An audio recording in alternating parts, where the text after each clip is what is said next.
This film is purely fictional. Please do not imitate it. Your like and subscribe are the motivation for me to update. Chapter 1 Resurrection.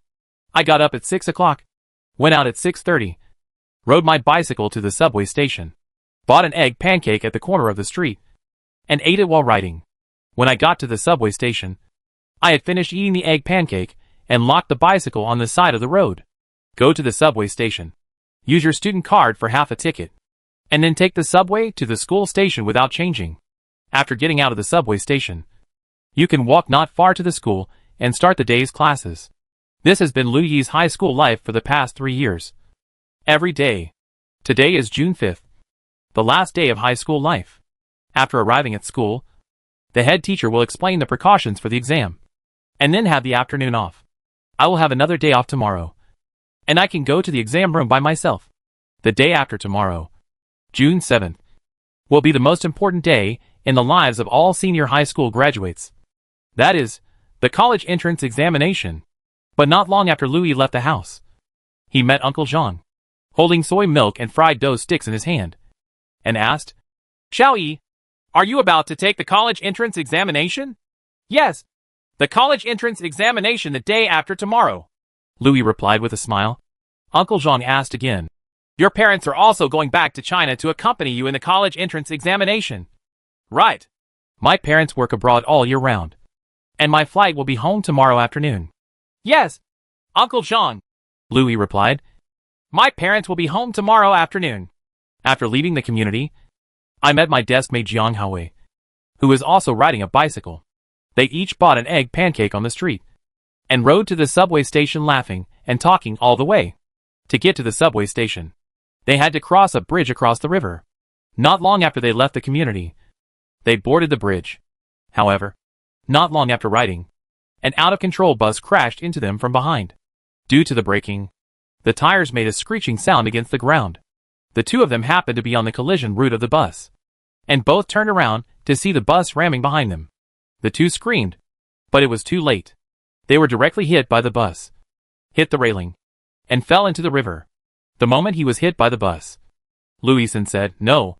Right? Am I going to die like this?" Louis woke up suddenly and looked around. The dawn light shone in. He was lying on his bed in his own bedroom at home. "Am I dead?" Louis was extremely surprised. He had been hit by a car just now, and my desk mate Jiang Haowei died together with me, and the passengers on that bus. If I guess correctly, they are all dead. But where am I now? Is this your own home? Louis was so shocked that she broke into a cold sweat. She picked up her phone and looked at it. The time displayed on it was June 5th, 6:02 a.m. June 5th? Is it June 5th now? And it's still 6 in the morning. Louis was even more surprised. He remembered that it was 6:30 when he went out, and it should have been less than 6:40 when he got to the bridge. It should have been about 6:40 when he was hit by the bus. But it's 6 o'clock now. Could it be that you were dreaming just now? But the dream just now was so real. I wonder how Jiang Haowei is doing. I don't know if he survived or not. Thinking of this, he decisively called him. It took Jiang Haowei a long time to answer the phone and asked in a daze, "What are you doing, Louis? I don't get up until 6:10, so you can give me 10 minutes of sweet dreams." "Meng, your sister?" Louis scolded. "We were hit by a car just now. Did you know?" "Well, yes," Jiang Haowei said calmly. "I know you were hit by a car. But you were hit by a car. What did you tell me to do? I was playing happily with my little sister, and you called me. I woke you up. You have to pay." Jiang Haowei must have thought he was having a nightmare. Lu Jingjing couldn't explain it to him, so he hung up the phone. Talking to myself, is this really a dream? Isn't this too real? No longer sleepy, he got up and washed himself, went to the bathroom, and poured cold water over his head to calm himself down. But he just couldn't forget the moment when he was hit by a car. It was too real and scary. After leaving the building, I saw Uncle Jean coming from a distance with soy milk and fried dough sticks in his hand. Louis thought in her heart, "Xiaoyi, the college entrance examination is about to happen, right?" Uncle Jean came over and asked, "Xiaoyi, are you about to take the college entrance examination?" Louis just hummed, and at the same time thought secretly in his heart, "Your parents are also going back to China to accompany you in the college entrance examination, right?" Sure enough, Uncle Jean asked the same question again. Your parents are also going back to China to accompany you in the college entrance examination. Right. Louis just nodded, stopped talking, passed by, and headed towards the entrance of the community. Isn't this too weird? Louison said, if it was a dream just now. Why are we so similar to the dream now? After leaving the gate of the community, they soon saw Jiang Haowei riding over. The two of them were buying egg pancakes at the street corner. Louis once again talked about being hit by a car on the bridge. Jiang Haowei just responded absently. And Louis asked, Did you forget about being hit by a car? Jiang Haowei smiled and said, Is there something wrong with you? How can I remember your dream? But we were both hit by a car. That's also in your dream. Okay, Jiang Haowei said. Can you please wish me a little better? You will also be hit by a car in your dream. It's really yours. Louis didn't ask any more questions. They each took the egg pancakes and rode towards the bridge. The Jiang Bridge was right in front of them. After a while, they arrived in front of it. Louis stopped suddenly. Jiang Haowei asked curiously, What's wrong? Louis felt panicked and said, It's so real. I feel like everything in front of me is exactly the same as in my dream. I've been walking this road for 3 years. Jiang Haowei said, Can it be different? No, Louis said.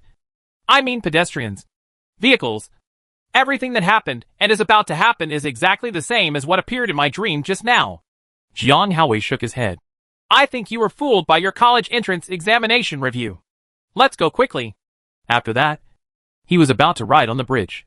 Louis grabbed him and said, Wait a moment. Okay. Jiang Haowei had no choice but to stop. At this moment a bus came over and got on the bridge. Louis then said, Let's go. The two rode on the bridge. Louis looked at the bus in front and said, Dream with me. Before he finished speaking, he saw the bus in front of him suddenly lost control and rushed towards the railing. Oh my God! Jiang Haowei shouted. And Louis was so shocked that she couldn't close her mouth from ear to ear. The bus hit the railing and fell into the river. Jiang Haowei was so frightened that he shouted, Oh my God! My God! The two of them stopped on the sidewalk with their bicycles in hand. They were both stunned. Jiang Haowei quickly picked up the phone and called the police. There was chaos on the bridge. Louis also trembled and said, I said it. I said it. He was so frightened that he didn't know what to say. He had a strong premonition that it was definitely not a dream. He must have died once, including Jiang Haowei, and he died once. But it doesn't make sense. Chapter 2: The Second Death.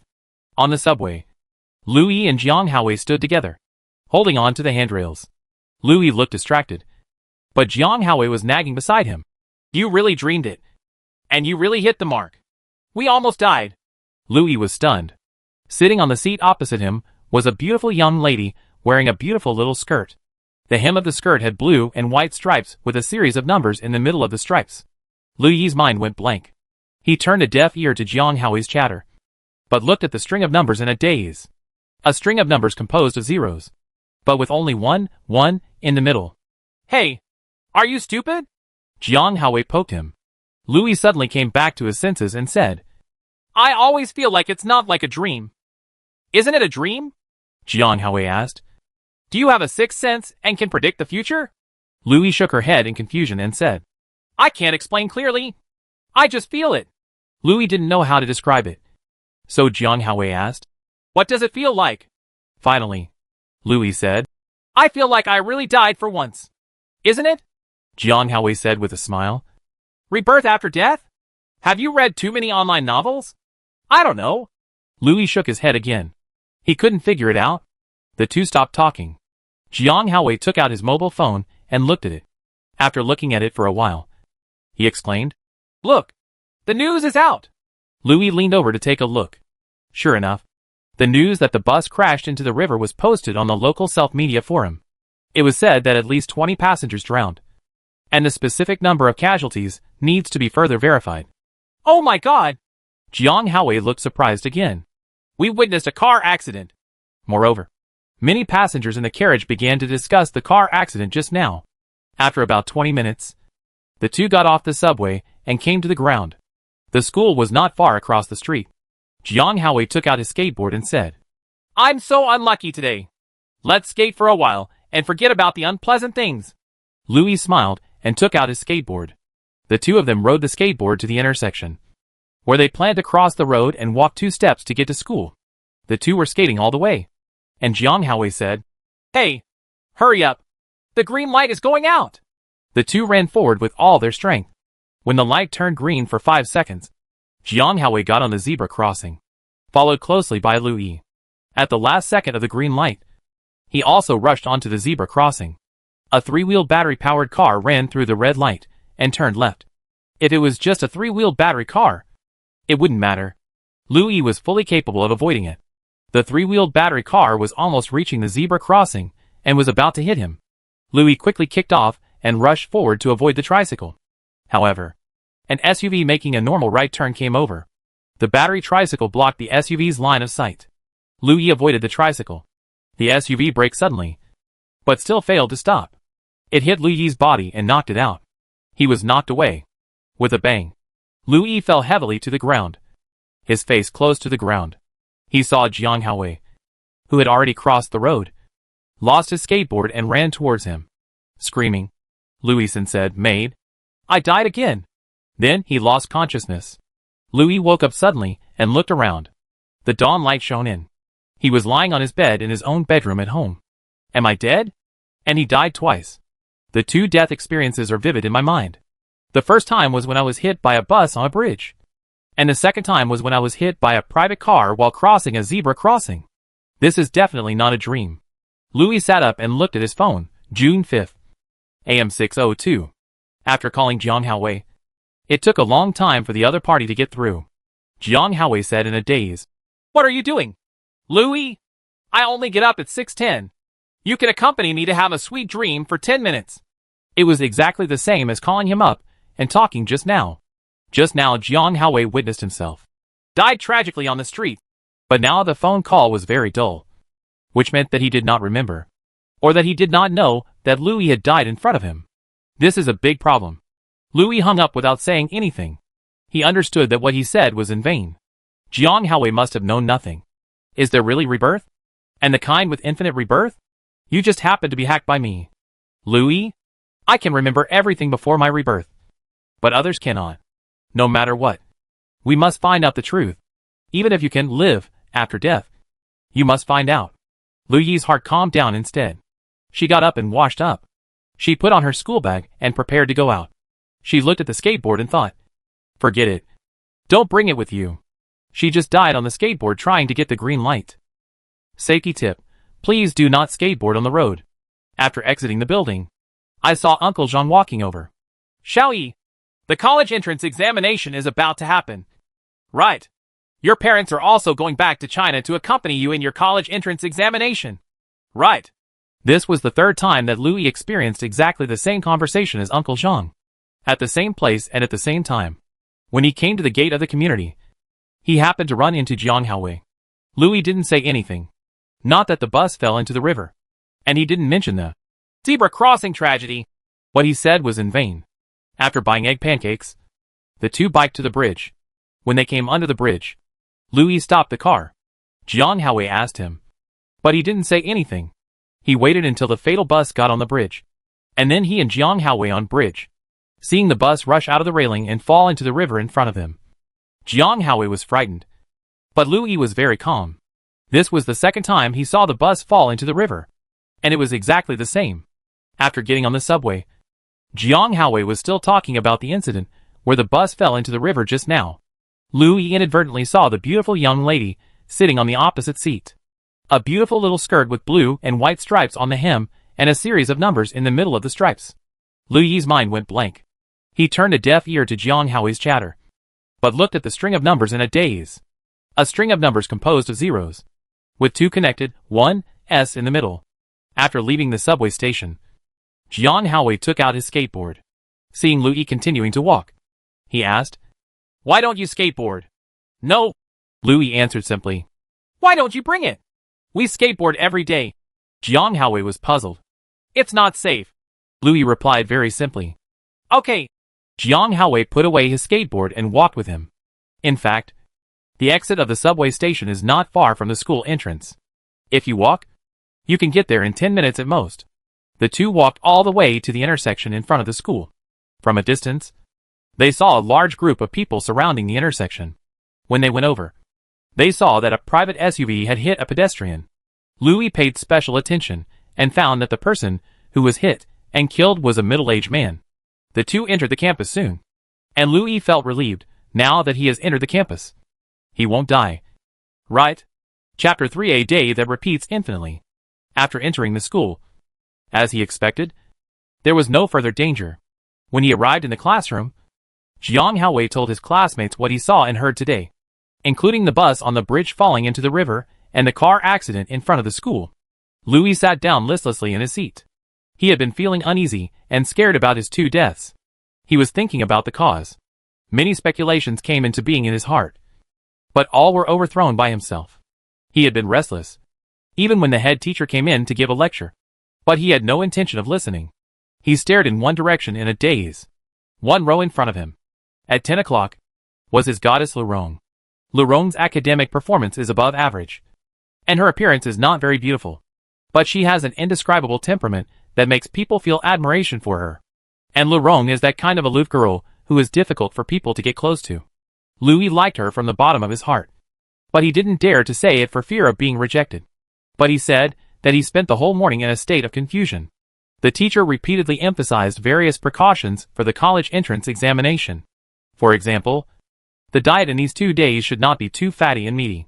He should go to bed early today and tomorrow to ensure adequate sleep. The day after tomorrow, the college entrance examination is the day after tomorrow. You must arrive at the examination room early and check your ID card and admission ticket before going out.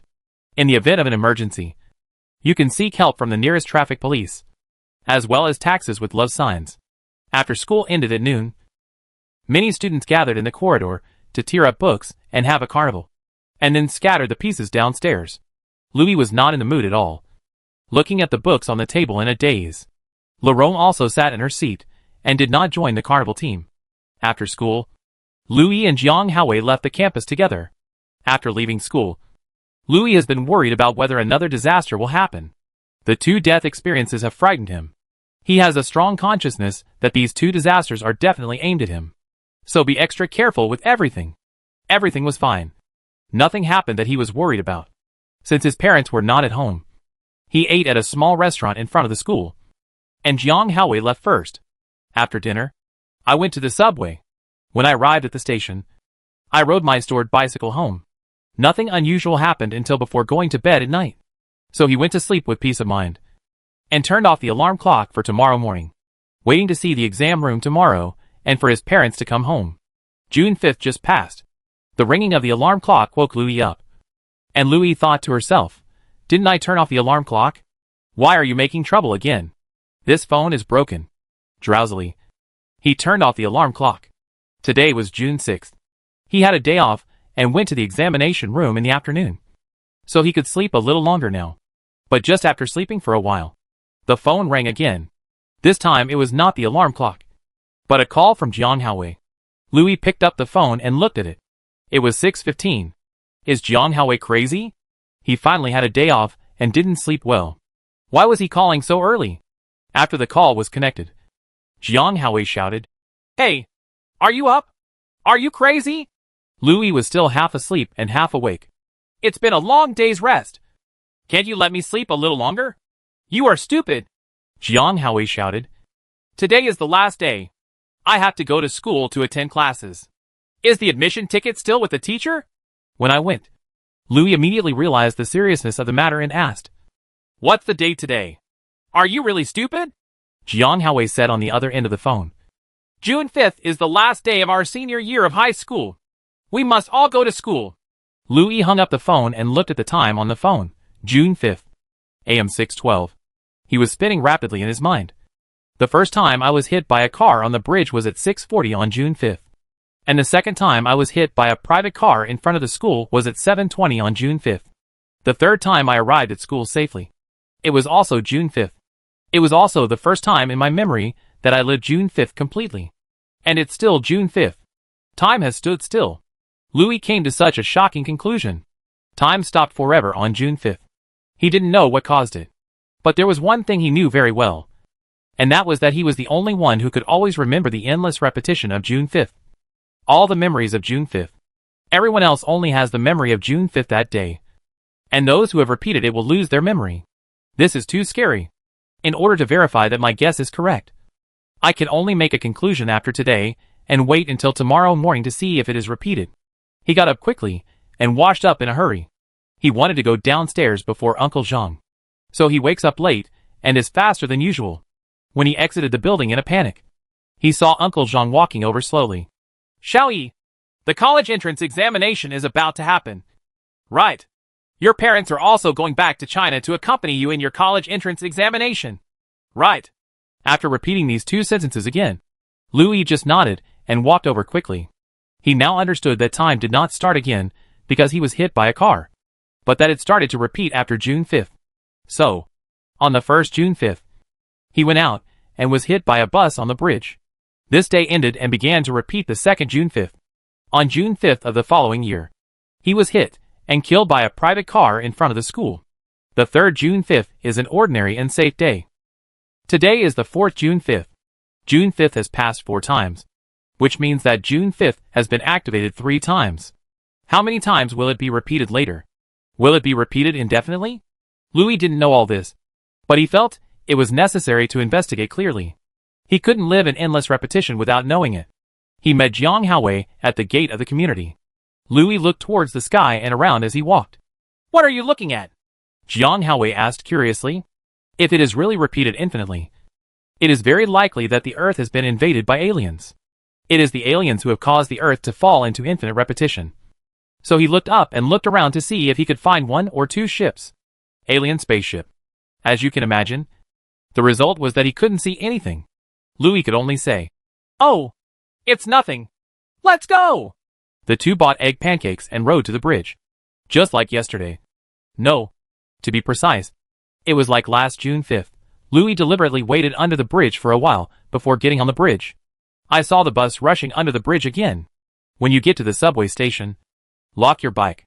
On the subway, still standing in the same position, Louis once again saw the beautiful young lady sitting opposite. A beautiful little skirt with blue and white stripes. A series of numbers between the stripes. A series of zeros. And a number, 1, in the middle. Chapter 4 Changes in Numbers. Louis's mind went blank. He never dreamed that he would be involved in a very terrible incident, and that the world would repeat itself infinitely, loop endlessly, and restart infinitely on June 5th. And in the whole incident, he was the only one who could retain the memory. And he was the only one who could remember every day that was repeated. This is an incredible thing. He stared at the beautiful young lady in front of him in a daze.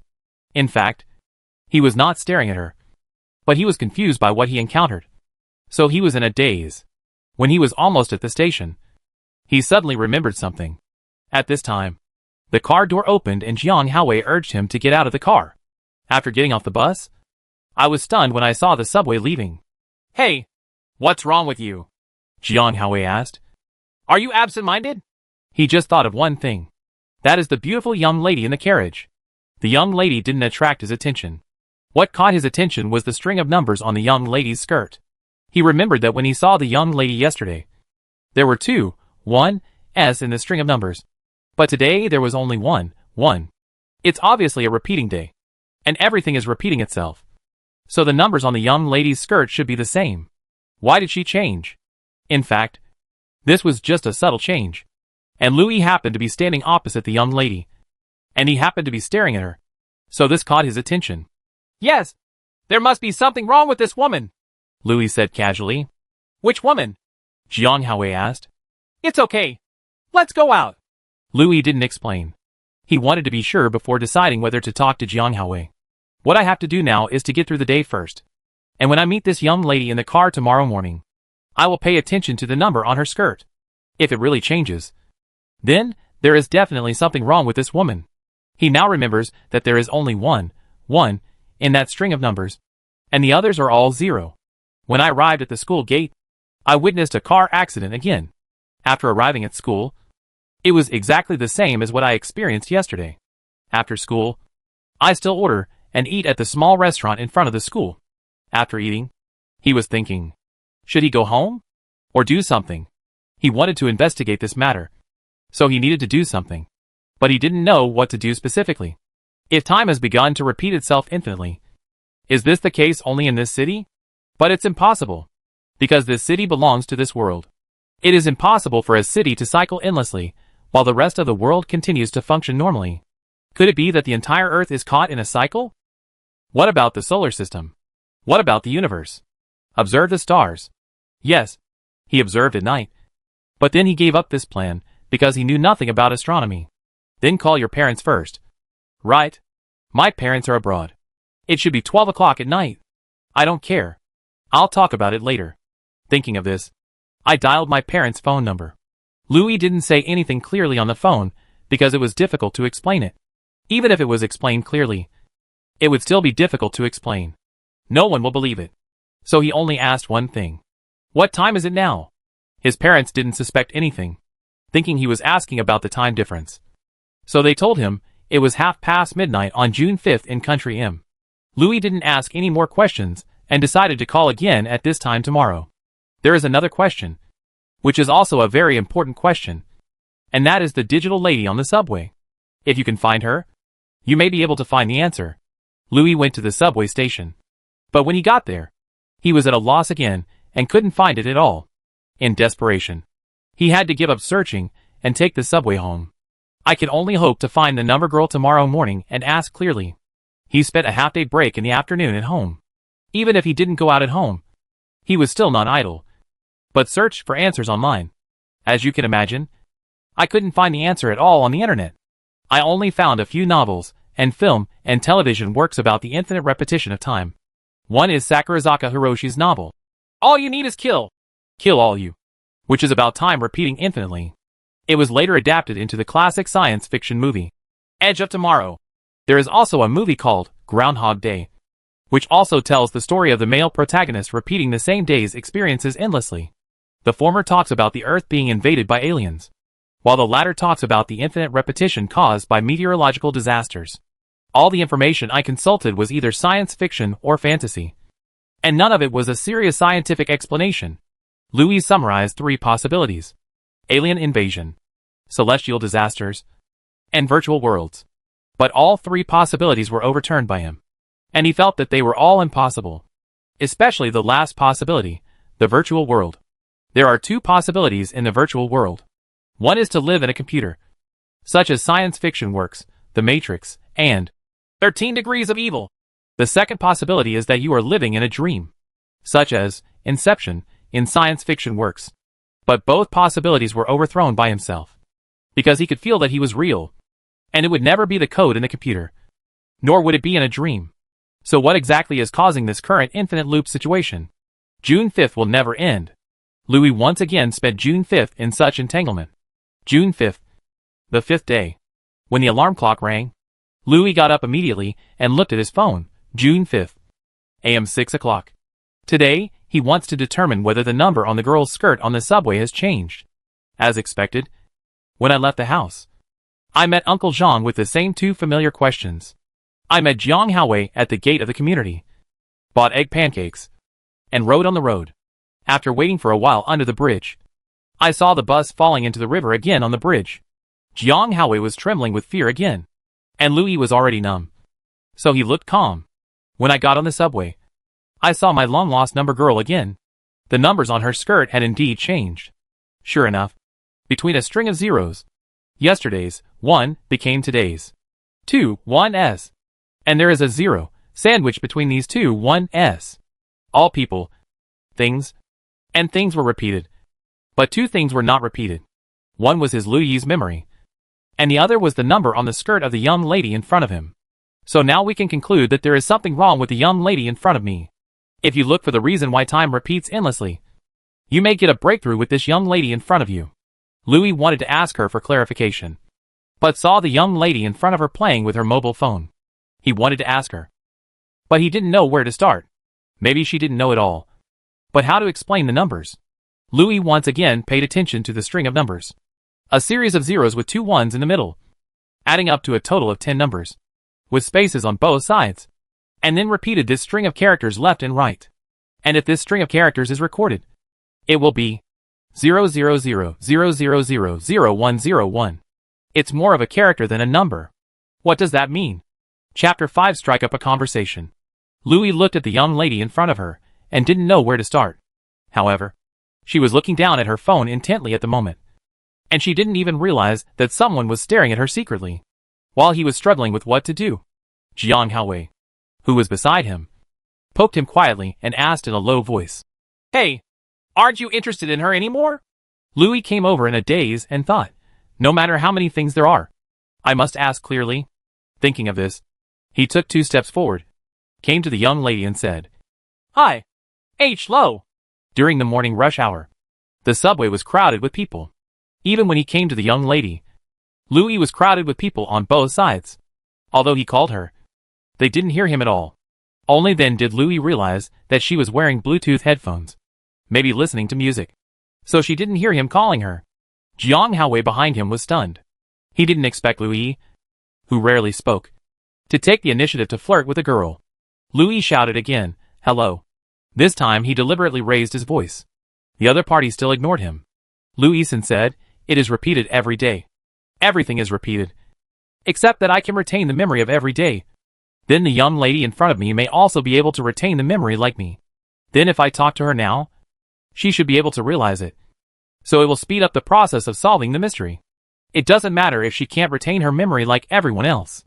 If I ask her questions, even if she is suspicious, she won't remember what happened today if it happens again tomorrow." Thinking of this, Louis reached out and patted the girl on the shoulder. The girl then raised her head. She was quite good looking. In terms of age, she was probably around 23 or 4 years old. She was definitely older than herself. The girl asked in confusion, "What's wrong, little brother?" Louis hesitated and asked, "Can you also keep the memories of every day?"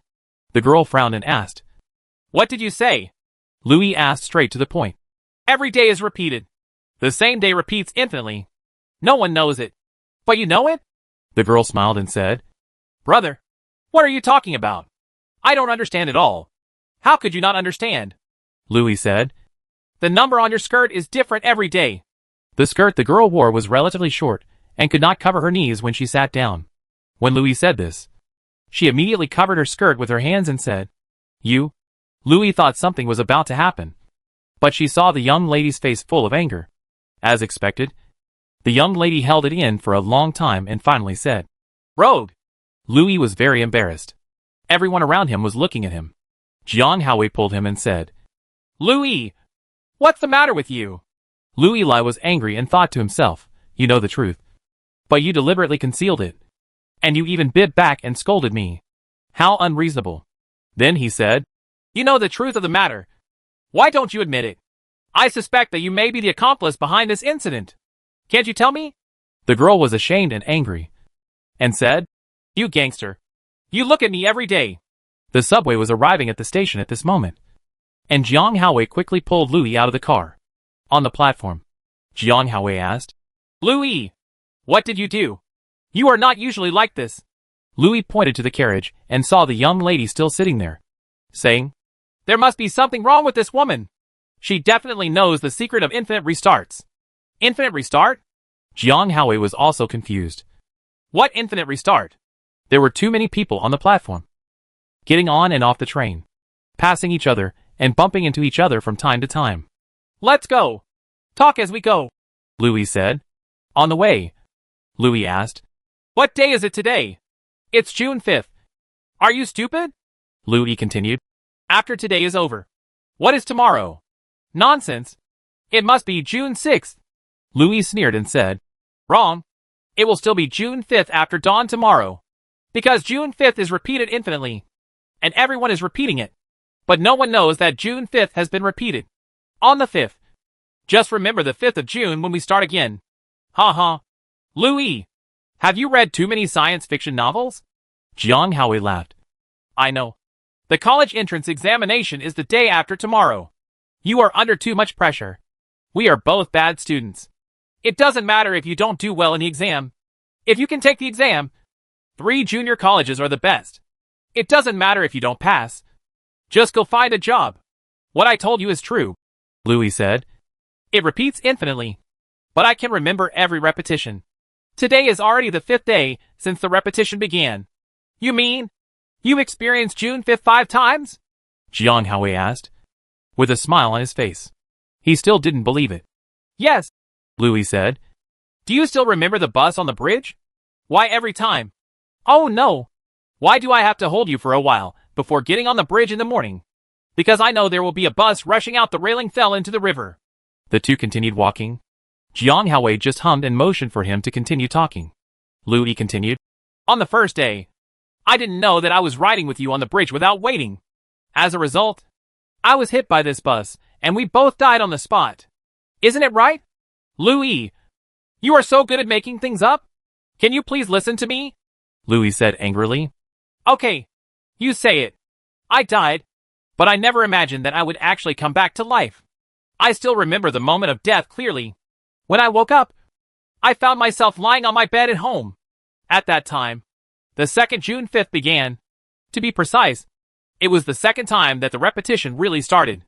The next day, I rode with you and waited under the bridge for a while, and escaped the car accident. Who knew that I was picked up by a private car in front of the school? Killed again? Jiang Haowei asked.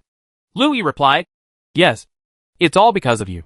Rushing the green light to cross the road, and riding a skateboard. But this time you didn't die. I was the only one who died.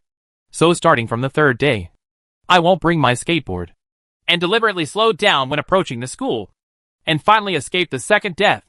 Then on the third and fourth days, I witnessed 2 car accidents on the bridge and at the school gate again and again.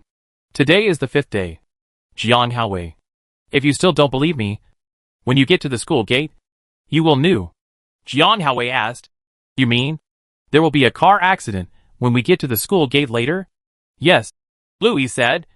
An SUV hit and killed a middle-aged pedestrian while trying to avoid an electric tricycle. Oh, I have experienced it once and witnessed it twice. And I am about to witness it for the 3rd time today.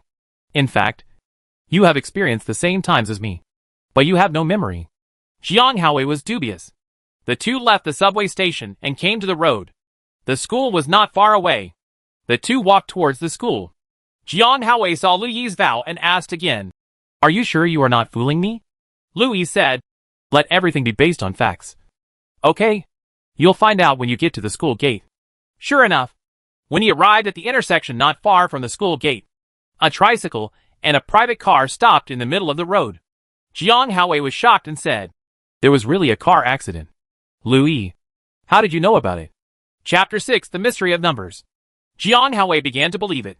The two entered the school, and Jiang Haowei said, since you said that you are the only one who has memory and infinite repetition, then tell me what will happen next. Louis replied, as long as I have experienced it. Of course I know it. Have you seen the steps in front? After a while, 3 girls will come out. The girl on the left is wearing a white t-shirt and blue jeans. The girl in the middle is wearing a school uniform. The girl on the right is wearing a pink plaid short-sleeved shirt and blue jeans. There is a large amount of information in it. As soon as he finished speaking, the 3 girls he described came out of the teaching building and walked down the steps. Jiang Haowei was shocked. Oh my God! How did you know?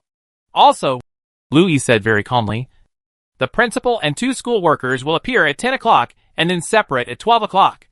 The school workers will come towards them and then walk towards the school gate. The principal would just walk up the steps. Really? Jiang Haowei looked towards the 10 o'clock direction suspiciously.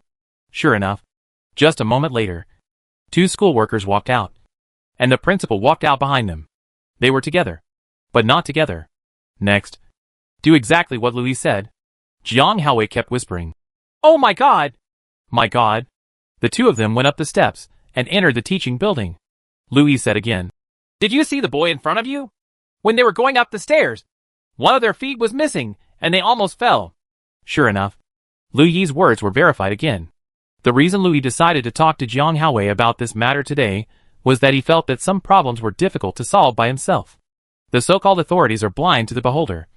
So maybe Jiang Haowei could help him solve his doubts. Louis said many things he had experienced, and they were all verified one by one. Jiang Haowei really began to believe him. When they came to the classroom, the teacher hadn't come yet. The two sat down and Jiang Haowei asked in a low voice, then what is going on? Louis also replied in a low voice, I don't know either. I have assumed many possibilities, but I think they are impossible. Then he stated several of his hypotheses. The first hypothesis: the Earth was invaded by some kind of high-dimensional aliens and started an infinite loop. Jiang Haowei nodded and said, "Well, just like what was described in the movie, Edge of Tomorrow." Louis said, "I also thought about this, but I always think it's a bit ridiculous." The second possibility. The second hypothesis: the Earth encountered some kind of natural disaster and fell into an infinite cycle, such as meteorological disasters, sunspot outbreaks, etc. Regarding this hypothesis, Jiang Haowei analyzed, "I think this is completely impossible. It is not as reliable as the first hypothesis. But there is a possibility." "What kind?" Louis asked. Jiang Haowei said, "I have read a science fiction novel that says that our universe is a multidimensional universe, and there are parallel universes. When two parallel universes collide, this possibility of infinite loops may occur." "I'll go. This is even more unreliable," Louis said. And then said the third hypothesis: a computer virtual world.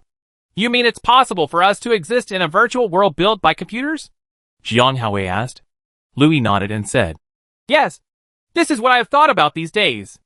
I can only say that it is possible. Its possibility coexists with the other three possibilities." Having said that, it's time to talk about the fourth possibility, in a dream. Regarding the fourth possibility, Jiang Haowei expressed serious doubts and said, "How could there be such a real dream?"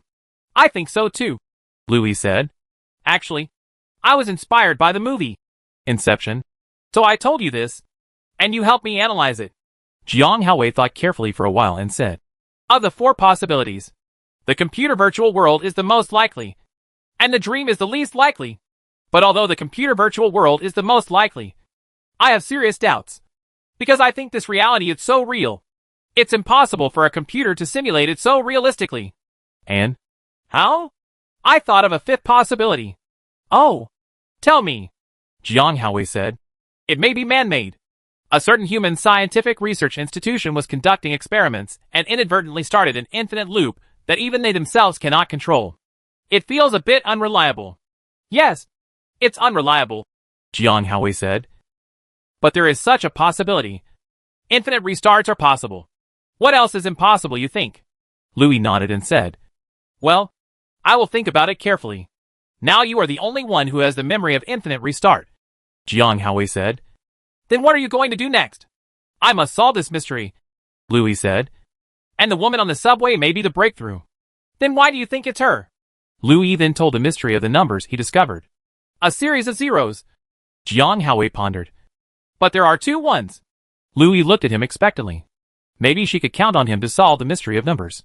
Jiang Haowei thought for a while and asked, "Can you write out this string of numbers?"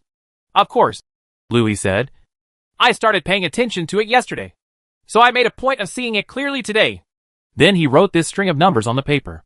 00000000101. Jiang Haowei looked at this string of numbers composed of zeros and ones and asked, "Why are there so many zeros?" "Yeah. Who knew how there were so many zeros?" Louis said. "I even counted them on purpose.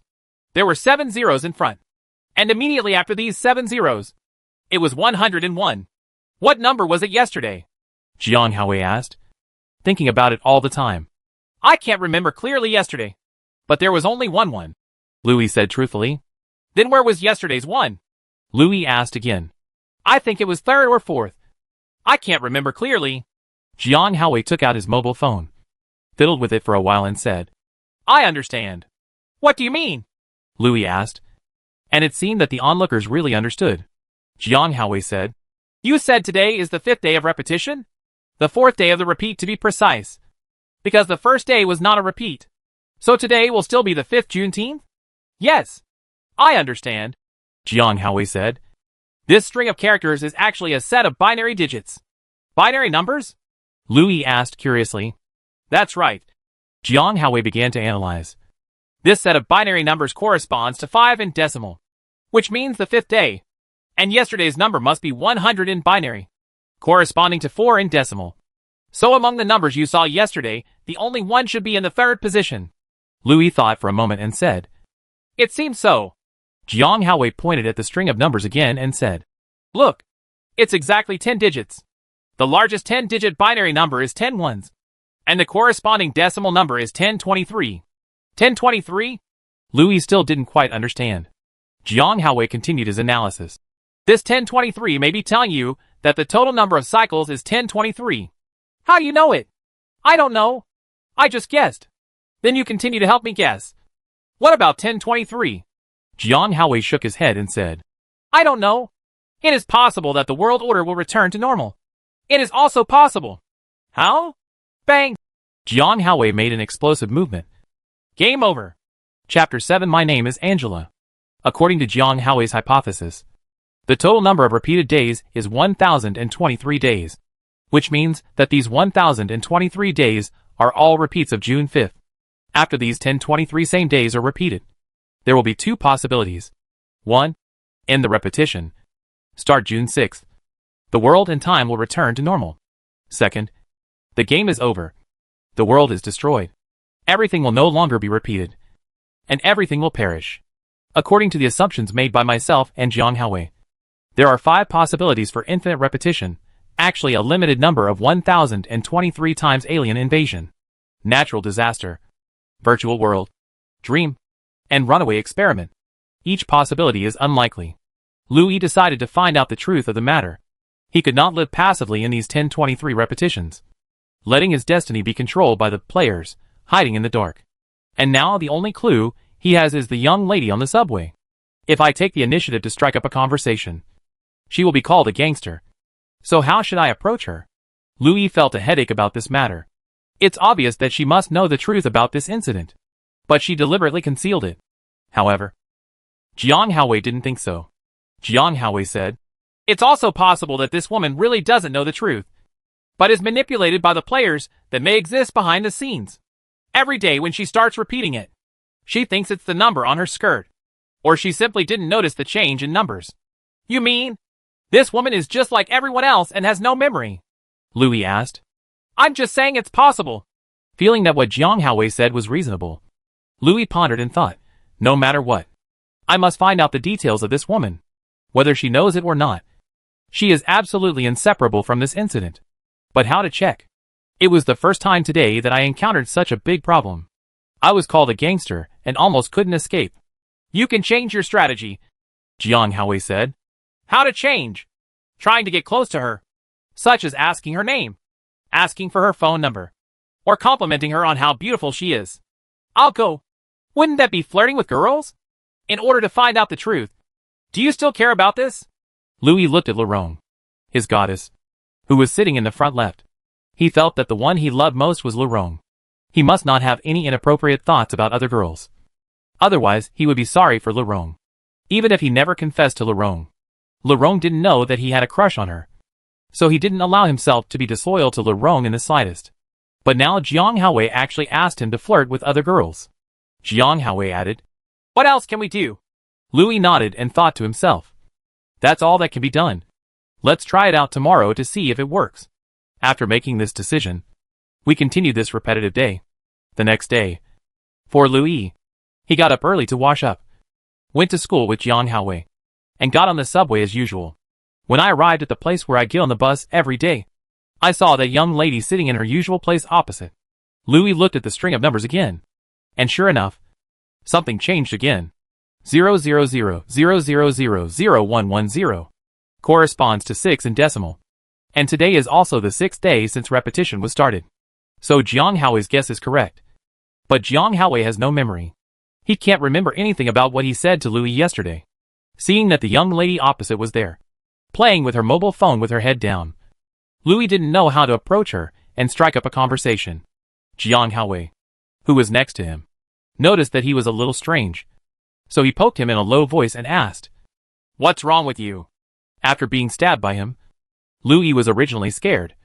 But now she suddenly became bolder. Anyway, today will be repeated indefinitely. Even if she makes a fool of herself, everything will start again tomorrow. He stepped forward and patted the young lady's shoulder gently. He already knew that she was listening to music with headphones on, and she might not be able to hear him if he shouted loudly. The young lady raised her head, looked at him curiously, and took off her headphones. It seems that she has no memory of yesterday, so it is difficult to determine whether she has memory or not. Maybe she is faking it. But no matter what, and assuming that she had no memory, Louis hesitated for a moment, and finally plucked up the courage to say, "Little sister, you, what's wrong?" the young lady asked with wide eyes. "You are so beautiful." Louis held back her words for a long time. Jiang Haowei on the side looked at him in shock.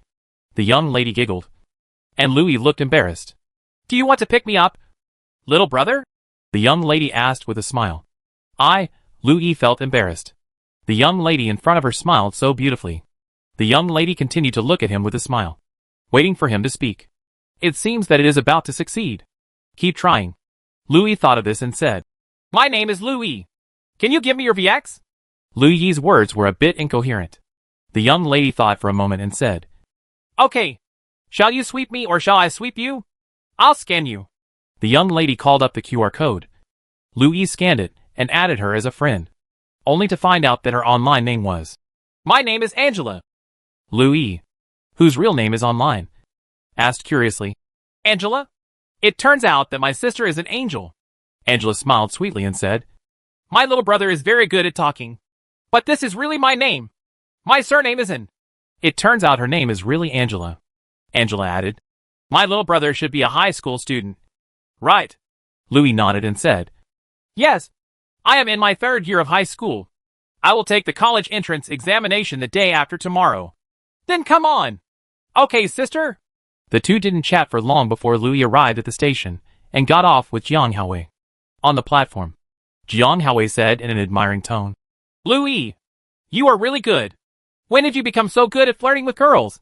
Louis said, "I didn't expect to get her VX number so easily, and also got her name and mobile phone number." Angela's VX number is registered with her mobile phone number. Louis seemed to be talking to himself when he said this. The name is known. The VX number is known. And the mobile phone number is known. The next step is to find out where the girl named Angela works, where she lives, and what connection she has with the Infinite Restart. And he only has one day to investigate. Not tomorrow. It will happen all over again tomorrow. And Angela won't recognize her by then. Of course, the premise is that Angela has no memory. If she has memory, that is another matter. But now it can only be said that Angela has no memory. Louis stood there with his head down and thinking. Jiang Haowei kept talking to him, urging him to leave quickly. "Since I only have one day to conduct the investigation, I have to hurry up." Louis thought of this and said, "Jiang Haowei, go to school and ask for a leave for me. I won't go today." After that, he followed the crowd and squeezed into the car. "Hey, what's wrong with you?" Jiang Haowei shouted from behind. "The admission ticket will be issued today. Hold it for me," Louis said, already getting on the subway. Chapter 8, Looking for Angela. Recently, a certain music channel has a very popular song. "My name is Angela. I didn't expect that this young lady is called Angela. Isn't it such a coincidence? And who in reality would give such a name?" So Louis suspected that this might not be her real name. Louis suddenly changed her mind and got on the subway again, and saw Angela still sitting in her original position without moving. He did not go over, but mixed in with the crowd and observed him secretly. As soon as he came up, Jiang Haowei called. Louis stared at Angela and answered the phone. "Hey, what's going on with you, kid?" Jiang Haowei asked as soon as the call was connected. "Don't you know that today is the last day? We still need to issue admission tickets." "I know," Louis said, without looking away from Angela. "If the teacher wants to ask, just say you have something to do at home and you can't come. Just bring the admission ticket back for me. I really have something very important. I'll tell you later. Hang up." After that, regardless of Jiang Haowei's reaction, he immediately hung up the phone. He quietly observed Angela in secret. He wanted to take a picture of her with his mobile phone, but there were too many people in the carriage, and he didn't dare. Although he knew that everything would restart tomorrow, and people would no longer remember him. Then he nor dare. After about 3 stops, Angela got out of the car, and Louis quickly followed, all the way to the ground. There were too many people in the subway station, so he couldn't walk too far, and had to follow her closely to prevent her from getting lost. He thought he had to find out her workplace all at once today, or start over again tomorrow. After leaving the subway station, there were finally fewer people, so he distanced himself. People seem to have a sixth sense when they are being followed, and Angela is no exception. She stopped several times and continued walking. When she stopped twice, She suddenly turned back, and Louis hurriedly avoided it. After wandering all the way, Angela finally came to a building and walked in. Louis looked up and saw that this was an office building with more than 30 floors, called Winfong Building. An ordinary building. There will be many units in the office building. But I don't know which unit Angela will work in this office building. Just as he was hesitating whether to follow up, the phone rang. Louis looked at it and saw that it was the head teacher. Teacher Sun.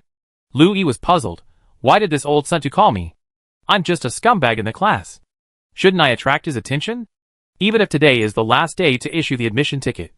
Didn't I ask Jiang Haowei to get it for me? As for Lao Sun Tu calling in person? But when she thought of Jiang Haowei, Louis felt a bad feeling in her heart. As soon as Teacher Sun answered the phone, he asked, Louis, where are you? I'm at home. I asked Jiang Haowei to ask for leave for me? What's wrong?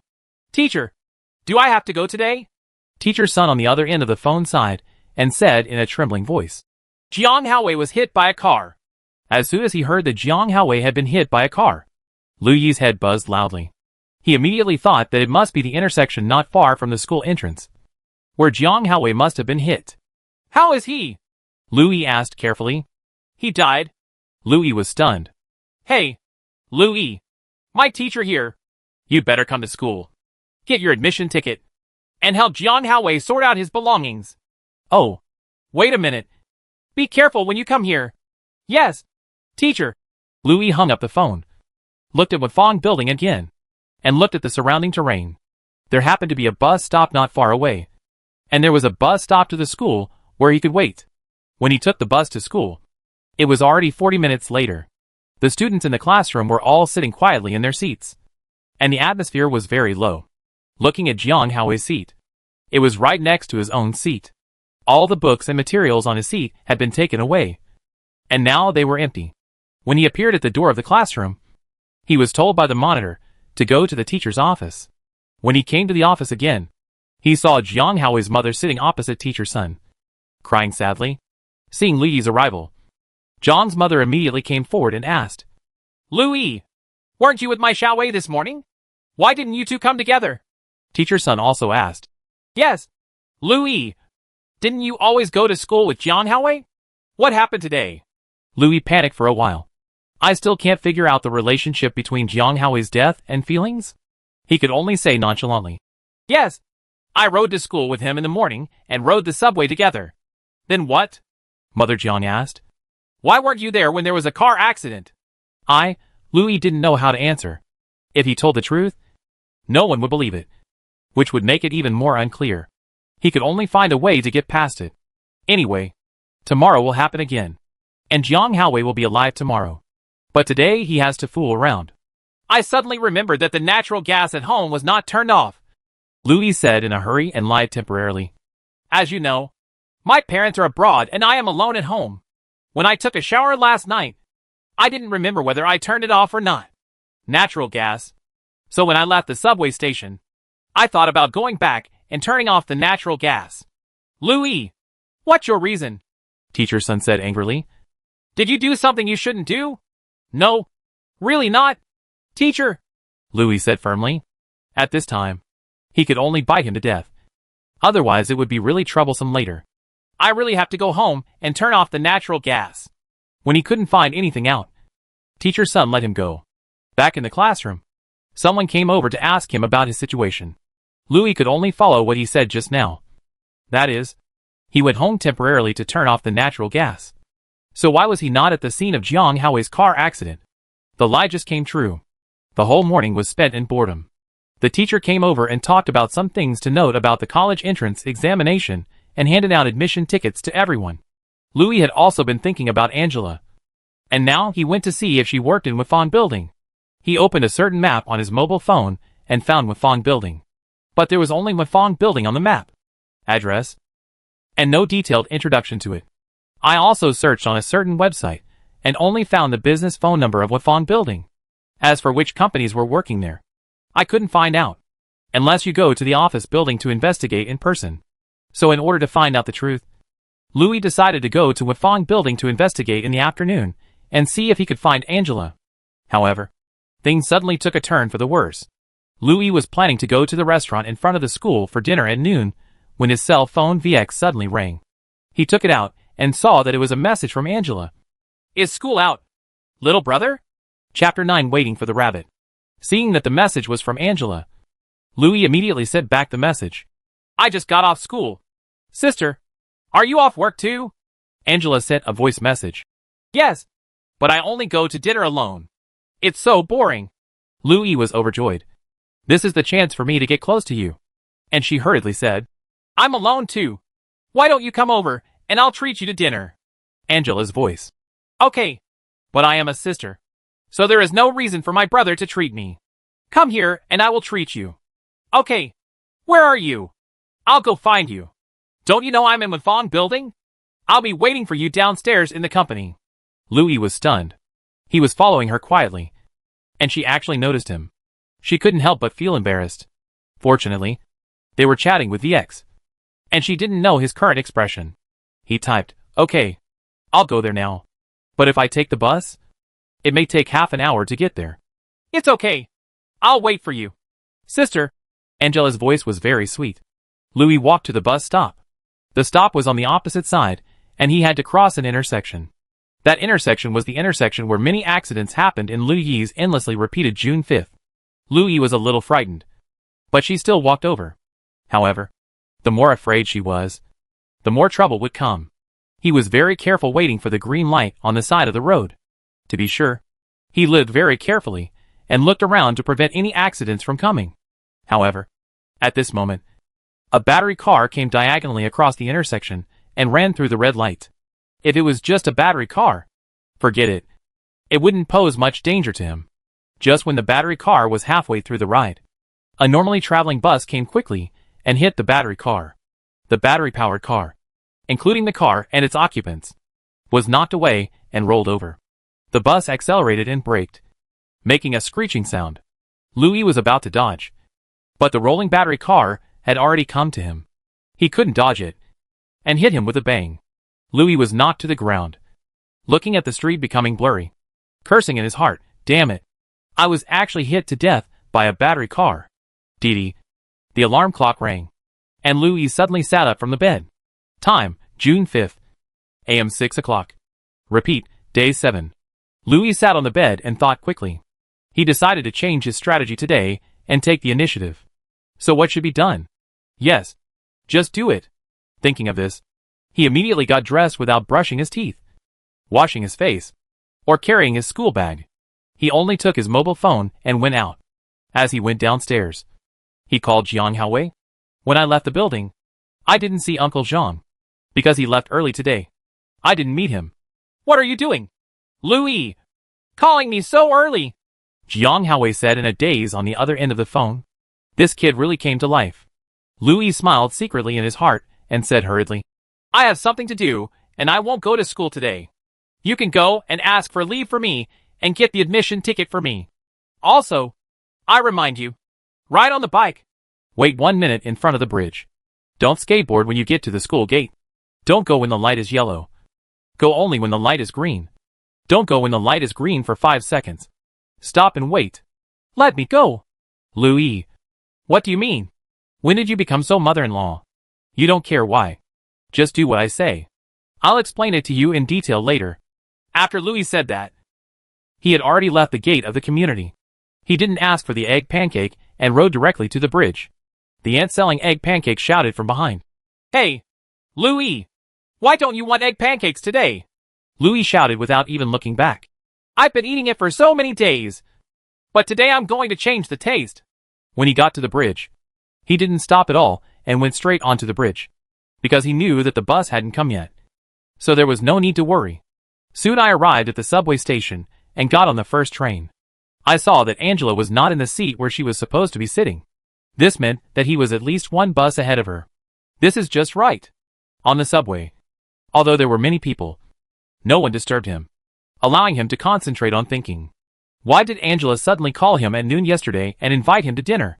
Or maybe Angela really wanted to tease him and had no other intentions. But what happened to the bus that suddenly appeared and the battery car that ran the red light? How could it be such a coincidence? Angela called him to eat, And then he got into a car accident and died.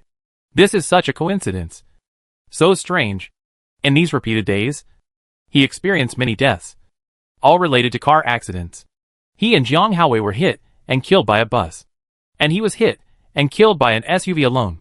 Jiang Haowei was hit and killed by an SUV once. And he was hit and killed by a battery car again. In just 6 days, he died 3 times. But this time it was even more bizarre. Could it be that Angela planned the car accident? Then this Angela is too scary. But no matter what, Louis was determined to find out.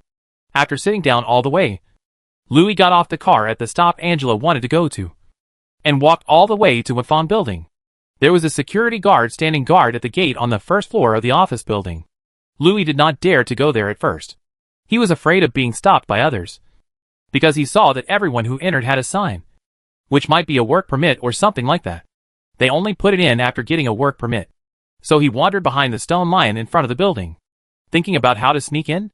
Seeing that Angela was coming, he had to sneak in before she arrived. If it really doesn't work, just try hard. Anyway, it will be repeated tomorrow.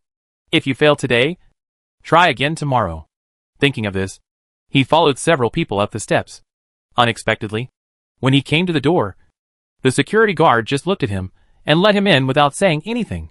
Louison said, "I was worried for nothing. After entering the gate, I found that there was a small hall with nothing except 4 elevators. This is an elevator hall that goes up one by one. Next to the elevator hall was the lobby of a hotel." Only then did Louis understand the construction structure of this building, because there were too many companies inside.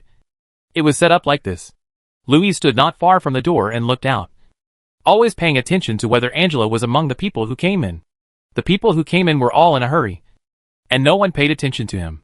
Even the security guard at the door turned around several times, never looked at him twice. And while he was waiting for Angela, Jiang Haowei suddenly called and said out of breath, "Louis! Louis! Slow down! What's wrong?" Louis asked. In fact, he had roughly guessed it. Sure enough, he just heard Jiang Haowei say, "On the bridge! On the bridge! A bus rushed out of the guardrail and fell into the river. Why do you want me?" "When we get to the bridge later." "Do you already know that?" Louis said. "Don't worry about this for now. You just need to remember that when you are approaching the school gate, you must be careful to cross the road and do what I just said. Do you understand?" "Yes. Yes. I understand." Jiang Haowei was always in a state of excitement. After waiting for about 20 minutes, Entourage finally arrived. She walked up the steps and entered the elevator hall. When Louis saw her today, he realized that she was very tall, wearing high heels. At least he looks 1.75 meters tall. But he is only 1.75 meters tall. Louis deliberately swayed in front of her. But it didn't attract her attention. It seemed that she really had no memory. Maybe she was pretending? That's not certain. Seeing Angela walking towards elevator number 3, Louis quickly followed her. Chapter 10. Her name is not Angela. The elevator was crowded with people, and there were several people between Louis and Angela. But he didn't attract her attention. At this moment, Jiang Haowei called again. Louis knew what was going on.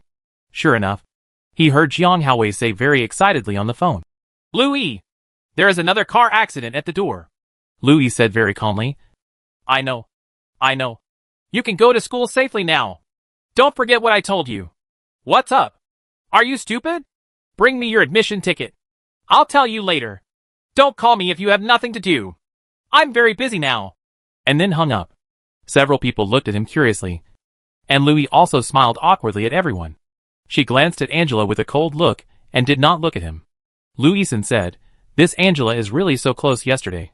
How come we seem to be different people today? Does it mean that I need to take the initiative to strike up a conversation with her?" But Louis didn't plan to take the initiative to talk to her now.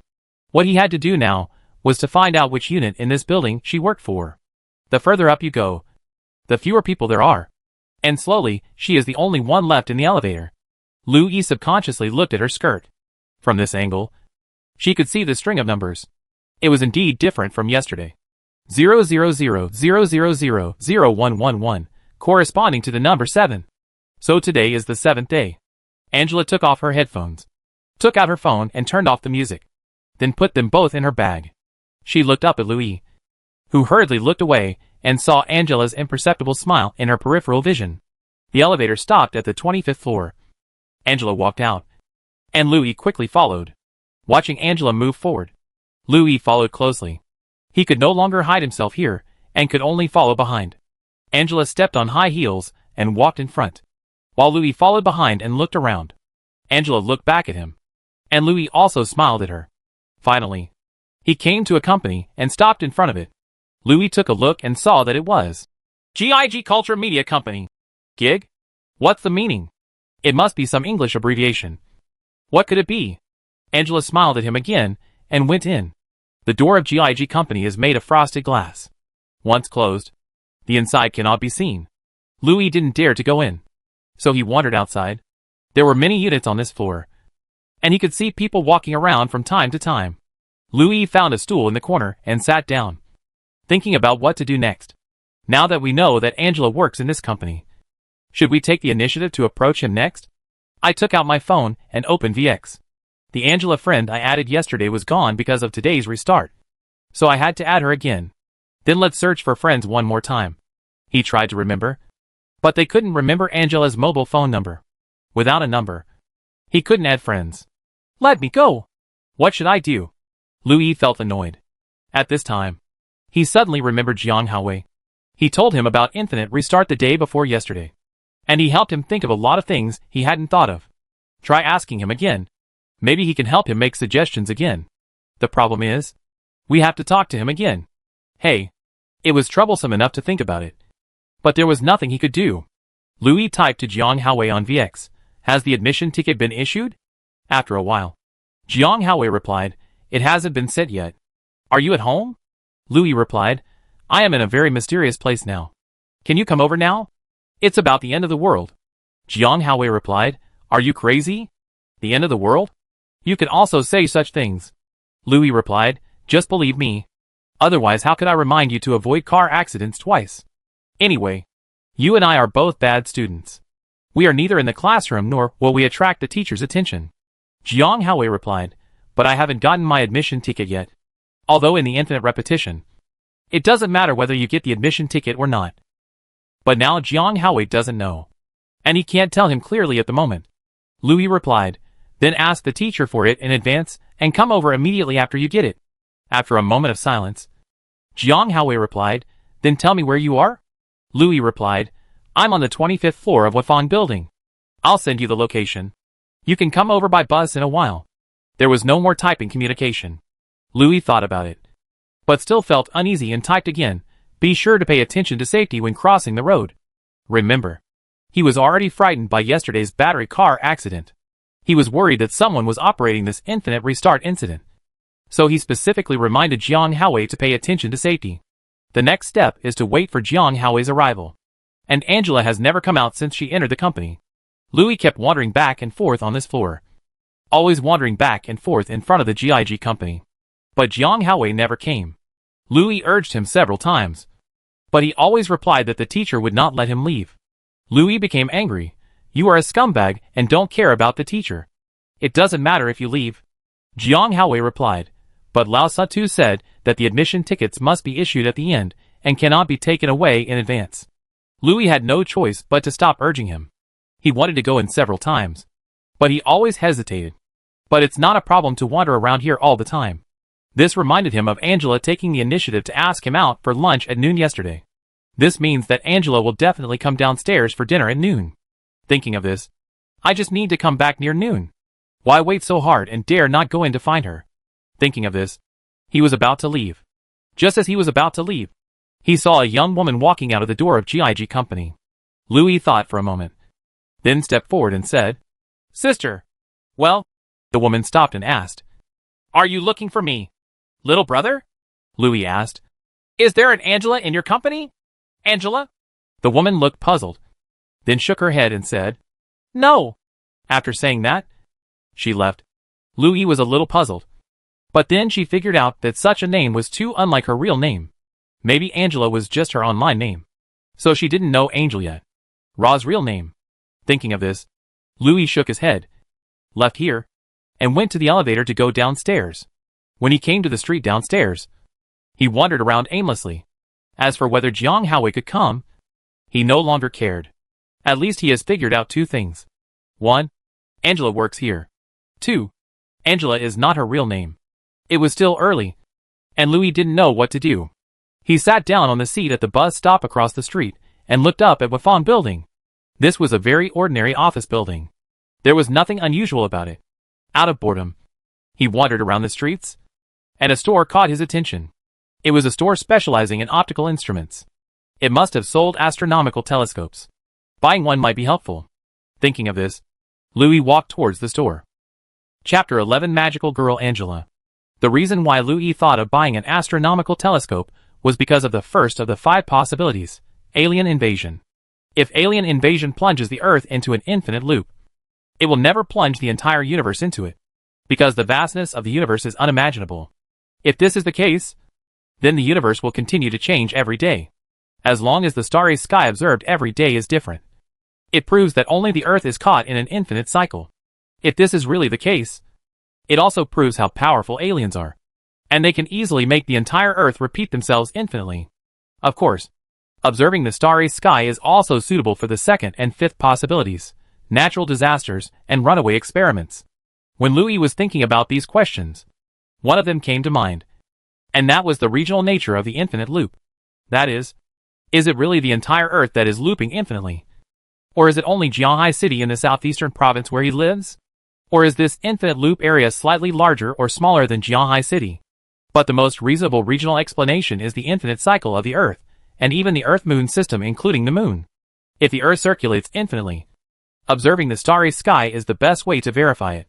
But when Louis came to the optical instrument store, he saw an astronomical telescope being sold, and a waiter immediately came up to greet him enthusiastically. Prices range from a few hundred to tens of thousands. Louis still has more than 3,000 yuan for living expenses, so he thinks that he will have money back when he restarts tomorrow. So he might as well buy something better. Under the warm introduction of the waiter, he chose a telescope worth 2,500 yuan. While the waiter was helping him pack, Jiang Haowei sent a message: "I have received my admission ticket. Where are you? Do you still want me to come over?" Louis was thinking, should he come? After thinking for a long time, I decided to ask him to come with me. Since it was still early before school ended, I chose a milk tea shop next door to wait for him, and reminded him to pay attention to safety on the road. It was already more than half an hour later when Jiang Haowei arrived. Seeing Louis taking a big box and reading the words on it, Jiang Haowei smiled and said, "Astronomical telescope? Why did you buy this?" Louis smiled and said, "I suddenly became interested in astronomy, so I bought one. Do you want to come to my house to watch the sky at night? Isn't it, Louis?" Jiang Haowei said in surprise. "The college entrance examination is the day after tomorrow. Are you interested in watching the stars? Even if you want to watch them, you have to take the summer vacation to watch them. Right. You must be a rich guy. Right. 2,500. 2,500? You're really good. I'm convinced." Louis also ordered a cup of milk tea for him, and the two of them sat down at the table by the window and drank milk tea. "Why are you calling me in such a hurry?" Louis started to tell him about the infinite restart. As expected, Jiang Haowei didn't believe it at all. Louis said, "Since you don't believe it, then explain to me why I knew about the 2 traffic accidents on the bridge and in front of the school in advance. Coincidence?" Louis sneered. "How can there be so many coincidences? Although I didn't go to school today, I know everything that happened in the class because I have experienced it 4 times. You really know? Real? Well, since you know everything that happened in the class, I will give you something simpler to test. Just say it." Jiang Haowei asked, "How many teachers are coming to the class today?" Louis said without thinking, "There are only 2 of them. One is Lao Su, and the other is an English teacher. In addition, I also know that today Lao Su is wearing a light blue short-sleeved shirt, a suit, shorts, white socks and sandals. Is it right? This is Lao Suinto's classic look. Everyone knows it. Okay, then I'll continue." Louis continued to persuade. "Little Pepper is wearing a pink t-shirt, blue ripped denim pants, and red and white sneakers. Old Sun came first, and Little Pepper is in the middle. I came here and said a few words about English and then left. Lao Su is the nickname of the homeroom physics teacher, and Little Pepper is the nickname of the English teacher." Louis started to talk about the clothes of each classmate, but stopped when he mentioned Lerong. "What? You forgot?" Jiang Haowei asked. How could I forget? Louis said. She is my goddess. You also know this. She is the one I pay most attention to. She is wearing a school uniform today. Okay. I think you're right. But I didn't pay attention to everyone's clothes. How can I verify whether what you said is right? There is surveillance in the classroom. Forget it. We can't adjust the surveillance? Louis was a little frustrated. But then he said, Well then, just pretend to believe me for once. Okay? Jiang Haowei looked around, nodded and said, Okay, I'll pretend to believe you just once. So what are you going to do now? I don't have any specific plans yet. I'm currently investigating Angela. Angela? Jiang Haowei looked at him with extremely surprised eyes. No. Louis! What's wrong? Louis looked confused. It was obvious that Jiang Haowei didn't know Angela. So why did he react so badly? But you don't play with Dragon Medicine. Dragon Medicine? What is it? The mobile game Dragon Medicine is the most popular strategy mobile game nowadays. Angela is a very famous heroine in Dragon Medicine. Jiang Haowei explained. Look. After that, Jiang Haowei took out an ordinary book from his school bag, got down from his seat, and said, Knowledge is power. What the H.L.? Louis asked curiously. Lines, Jiang Haowei said. Angela's debut lines. And well, let me think about it. Life is like someone's magic book. It takes another year to make changes. Also, it can be killed accidentally. A big guy. What and what? Louis said. Are you crazy? Jiang Haowei said. These are all Angela's lines. A character I often play. Louis fell into deep thought. He now believed even more that Angela was definitely not her real name. Seeing that he didn't speak, Jiang Haowei asked. And Louis told her about her encounter with Angela. And regarding Angela, Louis said, I explained it to you yesterday. You also believed in the infinite restart and helped me analyze it. Yesterday. I didn't. The yesterday I'm talking about is not June 4th, but yesterday in the infinite restart. Or June 5th. Alright. Then you can help me analyze it. I can't think of anything else. Jiang Haowei said. The best way is for you to continue to get closer to her and find out more about her, including her real name. I have plans to go find her at noon, but I don't know how to talk to her. It's very simple, Jiang Haowei said. Go directly to her and call her by Angela's name. That's all? Yes, that's it. Chapter 12 Virtues. Jiang Haowei didn't sit down for a while before he clamored to go home.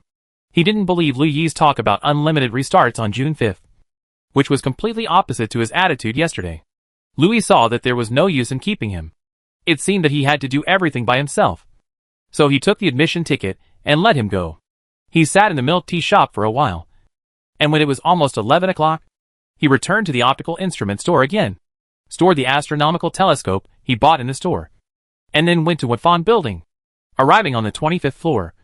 As soon as she got out of the elevator, she saw Angela walking towards her GIG company. Lu Yijing was debating whether to go up and talk directly as Jiang Haowei said. Unexpectedly, Angela took the initiative to speak. Little brother. Who are you looking for? You? Louis said bravely. Hello, Sister Angela. Angela chuckled. You're looking for me. But my name is not Angela. Your name is not Angela? Louis was confused. Didn't she clearly say her name was Angela yesterday? Angela's smile was charming. What do you want from me? Me? Louis thought for a while and said, I ride the same subway with my sister every day, and I feel an inexplicable sense of intimacy. It would be great if I really had such a beautiful sister. You, little brother, have a very sweet mouth. What is your name? Louis said. My name is Louis, a senior student in number 16 middle school. Sister, I'm not a bad person. I just want to get to know you. Angela smiled and stretched out her hand. I see you are quite honest. The college entrance examination is about to take place, right? You should focus on preparing for the exam now instead of recognizing your sister. Louis shook hands with her, sighed and said, To be honest with my sister, my parents are both abroad. His parents were indeed abroad, but they would be back tomorrow. But he didn't say anything. Angela said, My name is Giada. Jade? Louis asked in confusion. Why is this name so strange? It's less of a real name than Angela. Yeah, Angela said with a smile. Do you think my name is very masculine? My surname is Jia, and my first name is Da. Angela is just my online name. And she is also my favorite hero in Longyao. Angela? No. To be precise, her name is Giada. It turns out that she also plays dragon medicine. Giada asked again. You also play with dragon medicine? Louis shook his head, while Giada said curiously, if you don't want to play, then why do you call me Angela? I haven't discussed the infinite restart with her yet, so I can only lie for the time being. Louis said, because I think you are as beautiful as an angel. So I called you Angela when I was anxious. What a far-fetched reason. But I like to hear it. Aren't you going to school? It's holiday. I'll take the exam the day after tomorrow. Okay then. You come in with me, Giada said, asking him to enter the company with him. I didn't expect that this Giada would be so easy to get along with. Good virtue? Fake? Could she actually be connected to Infinity Reboot? After entering the company, I saw that there were many tall beauties inside. Some were working and some were taking photos. It turned out to be a modeling agency. Seeing Giada coming in with a strange boy, and several girls saying age, low and asking, Giada said, excuse me. This is my godbrother. You can just call him Xiaolu. Oh, Mr. Jia. A beautiful woman said, your godbrother is a handsome boy. Mr. Jia? So he is still the leader here? Shouldn't leaders have their own cars? Why take the subway? With doubts, Louis was brought into a single room by Giada. She asked him to sit down and gave him a bottle of soda. Then she asked with a smile, little brother, I think you don't just want to recognize your sister. To be honest, Louis said, something really happened. Appreciate further details.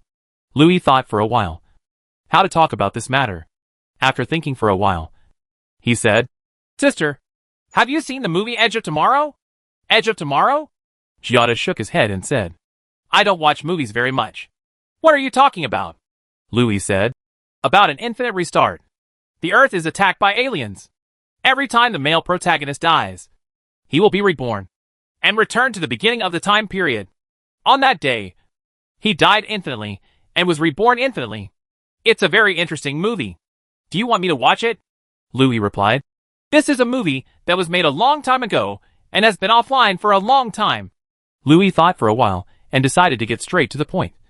So he said, I also encountered the same thing as the male protagonist in the movie. Giada asked curiously, did you also encounter an alien invasion? No. It's a matter of infinite restarts.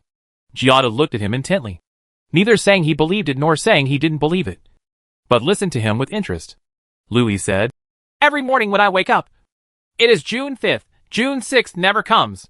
I have experienced it for 7 days. During these 7 days, it is June 5th every day. Sister, do you believe what I said? To be honest, I don't believe it. Then why don't you refute or raise questions? You guys born in the 2000s, Giada said, are very advanced in your thinking, which is beyond the understanding of those born in the 1990s like me. So I don't know how to refute or what kind of questions to raise. You really don't know about infinite restarts? Giada shook his head, looking confused, looking at Louis's disappointed look. He smiled and said, but I like you very much. You can be my little brother from now on. Louis sighed and said, it's okay, but when you get up tomorrow, you won't remember me, and I will get close to you again. Giada lowered his head and pondered for a moment and asked, even if what you said is true, there are so many beautiful sisters. Why are you looking for me? Because every morning, we take the same subway. Wait a minute, Giada said. I usually drive to and from get off work. Yesterday, my car was taken for maintenance, so I decided to take the subway today. How can you say that I take the subway every day? Louison said, this makes sense. Giada has his own car and usually drives to and from get off work. He only took the subway on June 5th. The only day she took the subway happened to be the day of endless restarts. So I just said that June 5th is the day of unlimited restarts, Louis said. I wake up every morning on June 5th, so I can see you on the subway every day. Aren't you on vacation? Giada asked. Afternoon break. Did you skip class? Seeing that she actually changed the subject, Louis sighed and said, I'm a bad student, and I'm not paid attention to by the teacher. It's okay to get the admission ticket. It doesn't matter whether I go or not. Okay, Giada said. I'm honored to meet you. Sister will treat you to dinner at noon. It's time for dinner now. Come on. Let's go downstairs. Hearing that he was invited to dinner, again, reminded him of Giada's invitation to dinner yesterday. But he died in a car accident on the way there. So he is extra careful now, and will be more vigilant when he goes to the restaurant later. Chapter 13. The whole starry sky twinkles for you. The two walked out of the office building. Louis was extremely cautious, looking around for fear of an out-of-control car coming out of nowhere. Giada smiled and asked, "What are you looking at? Little brother? You're looking around," Louis said. "There are many cars here, so I have to be protective." "Okay." Giada smiled and shook his head and ignored him. "I know there is a good Western restaurant. Let's take a taxi." "Take a taxi?" Louis said. "Can we just find a restaurant opposite?" "How can that be done?" Giada said. "How can I treat you casually? You don't have to worry about it." "If you take a taxi, it will definitely be far away. And Louis's telescope is still in the shop opposite." But he couldn't refuse now, so he had to let her go. When they got to the roadside, Giada was about to flag down a taxi. Louis said, "Sister, there is a taxi space over there. Let's go there and wait." "Hey, you have a pretty strong sense of safety." "Okay, I'll listen to you. Let's go." Giada smiled and walked with him to the taxi space to block the taxi. After just a few steps, he heard a bang from behind. The two of them were startled, and when they looked back, I saw a van hit a light pole on the side of the road and overturned on the spot. And that place was where Giada was about to stop the car just now. Giada was so frightened that her face turned pale, while Louisa said very calmly, "Let's leave quickly." When I came to the taxi space, I got a taxi in a short while. In the car, Jade, who was in shock, asked, "You seem to know that a car accident is going to happen downstairs." Louis shook his head and said, "I don't know. I just have a strong sense of safety." The two came to a very high-end Western restaurant. As soon as they entered the door, a waiter came up and said, "Miss Jia, you are here." Giada nodded and said, "It's still the same position, but today I brought my brother with me." "Okay, Miss Jia, your brother is really handsome." The two sat down and had lunch together. Giada said, "I am quite interested in your story. You can continue to tell it." Louis said, "Actually, I also discovered my sister's secret accidentally." "My secret? Are you checking me?" No, not at all. Sister, don't get me wrong," Louis explained quickly, and then revealed the mystery of the numbers on her skirt. After hearing what he said, Giada couldn't help but lowered his head, looked at the numbers on his skirt, and said, "I really didn't notice these numbers. You said that you repeat the same day every day. All things and people, it's all repeating. But the numbers on my skirt are changing?" Louis nodded. "And my memory will not be repeated. Sister, you believe me. Everything I say is true. I trust you. You really don't know about infinite restarts?" Giada shook his head. "I really don't know." Now Giada doesn't admit that she has anything to do with the infinite restart. And Louis has nothing to do. Maybe they really don't know. In addition to being beautiful, this Giada also had a very amiable and respectable smile. She didn't look like a bad person. Louis looked at her with various thoughts in his heart. Giada seemed to see his doubts and asked with a smile, "Do you doubt me?" Louis said, "I was suspicious of you at first." After that, he told her about his experiences in the past few days, including the failure to strike up a conversation with her for the first time, and being invited at noon after the second success, but died in a car accident on the way. All these were told to her. Giada said, "Brother, I don't care whether what you say is true or not. I can only tell you that I don't know anything. Really. If what Giada said is true, then Giada's clue is broken. Maybe she really doesn't know anything. And the mystery of digital transformation may also be caused by some kind of mechanism setting. This is like all no one has memory. But he, Louis, is the only one who has memory." Lou saw that Giada could find nothing more here, so he stopped asking and started talking about daily life. As for what to check next, I'll wait until after lunch to make plans.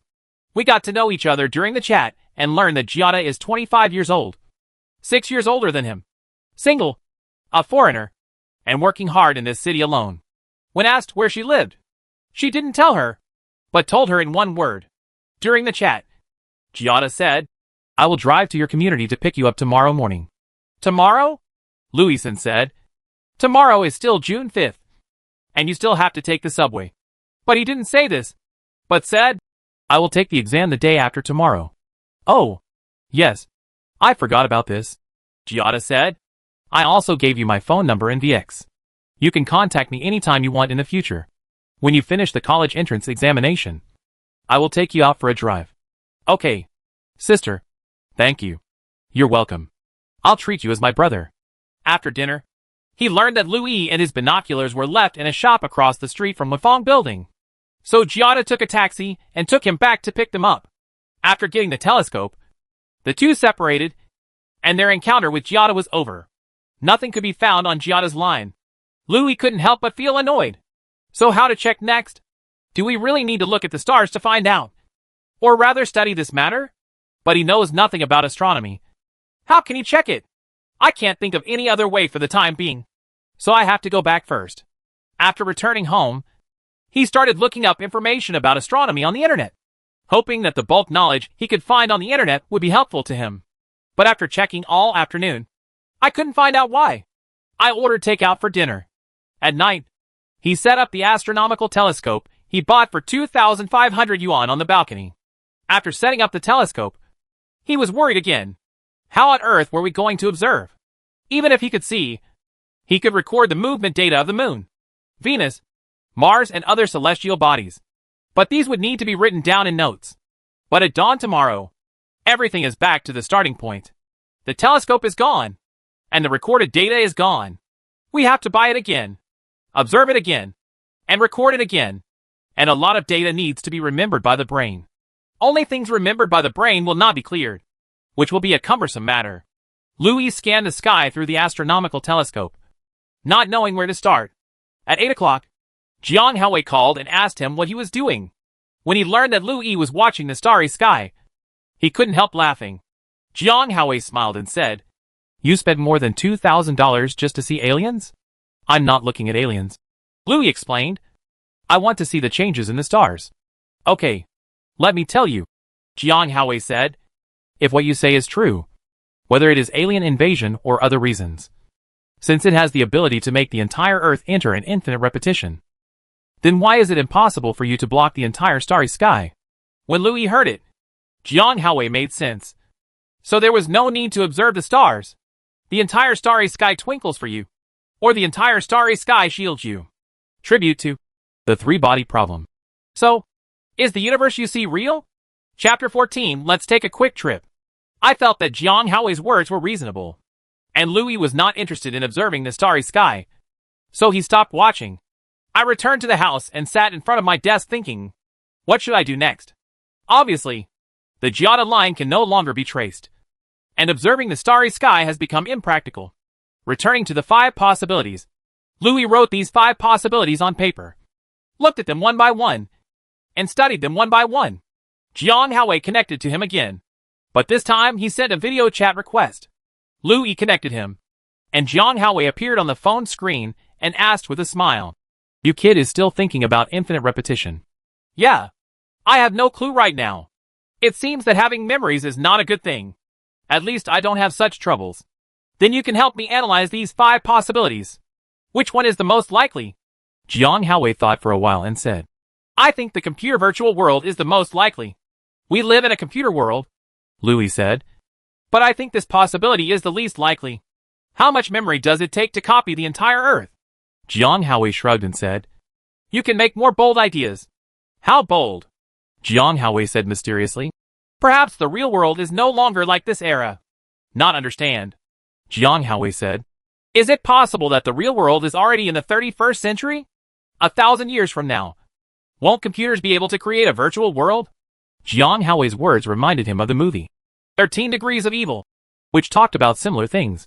But the virtual world in that movie was not the entire Earth, but just a city. But it is very untenable to talk about creating a virtual city, because a city is on the Earth, and it is impossible for this city not to communicate with other places in the world. But Jiang Haowei disagrees with this statement. Jiang Haowei believes, since it is a world virtualized by a computer, it will definitely take some corresponding measures. For example, if it only virtualizes a city, then it will inevitably have some problems in this city. Border firewall. As for how to set up the firewall, I don't know. Think about it. When you surf the internet in this virtual city, the information you learn about other places is all virtualized by this computer host. Everything in this world is virtualized. So what is impossible? Moreover, even if the current real world is the future, virtualizing an entire Earth would require an extremely large amount of data. So, Jiang Haowei said, in order to determine whether our world is a virtual city or a virtual Earth, what should I do? Buy a plane ticket or a high-speed rail ticket tomorrow. Jiang Haowei said, go to the farthest city. If it works, then this is not a virtual city, but a real virtual world. To the farthest city? Louis asked, thinking in his mind, to go to the farthest city. The best way is to go abroad. But he doesn't have a passport. He only had 1 day to apply for a temporary passport and visa, which was obviously too late. So this one was dropped by pause. Then the only option is to do high-speed rail. Thinking of this, he checked the number of high-speed rail trains for tomorrow on the internet. It showed that there were many lying trains. He selected one, which was to go to Beifang City at 10 o'clock tomorrow morning and arrive at 6 o'clock in the afternoon. The whole journey took 8 hours. Moreover, Beifang City is a very prosperous city, and you can go there for fun and relaxation. If you can't go, it just confirms Jiang Haowei's speculation that this is a virtual city. How is it? Jiang Haowei, have you found anything? Louis said, at 10 o'clock tomorrow morning, I will take the high-speed rail. Unfortunately, I can't buy a ticket now, so I can only buy it at the station tomorrow. If you buy it now, it will be a ticket for June 6th, but after the restart tomorrow, it will still be June 5th today, so you can only buy tickets at the window. You ask for leave for me tomorrow, Louis said. I'll go and forget to restart tomorrow. You won't even remember what I said today. Forget it. I'll call you tomorrow. About to end the chat, Jiang Haowei suddenly asked, Louis, are you planning to write a novel? Louis felt puzzled. Why do you ask that? You have such a big brain. You must have prepared some novels. Ah, after working on it for a long time.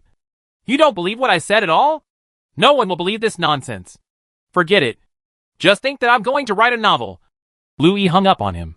Jiang Haowei never believed him and kept chatting with him in a joking manner.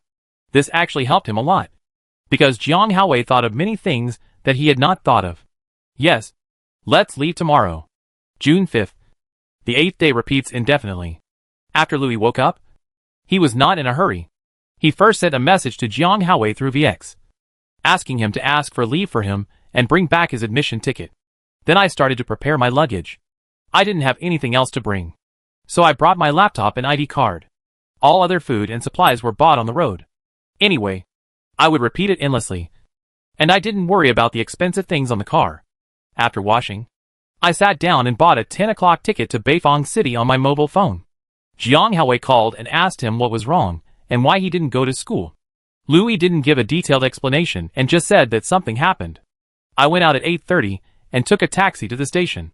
Everything went smoothly. I got on the high-speed train and came to my seat. There were quite a lot of people on the train. He then began an 8-hour journey. On the high-speed train, I opened my laptop, connected to the mobile hotspot, and started surfing the internet. While playing on the computer, I occasionally looked at the passing scenery outside the window and thought to myself, can a college entrance examination student be like me? 2 days before the exam, I can still go out with my mood. Travel? At the same time, Jiang Haowei's virtual city speculation was easily overturned by him. In just over an hour, the high-speed train left the province. If it is indeed a virtual world, then the virtual world must be the entire Earth. As soon as he left the province, his head teacher, Mr. Sun, called and asked where he was. Only then did Louis remember that Jiang Haowei had not been reminded to pay attention to safety today. Maybe Jiang Haowei was dead at this moment. It was not known whether he died on the bridge or in front of the school, but the former was the most likely. I'm on the high-speed rail, Louis said, pretending not to know. The day after tomorrow, I will take the college entrance examination. I will go on a trip to relieve my nervousness. I asked Jiang Haowei to get my admission ticket. Jiang Haowei. Teacher Sun's voice was trembling. He is dead. What happened to him? I was hit by a bus while riding my bike on the bridge, Teacher Sun said. Louis contacted Jiang Haowei early in the morning and asked him to ask for leave. So everyone knew that the two of them were not together. So Louis had no suspicion at this moment. In order not to arouse suspicion, Louis also deliberately pretended to be surprised and said, "How could this happen?" Teacher's son added, "I will be at school tomorrow. You come to me to get your admission ticket." Is teacher. Chapter 15. The 6.5 hours of disappearance. After 8 hours of driving, Louis finally arrived at Beifang City, an ancient city with a long history and culture. This city, like Jianghai City where he is located, is also a city with a large population. After leaving the high-speed rail station and standing in the sea of people, Louis couldn't feel anything was wrong. It didn't feel like he was in a virtual world at all. It was already 6 o'clock in the afternoon. Since nothing could be found wrong, I would just rest here for the night. Maybe I would still be in Beifang City when I got up tomorrow morning. And it was already June 6th. Although he knew the possibility was slim. Even though it was a famous historical city, Louis didn't want to go anywhere. He found a snack bar near the station to eat, and then found a hotel to rest. While resting in the hotel, he discovered another problem. After these 8 days of experience, he found that his beard had grown out. Louis's beard grows very slowly, and he only needs to shave it once every half month. If you haven't shaved for 7 or 8 days, you can still see the stubble, but it won't affect your face. This was originally a small problem, but it caught Louis's attention. If it repeats every day, then his daily growth amount of beard will also repeat. So it will not be seen that the beard is growing, but it was obvious that every day of the past 8 days, his beard grew more and more. This illustrates a problem. He is aging. If he continues at this rate, in 10-23 days, he will be 3 years older than other people of the same age. In other words, after 10-23 days of repetition, Jiang Haowei and Laurent are still 19 years old, while Louisa is already 22 years old, because he lived a solid 1023 days, which is 3 years, while others only live 1 day in his 3 years. In this infinite loop event, he is the only one who retains his memory, but he is also the only one who is aging normally. So there are pros and cons. This reminded her of a more important question. That is, in this infinite loop event, the repetition starts at 6 o'clock in the morning every day, at least starting from the 6 o'clock alarm clock that wakes him up at 6 o'clock. So when will this repetitive day end? Since he is aging normally, he should be able to last through the night until daylight comes the next day. In other words, he would stay up late tonight and watch the moment come when the day would start to repeat itself. Or what does it look like at the end of a repetitive day? From the days when June 4th was not repeated until June 5th was repeated, he never went to bed past 10 o'clock. From 10 o'clock in the evening to 6 o'clock the next morning. During these 8 hours, every minute and moment may be the moment when repetition ends and repetition begins. So he's staying up late. Thinking of this, Louis ran downstairs and bought 2 bottles of beer. He got himself drunk first so that he could fall asleep easily. Then he set the alarm clock to wake himself up at 9:30. With enough sleep, he would have the energy to stay up late. But he shouldn't drink too much beer. He was afraid that if he drank too much, he would be too drunk and the alarm clock wouldn't be able to wake him up. So although he bought 2 bottles, he only drank 1 and then fell asleep. Louis doesn't drink much and gets sleepy easily after drinking. The alarm clock woke him up on time at 9:30. When he looked at the time, he saw that it was still the night of June 5th, which meant that the day was not over yet and the repetition had not yet begun. He sat at the table and waited. In order to kill the boring time, he opened the laptop he brought, connected to the hotel's Wi-Fi, downloaded an online game, and started playing. While playing on the computer, he couldn't help but think of Giada. He added her VX number the day before yesterday, but failed to remember her phone number. Yesterday, he deliberately wrote it down, so he can still remember her number now. As for the friend who added her yesterday, due to the restart, she is no longer in the friend list today, so she needs to be added again. But now Giada has no memory of yesterday, and she no longer recognizes him. Louis still gave up the idea of adding her as a friend. Forget it. Don't think about anything else. Just concentrate on waiting for the moment of restart. He just played the game like this until 11:30. When the time reached 11:30, suddenly, the alarm clock rang, and Louis woke up. When he saw the morning light entering the bedroom, he understood that June 5th would restart again. But he didn't understand why it was suddenly 6 o'clock in the morning at 11:30 last night. He didn't feel anything at all. Not excessive at all. It was like a sudden jump. He felt this was incredible. It was suddenly 6 o'clock in the morning at 11:30, and the 6.5 hours were gone just like that. and he teleported from a place 2,000 kilometers away to his home. The alarm clock rang for a long time. Louis lazily turned it off and looked at his phone.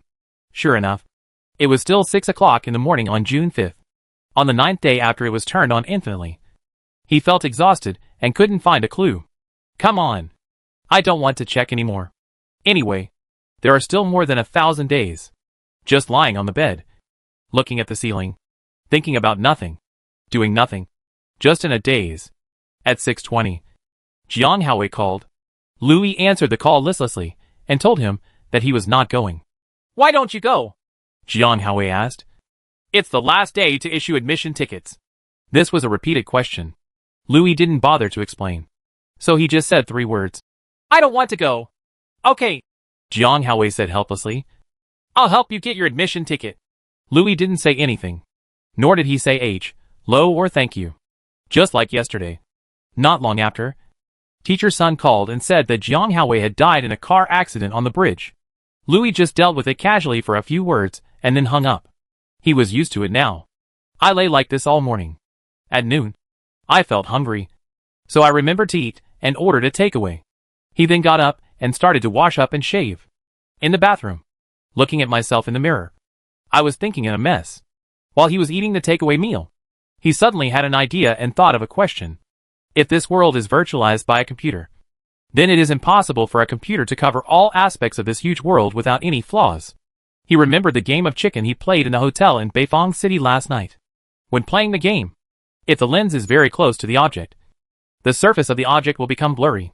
So, thinking of this, Louis put down the bowl and chopsticks and stared at the table. After hesitating for a while, he lowered his head and put his face close to the table to look at it. It was not as blurry as he realized. The table was very clear. Even if his eyes were almost touching the table, he could still see it. No blur at all. He left the stool again and lay on the ground with his face against the floor. He looked at the floor. Again, it was very clear and not blurry. Does that mean this is not the computer world anymore? But Jiang Haowei said that the computer will respond to the observer and process the data. Even if the picture is blurry, the observer will feel that the picture is clear. What about mosaics? Will there be mosaics in the virtual world? Thinking of this, Louis took the time to finish his meal and then went out to the optical instrument store to buy a telescope. Chapter 16 Looking for World Bugs.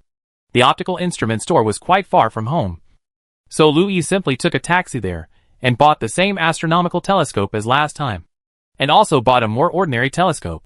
After returning home, he first looked around with an ordinary telescope, trying to see if he could find mosaics at distant scenery through the telescope. After looking through an ordinary telescope, no mosaics were found, and everything observed was very clear.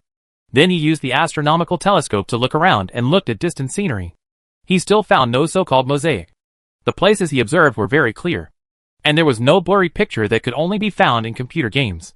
He even tried to move the camera quickly to see if he could detect excessive changes in the picture during the rapid movement, but failed. Various observations revealed no blurry images and mosaics that are only found in computer games. In other words, through observation with the naked eye and a telescope, it is impossible to determine that the world we are in now is a world created by a computer. All attempts were in vain. Lou kicked the astronomical telescope over with a kick. He really wanted to give up and couldn't find anything. In this case, it is better to live each day well and wait for the 1023 days to repeat, and leave it to fate whether to continue or to be destroyed. Louis lay stretched out on the floor, looking at the ceiling. He was on the verge of collapse. Good virtue? Angela? Louis couldn't help but think of this person again. The first time he approached her, she said her name was Angela. The second time she approached her, she said her name was Jade.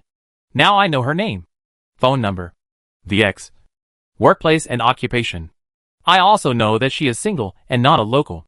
However, when I asked her where she lived, she changed the subject. She is deliberately hiding her whereabouts. So there may still be something wrong with this woman. Then I'll go find out where she lives now. Louis got up, washed her face, left the house, took a taxi directly to Wenfang building, and found a bench to sit on the pedestrian street opposite. There was a tree blocking the sun. It was only after 4 o'clock, and there was still a while before get off work. He looked at his cell phone VX, thinking about whether to add Giada, and tried to enter her mobile phone number to search. Sure enough, He found her, and the screen name was still, "My name isn't Kira." He tried adding a friend, but there was no response. But he didn't refuse either. Maybe Giada was busy and didn't bother to respond. Or he just ignored it. Louis ignored this for the time being and waited again. He thought again about whether to call her, but after careful consideration, he thought it would be better not to be rash. About half an hour later, the phone rang. Louis picked it up and saw that it was Giada who had approved his friend request. Many people now add a lot of strange friends when using VX, but basically don't talk to each other. And this may also be the case with Giada now. Louis was thinking about whether to say H, low to her, and how to say H, low. She knew Giada before and got along well with her. But after the restart, Giada no longer recognized him. And everything had to start all over again. Giada was playing Dragon Medicine. But Louis didn't play this game. Otherwise, he would get close to her by playing games. He wanted to consult Jiang Haowei about the game. But Jiang Haowei died in the morning. As for games, download one and play it when you go back in the evening. So don't flirt with her for the time being. Finally, when it was time to get off work at 6 o'clock, Louis came to the street and waited. Not long after, he saw Giada walking out of Wenfang building. She did not go to the subway station, but stood on the side of the road waiting. Louison thought, what's worse? She has to take a taxi. If she takes a taxi, it will be difficult to follow. Sure enough, after a while, Giada hailed a taxi and left. Louis had no choice but to leave in despair, having dinner outside and going home. After returning home, he didn't want to do anything, not even play the newly downloaded chicken game, let alone review his homework. I just lay on the bed, doing nothing, staring at the ceiling in a daze, not turning on the light even when it was dark. He repeats it day by day, and he is the only one who remembers it all. This gives him the feeling that everyone is a stranger. It had only been 8 days, and he couldn't hold it any longer. But there were still 1,015 days to repeat, and he didn't know what to do. He felt boundless despair. Why does June 5th repeat itself indefinitely? Why not June 4th? He began to recall June 4th. To everyone, June 4th was just yesterday. But to him, Louis, it was already 7 days ago. He tried his best to recall. Yesterday. 7 days ago. After 7 days, his memory of that day began to blur. He only remembered that he went to bed very early that day, as if he went to bed at 11:30. Normally, once he entered the second semester of his senior year of high school, he would never go to bed before 12 o'clock. Although he is a poor student and does not have high expectations for the college entrance examination, he also wants to work hard to get a good degree in the last semester. After a semester of devil-style review, he finally went to bed at 11:30 in the evening on June 4th. At 11:30? When he thought of 11:30, Louis suddenly remembered that he spent last night in the northern city 2,000 kilometers away. He waited until 11:30, and then suddenly returned to 6 o'clock this morning. It was not too much at all. No. So can we say that everything started at 11:30 on the night of June 4th? He wasn't sure, and he couldn't guess. In helpless despair, he thought of his parents, so he picked up the phone and dialed their numbers. The call was quickly connected, and it was his mother who answered the call. As soon as the call was connected, she said sweetly, "Hi, honey, do you miss your parents?" Louis remained silent and didn't speak. "What's wrong, baby?" Mother Lou asked with concern. "Mom." Louis was silent for a while and said, "I'm going to collapse." "What's wrong, honey?" Mother Lou asked. "Don't be nervous. It's just a college entrance examination. It doesn't matter if you don't do well. It'll be fine."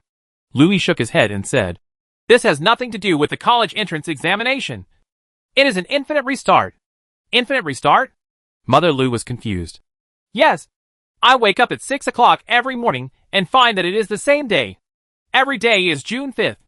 I never take a step forward and repeat the day of June 5th endlessly. Yesterday was June 5th and today is June 5th. It's the 5th of the month.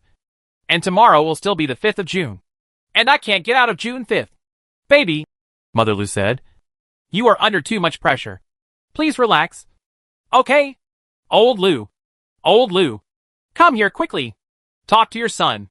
Louis wiped away the tears that fell quietly and said, "Mom, I'm fine. If Dad is busy, don't call him. I'm hanging up." Good night, Mom. After that, he hung up the phone. He knew it was useless to complain to his parents, and they wouldn't understand. Chapter 17, Bus Number 16. The 9th day of infinite repetition is still June 5th. When Louis woke up, he was still lazy. He didn't want to do anything and couldn't fall asleep. He just lay there and thought. After thinking for a while, he decided to get up. Just when he was thinking about it, he thought of his goddess Laurent. He hadn't seen her for 2 days and missed her. I got up and washed up and went out. I met Uncle Zhang and said hello. I met Jiang Haowei, bought egg pancakes, and rode together. Under the bridge, Louis pulled Jiang Haowei to stop and wait. When he saw the fatal bus coming onto the bridge, a question suddenly came to his mind. On the first day, when infinite repetition was enabled, I was hit by this bus and died. And then infinite repetition was enabled. Every day over and over again, this bus will experience the same car accident. So is there something wrong with this bus? He looked at the rear of the bus, trying to see its license plate clearly. But at this moment the bus had already rushed off the bridge. He did not see the license plate of the bus clearly, but he could clearly see the 16 marked on the back of it. It turns out to be bus number 16.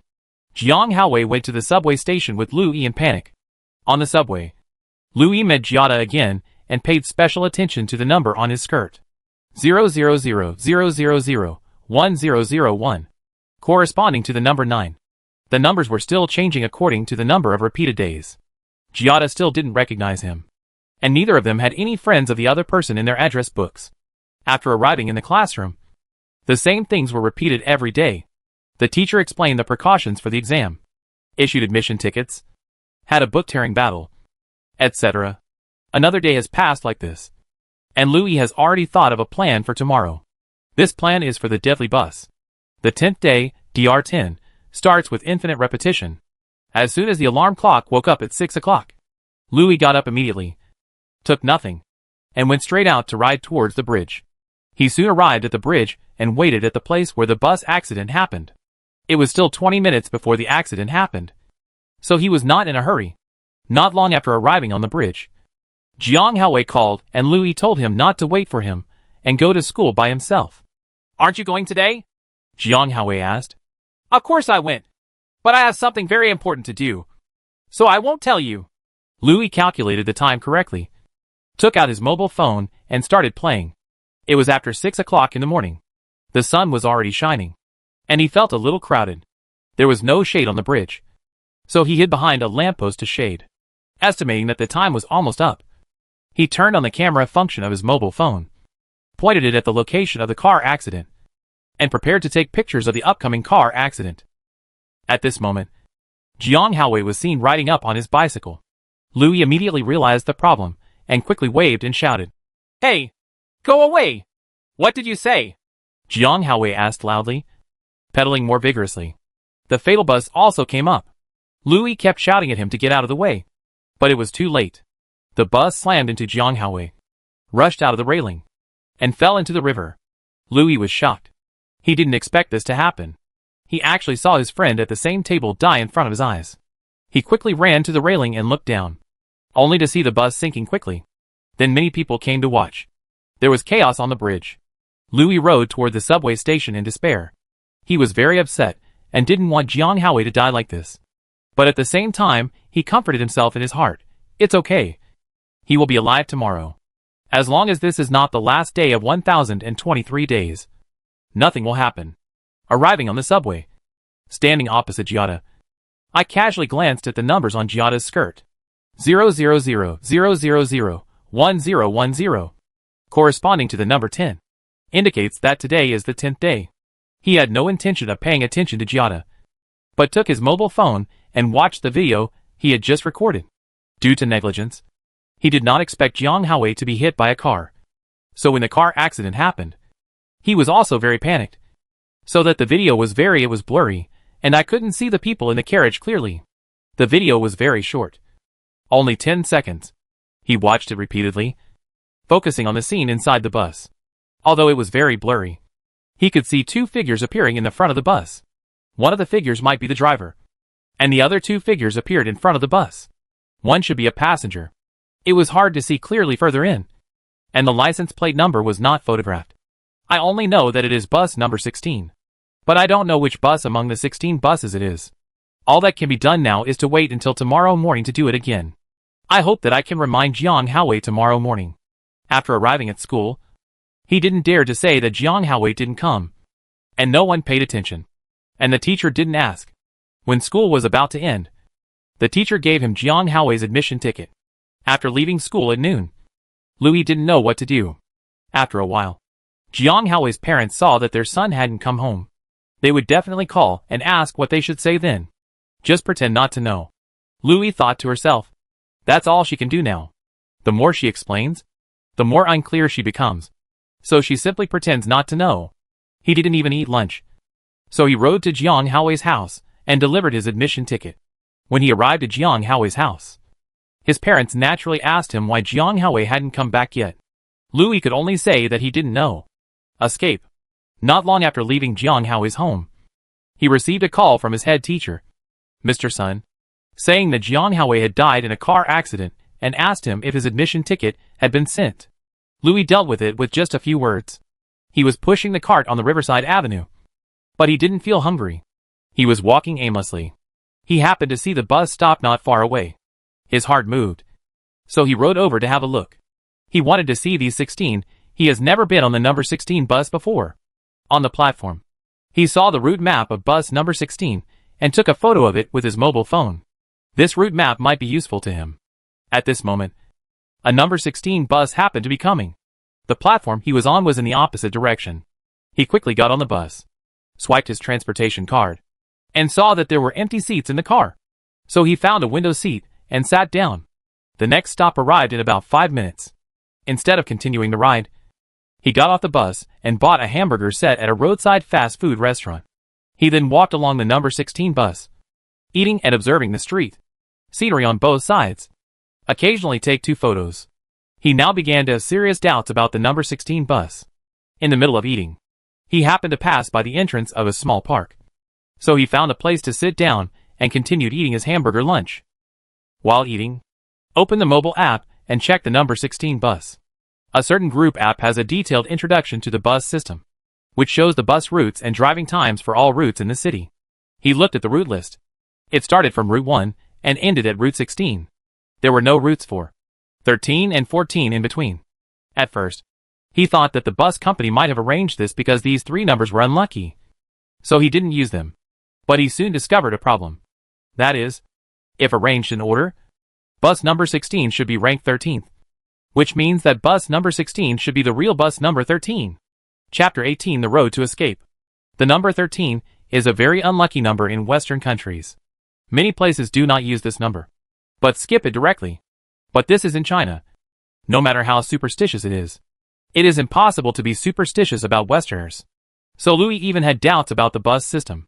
If this is really a virtual world in the computer system, it would be easy to explain.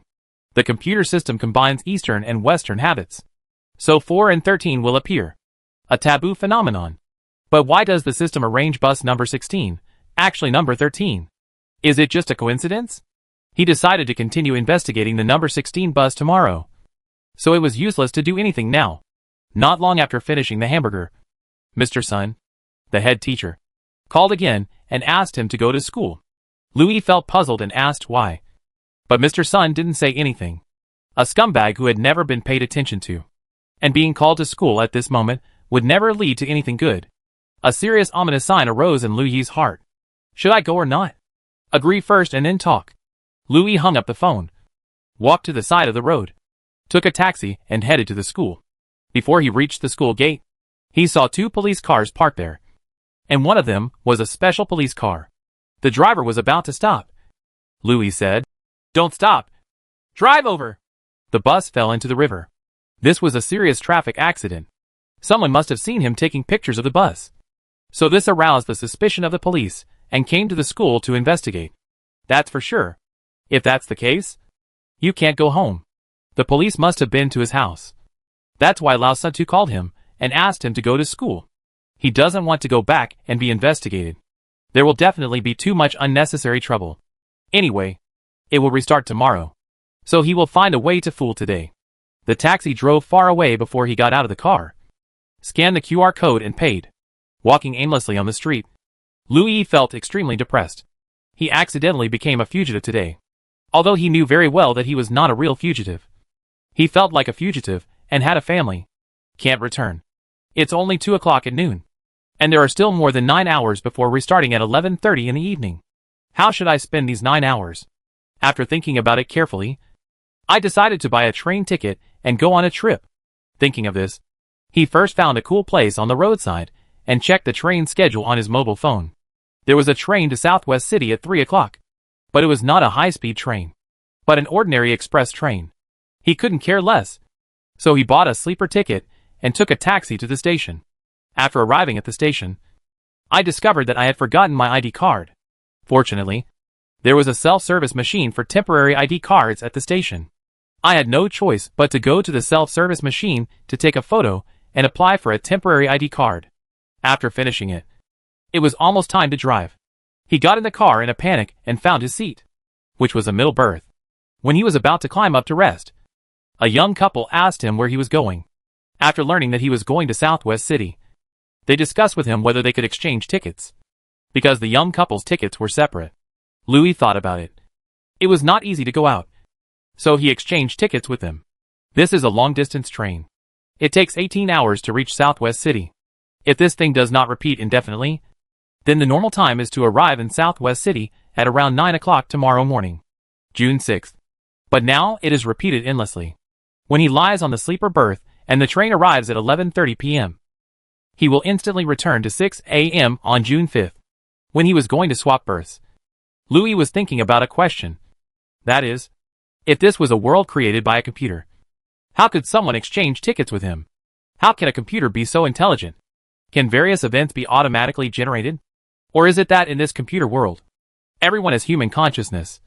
But all these people with human consciousness don't know that they are actually just a piece of code in the computer world. If you think about it this way, then wouldn't you be a human being? When Louis thought of this, he couldn't help but feel frightened. This is really a terrifying thing to think about. Louis didn't bring any luggage, climbed into the berth, laid down, and began to think. If I am also a piece of code in this computer world, I might as well not check it. What a panic it will be if I find out that the truth is exactly what I imagined. In that case, he will be even more worried that the mysterious player in front of the computer suddenly unplugs the power. And then his Louis and everyone in this world will be terminated. It's scary just thinking about it. But this world is so real. It doesn't look like a world created by a computer at all. Look around. There are busy passengers, greeting each other, talking, and noisy voices. How does this look like being in a virtual computer world? Louis tried his best to convince himself that this speculation was not true. After lying down on the sleeper, not long after, the train started moving. Louis was also bored, either in a daze or playing with his mobile phone. Anyway, now that we are in this endless repetition, there is no use worrying about anything. After lying down all night, he got off the berth and went to the dining car to eat. Although the food on the train was expensive, he didn't care. Anyway, he would start over again tomorrow, and the money he spent would come back. After eating, he bought a bottle of water and snacks and returned to the berth. When he lay there until 8 o'clock, he saw 2 policemen passing by his seat, which aroused his vigilance.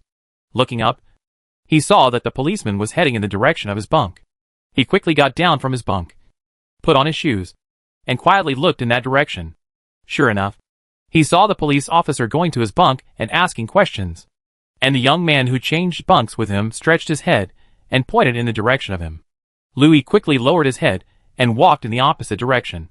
After taking just 2 steps, he heard someone shouting from behind. "Hey! Stop! Check the tickets!" He pretended not to hear and continued to walk forward. The policeman behind him shouted again. Louis had no choice but to stop. When the policeman came over, he said, "Don't you change your ticket as soon as you get on the bus? What kind of ticket are you checking? Note, sleeper tickets must be exchanged with a flight attendant for the corresponding berth card after boarding the train, commonly known as ticket exchange." A police officer held a PDA in his hand and asked, "Your name is Louis?" "It's me." "What's wrong?" Louis asked. "The big brother and I are changing berths." The policeman said, "Would you like to come with us?" "What's wrong?" "I have a ticket." The policeman couldn't help but took him away and brought him to the police room without saying a word. Louis knew that it might be related to the car accident in the morning, so he didn't bother to say anything. Anyway, there are only 3 hours left today, so it's up to you. Give it a try. Not long after he arrived at the next stop, the police escorted him off the bus. On the platform, there were already 2 plainclothes waiting for him. Chapter 19 Uncle Wu. Louis was handed over to the local police. He neither resisted nor spoke. He opened a video call with the Jianhai City Police at the local police station. The caller was a young man in his 20s, who asked, "Name?" "Zhang San." Louis replied, "Tell me again. What's your name?" The interrogator asked. "Zhang San." Louis said innocently, "Isn't your name Louis? You know you still ask? What's your attitude?" The other party said angrily, "What's my attitude? I didn't break the law. I just stood on the bridge and took pictures of the bus. And then it fell into the river." Louis said, "I am a senior in high school, and will take the college entrance examination the day after tomorrow. If you ask me why I have to leave by train, because I have been studying intensively for the past few days, and the pressure is too great. I travel to relax. Although my destination is Southwest City, I will get off the bus midway tomorrow morning, and then take the train back to Jianhai City tomorrow morning. And it won't delay the exam the day after tomorrow at all. If you ask me why I'm so weird, I can only say that I don't know. I just want to relieve my nervousness." Louis said a long list without waiting for the other party to ask questions, and then continued, "My parents are abroad. They will fly back to China tomorrow. The flight will arrive in our city at 6 o'clock tomorrow afternoon. I will not pick them up. They will make the airport themselves. The bus returns to the city. Jiang Haowei and I were childhood friends and best friends. I am very sad about his death. The above is what I want to say. Except for my family and classmates. I have nothing to do with anyone. I'm done." Louis was too depressed these days, and had no place to vent. So he talked a lot, and suddenly felt much more relaxed. The police officer in the video was stunned for a long time, and then said with a smile, "We are just investigating. After all, this was a huge traffic accident, and more than 20 people died. Someone saw you taking pictures at the moment of the car accident. That's why we're looking for you. If you want to say it has nothing to do with you, then why are you running away? Can't we just go to the school and ask a few questions and we'll be done? I'm sorry. If I had known this, I shouldn't have run away," Louis said. "I didn't want to get into trouble, so I decided to travel by train." After that, he took out his mobile phone and threw it on the table, and said, "The video I took is in my mobile phone. You can take it and take a look." Because the incident happened suddenly, the video was very blurry. The police officer next to him picked up his phone, found the video, and showed it to the other party. After watching it again, the police officer on the other side sighed and said, "This video of yours is worthless. We have surveillance video in the car." Hearing him talk about the surveillance video in the car, Louis' heart moved. I thought to myself, could this infinite repetition be related to the situation in this car? For him, the infinite repetition started after he was hit by a car on the first day. Thinking of this, Louis said, "Uncle JC, can you show me the surveillance camera in the car? Why do you want to watch the surveillance?" The other party asked. "I really want to know who is in the car," Louis said with a very far-fetched reason. "You have no right to check." The other police officer said, "You are fine now. Do you want to continue traveling or come back?" Louis sighed. No matter whether he was going west or going back, it would end on time at 11:30. He said, "Then I'd better go back. I'll rest tomorrow and take the exam the day after tomorrow." The interrogation ended like this. The police had no evidence and could not detain him. They had to let him go and bought him a train ticket back to Jianhai City. "Since I got off the bus halfway and it was only a 5-hour drive back, I just bought a hard seat ticket. At 10 o'clock in the evening, an uncle in his 40s drove him to the station.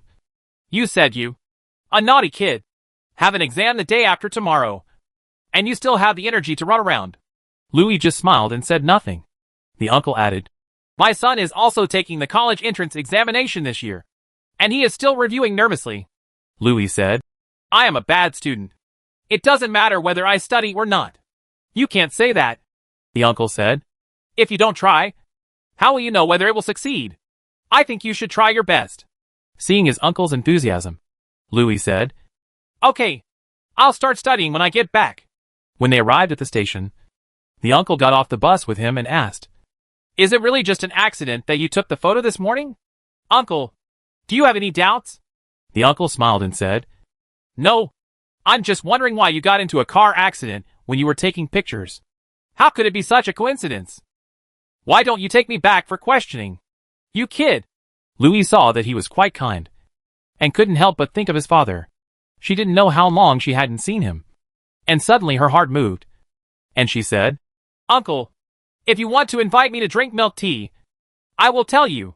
The police officer's eyes lit up and he said, Okay, I'll treat you to a drink." There was a milk tea shop at the station, and the two of them walked there together. On the way, Louis learned that this person's surname was Wu. When we arrived at the milk tea shop, we ordered 2 cups of milk tea and found a seat to sit down. Louis said, "Uncle Wu, just listen to what I say to you, because you won't believe what I say. If you don't tell me, how do you know I won't believe you?" Uncle Wu asked with a smile. "Because we are living in a huge virtual world simulated by computers." Louis slowed down and spoke while observing Uncle Wu's expression. Lao Wu kept smiling. After listening to what he said, he kept smiling and used a straw to stir the milk tea cup casually. "Let's see. Uncle, you won't believe me if I tell you. You just said such a meaningless statement. How can I believe it? Even if it is true, it needs a reason. What we at JC talk about are evidence. Likewise, if you present the evidence, I will believe you." Louis shook his head and said, "There is no evidence. Is that just your wild guess?" Shang Wenyu looked at the time and said, "The train will be there for a while, so I'll tell you about my experience." Then he gave a brief summary of his experiences over the past few days. After that, he looked at old Wu and saw that he was in a daze. So he asked, "What's wrong, Uncle Wu?" Old Wu was excited and said, "What you said sounds like that, but I still can't believe it. But you also understand that even if everything you say is true, no one will believe it. So you can't blame me." Louis nodded and said, "Yes, I understand." Old Wu added, If what you said is true, then why don't you try and take that bus?" Louis didn't know why and looked at him doubtfully. Lao Wu said, "What I mean is that before it has an accident, you should get on the bus at the last stop and ride it, so that when it has an accident on the bridge, you can see everything in the car clearly. But if that happens, I will die. Anyway, you came back to life the next day." Chapter 20. You can do it. Lao Wu gave him his phone number and VX number, and said, "If it's like you said, call me tomorrow." Louis smiled and said, "After the restart, you have no memory. If I look for you, you will treat me as a lunatic." "That's right," Lao Wu said. "Then you can figure it out yourself. It's up to you whether you want to find me or not." Unexpectedly, when I got off the bus halfway to Southwest City, I actually made a friend like Lao Wu. Perhaps Lao Wu approached him just because of his career, but Louis felt that Lao Wu was a very peaceful person. This couldn't help but remind him of his parents. Sitting on the train back to Jianhai City, it was already past 10 o'clock in the evening. Looking at the darkness outside the window, Louis fell into deep thought. How long had it been since he last saw his parents? He was starting to lose track of them. At 11:30, it was very punctual, and it was back to 6 in the morning in an instant, without any excess. Number of restarts. On the 11th day, Louis referred to him as DR11. When the alarm clock woke him up, he was thinking about what he said when talking to Lao Wu yesterday, whether he should take that fatal bus ride. Death was no longer a big deal to him. The worst he could do was to come back to life after restarting tomorrow. But 3 death experiences still frightened him. After just such a hesitation, it was 6:20, and it was too late to take the bus. But he still wanted to catch that moment before the bus crashed into the river today. Then after walking downstairs, he hesitated again, because he had witnessed it once yesterday. Although the incident happened in a hurry, and the view was not clear enough. But as the police officer said, the scene he observed, there is no value at all to the images captured by the in-car surveillance. He also thought about what Lao Wu told him yesterday. If he wanted to get more valuable information, the best way was to take that bus. I missed it today. I must go there tomorrow. Isn't it just death? There is nothing to be afraid of. At worst, the next day, I will be a good man again. Thinking of this, I had already met up with Jiang Haowei. As before, I bought egg pancakes, rode a bike on the bridge, missed the car accident, and got on the subway. In the subway, I met Gianna as expected, and saw the number on her skirt as expected. 000001011, corresponding to the number 11 days. Means today is DR11. Louis didn't go to talk to her again, knowing that it would be of no use. Later, I escaped another car accident at the intersection near the school. When I got to school, the teacher explained the college entrance examination, issued admission tickets, had a book-tearing battle, had lunch in a restaurant, and then went home. Louis has summarized 3 major doubts through his experiences these days. One is the mystery of Giada's number changes. The second is the mystery of the fatal bus. And the third is the mystery of the 6.5 hours of disappearance. The mystery of the numbers can no longer be investigated, because Giada, like everyone else, is an individual without memory. She herself cannot explain the mystery of the number changes, just like Louis cannot explain why he has memories. The third doubtful point is that the 6.5 hours disappeared, ending at 11:30 in the evening and starting at 6 in the morning. No matter what they did, they could not change this fact. Even if he wanted to get up early in the morning, he couldn't. He was woken up by the alarm clock at 6 o'clock on time. He couldn't remember whether or what he had dreamed during these 6.5 hours. So now what he can investigate is the second doubt, the mystery of the fatal bus. At home, he even thought about asking Lao Wu to solve his doubts. Although Lao Wu was an uncle in his 40s, he was quite smart. But what should he do if he has no memory? No matter. Let's try it first. Thinking of this, he searched for Lao Wu's VX number and applied to it friends. The friends were approved and waiting. After 2 hours, Lao Wu passed. After adding friends, Louis typed, "Hello, Officer Wu." After a while, Lao Wu replied, "Who are you?" Louis thought about it and typed, "I am a fan of yours. You are a great police officer, and I admire you very much." After a while, Lao Wu replied, "Are you kidding me? I'm just a very ordinary policeman. What's there to admire?" Louis didn't want to talk in circles anymore, so he simply pressed the voice button and said, "Uncle Wu, this is Louis. We were at the milk tea shop at the train station in City C last night. You asked me to call you today. What are you talking about?" Lao Wu said, "I don't even know you. How could I go to drink milk tea with you?" Louis added, "How else would I know your VX number and mobile phone number? You gave them to me. Of course you say you don't know me now." "Because?" "Why?" Lao Wu asked. "Because this world is an infinite cycle. Every day repeats yesterday. Every day is June 5th. And we cannot reach tomorrow. We always live on the eve of June 6th. But we cannot reach June no matter what. 0 o'clock on the 6th. Are you crazy?" Lao Wu asked. Louis on the other end of the phone couldn't help but laugh and said, "I told you that if I call you, you will be called crazy. As expected." "Okay. Uncle Wu, I wish your son will be on the gold list of the college entrance examination. Goodbye." About half an hour later, Lao Wu actually called directly.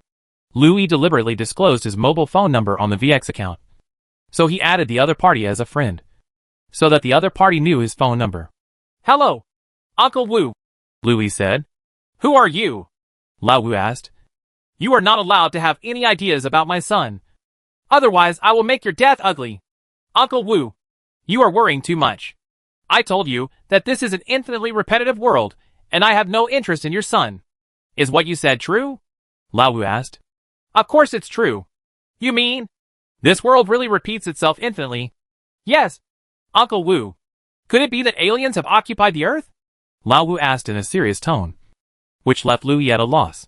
Even Jiang Haowei, who is his own age, cannot accept his experience.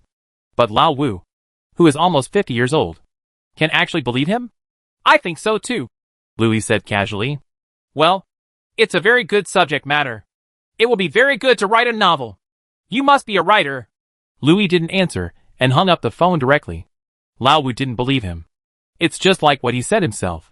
Even if everything you experience is true, no matter how you prove it, there will be no one in the world will believe you. So there is no need to continue talking with Lao Wu. And all he has to do now is to finish today and take the fatal bus tomorrow. Louis encouraged herself. "Louis, don't be afraid of death. Overcome your fear. You can do it." Chapter 21 Electric Ray. DR12. AM 6:00. After Louis got up, his whole body could not help but tremble slightly. "If you still go there even though you know you are going to die, Why don't you still tremble? I sat on the bed and meditated for a minute. Do my best. Louis got up quickly without washing up. She took nothing but her mobile phone and went straight to the bus stop. While writing, I was still shaking. And I couldn't help cursing myself in my mind. What are you afraid of? Aren't you going to survive tomorrow? As soon as he arrived at the bus stop, Jiang Haowei called and Louis said, I'm not going. Please help me get my admission ticket. Estimating the time. Bus number 16. And the fatal bus he was going to take would arrive in about 5 minutes. Louis parked the bicycle casually, not afraid of losing it. Anyway, he would come back after restarting tomorrow. Standing on the platform, looking at the people waiting for the bus, and then at the vehicles and pedestrians on the street, Louis felt very nervous. This was a death-defying rhythm. He kept encouraging himself in his mind. It doesn't matter. It doesn't matter. Death is only for a moment. Pain is only for a moment. It will be over. The sun will rise tomorrow as usual. And you will still be a living you tomorrow. Finally, the number 16 bus slowly entered the station. And Louis got on the bus with a few people. There were not many people on the bus. He glanced at it and estimated that there were only about 20 people. There are no seats left. There were several junior high school students carrying school bags and chattering. But one student among them was silent and stood out among the other students, looking out of place. There was also a girl among the passengers who also caught his attention. She was about 24 or 25 years old, tall and good-looking, giving people a very elegant feeling. There was another girl, probably in her early 20s, sitting in the special seat for the elderly, the weak, the sick, the disabled and pregnant women. She had a bad look on her face. Her head was leaning against the window glass as if she was sick, and she was looking out the window blankly. There was another person who caught his special attention. He was a middle-aged man in his 50s who looked very tough. He was sitting on the seat closer to the driver. There was also a girl in her 20s sitting next to him. He lowered his head and played with his mobile phone. Louis took 2 steps back, stood on the edge of the aisle, grabbed the armrest ring, and faced the front of the car. He wanted to see clearly how this fatal bus fell into the river. The bus started moving along the Riverside Avenue, and not far ahead, you will turn left onto the bridge. Seeing the god of death approaching step by step, Louis couldn't help sweating his nervous palms, and his body couldn't help but tremble. The bus finally turned left and entered the bridge. Louis looked around, hoping to find some clues before the car accident. But everything was calm and nothing was wrong. He saw Jiang Haowei not far away, riding a bicycle on the bridge. Then I remembered that I didn't remind him when I called him this morning. But it doesn't matter. Anyway, if you die, you will live tomorrow. Just as we were about to arrive at the scene of the car accident, suddenly, the middle-aged man stood up with a sudden howl and rushed towards the driver. The girl next to him screamed in fright. Louis watched helplessly as the big man rushed to the driver and punched him on the temple. The driver was knocked unconscious on the spot. Then the big man grabbed the steering wheel, and the bus suddenly turned towards the railing. Rush everywhere. Everyone in the car screamed loudly, especially the girl who just sat next to the big man, who screamed, "Dad!" But it was already too late. Louis saw with his own eyes that the bus knocked Jiang Haowei away and hit the railing. The bus rushed out of the railing and fell towards the river. Louis couldn't stand still and fell on the front glass of the bus. A large number of passengers behind him screamed and fell down, pinning him underneath. Louis's face was pressed against the window glass. Before she could think too much, the bus fell into the water. DR 13. AM 6:00. Louis was woken up by the alarm clock. This time he woke up suddenly and started doing it because he had just died. He gave himself a minute to think. And a minute later, he had to make a decision on what to do next. He recalled that just now, it was actually the moment when the bus crashed into the river yesterday. He saw the river approaching quickly, and at the moment when the front of the bus was about to enter the water, he saw, there is a huge thing swimming under the water. Yes, that's right. There was indeed a huge thing under the water, and it was definitely a creature. His shape was like, he tried his best to think about it. It should be like a kind of ocean fish. But its body is very big, bigger than a bus. There will never be such a big tropical ocean fish on the earth. What kind of fish could that be? Louis decided to go to death. Again, he had a hunch that he was getting closer to the truth. Thinking of this, he immediately got up and rushed to the bus stop. On the way, he called Jiang Haowei and asked him to bring his admission ticket. He also reminded him that there might be traffic accidents on the bridge and at the intersection near the school, so he should be careful. Jiang Haowei asked him why he knew, but he didn't say anything. Soon he arrived at the bus stop, and while the bus was still 5 minutes away, he checked the information on marine fish on his mobile phone on the platform. Soon, he found a kind of fish and the water monster he had seen yesterday. It's very similar. This kind of ocean fish is the electric ray. That's right. It's an electric ray. A huge electric ray. If he guessed it, the huge electric ray he saw yesterday was at least 10 meters long. There would never be such a big electric ray on the Earth. And electric rays are marine creatures.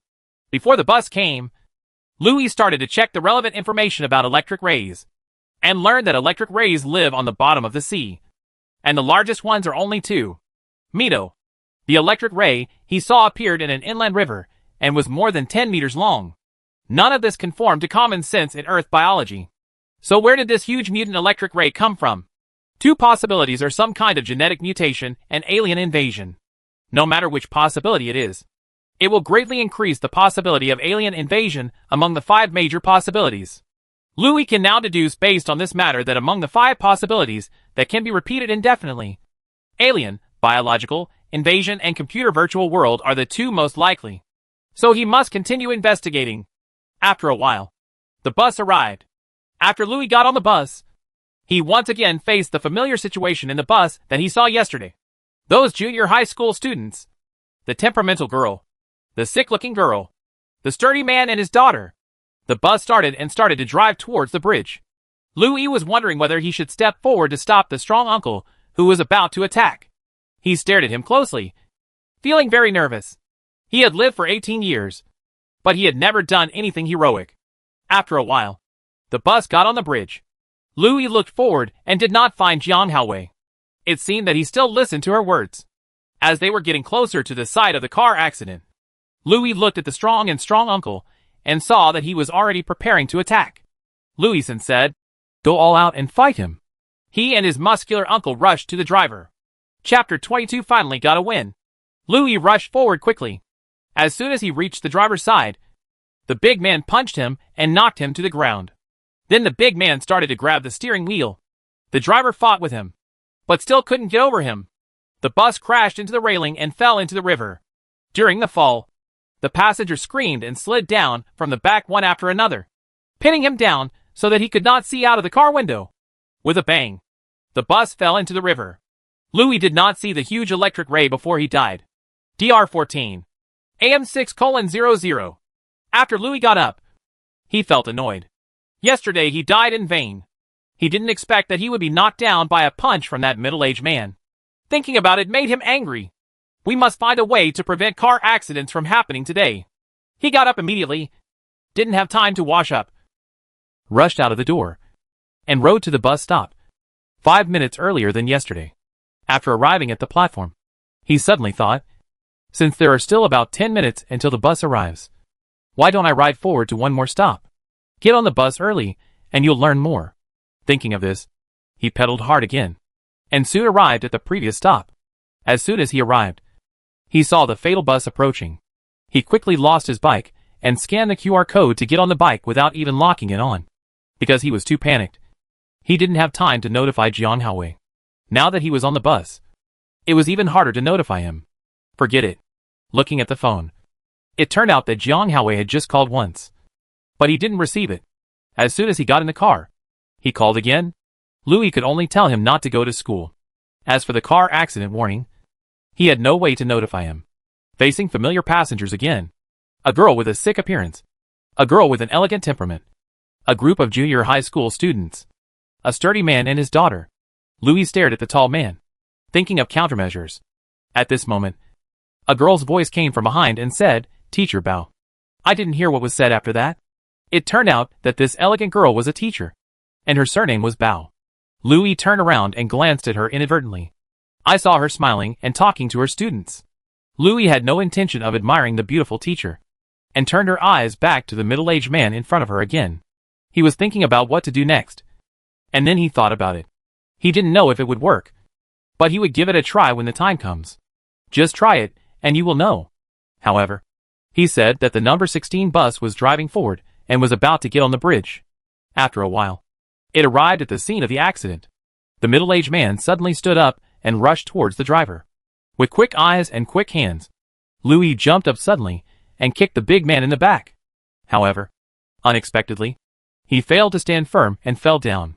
The big man succeeded again and grabbed the driver's steering wheel. And the car accident happened again. Louis was trapped in the crowd and once again did not see the monster in the water. DR 15. AM 6:00. Louis was extremely annoyed. This was the third time. But he still couldn't stop the middle-aged man. It was also because of his thin body. In ancient times, he was just a weak scholar. I don't believe this evil anymore. Louis decided to defeat the middle-aged man once. After leaving home quickly, he kept thinking of countermeasures. If he fought, he would definitely not be able to defeat them. So he would have to outwit them. When he had thought of his countermeasure, he had already arrived at the bus stop, which was the previous stop. As soon as he arrived, the bus also arrived. He lost his bicycle and got on the bus, facing familiar faces again. Among the people in this bus, he only knew that the temperamental girl's surname was Bao, and she was a junior high school teacher. The others were all I don't know. The car started, and he stood behind the driver. There is a railing next to the driver's seat to prevent too many passengers from crowding the driver. But it does not guarantee the driver's safety. So Lu Yi's countermeasure is to stand behind the driver and protect the driver with his own body. The driver glanced at him and said, "Young man, walk inside." Lu Yi moved closer and said, "I'll just stand on the side and stay out of the way." The driver ignored him and continued driving.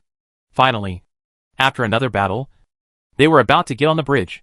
Louis said to the driver, "Uncle, the fat man behind will come over and grab your steering wheel soon. I will protect you." When Louis said this, he clenched the railing tightly with both hands. He knew that the middle-aged man behind him was very strong and could push him far away with just one slap. So he had to hold on tightly to prevent being pushed down. The driver gave him a confused look and asked, "What did you say, young man?" "Just believe me," Louis said with a serious expression. At the same time, he looked sideways at the bridge and saw Jiang Haowei not far away. The driver smiled and shook his head, ignored him, and continued driving. Suddenly the middle-aged man behind him roared loudly, and Louis shouted in panic, "He's coming! He's coming!" The big man rushed over, grabbed Louis's thin shoulders, and shouted, "Get out of here!" Louis shouted, "This lunatic is trying to grab the steering wheel. Please stop him!" The driver was startled by the sudden incident. The next second, the big man had already grabbed the steering wheel with one hand. Louis grabbed the railing with both hands and hit the big man with his body. How could he hit him? The big man didn't move at all, while yelling, "Ah! It's the end of the world! Let's die together!" He held Louis's shoulder with one hand, and already grabbed the driver's steering wheel with the other. The driver was also very strong, but he still couldn't resist the big man. The car began to swing from side to side, and the people in the car screamed in panic. The girl behind the big man shouted, "Dad, what are you doing? Let go!" Seeing that Louis could no longer hold on, he turned around and shouted, "Are you all dead? Hurry and hold him. Do you all want to die?" A boy of 16 or 17 years old shouted, "Hold him." After that, he rushed forward first, and several other junior high school students also rushed over and started to pull the big man. With everyone's efforts, the driver finally took control of the steering wheel, braked the car, and stopped on the bridge. More than a dozen children were unable to deal with this big man. He fired his bow from left to right, knocking all the children to the ground, and shouted, "It's the end of the world! It's the end of the world! Die early! Be born early! You all die!" Louis was punched several times and was almost stunned. He half sat on the ground and shouted, "Come up here! Control this monster! Call the police when you have time!" Several female passengers behind began to panic and take out their mobile phones to call the police. Several more adults rushed over and finally pinned the big man to the ground and couldn't move. Looking at the subdued big man, Louis breathed a sigh of relief and finally stopped a car accident. The driver wiped his sweat and asked, "Young man, how did you know he was going to grab the steering wheel?" Louis couldn't tell the truth. Firstly, others wouldn't believe him. And secondly, it would cause unnecessary trouble. So he could only say, "I felt something was wrong with him as soon as I got in the car. And I guessed it." Chapter 23, Learning to Swim. The bus scraped against the railing and stopped, leaving a long brake mark on the road behind it. In the car, the junior high school student, who was taking the lead just now, faced Louis and stretched out his thumb and said, "Brother, you are really cheating." Louis sat on the ground, leaning against the carriage, shook his head and said, "Oh, forget it. This guy is too powerful. I really can't handle him." The junior high school student said, "Well, you are also good at cheating. I admire you very much." Louis smiled at her and said, "My name is Louis. What's yours?" Since the fatal bus has become the object of his suspicion, he needs to know more about the passengers in the bus. So Louis took the opportunity to ask his name. "My name is Xiong Hui." The junior high school student named Xiong Hui stretched out his hand to pull him up. Louis stood up and inadvertently looked back in front of the car. He saw Jiang Haowei holding on to the bridge railing with a panicked look on his face and throwing his bicycle aside. The beautiful teacher Bao also came over and asked, "Louis, which school are you from?"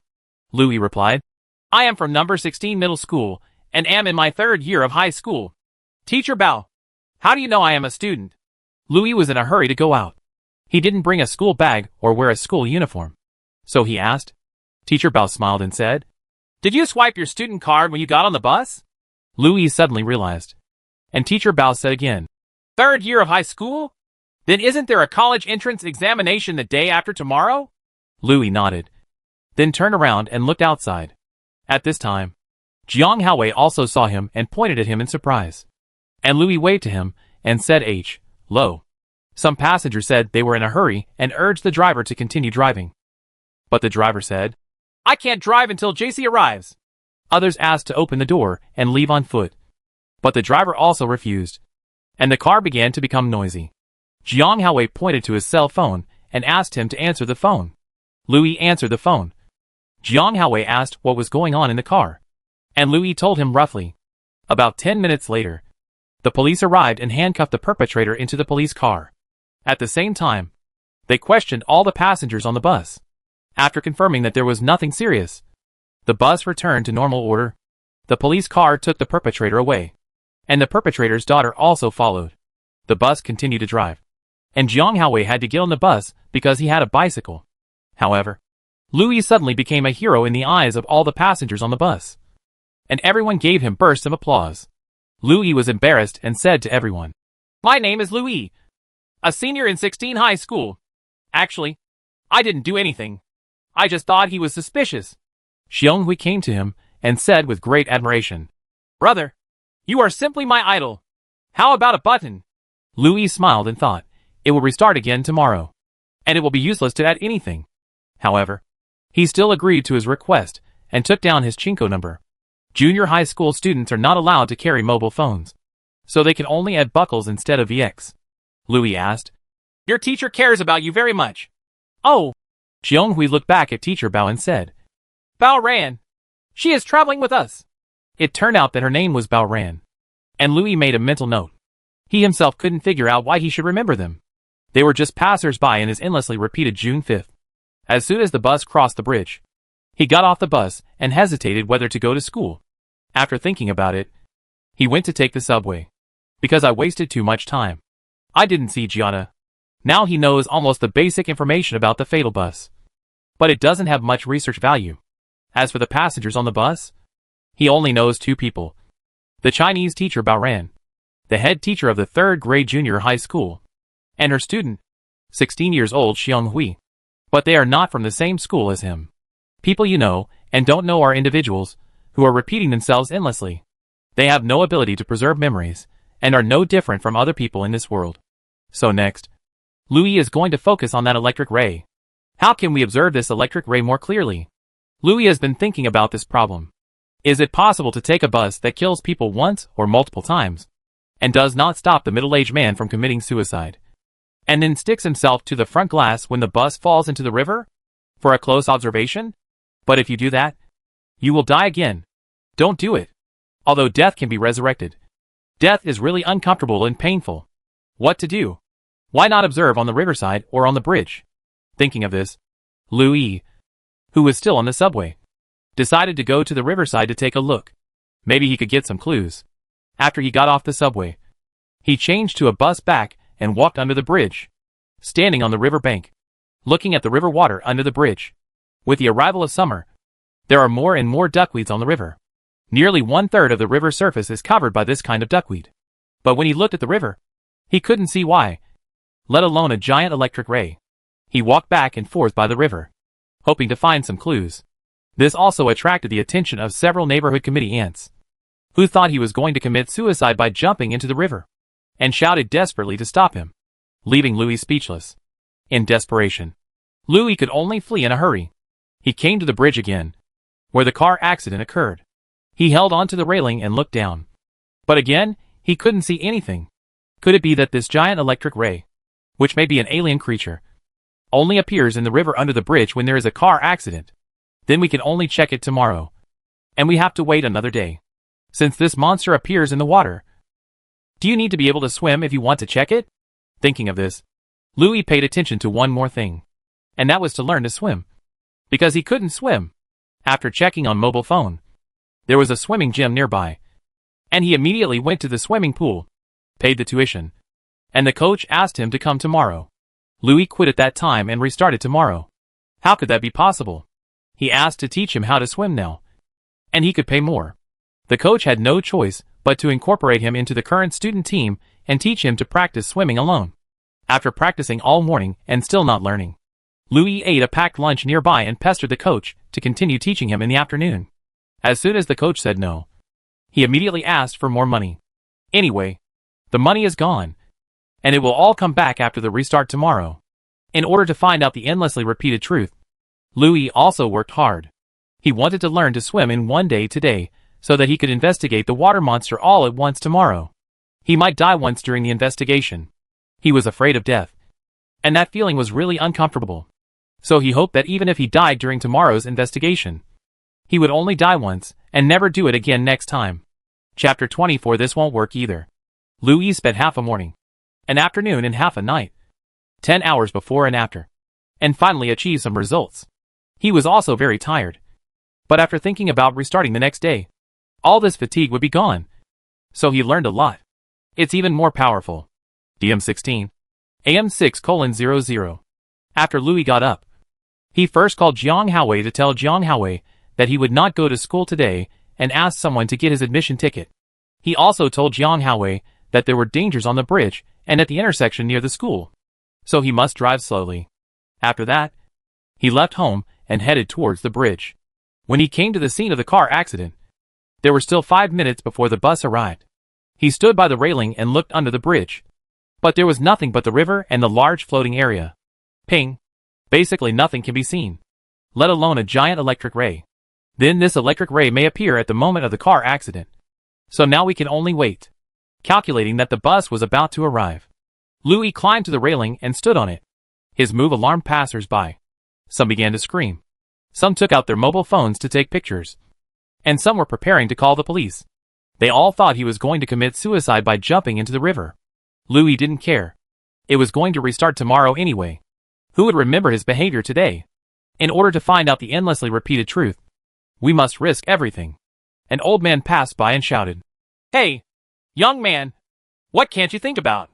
Even if you don't live for yourself, you should also think about your parents. How difficult is it for them to give birth to and raise you?" Louis just smiled at him. When he looked back, he saw that the bus had already entered the bridge. And when he heard his uncle talking about his parents just now, he did think of his parents at this moment. At that moment, he felt that his parents were so far away, not only because they were abroad, but also because of the spiritual distance. This feeling was as if he and his parents were strangers.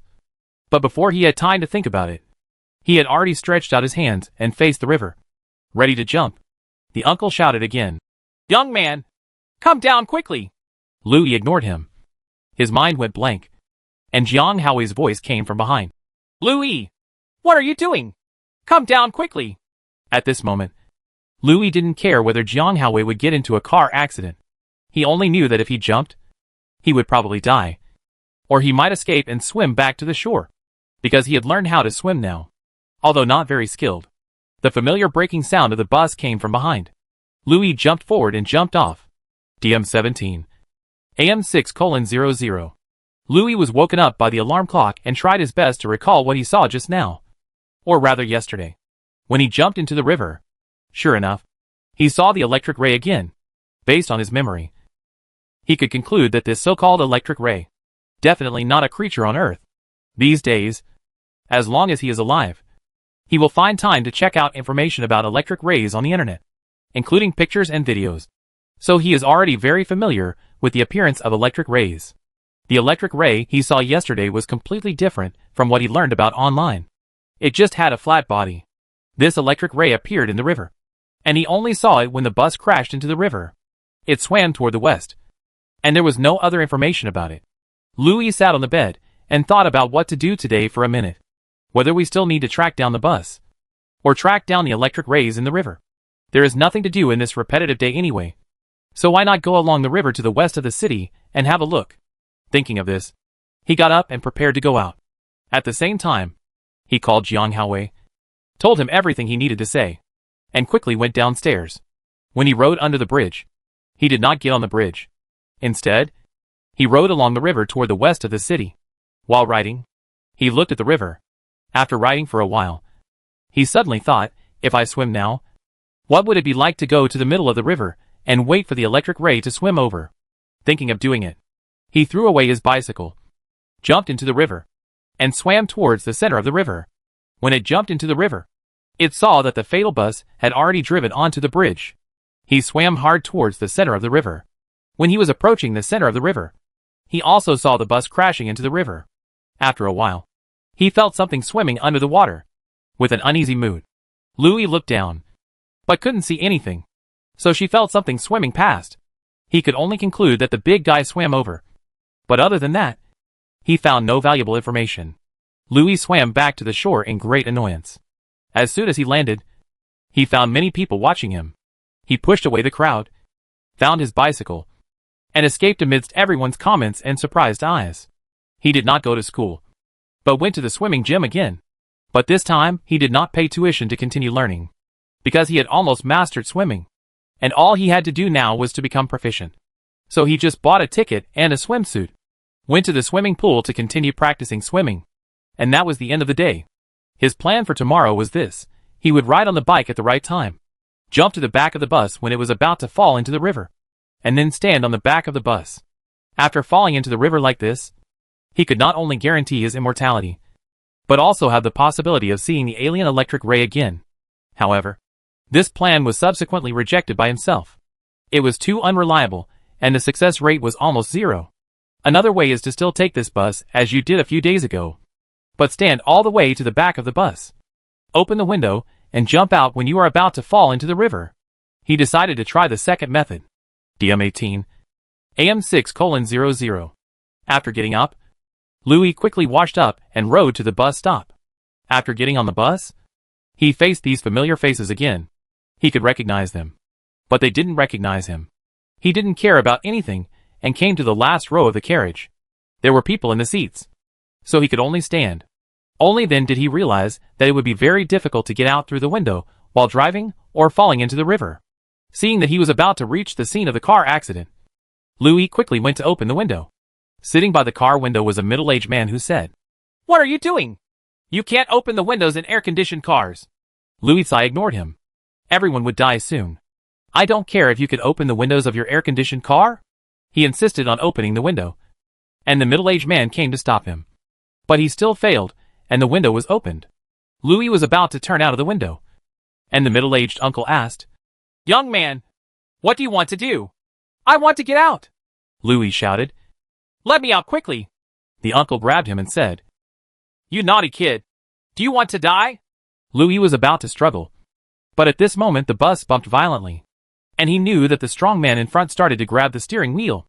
The bus suddenly hit the railing and fell. Louis did not climb out of the window and fell towards the front. Before he died, Louis shouted, "This is not okay."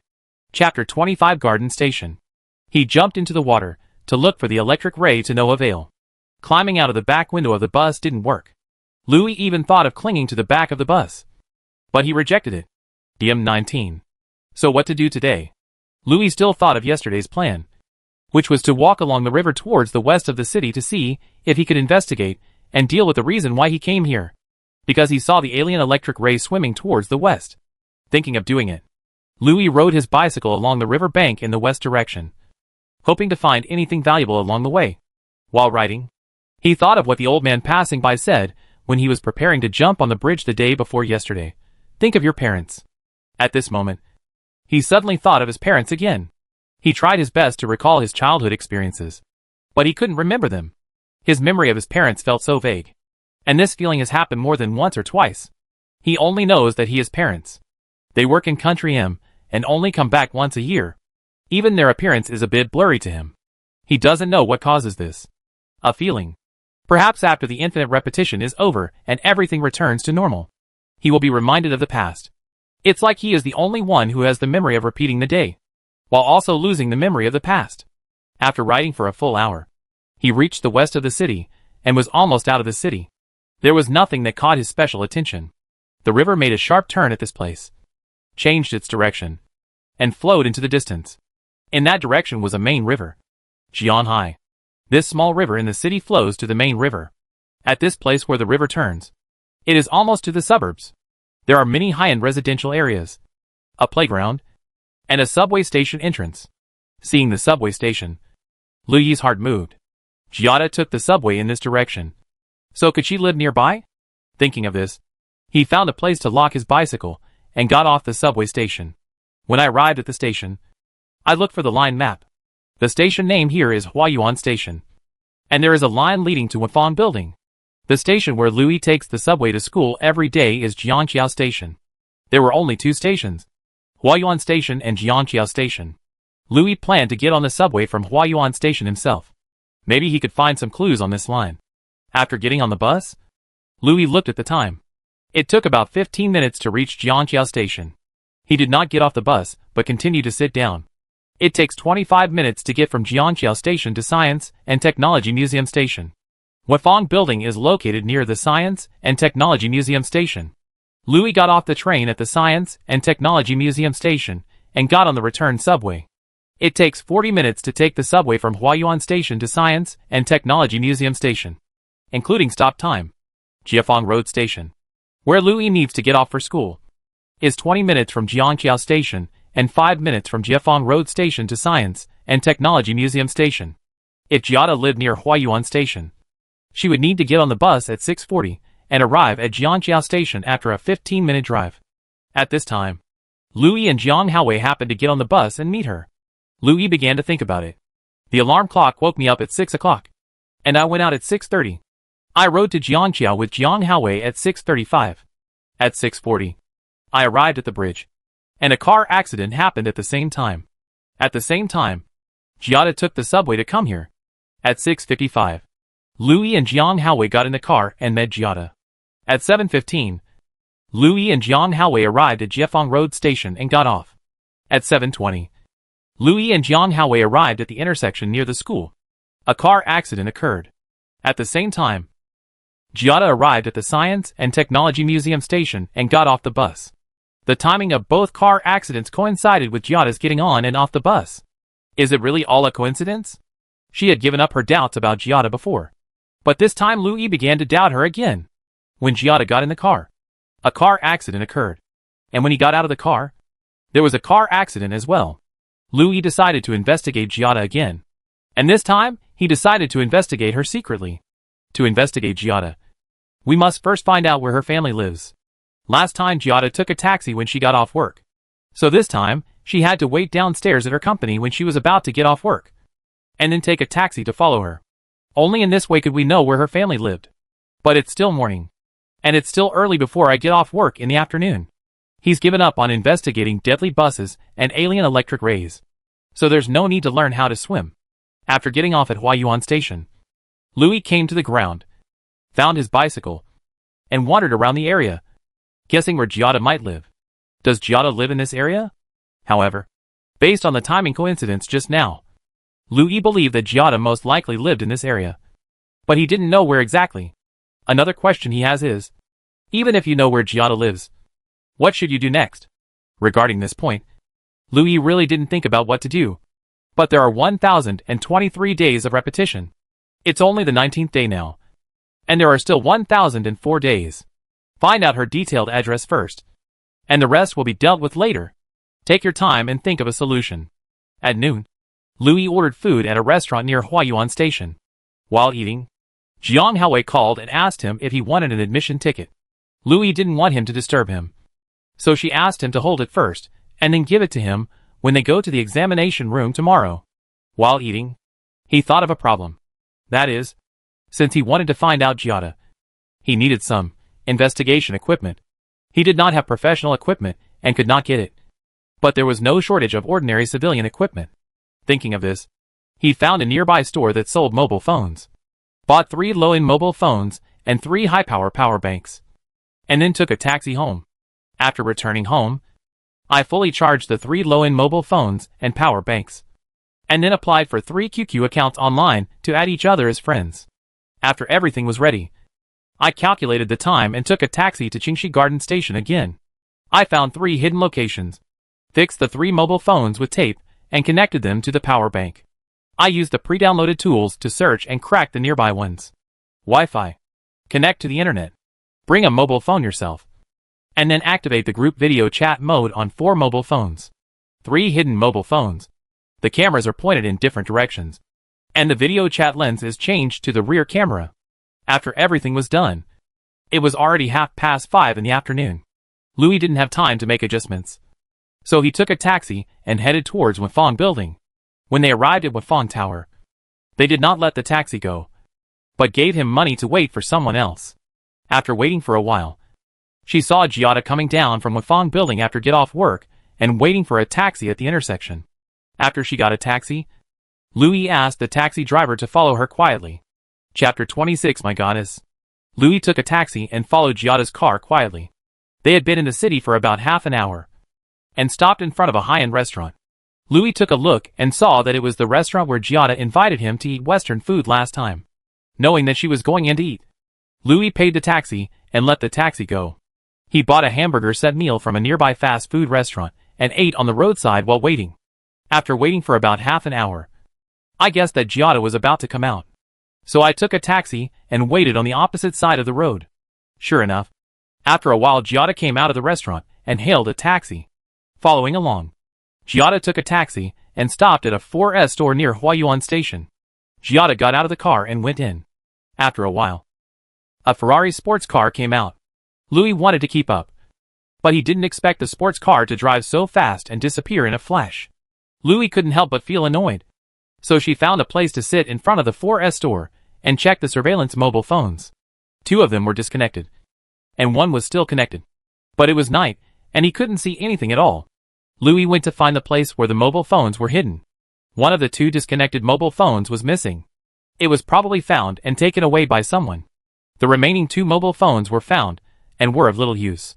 This is also because he did not plan well and did not think of using the video chat function of his mobile phone for monitoring. There are many disadvantages. If you buy a webcam from the beginning, it will be much more convenient than a mobile phone. It seems that today is in vain, and we can only wait for tomorrow. The time now is 8 o'clock in the evening. Louis wandered around Huayuan Station. It is not yet certain whether Giada lives nearby. The information we have about her so far is that she has a Ferrari chartered car. Since she has such a luxury car and appears nearby, it is very likely that she lives in a high-end apartment or villa. Through this tracking, Louis concluded that neither monitoring through mobile phones nor cameras would work. So he planned to give up monitoring and instead use follow-up methods to investigate. The so-called follow-up style means that you follow where you lost it today, and you will continue to follow it at this place tomorrow. The place where he was lost today was a left turn about 300 meters away from the repair shop, where the Ferrari driven by Giada disappeared. Louis came to the corner and saw a 3-way intersection ahead. So he set this 3-way intersection as the first point to follow. He looked around at the 3-way intersection, hoping to remember the scenery here for tomorrow's convenience. Continue following from here when you come. After looking at the current time, it was 8:30, which was still 3 hours before the end of time. At 11:30, Louis took a taxi home and waited to continue the investigation tomorrow. Dr. 20. He wanted to get more familiar with the area around Huayuan Station. So Louis did not plan to go to school today, but continued to Huayuan Station. If he went during the day, he would observe more carefully. So he didn't rush to get up and slept for a while. After answering Jiang Hao's call and saying what he needed to say, he started to get up and wash up. He bought breakfast at the gate of the community and rode to the garden, right in the direction of the station. From morning to night, he walked around Huayuan Station that day without getting tired. He also took photos everywhere with his mobile phone in order to get familiar with the place. Lunch and dinner were also served in restaurants outside. Even when eating in the restaurant, he had to look carefully at the photos taken with his mobile phone. It went like this until almost 8 o'clock in the evening, which was the time when I followed the guard last night. And then I came to the turning place. He came to this location in advance, waited for a taxi, and waited on the side of the road. Anyway, he could pay more and not use the meter. It was about 8:30, and sure enough, under the illumination of the streetlights, I saw Giada's red Ferrari driving over. Louis asked the taxi to follow her quickly. This time it was good and she didn't get lost. However, Giada drove her supercar in a large circle in this area and then drove into Longton community, a high-end community. The villa that Giada lives in is a high-end villa. Louis got out of the car, let go of the taxi, and came to the gate of the community. The management of this community is relatively strict. Outsiders are not allowed to enter without the invitation of the residents. Louis had no choice but to sit in the small garden at the entrance of the community in a daze. The time now is 8:30 in the evening, and he is thinking of countermeasures. The deadly bus, alien creatures, and suspicious giants all imply that this world is unusual, but he just can't find out. In this world, he is the only one with memories, which makes him feel that he is the only living person in this entire world. One man's world. I want to fight alone. There was a sloping grassland in the small park, and Louis sat on the grass, with his hands on the ground behind his back, looking up at the stars. It was a clear night, and he could see the sky full of stars. Louis couldn't imagine what was going on in this world, and couldn't help but yelled at the sky. I said to the guy in front of the screen, "Are you computer stuck? Already? The computer is stuck. It's stuck on June 5th, and we can't get over it. Don't you hacking turn off your phone?" Louis's voice became softer, and he looked frustrated. Although it is not certain that it is a computer virtual world, the most plausible thing is that it is a computer virtual world. If it was really a virtual world, shutting down the computer would be the end of the world. It was so scary to think about it. It was so scary that Louis didn't dare to think about it anymore. "Hey, who is there? What are you yelling at?" A security guard came over and shouted. Louis glanced at him, didn't bother to tell him, stood up, patted his butt and left. He walked forward along the road and past the Longton community. There was another community in front of him. When he was approaching the gate of the community, he saw a familiar figure coming out of the community. Louis felt that the man looked very much like Laurent. He remembered that Laurent seemed to live in Fengming community. He didn't know the specific location of Fengming community. He only knew that it was in the west of the city. He couldn't help but look up and saw the door of Fengming community. Sure enough, the words, Fengming community, are written on the stone tablet. The person in front of him might be Laurent. He didn't expect to see the goddess here. Louis, who was extremely pessimistic, felt a hint of joy in his heart. Laurent walked slowly in front with her head lowered, and Louis followed slowly. Louis waved to call her. He thought that in this world without a future, he should at least be able to have a not-so-romantic love. Even if his phone shuts down tomorrow, he wouldn't leave too many regrets. At this moment Laurent just turned around. Louis's hand stopped in midair. Laurent asked with a smile, "Why are you here?" At this moment, the first heroine of Fengming universe finally makes her grand appearance. And the first big boss Louis will encounter will also come with her. Chapter 27, Did Infinite Repeat end so early? Laurent asked. "Why are you here?" Louis panicked and explained. "Don't get me wrong. I'm not following you. I was just wandering around here, and I happened to meet you." "No need to explain. I know," Laurent said. "I went downstairs to throw away the trash and took the opportunity to go for a walk to relax. I have been under too much study pressure this year." Louis nodded. "Then why are you here?" Laurent asked doubtfully. "Isn't your home in the north of the city?" Louis was thinking. Should I tell her the truth? He once told Jiang Hao, who solved the mystery of the numbers on Giada's skirt with him. He told Officer Wu from City C, and Officer Wu suggested that he take the number 16 bus in person. These two people have given me a certain amount of help. So should I tell Laurent? Will she be able to figure it out for herself? It stands to reason that this Laurent Ruiren has always been a top student, but his grades are pretty good. So his IQ is higher than those of him and Jiang Haowei, who are top students. If Jiang Haowei can think of problems, Lerong should be able to think of them better. What's wrong? Lerong asked after seeing that he didn't answer. It's a long story, Louis said. Because I experienced something incredible. And it almost made me collapse. Lerong looked at him in surprise and asked, what on earth is going on? The college entrance examination is about to take place the day after tomorrow. Don't let anything happen to you. You wouldn't believe it if I told you. How do you know I don't believe it if you don't tell me?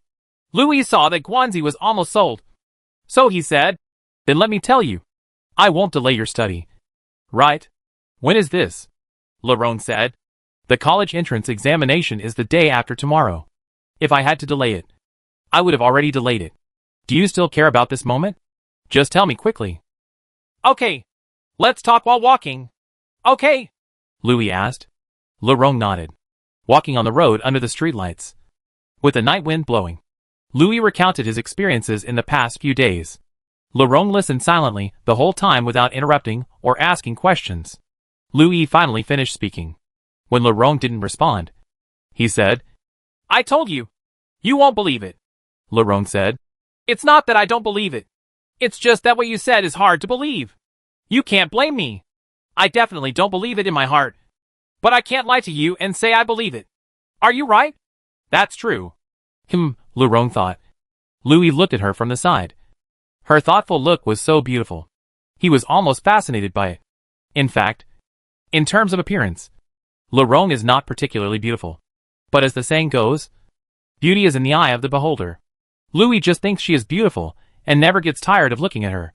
Lerong said, didn't you say that 11:30 is the end of every day? Louis nodded and said, yes, that's right. That's easy to handle. Lerong said, let's just wait until 11:30. I want to see how it ends today. But, what? Are you afraid that I will expose your lies? No, Louis said. 11:30 is too late. If you don't go back, I'm afraid your parents will be anxious. Well, Lerong began to think again, thinking of a way. And after a while he thought of it and said, well, you wait for me over there. I will go back home first and see if I can sneak out later. If I can, let's wait together. If not, don't we still have mobile phones? We can talk on VX. What do you think? Louis said happily. That means you half believe me. Okay. I'll wait for you over there. Okay. It's settled. I'm going. After saying that, Lerong turned around and walked back. Louis found a chair in the designated place and sat down to wait. Seeing that the battery of his mobile phone was running low, he did not dare to play with it for fear of running out of battery. He just sat and waited. He wanted to ask on VX several times, but gave up. He was afraid that Lerong would find him annoying, so he didn't dare to ask. He waited for more than an hour. At 10:30, the phone rang. When he opened it, it was Lerong asking him in VX. Are you still there? Louis was relieved. He thought Lerong was deliberately lying to him and not contacting him. He quickly typed, I am still here. Is it inconvenient for you to come out? Lerong typed, then wait for me for 10 minutes. Louis continued to wait. And sure enough, 10 minutes later, Lerong came over. As soon as she came over, she said, I thought you would leave. Louis asked in confusion. We agreed. How could I leave? Then don't you think I'm playing tricks on you? Lerong's question made Louis a little confused. And he said randomly, if you are playing tricks on me, why did you come here? Lerong smiled and said, that's true. I'm just kidding you. After I came home just now, I pretended to go back to my room to sleep. My parents stayed up all the time, and I didn't dare to come out. They just turned off the lights, and I sneaked out quietly. Louis looked at the time. It was 10:40, and there were still 50 minutes left before the end time. But during these 50 minutes, the two of them seemed embarrassed, and they didn't know where to start the conversation. Because Lerong and Louis hadn't spoken more than 3 sentences in 3 years of high school. Louis had always had a crush on her. The weather is nice tonight. Louis broke the silence. There are so many stars. Today is the 3rd day of the lunar calendar. There is only one Scimitar month, so the stars appear to be particularly numerous and bright. Seeing that he had nothing to say, Lerong couldn't help but laugh and said, just be casual. I'm going to the execution ground the day after tomorrow. So just relax. Okay. Louis nodded. Then Laurent talked about some interesting things between her and her parents at home. When Louis talked about it, he couldn't remember what experiences he had with his parents before. This feeling made him feel as if his parents did not exist in this world. How could he feel like this? I'm so confused. Are my parents virtual?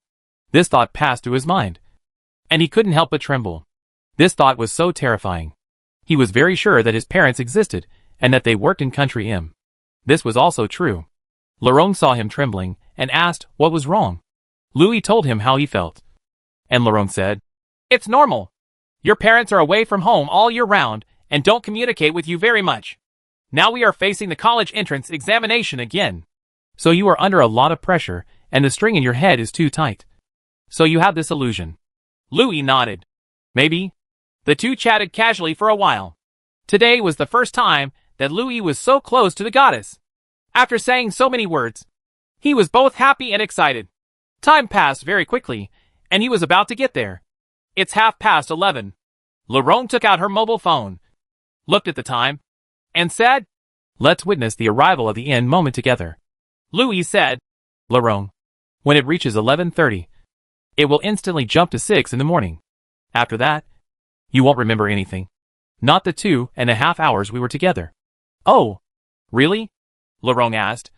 "Let's wait and see how I use the facts to expose you." The time soon reached 11:30. 23 hours, 30 minutes, and 1 second. It was already past 11:30, and it was still beating every second. Louis was shocked. Could it be that Laurent's time was inaccurate? He also took out his mobile phone to see that it was also past 11:30. "How is it?" Laurent said with a smile. "Have you been exposed?" "How so?" Louis was stunned, and time continued to flow.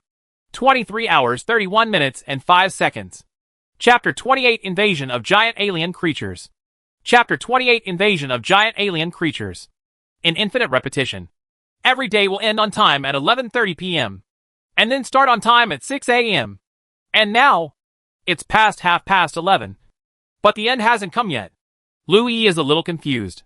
Could it be that the infinite repetition is over? In half an hour. It will be June 6th. If that's the case, that should be a good thing. But he felt something was wrong. The digital prompts that today is the 20th day, and the total number of repeating days is 1,023 days, which means that there are still 1,003 days to end the infinite repeating. So how can this happen? 2 minutes have passed since he was thinking about it, and the time has come to 23:32. Liu Yijing was confused when he suddenly saw a huge bright light coming from behind. He was startled and turned around suddenly to see a huge luminous object rising in the direction of the playground not far away, followed by a series of loud noises, like explosions and thunder and lightning. Laurent couldn't help but scream in fright. Louis has clearly seen the luminous object. It is a huge electric ray. Yes, it was exactly the same as the electric ray he saw in the river, except that this electric ray could glow and was even bigger. He guessed that it must be at least 20 meters long.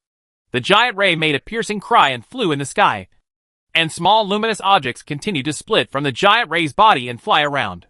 Each small electric ray is about 2 meters long, and there are a dozen small luminous electric rays in total. Although it is now 11:30 at night, there are still many pedestrians on the street.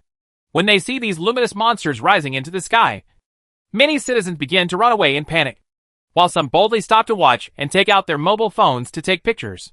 At 11:35, I saw one of the electric rays suddenly starting to emit lightning toward the ground. With a crackling sound, people could be heard screaming. Other electric rays also began to shoot lightning towards the crowd, and the streets began to become chaotic, with people screaming and running away. Louis realized something was wrong, picked up Laurent and ran away. It's almost 12 o'clock, and the day is not over yet, which means that the infinite repetition may really be over. Since it is over, you can't die. If this is dead, then it is really dead. So Louis picked up Laurent and ran away, running far away to avoid the lightning attack of the luminous electric ray. The two ran. Laurent was frightened and asked, "What is that?" "Louis? Electric rays?" Louis said, "The things I saw in the river. It turns out they came here. These don't look like Earth creatures. They can fly." Laurent said, "It seems that it was indeed attacked by alien creatures." Louis said, this time he could finally confirm this hypothesis. These flying luminous electric rays are very fast. They fly quickly in the air. looking for pedestrians to hunt. Not only do they hunt pedestrians, they also fire lightning bolts at houses with bright lights. From time to time, you can see buildings being attacked by lightning. Looking around, the entire field of vision was in chaos. And while the two of them were running away, they could hear the crackling sound of electric shocks coming closer and closer. Louis looked back in panic, only to see an electric ray chasing after him, constantly discharging electricity towards the road. From time to time, people were electrocuted. Once they were electrocuted, they would immediately be electrocuted into a pile of coke and fall down. Louis was frightened. What should I do? I can't run away. Bushes. Run into the bushes. Louis pulled Laurent and ran into the bushes. He was breathless, and Laurent was also very tired. The two ran into the bushes, both panting hard. Louis thought to herself, if he died, he would really die. I can't die without doing anything. Yes, I must do what I should do. Laurent gasped and asked, What's wrong? I like you. Louis said it without hesitation. He was going to die anyway. And if he didn't say it, he would have no chance. At that moment, Laurent was stunned. After a moment, Laurent came to his senses and asked, Didn't you say you would restart tomorrow? It seems like it won't happen anymore. Louis said, It's been more than 10 minutes since the end time. And today is not over yet. This shows that. What does it mean? It means that the infinite repetition is over. June 6th will come as scheduled. If we die, then we are really dead and will not be resurrected. Louis! I don't want to die! Laurent cried. I'm sorry. Laurent, Louis said angrily, knowing that he was about to die. He was not afraid anymore because he had died several times and was already numb to death. Even though he knew it was real death this time, he was no longer afraid. What are you sorry for? Laurent cried. It's not you who caused this. The trees were surrounded by several electric rays. The bright light of lightning, the sound of electric arcs, the screams of people, and the smell of burnt corpses surrounded the two of them. Louis said, Don't be afraid. Let us face death together. Maybe. Maybe what? Laurent looked up at him with teary eyes. Maybe after death. It will restart tomorrow. Yes. It must be like this. Louis comforted her. Even he himself did not believe this possibility. Laurent also calmed down, wiped her tears and asked, Louis, do you really like me? There were already two electric rays approaching, and they obviously couldn't escape. Louis nodded vigorously. He happily said, If the world will restart, I want you to say that you like me in front of the whole class tomorrow morning. Do you dare? I dare, Louis said, hugging her and closing his eyes. A series of extremely bright lightning fell down, and the whole world was extremely bright, and nothing could be seen. Louis said, Bye-bye to this world. Beep beep beep. The alarm clock rings. Louis suddenly woke up in his bed. He took his phone and looked at it. June 5th, 6 a.m. Ha ha ha ha. Louis laughed. I'm not dead. Damn, I'm not dead. No. To be precise, he died, but was resurrected. The infinite repetition has not ended. Today is the 21st repetition, so it should be marked as DR21. Louis sat on the bed and thought, What on earth is going on? Go to school first to complete the task assigned to him by Laurent. Say in front of the whole class that he likes her. I woke up step by step, washed up, and went downstairs. I met Uncle Jean in the community and said hello repeatedly. Then I met Jiang Haowei and rode to the subway station together. Finally started to repeat the same experience again. I met Giada again on the subway and saw that the numbers on her skirt had changed to 00000010101. Louis said, I didn't expect that it would be 21 days in a blink of an eye.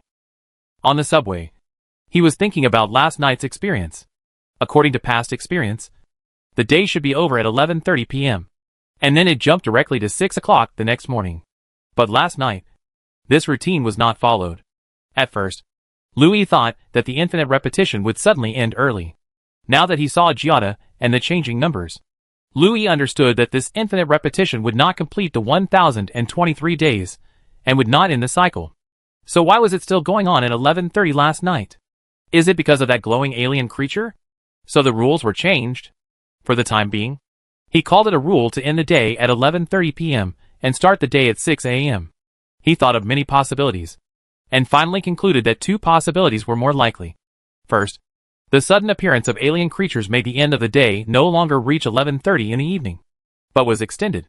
As for the time of extension, he did not know.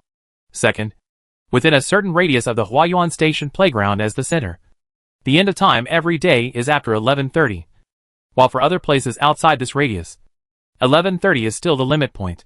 Chapter 29 1003 Confessions. Louis and Jiang Haowei came to the school together and walked into the classroom. Louis saw Lerong at a glance, sitting quietly in her seat, immersed in the textbook. Although Lerong lives in the west of the city and is further away from school than Louis, Lerong, like many classmates, is driven to and from school by her father, so she will come to school earlier than Louis. Standing at the door, Louis was a little dazed. He thought of what Lerong said to him last night. If the world could be restarted, she wanted him to say that he liked her in front of the whole class.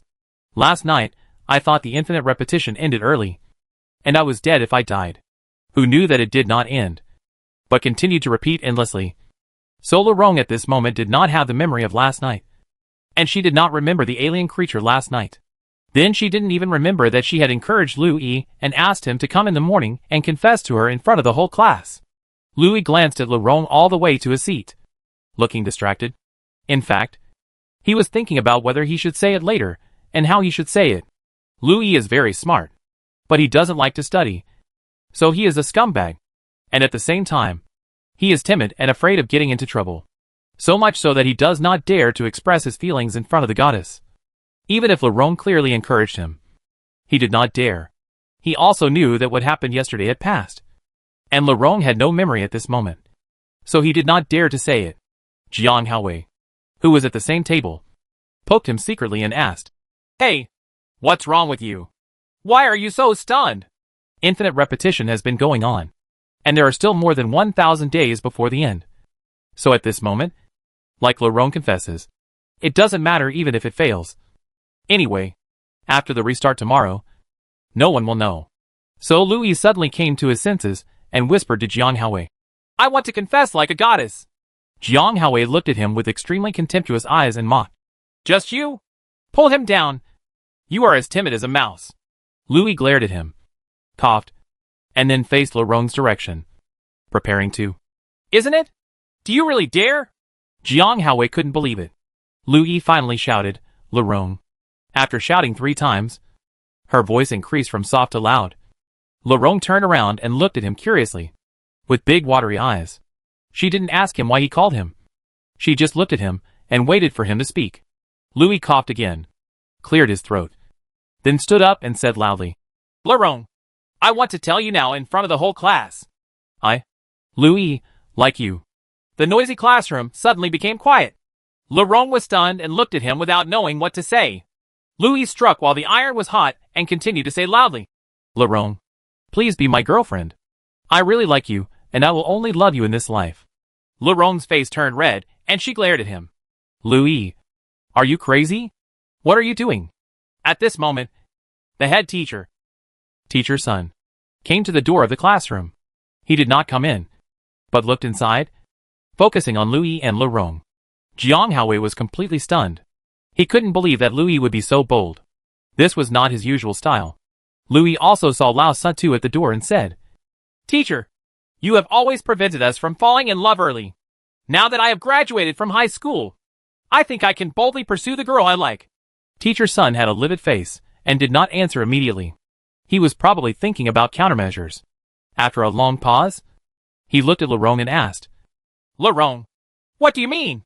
Lerong stood up suddenly and said, "Okay, Louis, didn't you say you like me? It's not impossible for you to want me to be your girlfriend, but I have conditions." "Say," Louis said. "I will do whatever you say." "Okay," Lerong said. "As long as you pass one of the college entrance examinations, I will agree to be your girlfriend." As soon as these words were said, 2 changes suddenly occurred in the classroom. One group was still watching in silence, while the other group started to boo, pound the table and whistle. Lao Sutu, on the other hand, has been watching calmly. "But is this too difficult?" Louis asked. He was recognized by the whole class as a bad student, not to mention one exam. It was a miracle in the world to be able to pass 3 exams. Therefore, for him, Laurent's request was more difficult than reaching the sky. If you can't do it, just give up. Laurent sneered proudly and sat down.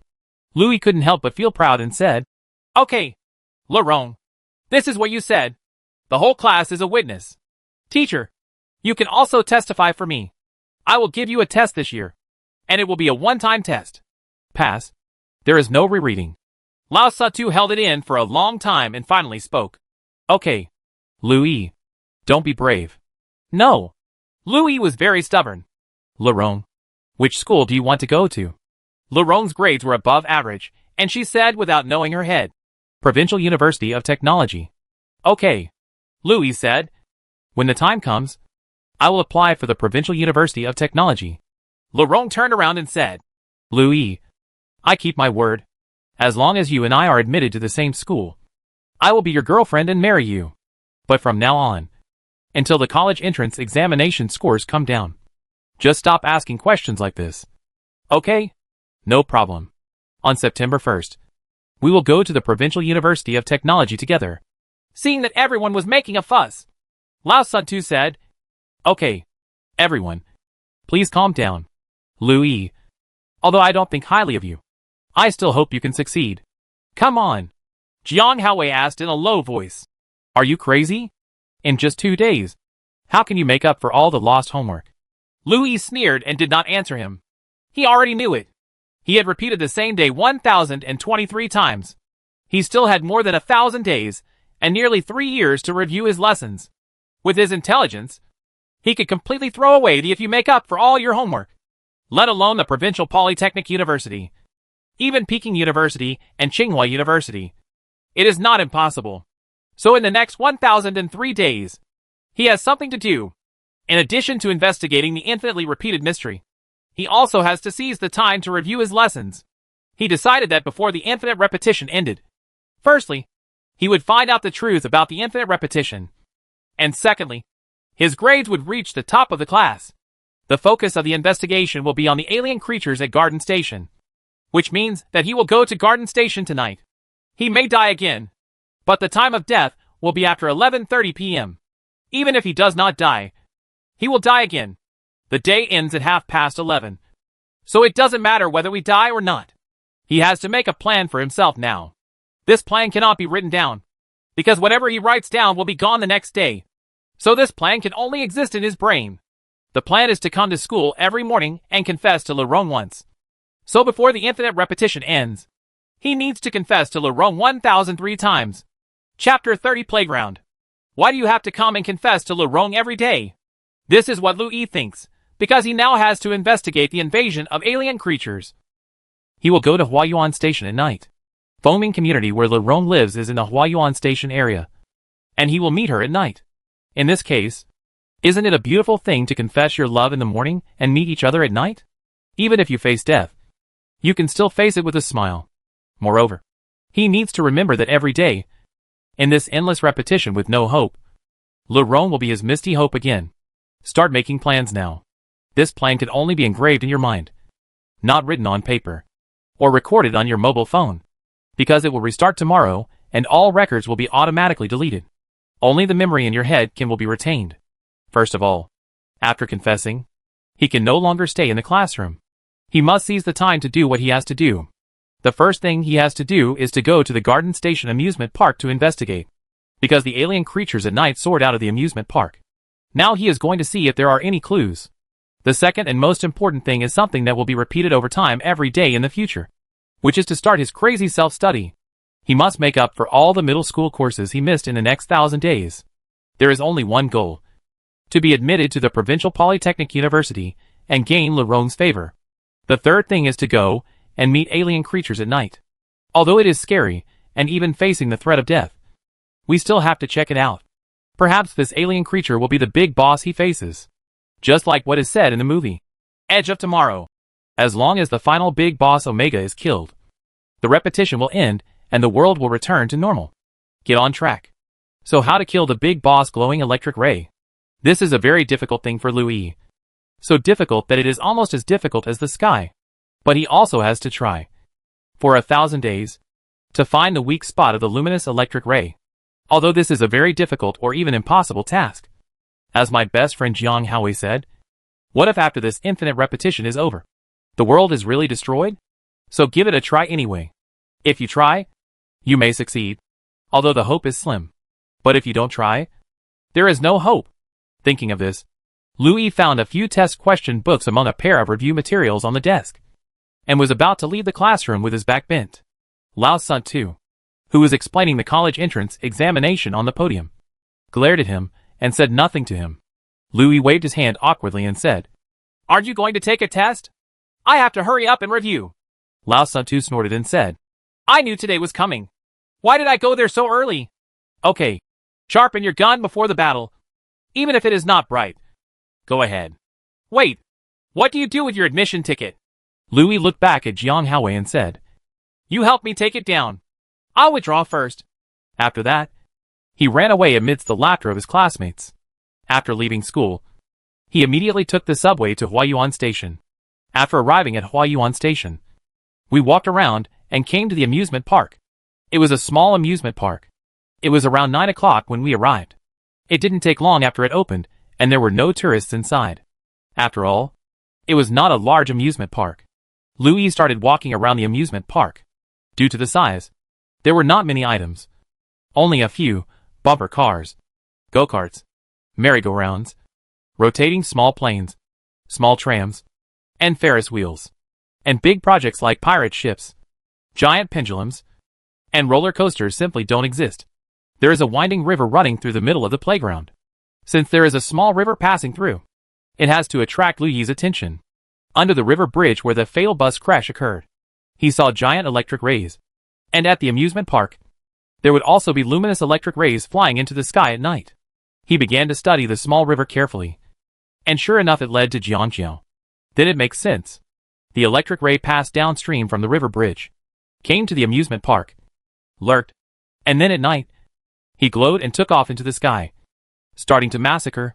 But where is that terrifying alien creature hiding? He searched around the amusement park and studied every place carefully. But he couldn't tell where it would be hidden. Isn't it in a playground? Only come from somewhere else at night?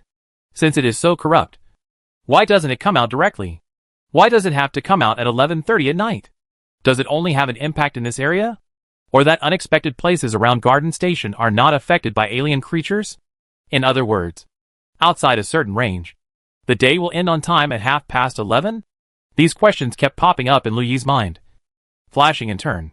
He kept checking until noon, but he couldn't figure out the reason. He even made a Ferris wheel. When the Ferris wheel reached the top, he looked down at the entire amusement park and couldn't see anything strange. And his most important task has not yet begun, which is to seize the time to review. He plans to spend an afternoon studying and check again in the evening. In this way, he found a restaurant not far from the amusement park, had dinner, and then went home. The reason why Louis is a bad student is not because he is stupid. On the contrary, he is very smart. He is really unwilling to study. But for Le Rong's promise, he decided to calm down and study hard. After returning home, he took out the test questions he brought back from school to do. Louis, who had never liked studying, found it really difficult for him to calm down and concentrate on studying. And he was always distracted. But he loved Le Rong so much. For Le Rong, the goddess in his heart, he forced himself to learn. Just like this, it lasted 4 hours. At 6 o'clock in the evening, he put down last night, went downstairs to find a restaurant for dinner, and then planned to go to Huaiyuan Station after dinner. It was only 7:30 when we arrived at Huaiyuan Station, and the amusement park hadn't closed yet. It said it wouldn't close until 9. Louis planned to sneak in and wait to see how the luminous electric rays came out. But he also thought that when 8 o'clock came, Le Rong would come out to throw away the garbage. He was hesitating. Should he go to see Le Rong? He wandered around the playground. After some thought, I finally decided to go see Le Rong, because today was the first day of his confession. He decided to see Le Rong. As for the investigation of the playground, there will be plenty of time in the future. Thinking of this, he left the playground and walked towards Fengming Community. The playground is built in a small park and is free of charge. There is only a fee for individual items, so you can come and go at will before closing. But Louis came to the gate of Fengming Community, found a step and sat down. When he went out, he took a book of exercises with him and started reading under the street lamp. Chapter 31 Walking with the Goddess. While waiting for Lerone, Louis sat on the steps at the entrance of Fengming Community and read a book. It was almost 8 o'clock at this time. The sky was not completely dark yet, but the lights were already on. Counting the time, when he studied until about 8:30, he finally saw Lerone walking out of the gate of the community. Louis was about to reach out to say hello, but Lerone saw him and looked at him with contempt as he passed by. Louis quickly put away the book and followed. "What?" Lerone said. "You are quite diligent." Louis was embarrassed for a while, laughed at himself and said, "I can't help it. I promise you that I must keep it," Lerone said as she walked. "It's only 2 days. Can you catch up?" Louis followed beside him. "There's still a whole day tomorrow. I'm still confident." "Just brag, Lerone. Your grades are so bad. How can you catch up?" "Then don't worry about it. Anyway, I can get into the Provincial University of Technology. Don't forget your oath then." Lerone gave another contemptuous smile. "Of course I haven't forgotten it. Because I know it's impossible. So I dare to agree to you easily." Lerone's words made Louis' heart feel cold. He didn't feel anything about her at all. Thinking of this, he couldn't help but slow down his pace. "What's wrong?" Lerone, who was walking in front, also stopped and looked back at him. "I thought," Louis said, "you still have a good impression of me." "Yes," Lerone said. "My condition is that you must pass the college entrance examination. This is a real world. If you say you can't even pass the college entrance examination, how can you date me? If you really like me, then try to do it," Lerone continued. "Is it 2 days?" "No. To be precise, it's only 1 day. Do you think it's too difficult?" Louis shook his head and said, "No, it's not difficult. Lerone, I really like you, so I will work hard. Don't worry. I guarantee that I will be admitted to the Provincial Polytechnic University. I will enter the Provincial Polytechnic University with you the school gate. Don't believe it." Lerone smiled. "I believe you. So what are you doing here so late? Since you have to review, it's great to be at home." She said this because she saw the textbook in his hand. Louis looked at the textbook in his hand and said, "I'm not here just to study. You want to come see me? You didn't know I would come out." Louis didn't want to explain how he knew she would come out at this point, but thought about it and said, "Because there is a very important thing." "Huh? Is there anything else important?" Lerone asked curiously, implying, "Is there anything more important than your confession to me this morning?" Louis pointed in the direction of the amusement park and said, "At 11:30, a monster will come out there." Lerone looked at him with an extremely surprised expression. "You may not believe it, but our Earth is suffering an unprecedented disaster." "What?" Lerone's expression became more complicated.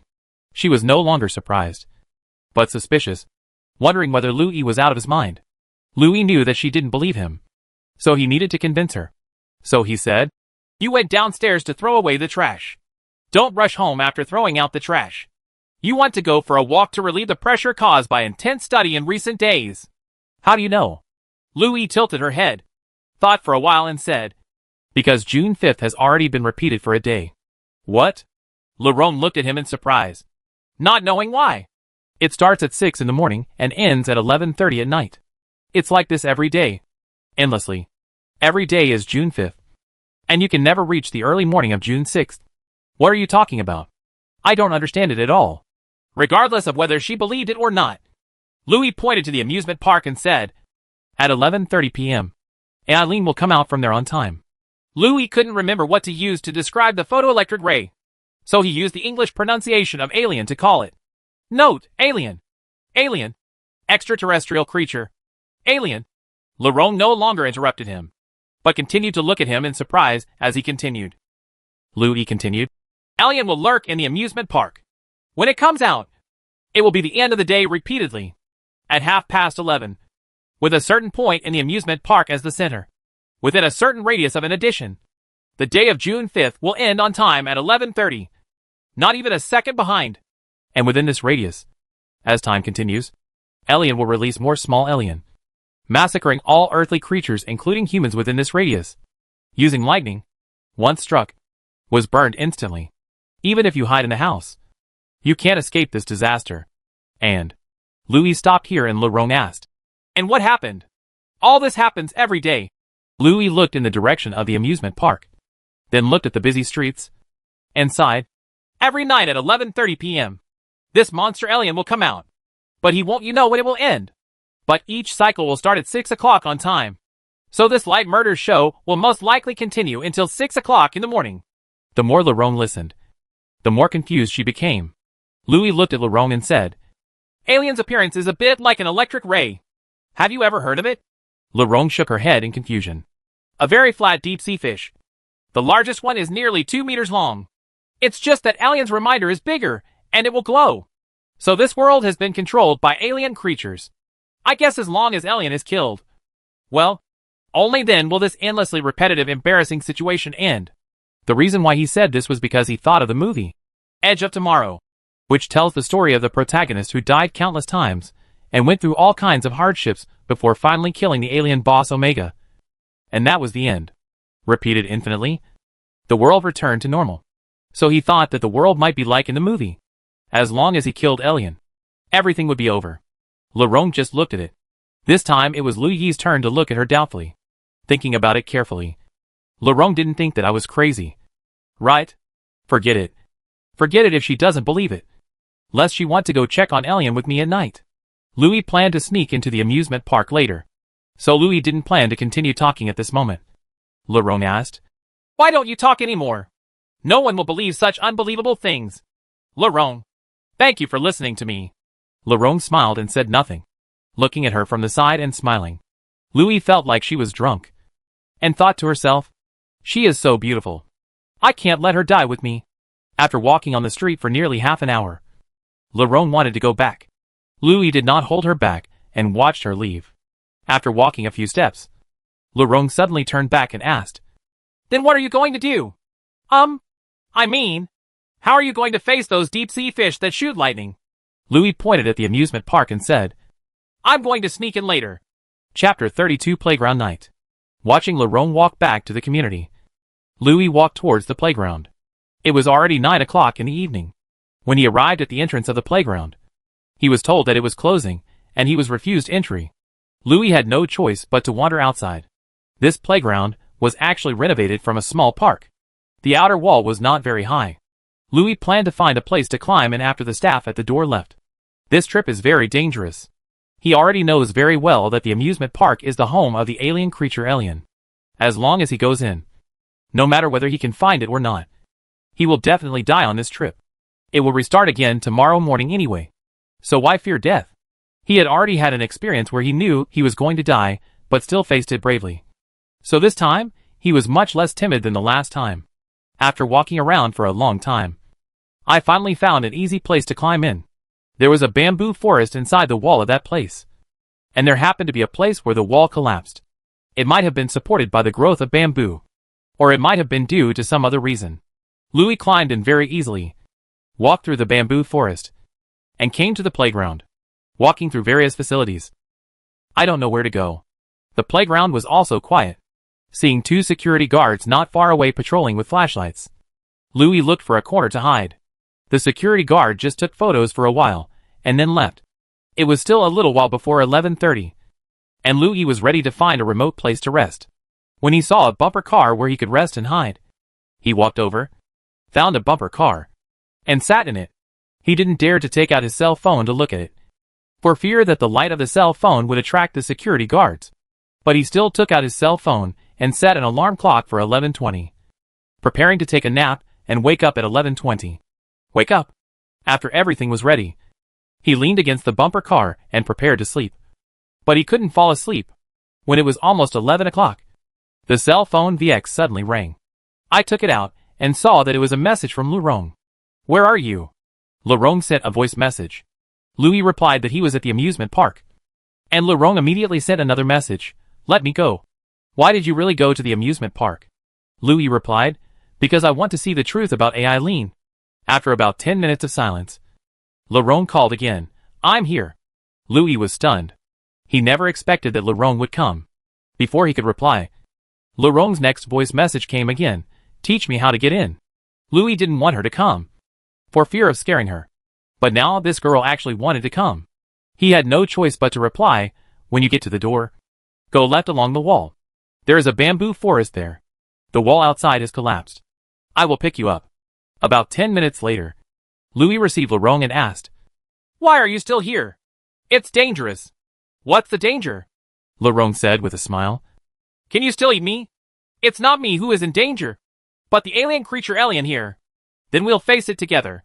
I want to see what the alien you mentioned looks like when he falls to the ground," Laurent said fearlessly. She doesn't believe in the so-called infinite repetition and alien invasion at all. Louis looked at the time and said, "There's still half an hour left. We have to face death together." Laurent still looked indifferent. "Then let's face it.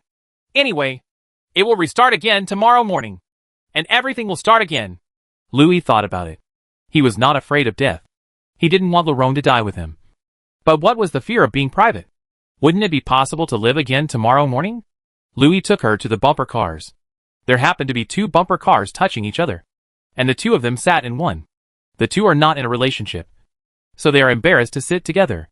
Laurent said, "I sneaked out while my parents were sleeping." Louis nodded and said, "I know." "How do you know?" "Because it happened last night." "Last night?" Laurent looked confused. "Ah, yes. You repeated what you said endlessly. So you know?" Although there were streetlights, he still couldn't see the other person's face clearly. In the dimness, Louis looked at Laurent and didn't know what to say. His flirting skills were at level 0, and he had no experience at all. But he felt sad in his heart. "I'm very proud. It doesn't matter if I don't know how to flirt with girls. There are still 1,000 days left and my skills will gradually improve." So he secretly made up his mind. He will come here every day and confess his love every day. In this way, over time, he will gradually become more proficient in flirting with girls. The 2 of them were chatting incessantly on the bumper car, talking about life, ideals, and the future. When it was almost 11:30, Laurent said, "I see that your thinking is clear, and it doesn't look like there is something wrong." "Huh? What do you mean? You don't really think I'm crazy, do you?" No, Laurent explained hurriedly. "I never meant that." Louis knew in her heart that Laurent must think that there was something wrong with her mind. But then why did she come? I couldn't see her face clearly in the dark, and I didn't know what her expression was. Could it be that she already likes herself a little bit? "Aren't your parents worried if you don't go back so late?" Louis asked. "They are asleep," Laurent said. "Wait a while, and I will go back." It turned out that Laurent was just like last night. She wanted to verify that what Louis said was a lie, which meant that if the alien creature didn't show up at 11:30, she would go back. "Then I'm afraid you won't be able to go back tonight." I mean, if alien creatures come out later, we will all die. Okay, I want to see something." Laurent has always had a fearless attitude. At 11:30, as they were getting closer, Louis pricked up his ears and listened carefully, looking around, feeling very nervous. Seeing that Louis stopped talking, Laurent, who had always been skeptical, began to become nervous, and her voice trembled a little. "Louis, don't scare me." "It's okay," Louis said. "I'll protect you." Buzzing. It was very low, ringing in the amusement park. There were only 30 seconds left until 11:30. Louis got off the bumper car and searched around. Laurent also walked down, came to Louis's side, and asked tremblingly, "What's the sound?" Before Louis could answer her, she felt the ground begin to tremble. Louis looked at Laurent beside him and said, "Let's find a place to hide." Looking around, "Where can I hide?" "Hiding in the bushes last night. I still didn't escape Alien's thunder in the end." But he felt that he still had to try. So he took Laurent and ran towards the bamboo forest. Maybe he could escape there. As soon as he arrived at the edge of the bamboo forest, the light behind him rose up. Louis turned around and saw that the carousel suddenly cracked open, and a ray of light rose from somewhere. Chapter 33, Loving You at the End of the World. A strong light rose from the carousel. Laurent screamed in fright, and Louis quickly covered her mouth to prevent her from screaming. The 2 of them hid in the bamboo forest and watched what happened in front of them. The entire carousel exploded, and a huge luminous object emerged from the ground and rose into the sky, making a terrifying roar. Laurent was stunned and looked at this scene in horror. Louis took her hand away and signaled her to stop making any sound. Laurent also looked at the monster in horror, and then at Louis, who secretly shook his head at her. Louis could clearly feel that Laurent was very scared, and his body was trembling slightly. In fact, Louis was also scared, but he had already experienced it once. And he also knew that even if he died, He would be resurrected tomorrow morning, so he won't be as scared as Lurong. But he said that all the luminous electric rays flew out after a while, hovering in the sky, splitting into many smiling luminous electric rays, and began to scatter in all directions. Louis was very nervous. She and Lurong hid in the bamboo forest, not daring to express their anger or go out. The largest electric ray made a strange chirping sound and started to fly away. But there were still 1 or 2 smaller electric rays hovering in the amusement park and refused to fly away. Not far away, a security guard on night watch screamed and ran away. He was caught up by an electric stingray. A flash of lightning turned him into a pile of coke and fell down. Lurong was stunned. Shang Wenyu faced her and said, "Listen, Lurong. This is the infinite restart I told you at the beginning. Don't worry. You will be resurrected tomorrow morning. And we will all be resurrected." "No. No," Lurong cried and shook her head. "Listen to me," Louis said. "You were very brave last night. So you have to be brave now." Lurong was stopped crying and looked at Lu Yi with innocent eyes, which aroused a strong desire for protection in Lu Yi's heart. But he understood very well that tonight he could not protect her. He could only encourage her to face death bravely with him. Lurong asked again, "Did we die once last night?" Louis nodded and said, "Last night. You told me that you wanted me to tell you that I like you in front of the whole class this morning. And I said it." Lurong asked, "Then do you really like me?" Louis nodded firmly. "Then will you tell me again tomorrow morning?" "I will. I will definitely do it." "Then are you sure we'll be alive tomorrow morning?" "I'm sure. Believe me." Lurong. "In fact, death is nothing to be afraid of. Just let me face it with you. Okay?" Lurong hummed, nodded, and leaned against Louis. Louis was stunned for a moment, then held her in his arms. Facing death, with a smile and being embraced by a beautiful woman. This life is considered to be worthwhile. Not to mention that he also knows that this death is not the end. DR 22. AM 6 o'clock. The alarm clock woke Louis up on time. Louis got up slowly, no longer as panicked as before, nor as lazy as before. He felt as if he had grown up overnight. Maybe it was the hug Lurong gave him last night. Some people say that love can make people grow up. And Louis firmly believes in this statement at this moment. Get up, take a shower, and mentally plan what you are going to do today. One thing was already certain. That is, the luminous electric ray came out from under the carousel in the amusement park. So he planned to go to the amusement park to find out today. The amusement park doesn't open until 9 in the morning. So there's no point in going there early. And security is tighter during the day than at night, making it difficult to break in. So the first thing first is to confess to Lurong for the second time. From getting up until arriving in the school classroom, everything was exactly the same as yesterday. The only difference was that the number on Giada's skirt changed to 00000010110. He is no longer interested in Giada. He knows that no clues can be found on Giada. He has nothing to do with this infinitely repeated incident. So there is no point in looking for her. And now it is 80% certain that the Earth is occupied by aliens, or alien creatures, and has started infinite repetition.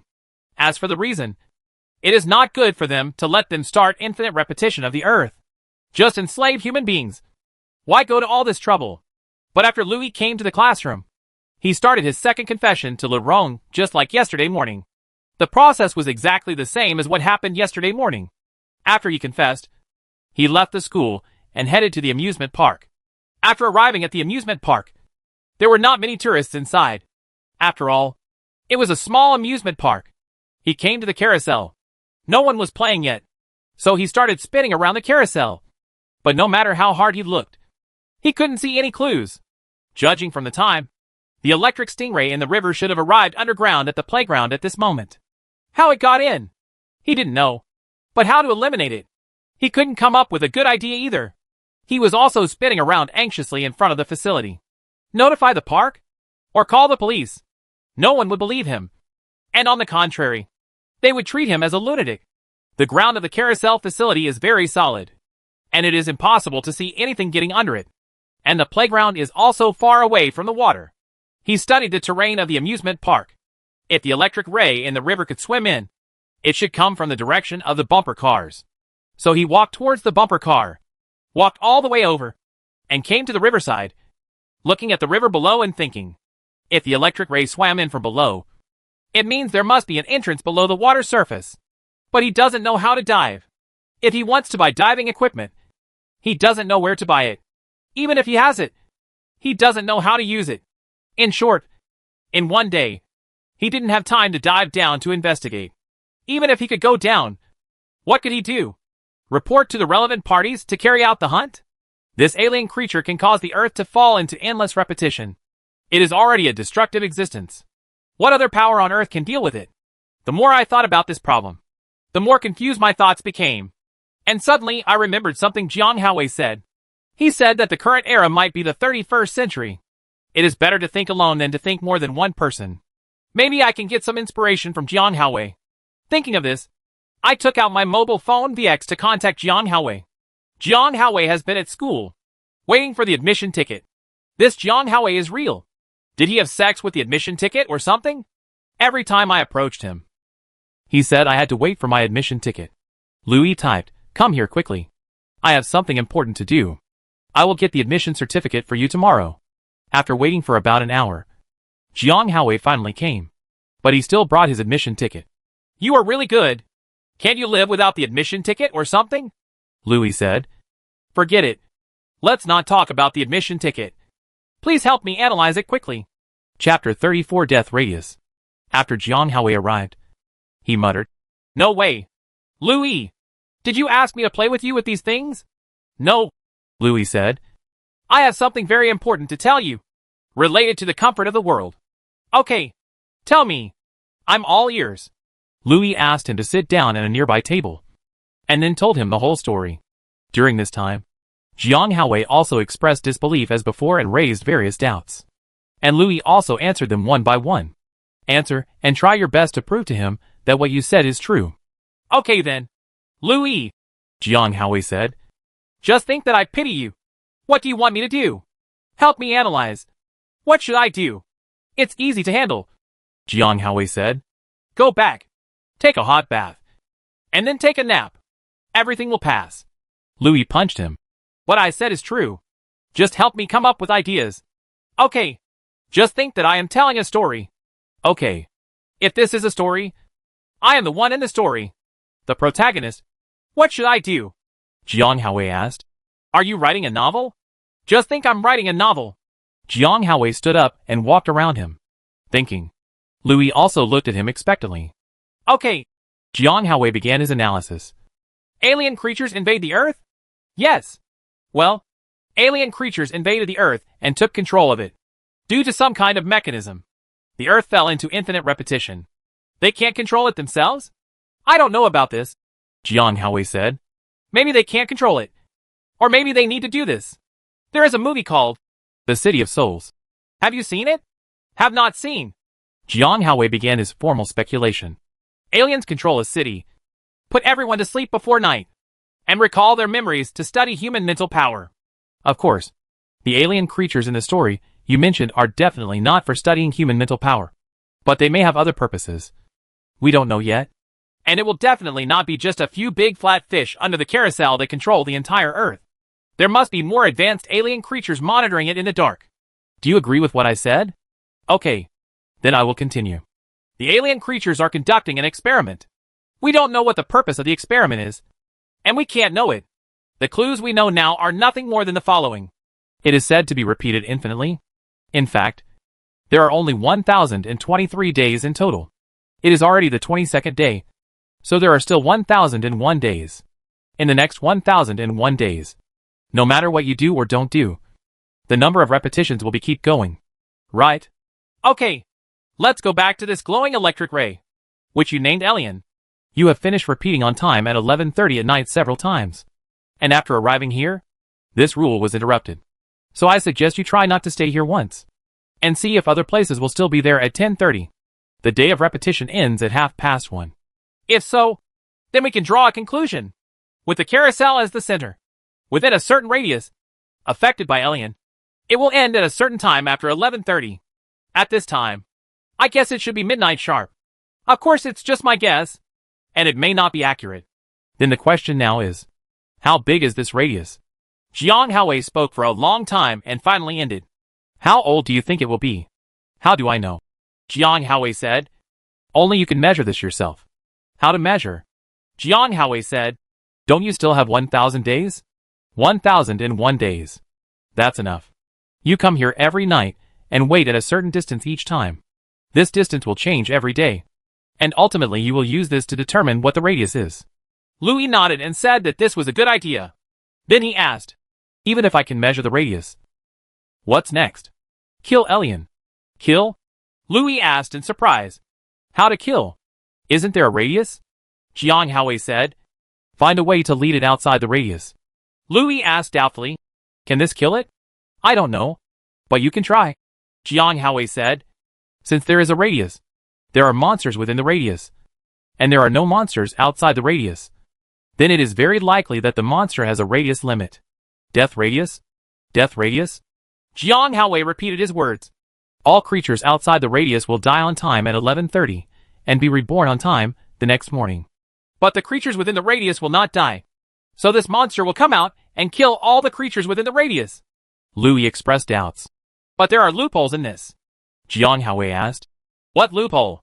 "Kill all the creatures within the radius. There will obviously be fish that slip through the net." "Then I don't know. Anyway, it's all my guess." "Okay, your guess is not unreasonable. I'll try it tonight," Louis said thoughtfully. Jiang Haowei asked, "Do you want me to come?" "You? Aren't you afraid?" "Of course I'm afraid. Provided that everything you say is true." Louis thought for a moment and said, "Otherwise, you can come tonight. But we are not in the same place." "Not in the same place? What do you mean?" Louis Yang raised the mobile phone in his hand and said, "Two people stand at 2 points. So the lantern language is 2 experiments. Taking the carousel and the amusement park as the starting point. The distance between the two of us cannot be the same." Jiang Haowei said, "I understand what you mean.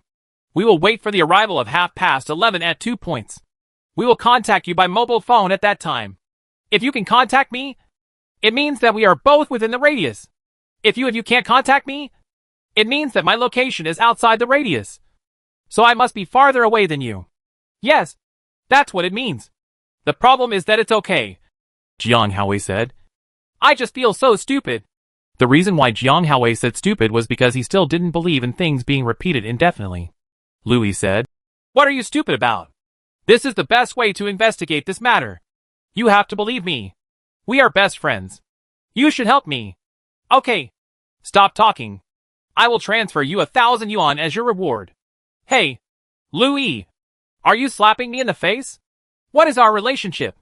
You actually talked about money with me. Hey, this is my payment QR code." Louis glared at him and began to scan the QR code for him to transfer money. "Anyway, after the restart tomorrow, the money will come back. If a problem can be solved with money, then use money to solve it." After transferring the money, Louis asked, "What if your method really works, and you find the radius and lead Elian outside the radius? After what?" Jiang Haowei looked confused. "No, as you said, luring Elian, that monster, outside the radius is equivalent to killing it." "Yes, that's what I said. But it's just my guess." "Then what if your guesses are all right? What if you really killed the monster in this way? Then what else can you do? Anyway, the limit of 1,023 days is there. Even if you kill the monster, the infinite repetition will not end." And how? "And you can come to Yulurong every night from now on. How romantic is a date without monsters?" Chapter 35 Testing the Death Radius. Jiang Haowei's proposal is extremely tempting. First of all, Lorong would go downstairs to throw away the garbage at 8:30 in the evening, and would go out of the community for a walk. This would happen every day for 1,023 days. And now there are only 1,001 days left. If Jiang Haowei's speculation is true, and he kills the monster, the luminous electric ray alien according to his method, then every night in the future cycle, he can come to Lorong for a walk. And it will be a walk without monster harassment. The premise is to find the radius as soon as possible, and kill it this way. The sooner you kill the monster, the more romantic encounters you can have. "Jiang Haowei," Louis said excitedly. "Your surname is not Jiang. Nonsense. Your surname should be Zhuge." After analyzing everything, Louis wanted to invite him to eat out. But Jiang Haowei refused and said he had to go home at noon. After Louis let him go, he looked at the playground again and felt that nothing could be found here. So he left and found a restaurant nearby to eat. Using the time spent eating, he opened the digital map on his mobile phone and began to study the garden. The terrain in the vicinity of the station was analyzed to prepare for the future. Battle of radius. Looking at the map, he chose a place 500 meters away from the playground, which happened to be at a crossroads. He planned to stay there at night, and there was a road in that place leading to the playground. So the sight was very good and very clear to see the playground. After eating, he went home to study as usual, sighing that in the next 1,000 days, his life would be very abundant. He didn't like learning, so he forced himself to learn. Time passed quickly. In the evening, Louis finished his afternoon study and took an English textbook with him outside the house. He planned to use his free time to recite English words. At this time, he really regretted it. If he had studied hard since the first year of high school, it wouldn't be as difficult as it is now. But it's useless to say that at this time. I can only use these repeated 1,000 days to make up for the lost lessons. While eating at a restaurant outside, he received a call from Jiang Haowei. Louison said that this guy was rarely so active this time. If you look carefully, it was no wonder that he had 1,000 yuan in labor fees. On the phone, Louis told him the spot where he was going to stay. Louis said, "Stay at the intersection where I am. You go to the next intersection." I looked at the map. The distance between you and me is about 500 meters. In other words, I am 1,000 meters away from the carousel, and you are 500 meters away. That's right. It's still early. You have to make sure your phone is fully charged so that we can contact you by then. You must come even more, Louis said. Don't worry. I will definitely come out, Jiang Haowei vowed. If you don't come, Louis was afraid that he wouldn't come. So he said in a serious tone, I will. I know. If you don't come, do you want me to pay you back? It's good to know. After eating, Louis went to Huayuan Station as usual, came to the entrance of Fengming Community, found a step to sit down, and started to memorize English. Not long after sitting down, it was 8:30. After a while, Laurent walked out of the gate of the community as expected. When she saw Louis sitting on the steps at the door, she sneered disdainfully and said, Well, quite serious. Louis closed the book, stood up, and looked at Laurent in front of her, still wearing the blue and white school uniform. The corners of her mouth were raised. Her eyes were filled with excitement, and every frown made Louis's heart move. You can't be serious, Louis said. There's only 1 day left, but I've already seen the gate of the Provincial Polytechnic University. There are 5 big characters written on the gate. Laurent asked. Provincial University of Technology? Louis shook his head and said seriously, Welcome, Louis. Laurent couldn't help but laugh at him. And Louis said again, How about it? Are you almost overwhelmed by the study in the past year? Yes. The pressure is too heavy, Laurent said. To be honest, I don't know whether I can get into the Provincial Polytechnic University. Louis encouraged him. You don't have to worry too much. I believe in your strength. You will definitely pass the exam. Laurent looked at him and smiled. And then the two of them walked on the street together and chatted very casually. Louis didn't plan to tell her about infinite repetition this time. So he didn't tell her about the monster. He didn't plan to let Laurent accompany him to be scared. After walking on the street like this for about half an hour, Laurent was about to go home. I can't be too late, so I have to go home. Louis, come on. I believe you can create a miracle. Louis watched her go away, and then planned to start the next plan, which was to contact Jiang Haowei. He walked towards the scheduled squatting point. On the way, VX contacted Jiang Haowei and asked, Are you sure you can come out at night? Don't worry about this, Jiang Haowei said. I will accompany you to complete your plan. You are not asking me to come out now, are you? That's up to you. It's only after 9 o'clock, and there are still 2 hours until the end. Forget it. I'd better come out, Jiang Haowei said. It's such a long distance, and I still have to ride a bike. You'd better take a taxi. Isn't the money I gave you enough for you to take a taxi? Louis came to the designated squatting point and waited. While waiting, he sat under the street lamp and continued to review his English. In order to be admitted to the Provincial Polytechnic University and attend the same university as Laurent, Louis worked hard. Jiang Haowei came out of the house, hesitated for a while, and then took a taxi. It was already 10:30, and there was still an hour before the end. Louis asked him to wait where he should go and keep in touch with his mobile phone. As expected, Jiang Haowei honestly went to the next street designated by Louis to wait. Watching him walk away, Louis smiled and shook his head. It seems that money still plays a great role at any time. After Jiang Haowei arrived at the scheduled location, he asked, "Are you sure there will be alien creatures coming out soon? Anyway, you won't believe anything I say," Louis said. "When the time comes, just watch. Don't forget to keep in touch with me." Okay, I'll just listen to you," Jiang Haowei said. "It's just that there's still an hour of waiting. It's boring. If your phone's battery is full, you can play games to pass the time. But you must leave enough battery. We will have a video call in the last 10 minutes. Okay," Jiang Haowei said. "You are the boss." Just like that, Jiang Haowei was playing games over there, and Liu Yi was reviewing English here. Time passed quickly, and it was already 11:20 in the blink of an eye. And there were still 10 minutes left before the final moment. Louis sent a video request to Jiang Haowei. Chapter 36 discovered the biggest bug in the world. The two connected to the video chat, and Jiang Haowei said as soon as he got online, "I'm almost done with this game. Can't I wait a little longer?" "No," Louis said. "This matter is very important to me. Can you just cooperate?" "Okay, I'll listen to you."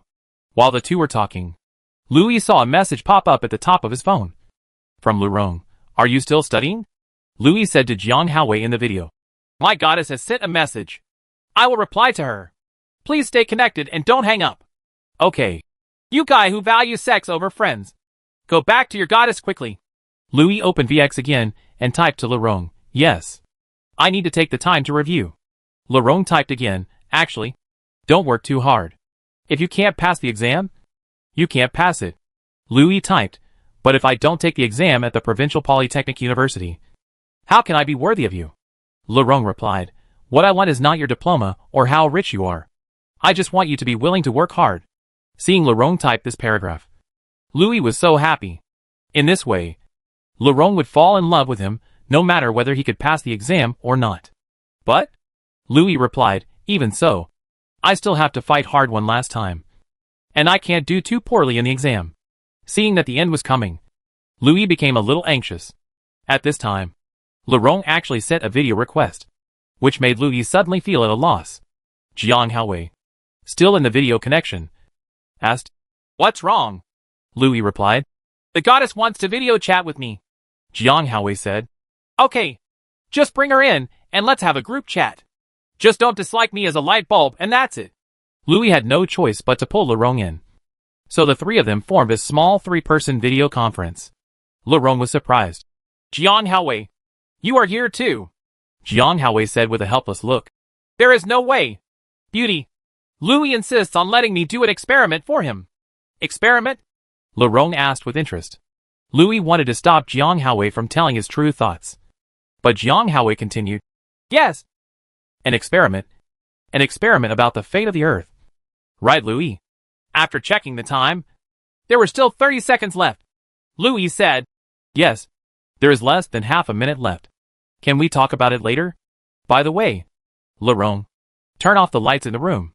It caught Elian's attention. "Elian? What the H.L.?" Lurong asked curiously. "Don't ask. Just do it. Jiang Haowei. Keep in touch. Don't disconnect. Alien will show up soon." As expected, Jiang Haowei stopped talking.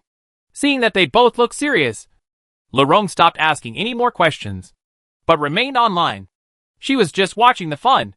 Louis looked in the direction of the amusement park, waiting for the end moment to come. Time passed by second. Seeing that it was 11:30, Louis looked at his phone and wanted to inform Jiang Haowei to stay connected. Line. However, Jiang Haowei and Lurong in the group video actually went offline at the same time. Luigi cursed. Why did they lose their connection at the critical moment? When I took a closer look, my phone actually had no network connection. Regardless of profit, he started running in the direction of Jiang Haowei, which was away from the playground. After running a few steps, he felt a bright light rising from behind.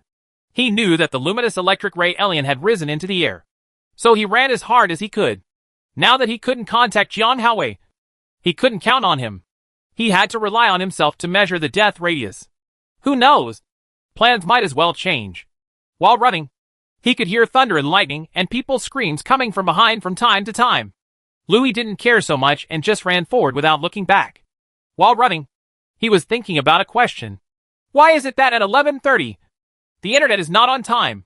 Could it be that the time within the death radius continues at 11:30, while the time outside the radius ends on time? The network enters from outside the radius to within the radius. The time outside the radius has ended on time, which means that everything outside the radius has disappeared, including the network. So the mobile phone has been disconnected, even if Jiang Haowei and Lu Rong are within the radius. Lost contact. Yes, that's it. So starting from tomorrow night, Jiang Haowei is no longer needed and can only rely on himself. So what he has to do now is to run forward as hard as he can to see if he can reach the edge of the radius. Once he returns to 6 o'clock in the morning, it means that the place he crossed is the edge of the radius. Lu Yi was running wildly, and death was approaching. At this time, instead of being afraid, Lu Yi felt a little proud, praising himself. Lu Yi, I didn't expect you to be so smart. You can think of this. He was running like this, and it seemed that he could no longer run. He was panting hard. An alien behind him was getting closer and closer. DM23. M6:00. Lu Yi has memorized the place of death last night. He will go there in the morning and then locate it through the electronic map to measure the distance to the playground.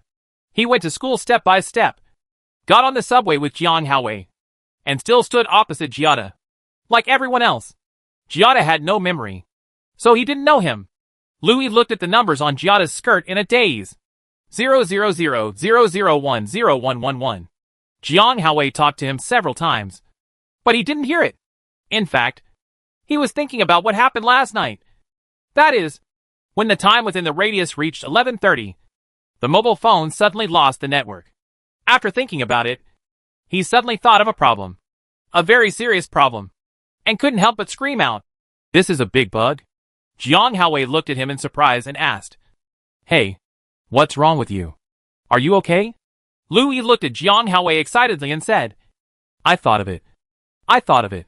What did you think of?" Jiang Haowei asked. "Death radius." Lu Yi still couldn't hide his excitement at discovering the problem. "This is a big bug. I can now confirm that we are indeed living in a virtual world created by a supercomputer."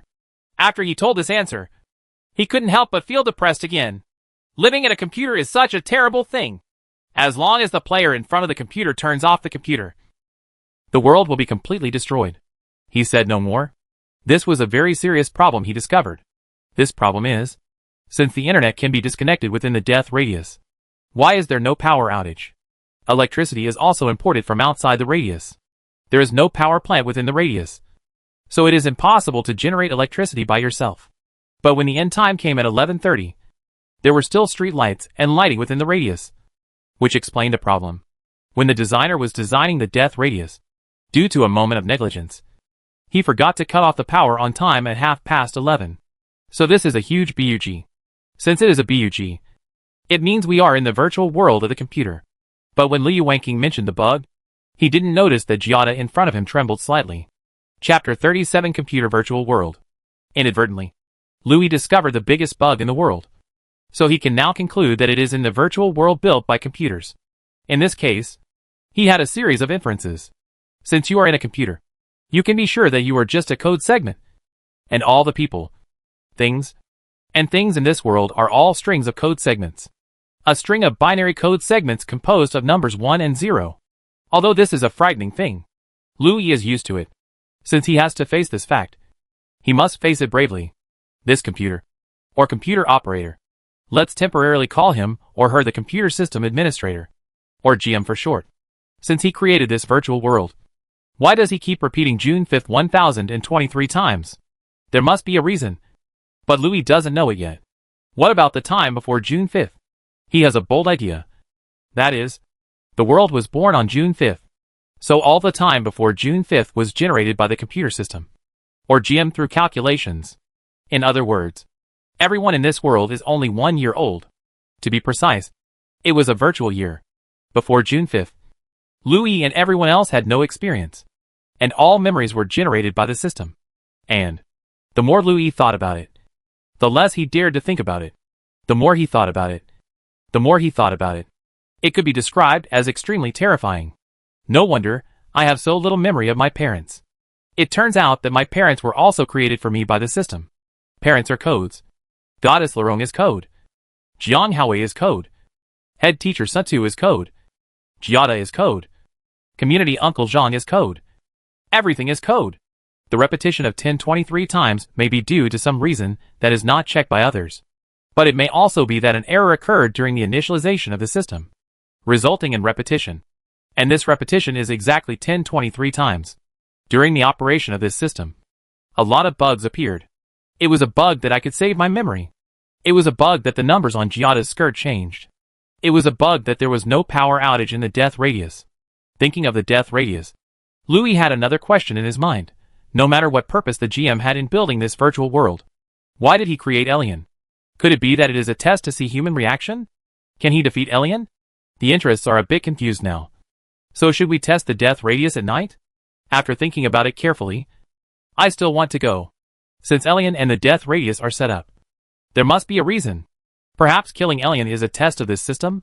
Even if it's not the case, I still have to go. Louison said. I must find a way to kill Alien. But I want to see what the result will be. He began to make plans for tonight. His plan for tonight was to go alone. No longer calling Jiang Haowei. And not talking to Lorong. So should we continue the confession to Lorong? Want. Necessary. Even if she is just a piece of code. Then am I. Louis. Also a piece of code? Even if I live in this cold machine. I. Louis. Still want to live nourished. Louis no longer hesitated and carried out according to the established plan. After arriving at the school, he confessed to Lorong and then left early, arriving at the place where he was killed by Aileen last night. This is on a street. After Louis came here, he opened the electronic map, positioned himself, and then measured the distance to the playground. The target point was accurate to the position of the carousel. The final measured distance was 625 meters, which is he said that he only ran 100 meters before he died last night. So where will we stay tonight? Is this it? What if this radius is a long distance? Wouldn't it take a long time to run and test many times? He was guessing how long the death radius was. He suddenly thought of his home. The location of his home was outside the radius. Then he measured it on the electronic map. The result was that his home was about 7 kilometers away from the playground. So he came up with a general figure. The death radius is less than 7,000 meters and greater than 625 meters. This range is too large, and we must find a way to narrow it down. The upper limit is 7,000 meters, and the lower limit is 625 meters. Then take the middle value. Then take the middle value every time thereafter, so that you can quickly find the accurate radius distance. The middle value is 3,800 meters. Louis searched on the electronic map to find out where it was approximately 3,800 meters away from the playground. With the carousel in the amusement park as the center point, there is a circle with a radius of 3,800 meters. On the edge of this circle, there are buildings and streets. The only choice is streets. He searched around and found a pedestrian street right on the edge of the circle. So he rode over there. After arriving at the pedestrian street, I discovered that it was quite a distance from Fengming community where Lurong was located. About more than 2,000 meters. And it would take nearly half an hour by bike. He didn't care. So he settled here. There were many shops on the pedestrian street, including many snack bars. And there were many chairs on the street to sit on. The most important thing was that there was a street that was perpendicular to the direction of the playground. In other words, if Li's place does not restart at 11:30, it means it is within the radius. Then he can run in the opposite direction along this street and try to reach the edge of the radius. Even if you can't run, you are one step closer to the edge of the radius. Thinking of this, he didn't go home. So he bought a cup of milk tea, found a chair with an awning, sat down, and started studying. At noon, Jiang Haowei called and asked him to get the admission ticket for him. But Louis didn't want him to send it to him. He only said that he would ask him for it when he visited the examination room tomorrow. He found a snack bar on the pedestrian street and ordered a bowl of rice bowl. After eating, he asked for a room in a nearby small hotel and rested there. He didn't plan to go home. There was no one at home anyway, and it would take time to go back and forth. I studied and rested in a small hotel, and ordered takeout for dinner. He ordered takeout early, finished his meal, checked out of the hotel, and then rode to Fengming Community in Huayuan Station. He knew that Lorong would come out at 8:30, and he wanted to see her every night. He would be very happy to see her every day. Everything went on as repeated before. When we arrived at the gate of Fengming Community, we waited until 8:30, met Lerong, and walked together for half an hour. After chatting for a while, Lerong went back, while Louis got on his bicycle and rushed to the pedestrian street. When he arrived at the pedestrian street, it was not even 10 o'clock yet, so he chose a street corner, found a seat, and sat down to drink milk tea and study, waiting for the arrival of 11:30. He wanted to see whether the point he selected this time was inside the radius or outside. Chapter 38 Death Radius 2048 meters. Dr. 24. At 11:30 last night, it instantly jumped to 6:30 this morning, which meant that the store Louis Xian chose on the pedestrian street was outside the death radius. Then we need to reselect the point. This point should be between 3,800 meters and 625 meters. And the middle value is 2,200 meters. Louis now had a complete plan, so everything became less stressful. He went to school as before, confessed to Lerong, and left school. At 2,200 meters, there is a street that is perpendicular to the playground. It is convenient to run on the vertical street. Parallel streets are not convenient for running around. However, the place he chose is a bit far away from Fengming Community. The straight line distance is about 10 kilometers.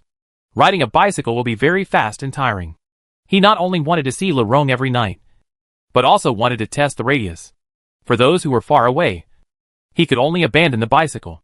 Anyway, after restarting, the bicycle would be back the next morning. So after meeting Lerong in the evening, I had no choice but to take a taxi to the measurement point. This time, the test was still outside the radius. At 11:30 in the evening, it ended instantly and jumped to 6:30 in the morning. Dr. 25.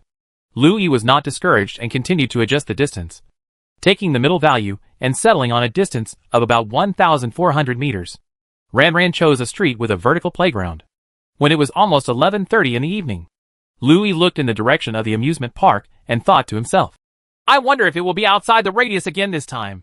The time came to 11:30 on time, and with a crash, all the street lights around him went out. Sure enough, within the radius, Louis ran in the opposite direction. He couldn't help but said loudly, Did you know there was a power outage this time? It's too late. I have already discovered your bug. But then he regretted one thing. That is, he did not bring his bicycle. Even if he prepared a shared bicycle in advance, it would be better to ride a bicycle faster than running. Elian took off from the amusement park and began to massacre pedestrians, chasing Louis here. Before Louis reached 100 meters, he was overtaken by Eileen. Dr. 26. Dr. 27. Continue to adjust the distance, this time hanging between 1,400 meters and 2,200 meters. That is 1,800 meters. 1,800 meters is also within the radius, but it still has not reached the edge of the radius. Louis continued to adjust and set the location at 2,000 meters. This time when 11:30 came, he quickly turned around and ran away, seeing that an alien was about to catch up with him. A miracle happened, and he reached 6:30 in the morning in an instant. Dr. 28. M6:00. Louis got up, feeling happy because he finally found the exact distance of the death radius. He couldn't determine it yet. He had to reach the point where he disappeared last night and conduct positioning measurements to get the accurate number. But now he can know the approximate range of this number, which should be between 2050 and 2,100 meters. Moreover, when he recalled his experience last night, he remembered that when he was about to reach the edge of the radius, the scenery in front of him could be described as nothing. This nothingness is not caused by the power outage, but because there is nothing outside the radius. It is nothingness. So what is certain is that in the computer world, things outside the radius are terminated. After the termination, the corresponding place is empty. Everything. To be precise, all the code is gone. All things outside the radius have been deleted. And then the system will use the remaining 6.5 hours to activate these deleted things one by clicking on the previous save point. This is why after restarting at 6:30 every morning, no one has any previous memories. But Louis's memory data cannot be deleted. It was just dormant for these 6.5 hours. Everything within the death radius, or all data, is deleted in a special way. That is, killed by the glowing electric ray alien. This period of time shouldn't be too long. But Louis doesn't know how long it will be. If Louis is killed within the radius, it cannot be deleted. But the memory is just hibernated. So, Louis got a bold idea. Louis, and the only living person in this whole world. Even if I am also a piece of code, then I am still alive. A piece of code that has come alive. Now Lu Yi's thoughts are getting more and more crazy. No matter whether his current speculation is correct or not, such as whether it is in the virtual world of the computer, he will continue to follow this idea. After confessing to Lerong at school, he came to the place where he was last night, which was the place where he walked out of the radius, and began to use the electronic map to locate and then measure. The number obtained was 2,051 meters. Louis wondered why it was this number. It had no special meaning. But if you think about it carefully, after all, it is more than 2,000 meters. There must be measurement errors. But the system will not make mistakes. So what is this accurate number? In order to get an accurate number, he deliberately downloaded a distance measurement software, then ran to the carousel in the amusement park to locate it, and then ran back to the edge of the radius. After a few steps back and forth around the edge, the final number settled on 2048. In other words, the exact number of the death radius is 2,048 meters. Louis stood at the edge of the radius, thinking, why the number 2048? He looked left and right. Here was a crossroads, a road parallel to the playground, and a perpendicular road. Since he couldn't figure it out, he called Jiang Haowei to consult. Maybe he could find the answer by asking for help. Wasn't he the only one who solved the mystery of Giada's numbers before? After answering the phone, Louis said nothing and asked straight to the point. Do you know the number 2048? Jiang Haowei answered simply. I don't know. Help me think about it. Does it have any special meaning? What does it mean? Jiang Haowei said. 2 to the 11th power. 2 to the 11th power? Louis asked, a little surprised.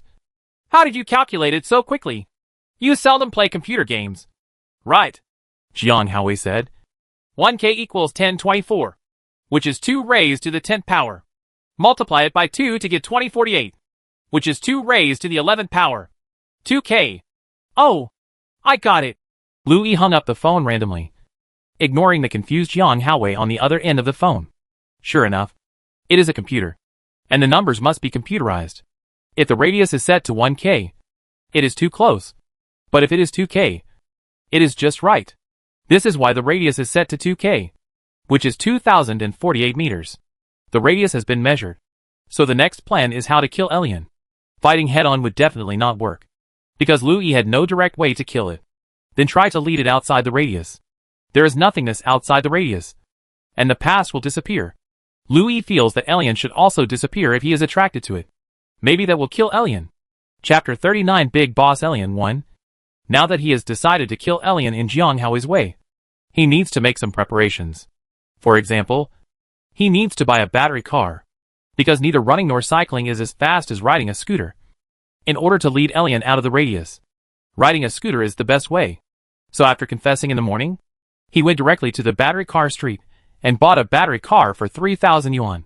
He already knew how to ride a bicycle, so he learned to ride a battery bike quickly. With the electric bicycle, he doesn't need the bicycle anymore. Anyway, the bicycle will come back tomorrow, and he will have to buy a new electric bicycle tomorrow. During the day, he studied and ate outside as usual. At 8 o'clock in the evening, he came to the gate of Fengming Community, sat down on the steps in front of the fountain, read a book and waited for Lerong. At 8:30, Lerong arrived as scheduled. After seeing him, she strolled and chatted as before. At 9 o'clock, she said goodbye and went back. Louis didn't plan to talk to her about the battle with Elian tonight. Firstly, he was not sure. And secondly, he didn't want Lerong to be frightened with him. The main reason was that Lerong wouldn't believe it. After seeing off Lerong, Louis was left with a question. Where on earth would he be waiting for Eileen? You must not be too close to the edge of the radius. Otherwise Elian will be able to kill you before he even gets there. But it can't be too far from the edge. Otherwise, Elian will be killed before he can lure him over. To hang in a consistent position, he set the distance at 1,500 meters. The radius is 2048. So the edge is more than 500 meters away from him. After making up his mind, he rode the electric scooter to a place 1,500 meters away and chose a vertical street leading to a parallel street at 2,048 meters away.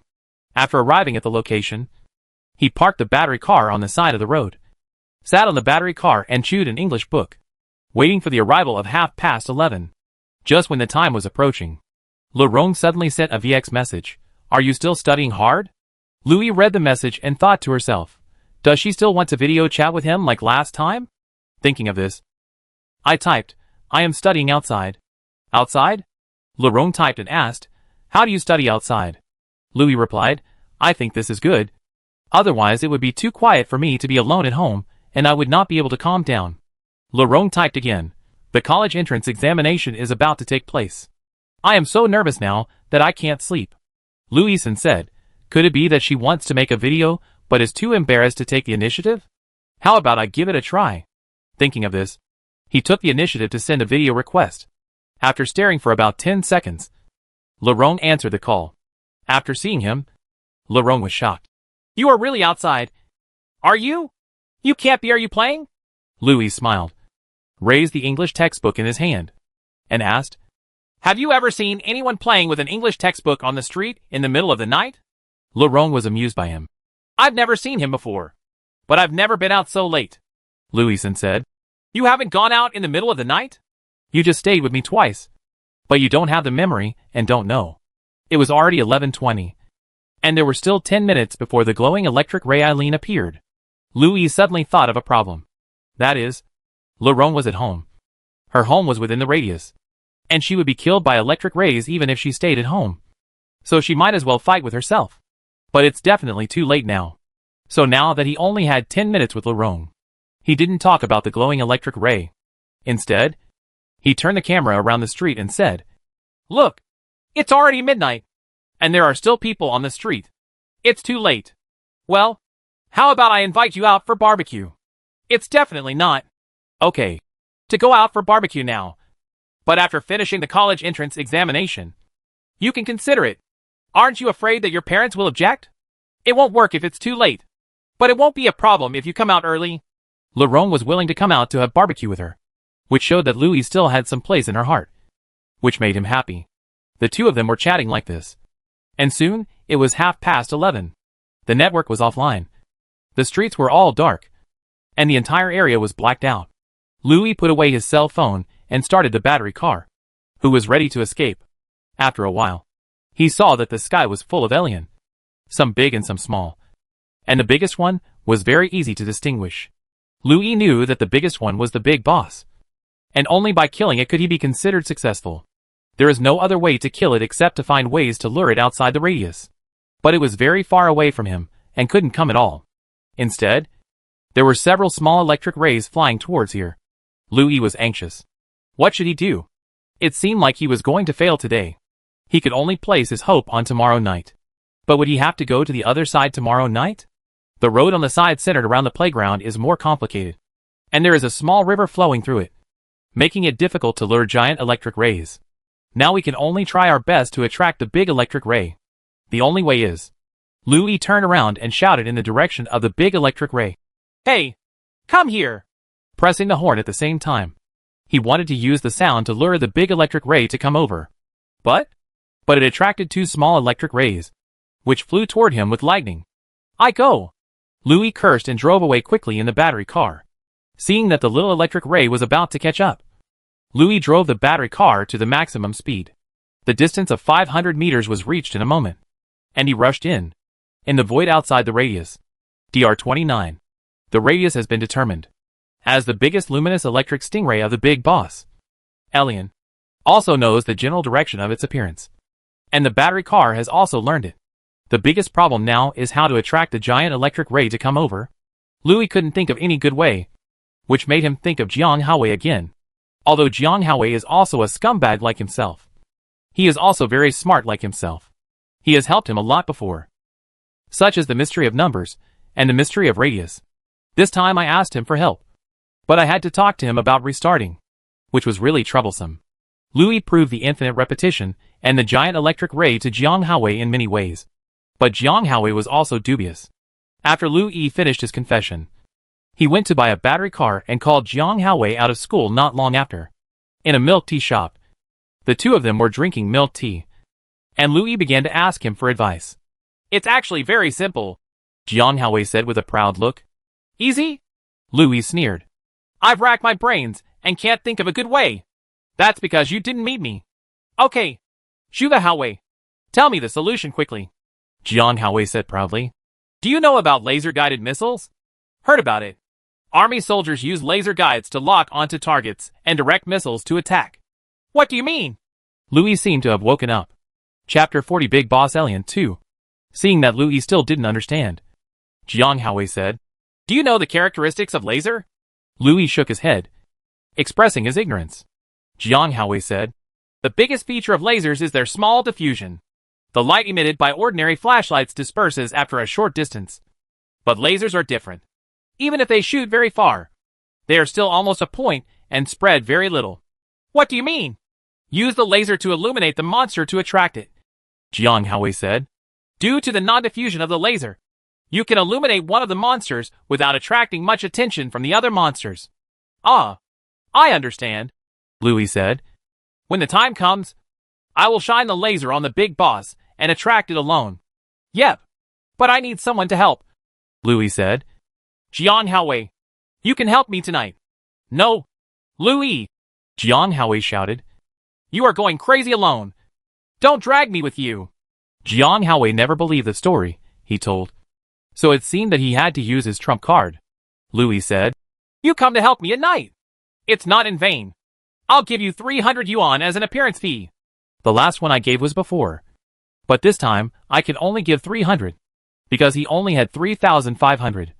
He spent 3,000 to buy a battery car. And only had 5,000 left. And he still had to eat. So he could only give 3,000. Hey, Louis! Jiang Haowei shouted. Are you slapping me in the face? Talking about money hurts feelings. Wait a minute while I look for the QR code. Louis smiled and shook his head. He had already prepared to scan the wound and would soon give Jiang Haowei 300 yuan. Before the last time, Jiang Haowei didn't think it was too much. This time it was only 300. So he didn't think it was too little. Okay then. Jiang Haowei sighed after receiving the money. I'm going to go crazy with you tonight. Who makes our relationship so strong? After the two drank milk tea, they went home. Louis only has 200 yuan left in his account now. He can't stay in a hotel. So he can only go home and order takeout for lunch and dinner. At 8 o'clock in the evening, he still went to Fengming Community, read a book and waited for Lu Rong. This has become something he must do every day. In addition to ordering takeout twice, he also bought 3 laser flashlights from a lighting equipment store for tonight's use, thus spending all his money. Lu Rong arrived as scheduled, and the two chatted and took a walk. Louis talked about Lu Rong's secrets this time and recounted his experiences these days. After Louis finished speaking, Lu Rong asked in surprise, Is everything you said true? So you believe it? Happy shook his head, and Louis sighed and said, Jiang Haowei doesn't believe it either, but he promised to come and help me at night.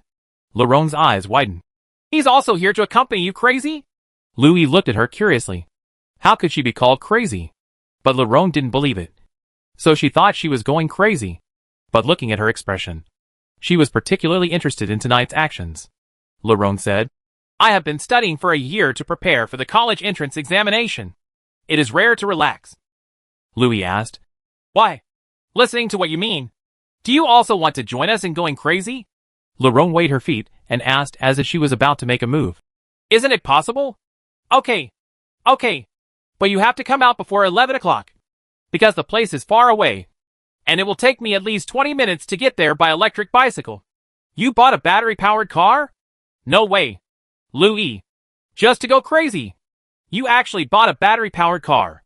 Oh my god. I didn't know you would be so crazy. Isn't it? Lu Rong? It's just enough to buy a battery car.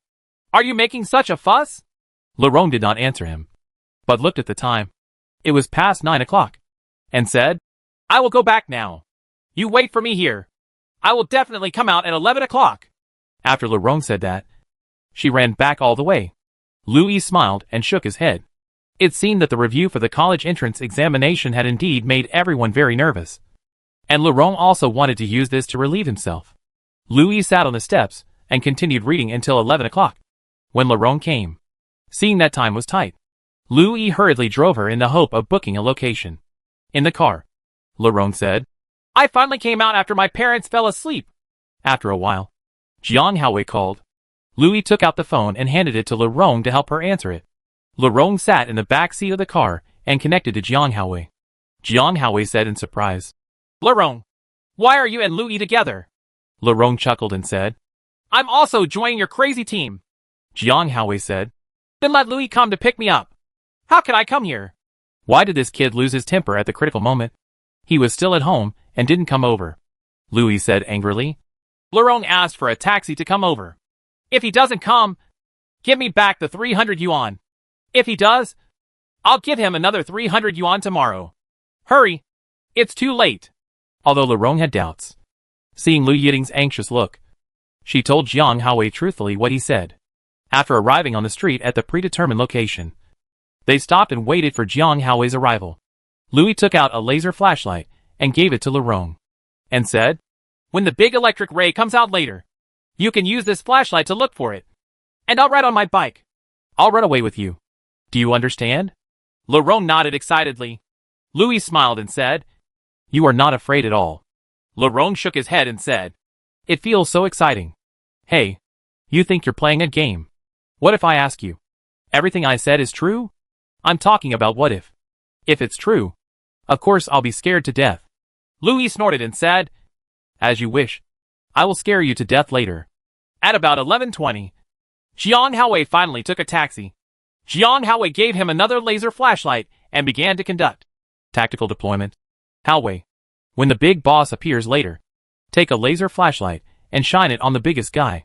Note, it's the biggest one. Don't shine on the other smaller guys. Then you head forward with all your strength. Run and attract the big boss to chase you. Huh? Let me run. What about you? We definitely have to run. But I am riding a bicycle with Lerong. When we are running, Lerong is walking behind the car and is also using a laser flashlight to shine on the biggest boss. You two ride. But I want to run. Jiang Haowei looked aggrieved. There is no way. This is a strategy. Louis said, I am the only one with memory. So I can't be allowed to walk Lerong as a girl. Can you bear to let her walk and run? So we are the only ones riding. Oh, Louis. Louis. You really know how to trick me. Lerong smiled and said, Don't complain. Just think of it as fun. Chapter 41 Big Boss Alien 3. After deciding on the route, Louis asked Jiang Haowei to run first before the time came, because he was afraid that he would not be able to catch up with him later. In this seduction plan, Jiang Haowei is also the most dangerous. He may be the first to be killed by Alien's lightning. Jiang Haowei ran for 300 to 400 meters. Louis called him and told him not to run again when he reached the end of the street, which was a side street. Arriving on time at 11:30, the surrounding area became dark. At this time, there was a complete power outage within the radius. The network was also disconnected, and it was impossible to contact Jiang Haowei. Louis turned on the power supply of the battery car and said to Lerong behind him, Are you ready? It's coming out. After a while, he saw a light rising in the direction of the playground. Lerong was shocked. Oh my God! Louis! There is something real over there. I never lied to you, Louis said. Lerong, success or failure depends on you. Lerong was sitting in the back seat of the car with her back to him. She could see the direction of the playground very clearly. At this moment, she was very nervous and asked tremblingly, Are we going to die? Everyone has to die, Louis said calmly. It is better to face it bravely than to be afraid. Yeah, I saw it. Louis looked back, and sure enough, he could see a huge electric ray rising into the air. Shoot it! Lerong turned on the laser flashlight at Alien, and a green laser beam shot straight through, immediately attracting the attention of the largest alien, who flew over with a sharp whistle. While emitting lightning, he also released little alien. Lerong was so frightened that she shouted, It's coming! It's coming! Run! Louis said, Don't worry. If we leave early, we won't be able to lure it out. Lerong's voice trembled as she kept saying, It's coming! It's coming! It's coming! Louis knew that she was scared, so he comforted her. Tell me when you see the lightning striking the ground closer, and we will run again at that time. Lerong agreed. Looking ahead, a red laser shot towards the back. Louis guessed that it must be Jiang Haowei. He wanted to call him, but he was afraid that the sound would attract other little aliens. Screams began to be heard from everywhere within the entire radius. An alien began to massacre humans. Louis only looked at the situation behind through the rearview mirror, watching closely. Finally, Alien, the biggest one at the end, came to the front. Lerong patted the copy in the back seat and trembled with nervousness as she said, Let's go! Let's go! Let's go! Louis turned his right hand, started the engine, and drove forward. Elian quickly chased after him while radiating lightning. Ah! Ah! Lurong screamed in fright, and let Ran shine the laser. Listen, Lurong, Louis said. When you get close to the edge, turn off the flashlight. Yes! Yes! I know. I know. After a while, he saw Jiang Haowei in front of him, who had also been shining a light on Elian. Due to the headlights of the battery car, Jiang Haowei couldn't see him. So he just shouted, Louis! Is that you? It's me! It's me! Louis shouted. Run forward quickly! Run to the street in front and wait for me! As expected, Jiang Haowei started running. But how could he outrun the battery car? Louis immediately started arguing, and Jiang Haowei shouted from behind, Louis! Wait for me! After a while, Louis rode his bicycle to the intersection of the street. There was a row of sideways houses. He had no way to run forward, or he could only run sideways along the street. Louis stopped and said, Quick! Get down quickly! Lurong didn't understand what it meant. It's about to catch up. Aren't you waiting to die here? Louis didn't let her say any more. So he set up the battery car and pulled her down. No matter how hard I ran now, I would definitely not be able to escape. I could only pray that Eileen could fly over their heads and over the building in front of them, flying past the edge of the radius behind this building. You will reach the outside of the radius and enter the void space. Jiang Haowei also ran over, panting and saying, You can run away from me! Louis also took out a laser flashlight, shined it on the approaching Elian, and said, Keep shining! Don't stop! Louis! What are you doing? Jiang Haowei asked puzzledly.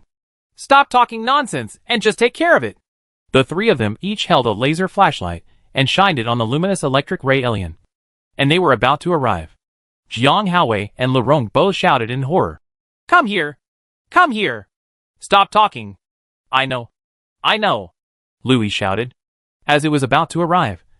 Thunder and lightning also came as expected. Louis shouted, Turn off the flashlight and run separately!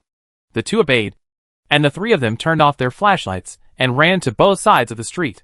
Jiang Haowei ran on one side, and Louis and Lurong ran on the other side. Louis looked back while running, and saw the big alien flying over, and a bolt of lightning blew his battery car into pieces. Louis thought silently in his heart, Fly over! Fly over! Lurong took his hand and said, Don't look at Louis! Run away! Louis couldn't hear her. He was now focused on looking at the big monster. I saw it radiating thunder and lightning all the way across the building and flying towards the edge of the radius. And it flew into the void space and disappeared. Louis pulled Lurong to a stop and said, Stop running! Go back! Lurong was in shock. Why didn't you run away? What will you do if it comes back? It can't come back, Louis said, pulling Lurong back. At this time, he saw Elian falling from the sky from time to time in the distance. There was no whine, but the afterglow was still radiating. All fell down. It turns out that the big alien is their leader. As long as the big alien disappears, the other smaller ones will automatically die. Louis shouted to Jiang Haowei to come back. The three of them came together and saw many monsters falling out of control and falling to the ground. Jiang Haowei asked, What's going on? Is this the end? Louis sighed and said, It's a long story. Have you seen this building?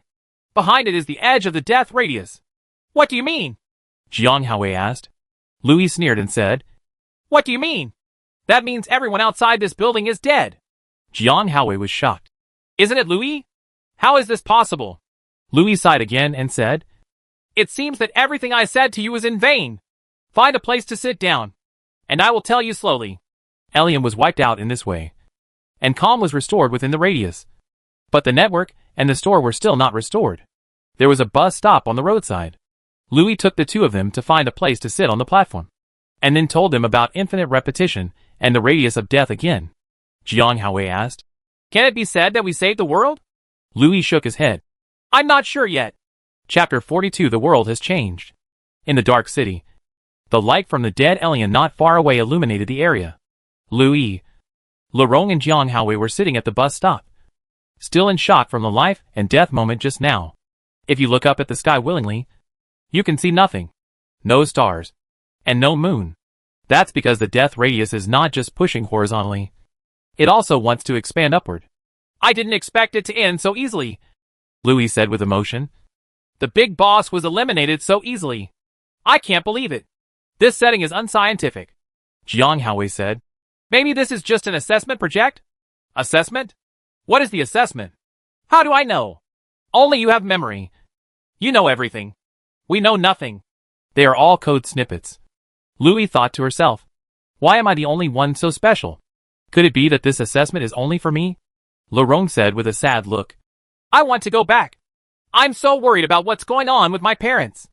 Jiang Haowei's home is outside the radius. And now there is nothingness outside the radius. So it is certain that his parents have been restarted at this moment. But Lorong's house was within the radius. And his parents were either killed by AI Lin or survived. So Lorong was worried about her parents and wanted to go back and see them.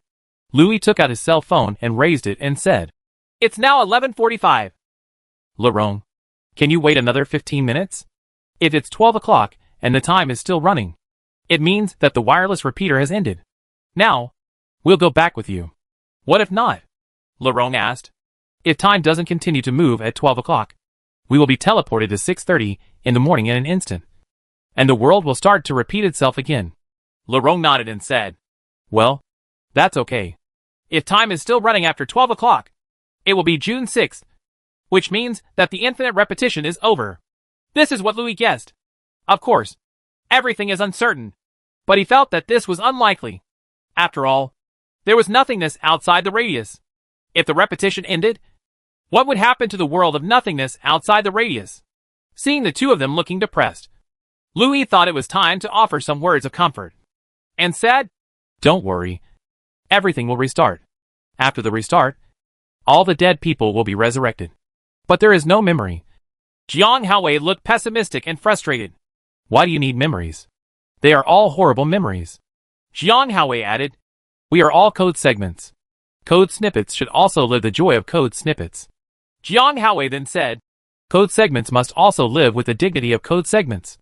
Louis glanced at him and thought to himself, if it is really a code segment, how can it be dignified in front of the system administrator? But instead of attacking him, he said the same thing. The three of them were sitting in a corner of the city within the radius, chatting, waiting for the arrival of midnight. Jiang Haowei actually sang, We are BUG. We are BUG. Snippets of justice. Snippets of justice. Be sure to kill the bug. Kill it. Kill it.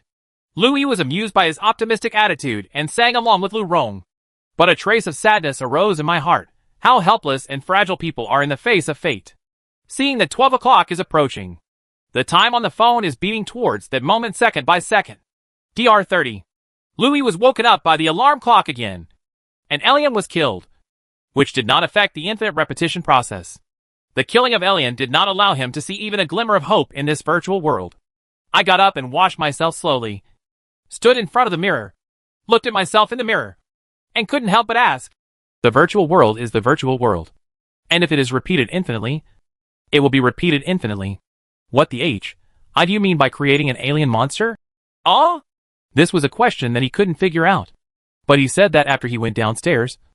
As before, he met Uncle Zhang at the hotel, met Jiang Haowei at the gate of the community, bought egg pancakes, and rode his bicycle to Jiangqiao. Arriving under the bridge, Louis stopped Jiang Haowei. What? Why don't you leave? Jiang Haowei didn't know why.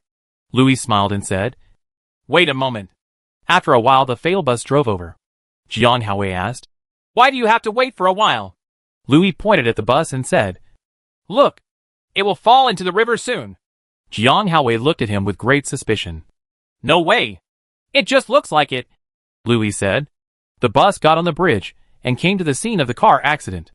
Louis looked at it calmly, waiting for it to rush out of the railing and fall into the river.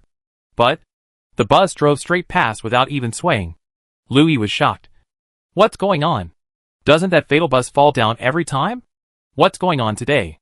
Jiang Haowei beside him couldn't help but laugh. Louis quickly took out his cell phone to see if today was not June 5th. After checking, it was indeed June 5th. This meant that the infinite repetition was still going on. And it was also the time when the bus fell into the river.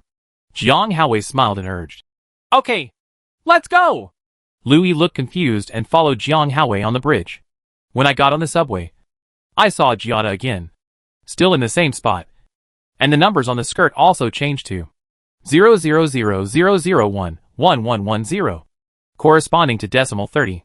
Infinite repetition is indeed still going on. But why is that fatal bus not repeated? Louis went to school with Jiang Haowei full of doubts. When they left the subway station, Louis said again, "Then wait and see. There is a car accident at the intersection." However, the implementation once again proved that Louis's prediction failed again. At the intersection, everything was normal. There was no car accident. Could it be said that he killed Elian? Although the infinite repetition continues, the 2 car accidents have disappeared. In other words, these 2 car accidents were also caused by the system. Or were they arranged by GM? Once the big boss Elian is eliminated, will these 2 random events be cancelled? Then Louis found 2 more tasks for himself. First, take the fatal bus again, and see what happens when the bus falls to the ground.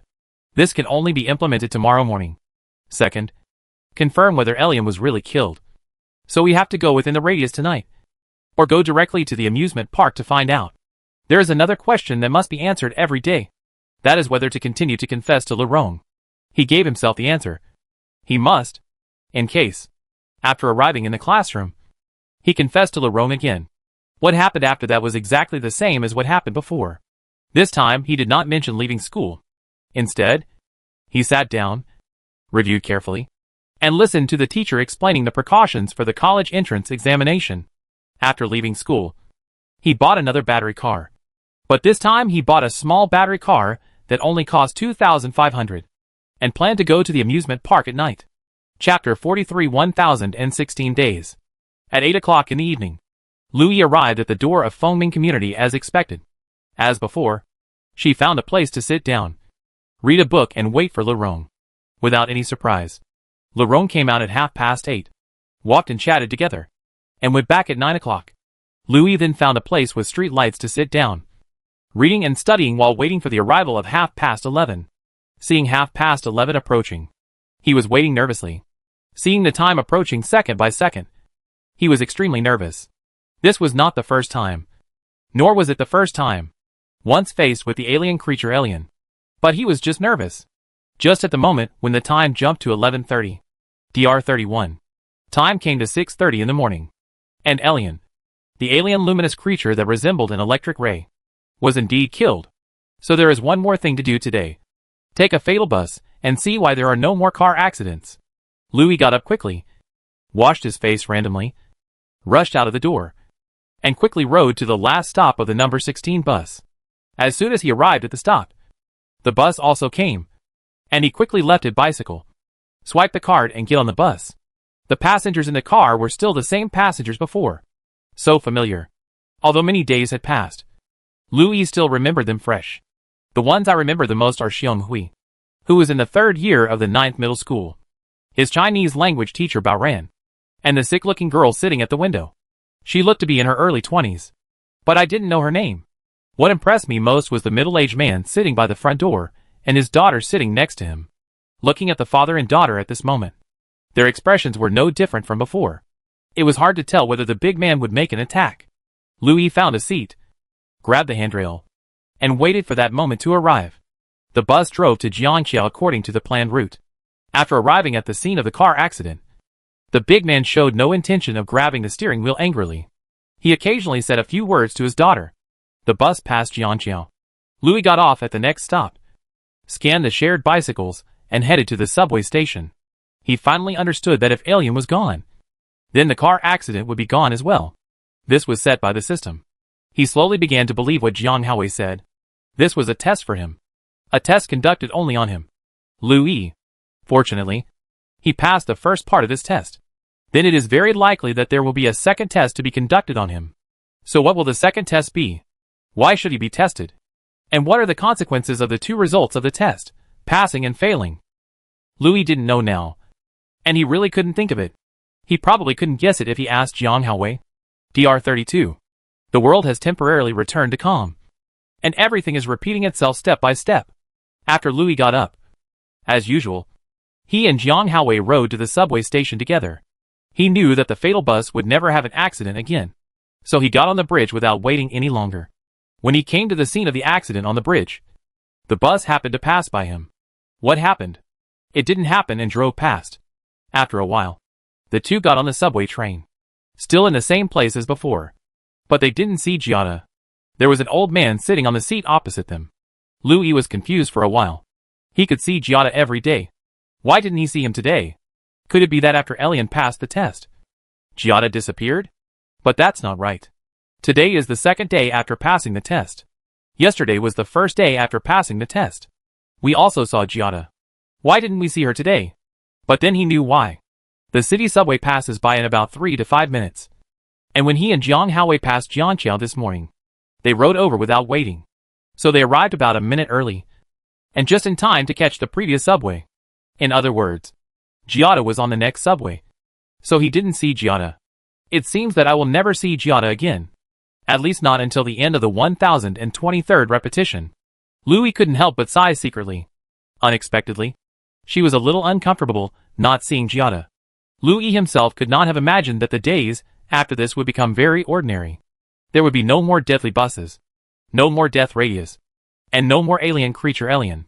Some are just the same thing every day, and some are just that he has to go to the classroom to confess his love to Lerong every day.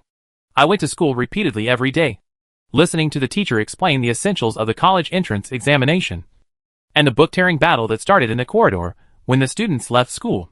I repeatedly buy a battery car every day, study hard, and order takeout. Although he had to buy a battery car repeatedly every day, he would try to bargain with his boss. The 2,500 battery car was once reduced to 2,100, and he could no longer bargain. However, he never bargained again after that. Too lazy to waste it. That's the time to bargain. Every night at 8 o'clock in the evening, he would ride a battery car to Fengming Community to wait for Lerong. Then, he would have a happy half-hour chatting and walking with the goddess Lerong. The content of the conversation would be different every day. All will be happy. Even in the world of code snippets. He could feel a hint of sweetness in the misery. Even if tomorrow is the end of the world. Even if his life is short and less than 1023 days.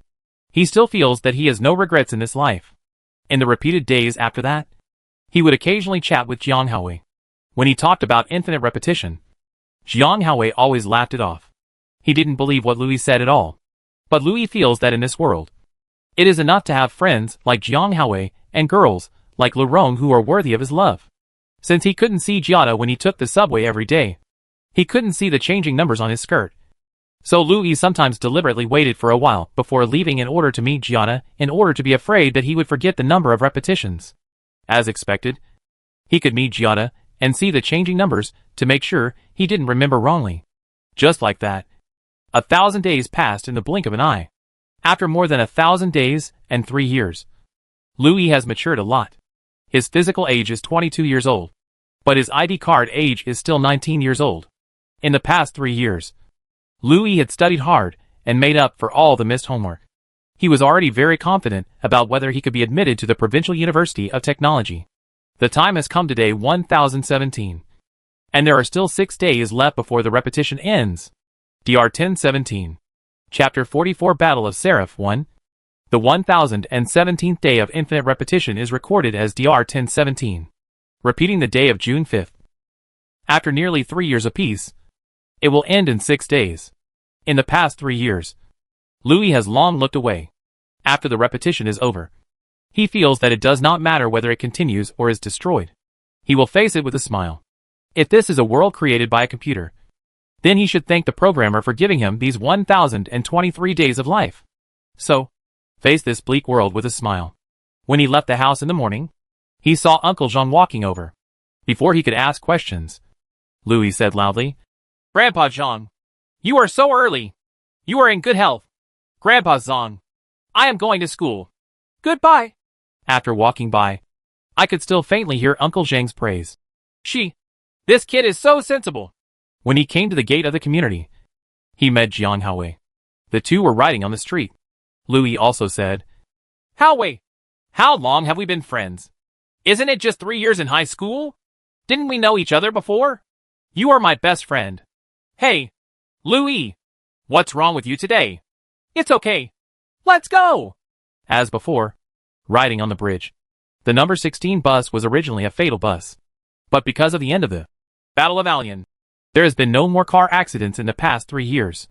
On the bridge Shang and the two passed by each other. Still didn't meet Giada on the subway.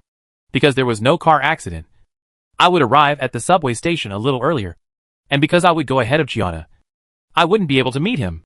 When he arrived at school, Louis continued as he had done for the past 3 years and said loudly, "Laurent, I like you." Still repeating the plot. Laurent said, "As long as you are admitted to the Provincial Polytechnic University, I will agree to be your girlfriend."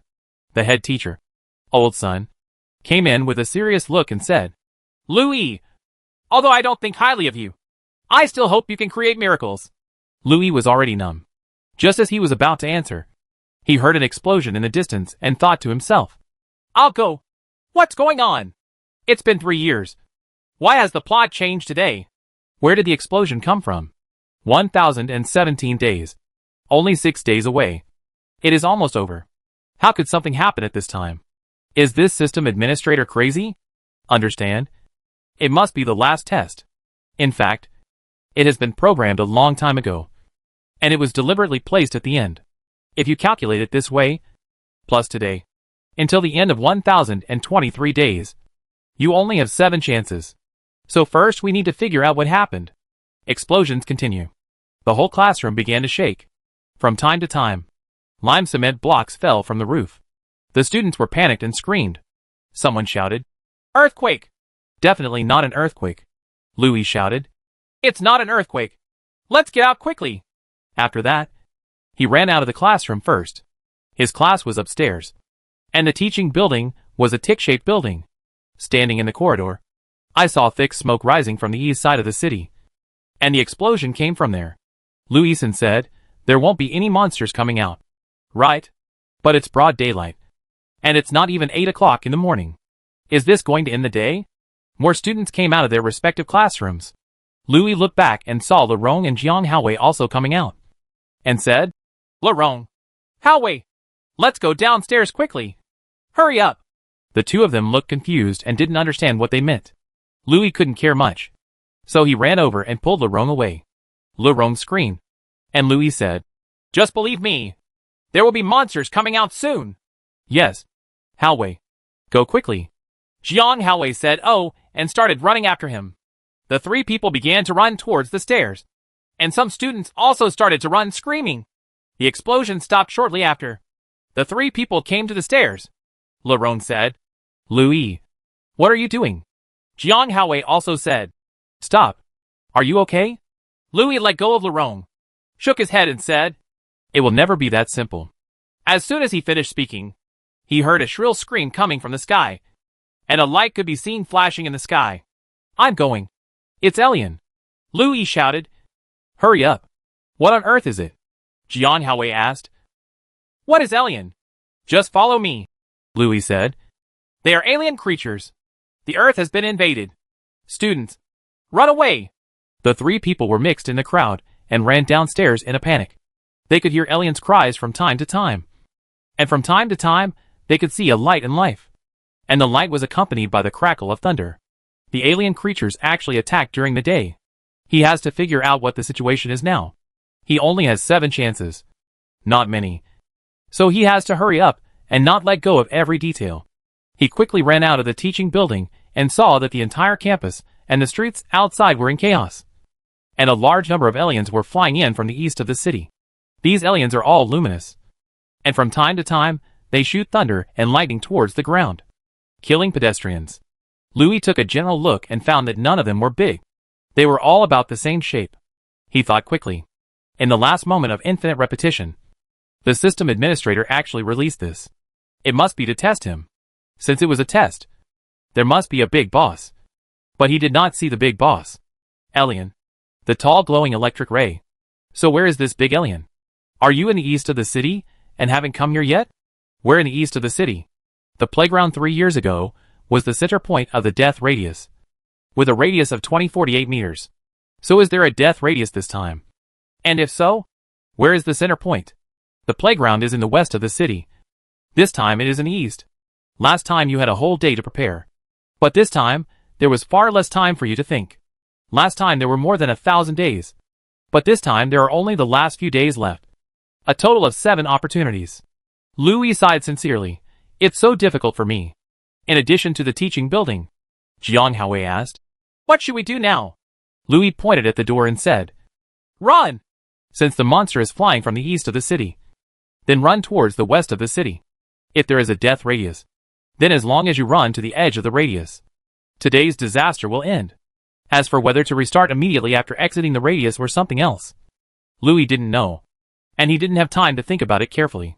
All he could think of now was to run for his life.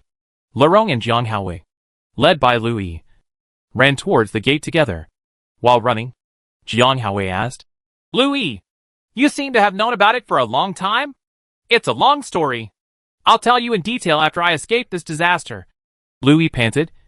Lerong, you are my goddess. Haowei, you are my best friend. So you run with me. The 3 of them carried them to the school gate. The electronic retractable door also opened. And many people began to run outside. When they came to the street, the 3 of them ran towards the west side of the street among the crowd. While Louis was running, he looked back. And what he saw completely shocked him. I saw a huge humanoid luminous monster, carrying 6 luminous wings on its back, leading a group of luminous aliens, radiating lightning, flying towards here. Chapter 45 Battle of Seraph 2. Seraph. A seraph that radiates endless light. The highest rank among angels. At this moment, Louis saw the 6-winged seraph leading countless luminous electric rays. Alien. Massacring humans. This was definitely not an angel. The world is getting worse and worse. Lerong couldn't run anymore, and was panting from exhaustion. Louis took her hand and ran. When he saw Jiang Haowei running beside him, he said, Haowei, run as hard as you can and leave us alone. He understands that even if he dies, it will restart tomorrow. Anyway, these 1023 days have not come to the last day yet. Even if the whole world turns upside down, the endless repetition will not stop. The 3 people ran all the way, and the streets were in complete chaos.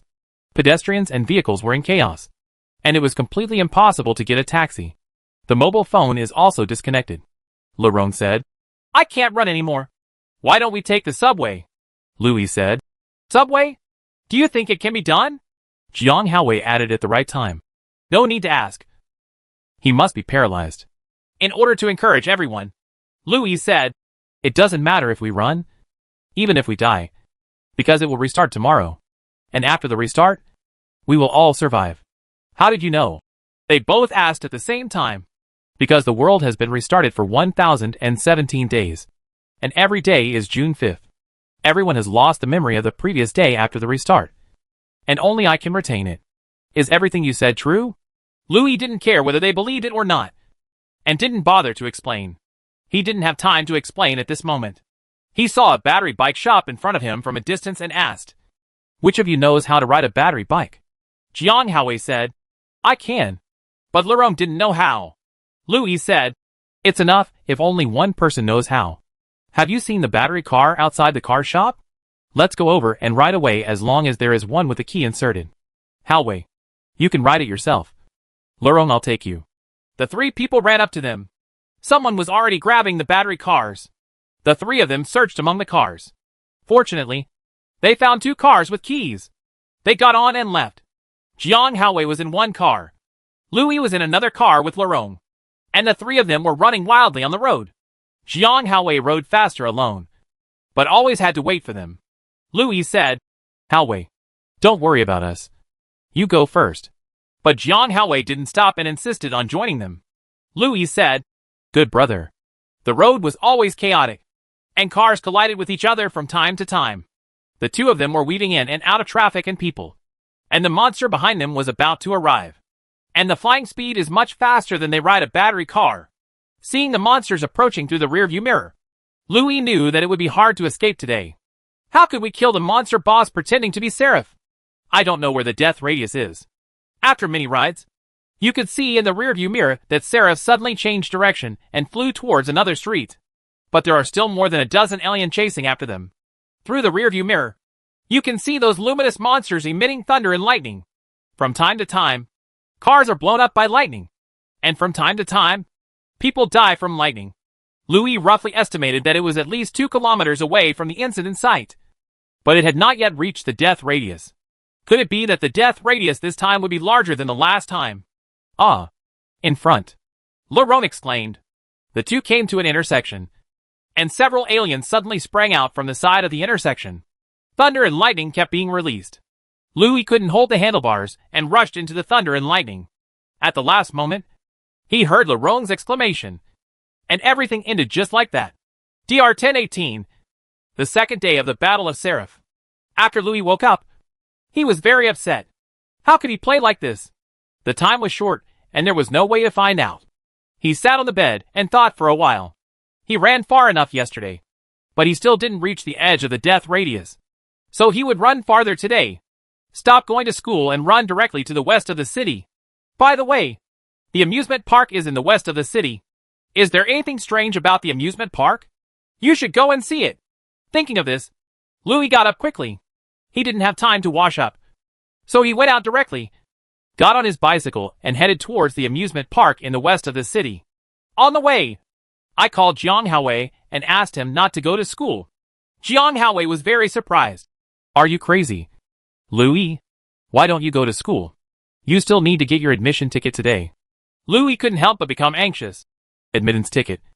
Admission ticket. Every day is your admission ticket. I told you not to go. Just listen to me. Then he hung up the phone, thought about it, and called Laurent again. Laurent was very surprised and asked, Louis, why did you remember to call? Laurent, listen to me. Louis said, I know that your dad drives you to school every day. Yes, Laurent said. This is no longer a secret. What's wrong? Listen, Laurent, Louis said. Today around 8 o'clock, aliens invaded the Earth. The school is very close to the landing site. So I asked you to stop driving to the school and drive toward the west of the city. The farther you drive, the better. Louis, are you crazy? What are you talking about? Louis sighed. It was really difficult to communicate without memory. So he said, just trust me. And? What else happened? Laurent, I like you. I have always liked you. And I will like you in the future, she said. Then hung up the phone and thought to herself, I can only help you so far.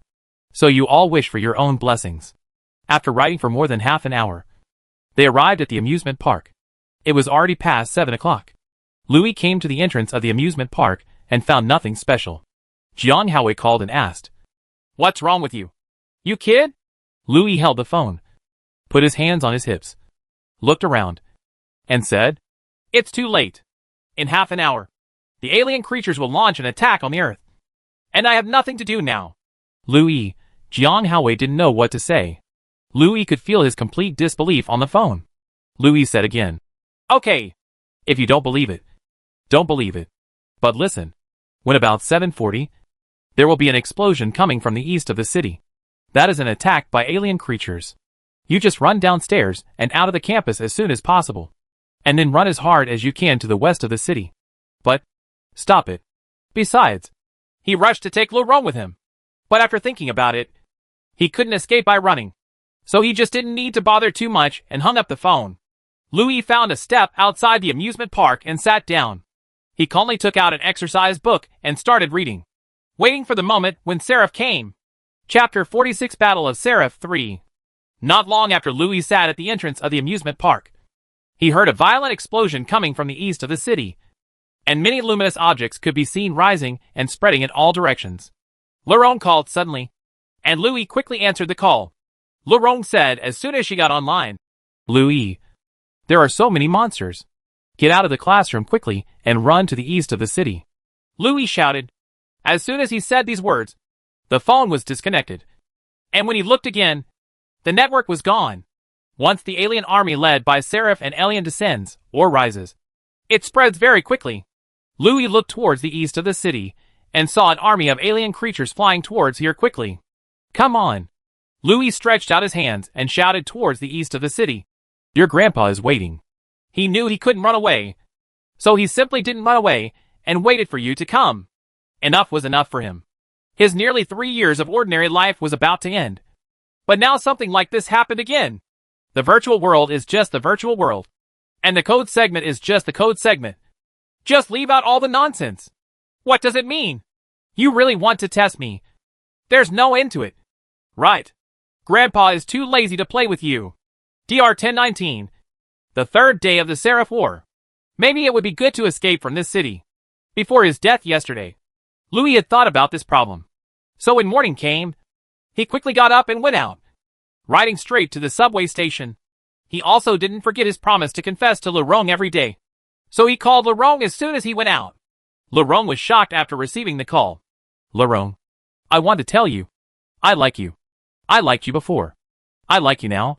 And I will always like you in the future. Then hang up.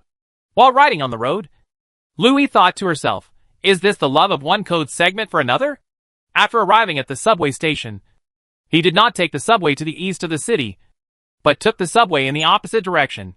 He knew that this line going to the west of the city would lead to the outside of the city, and he would think of a solution after arriving outside the city. After getting on the subway, Jiang Haowei and Laurent took turns calling. Jiang Haowei naturally asked about school, while Laurent asked why he called her like that. Louis explained one by one and told them that there would be an alien invasion soon, so they should be ready to escape. In fact, it's useless to say it. Where are you going? If I didn't run away earlier, would I be able to escape if I ran again at that time? But Louis also understood that they would definitely not believe him if he persuaded them to follow him early in the morning. The subway soon took him to the terminal station. He got off the bus and came to the ground. He had already reached the western suburbs of the city. As soon as they reached the ground, they saw a shining light rising in the east direction of the city. Soon there was an explosion.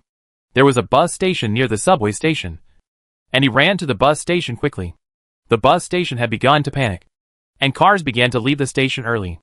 Louis did not run to the waiting room, but ran directly to the exit and saw a bus heading to Guanwei town in the west of the city. He quickly stopped and got into the car, and saw that there were not many people in the car. Several people were still lying on the wound, looking toward the east of the city, screaming and pointing. Louis looked back and could see light rising from the east side of the city. The conductor was muttering, "There seems to be a power plant over there. Could it be that the power plant exploded?" The driver said, "What nonsense are you talking about?"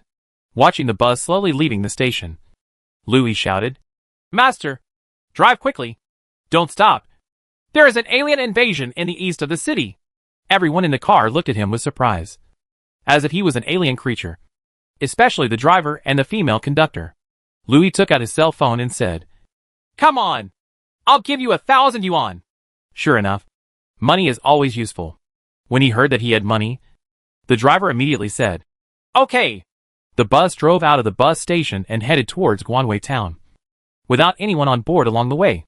Louis found a seat and sat down. He checked his cell phone and found that there was no signal. He couldn't scan the promised 1,000 yuan. The female conductor looked at the phone and said doubtfully, "It's so strange. It feels like there is no signal." Several passengers in the car also said there was no signal. Louis said, "Can you all believe me? There is really an alien invasion in the east of the city. Master, you have to drive faster." The driver also said, "Why don't I feel something is right?" A passenger shouted, "Look, what's behind?" Sure enough, we can see a large number of luminous creatures flying towards here. Louis said, "Madam Boss, I will pay you as soon as there is a signal." The female conductor was stunned, looking at the alien creature chasing after her. She could only stammer, "Ah, ah." The driver almost drove the car up, while Louisa sat calmly on his seat. If he could escape, he would escape. If he couldn't escape, he would die. If he died, he would be resurrected tomorrow morning. He is now thinking about what he will do tomorrow if he fails this time. He felt that taking the subway to leave the city, and then taking the urban and rural bus to escape was not an option. It was obvious that there was no way to escape this time. Preliminary estimates show that the current location is at least 10 kilometers away from the incident site in the east of the city. In other words, the death radius is much larger than last time. Or there is no death radius at all. So what should we do tomorrow? We have to find another way to escape. Thinking of this, I took out my mobile phone and prepared to check the train tickets. But when I saw that there was no network, I had to give up. The loud banging noise came from behind the car, and from time to time I saw vehicles being hit by lightning and blown up. More than a dozen aliens chased after him. About half an hour after leaving the station, finally, the urban and rural bus Louis was riding was also struck by lightning. Dr. 1020. The fourth day of the Seraph War. Louis had already thought up a few days' plan yesterday. The first thing he did when he got up was to call Jiang Haowei. Get up immediately and go to the train station in the fastest way. Bring your ID card and mobile phone. And don't bring anything else. What's wrong, Louis? Jiang Haowei asked lazily with sleepy eyes. Consider me the best buddy. And you just do as I say, Louis said and hung up. Regardless of whether he could understand or not. I quickly went out, arrived at the gate of the community, hailed a taxi, and went to the train station, and started checking the tickets in the car. Sure enough, there was a train bound for Southwest City at 7:10. Louis bought 2 tickets, one for himself and one for Jiang Haowei. His ID number was stored in his ticket purchase applet. After buying the ticket, I called Lerone to confess my love. After confessing my love, I immediately hung up and then called Jiang Haowei and asked, "Are you here? You have to be at the station at 6:50. I'm automatically collecting the tickets. I'll wait for you there." It doesn't matter if he hangs up after he finishes speaking. It's up to him whether he comes or not. At the station, Louis hurriedly went to pick up the ticket. As soon as he picked up the ticket, he saw Jiang Haowei running over. Chapter 47 Battle of Seraph 4. Jiang Haowei came running out of breath and asked what was wrong before he even got there. Louis glanced at him and said, "Did you bring your ID card? Come with me. I'll tell you in detail when you get in the car." "Get in the car? Where are you going?" Jiang Haowei looked confused. "Just let's go." Louis pulled him through the security check and went straight to the platform.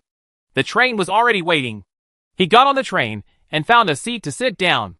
After sitting down, there were only 5 minutes left before the train started. Seeing Jiang Haowei's eager expression, Louis said, "Listen, Haowei, you are my best friend. That's why I took you with me to escape from this city." "Escape from Jianghai City? Why?" "Because in half an hour, the world will end." "Are you crazy, Louis? What's the end of the world? We're handing out admission tickets today. So why don't we let you have fun like this?" "That's enough," Louis roared, his voice a little louder, attracting several passengers to watch. And then he lowered his voice and said, "In half an hour, maybe a little earlier, there are alien creatures in the east of Jianghai City. It landed somewhere and started killing humans and expanding everywhere.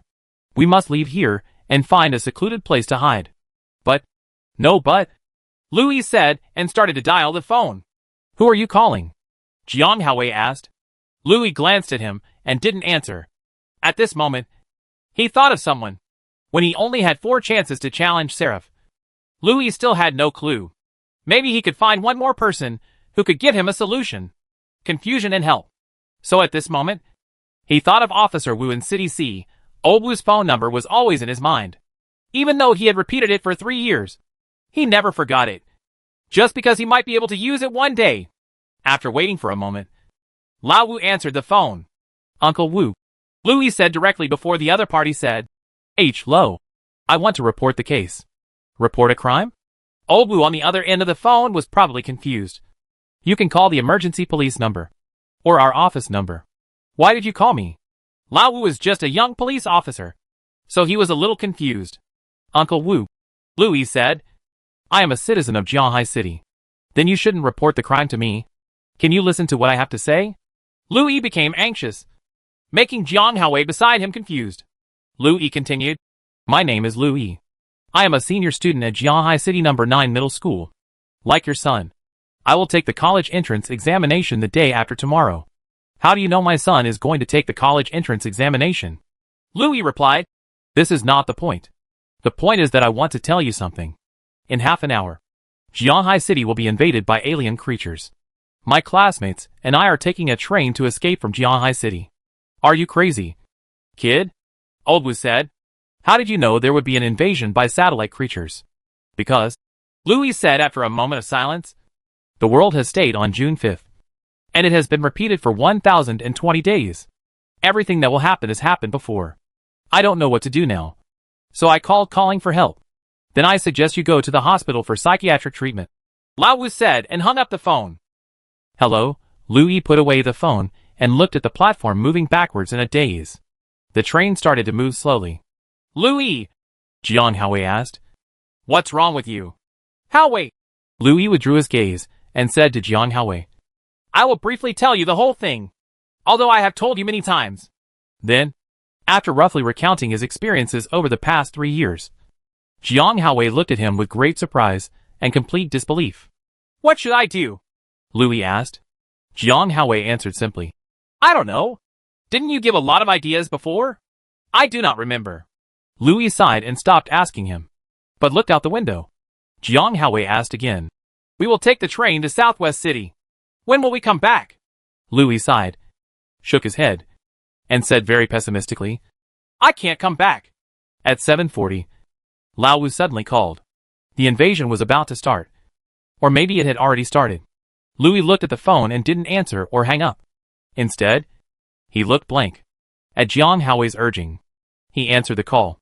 Old Wu said, "Young man, is everything you said true? Do you believe me?" "Uncle Wu, to be honest, I don't believe it," Lao Wu said. "If what you said is true, you should not flee the city, but go to the place where the incident occurred to find out. But I'll die. Anyway, it will restart tomorrow, and you will be alive again." Such a familiar conversation. Louis remembered that 3 years ago, Lao Wu suggested that he take a fatal bus to find out the truth about the bus crashing into the river. The conversation at that time was also like this. In the blink of an eye, 3 years have passed. And this is only 3 years that have passed for Louis. But this world still has not passed a single day. "But you know, Uncle Wu, there are only 3 days left in this world, and I don't have much chance." Louis was extremely pessimistic. "If this had happened earlier, maybe I could have figured out a way to deal with it." At this moment, Louis felt a little regretful, having wasted 4 opportunities. After today, there are only 3 chances left. "Then I wish you success," Lao Wu said. "My child, you are too nervous. Get more rest and be energetic. I wish you a title on the gold list." After saying that, Lao Wu hung up the phone. Louis said, "It seems that we can only go to the place where the incident happened tomorrow to take a look. But we just don't know where the incident happened." As soon as Lao Wu hung up, Lerong's call came in. As soon as the call was connected, he heard Lerong crying and shouting, "Louis, there are so many monsters flying in the sky. I'm scared to death." "Lerong," Louis said, "don't be afraid. The sun will rise as usual tomorrow, and you and I will be reborn under the light of the rising Sunday." "What are you talking about? Louis, where are you? Why didn't Jiang Haowei come?" "Do-do-do-do. The phone is disconnected." "Lerong, I really like you." Louis put away the phone and turned to Jiang Haowei and said, "Here we go." "What started?" Jiang Haowei looked confused. He still didn't know what was happening in the world. As soon as he finished speaking, someone in the carriage screamed, and a huge black spiral appeared outside the window, floating vertically in the air. Jiang Haowei looked at the huge suspended spiral nest in horror. Although Louis didn't know what it was, he was very calm because no matter what it was definitely threatening to the entire world. Sure enough, after a while, a large number of luminous aliens emerged from the spiral nest and began to attack with thunder and lightning. It turns out that this is a wormhole released by Seraph, which can teleport its troops over long distances. Therefore, no matter where you escape, you will be quickly caught up by these alien biological legions. Chapter 48 Battle of Seraph 5. A large number of luminous electric rays, alien, were teleported by Seraphim through wormholes and launched an attack on the moving train. The train escape plan failed. Dr. 1021. The 5th day of the Seraph War. Louis decided to go to the east of the city to find out. As for how to get there, he planned to take the subway. The subway line he took to school every day could go to the west of Dashang in the west, and directly to the east of the city in the east. So today, he would take the subway all the way, make it to the final stop, taking the subway to school with Jiang Haowei. Louis felt very nervous along the way, because this time, he was going to the invasion point of alien creatures, and he wanted to watch the alien creatures up close. Hopefully this time, I can find its weak spot. After today, there are only 2 last chances left. If we fail, the world may really be destroyed. So he cannot fail. When the subway arrived at the school station, Jiang Haowei pulled him off. Louisa said with a smile, "I still have things to do. Go to school by yourself. Don't forget to get your admission ticket for me. And, forget it. You go ahead." "Why? Let's go quickly. We won't be able to get down for a while." Louis refused to get out of the car, so Jiang Haowei had no choice but to get off by himself. Louis called Lerong in the car and told her how much he liked her. But Laurent still hung up on her as a lunatic as before. The subway continued to drive Louis forward until it reached the terminal. Just after the subway arrived at the terminal, the door just opened, and before Louis got off the train, a huge explosion was heard throughout the tunnel. Then, gravel and bricks continued to fall from the roof of the tunnel. The billowing dust came from the direction of the tunnel, and people screamed. Then there was a power outage, and the tunnel was pitch black. Louis followed the crowds and crowded around, thinking, it's better not to come. And another opportunity was wasted. But then my eyes lit up. He came here by subway. And when he got off the bus at the terminal, the explosion came from behind. And the dust also came from the tunnel behind him. This illustrates a problem. The invasion point is behind him. And it is very likely that it is on this subway line. On the line. In other words, he took the subway earlier. He should have taken the next subway. And there was Giada on the next subway. That's right. Giada is taking the next subway. With the changing numbers. Is there something wrong with Giada? It had been 3 years since he gave up his doubts about her. And at this time, he suddenly thought of Giada. In the darkness, with a heavy blow, he knew that today had ended prematurely again. Dr. 1022. The 6th day of the Seraph War. It was the last 2 chances. Louis didn't have much hope anymore. According to yesterday's speculation, he planned to take the next subway. As expected, he met Giada on the subway. Numbers on the little skirt. 111, 111, 1110. Converted to decimal is 1022. The penultimate day that repeats infinitely. Giada sat in her seat, still wearing Bluetooth headphones as before, with her eyes closed and her head lowered, listening to the music. In the last 2 days, Louis once again suspected Giada and had to ask clearly. He patted Giada on the shoulder. Giada took off his headphones, looked at Louis doubtfully, and asked, "What's wrong?" "Sister Giada," Louis said. "You? How do you know my name?" Giada looked surprised. "Tell me. What's going on? What's going on? Who are you?" Giada looked disgusted. "You know, the world loops endlessly. The thunder and lightning of Seraph." Louis was slightly excited. "How could you not know that? There are also numbers on your skirt that keep changing." Giada covered her skirt and glared at Louis, who said in her heart, "No matter what, I have to find out the truth today." Giada looked shy and angry, and squeezed out 2 words. "Rogue." After that, he got up and walked towards the car in front. "Hey, don't leave," Louis shouted and was about to give chase. But Jiang Haowei grabbed him. Jiang Haowei said, "Hey, what are you doing? Are you crazy?" Everyone around looked at him very curiously. Louis threw him away and chased forward. It was the morning rush hour, and the carriage was crowded. Louis squeezed forward. After entering the next carriage, Giada was nowhere to be found. Louis was annoyed for a moment, but did not give up. She kept walking forward, but before taking 2 steps, she heard a violent explosion. The entire carriage and outside became dark, and then she felt various debris coming, hit hard on the body. Before losing consciousness, Louison said, "Damn it. It's so early." Dr. 1023. The 7th day of the Seraph War. After getting up, Louis sighed. "It's over. It can't change the fact at all. Forget it. Forget it. Don't worry about it. What should come will come."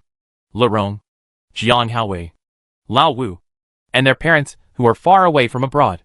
Parents who have never seen each other in 3 years. It's all code snippets. Code snippet? Code segments must also have the dignity of code segments. Louis suddenly remembered this sentence. He had forgotten who said it, but it reminded him of the system administrator, or the player, outside the virtual world. Code segments must also have the dignity of code segments. Even if today is the last day of my life, I will finish it with dignity. Even if I know it is a failure, I will not give up. Thinking of this, Louis got up, took a shower, and went out step by step. He met Uncle Zhang to say hello, and rode to the subway station with Jiang Haowei. When I got on the subway, I met Giada and sat on the seat opposite. Since I hesitated for a while, I happened to catch the Giada subway. Looking at Giada, she was still listening to music with Bluetooth headphones as before. The numbers on her little skirt were 111, 111, 1111. That's right. 10 ones. The cycle has reached the last day, 1023. Louis made a decisive decision, took out his mobile phone, dialed Laurent's number, and said loudly, "Laurent, Louis! Want to tell you that I like you, Larong said on the phone. Louis! Why are you so crazy? I'm not crazy, Louis continued to say loudly, attracting the curious eyes of people in the carriage. I just want everyone in the world to know that I Louis. I love you. I only love you, Larong, in this life. Unswerving. Nothing can stop my love for you. Not even the end of the world. After that, he hung up the phone regardless of Larong's answer. Jiang Haowei gave him a thumbs up, and several people in the carriage applauded him. Louis responded with smiles one by one. When they arrived at the station, Jiang Haowei wanted to pull him out of the car. Louis said, I won't get off the car anymore. I still have some things to do. Haowei, cherish life and live well, even if there are only the last 3 minutes left in the world. Jiang Haowei looked confused and was about to ask a question when he was squeezed out of the car by a crowd of people. The carriage door closed and continued driving. Louis looked at Giada in front of him and smiled proudly. Chapter 49 Battle of Seraph 6. After about a battle on the subway, Giada suddenly took off his headphones, put away his cell phone, stood up, and walked towards the car in front. Lu Yili was stunned for a moment. This Giada hadn't arrived at the station yet. So why should she move forward? In order to prevent being followed like yesterday. Louis followed closely. He thought to himself, this is the last day. Don't lose track. No matter what the consequences, you must keep up. Lu Yi's eyes were always staring at her, not relaxing at all, and following closely behind her. After following one car, they came to the third car. Giada suddenly stopped and couldn't leave. Lu Yi was startled and almost hit her, so she stopped quickly. Giada turned around, looked at Lu Yi with a smile, and asked, Little brother, why are you following your sister? Because you are the biggest boss in this world. Louis said something that even he himself could not believe. Oh!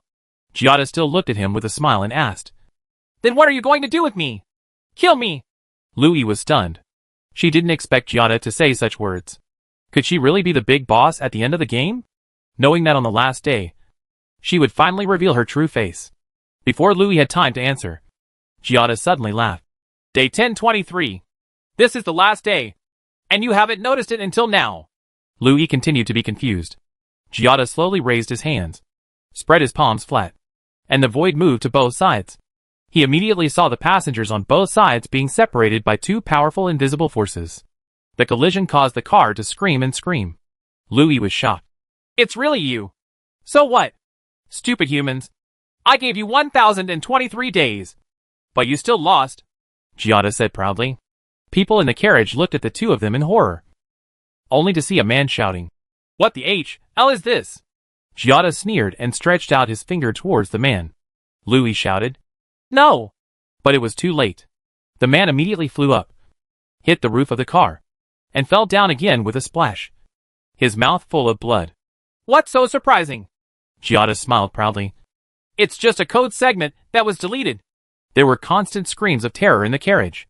This is really a virtual world, Louis said. Who are you?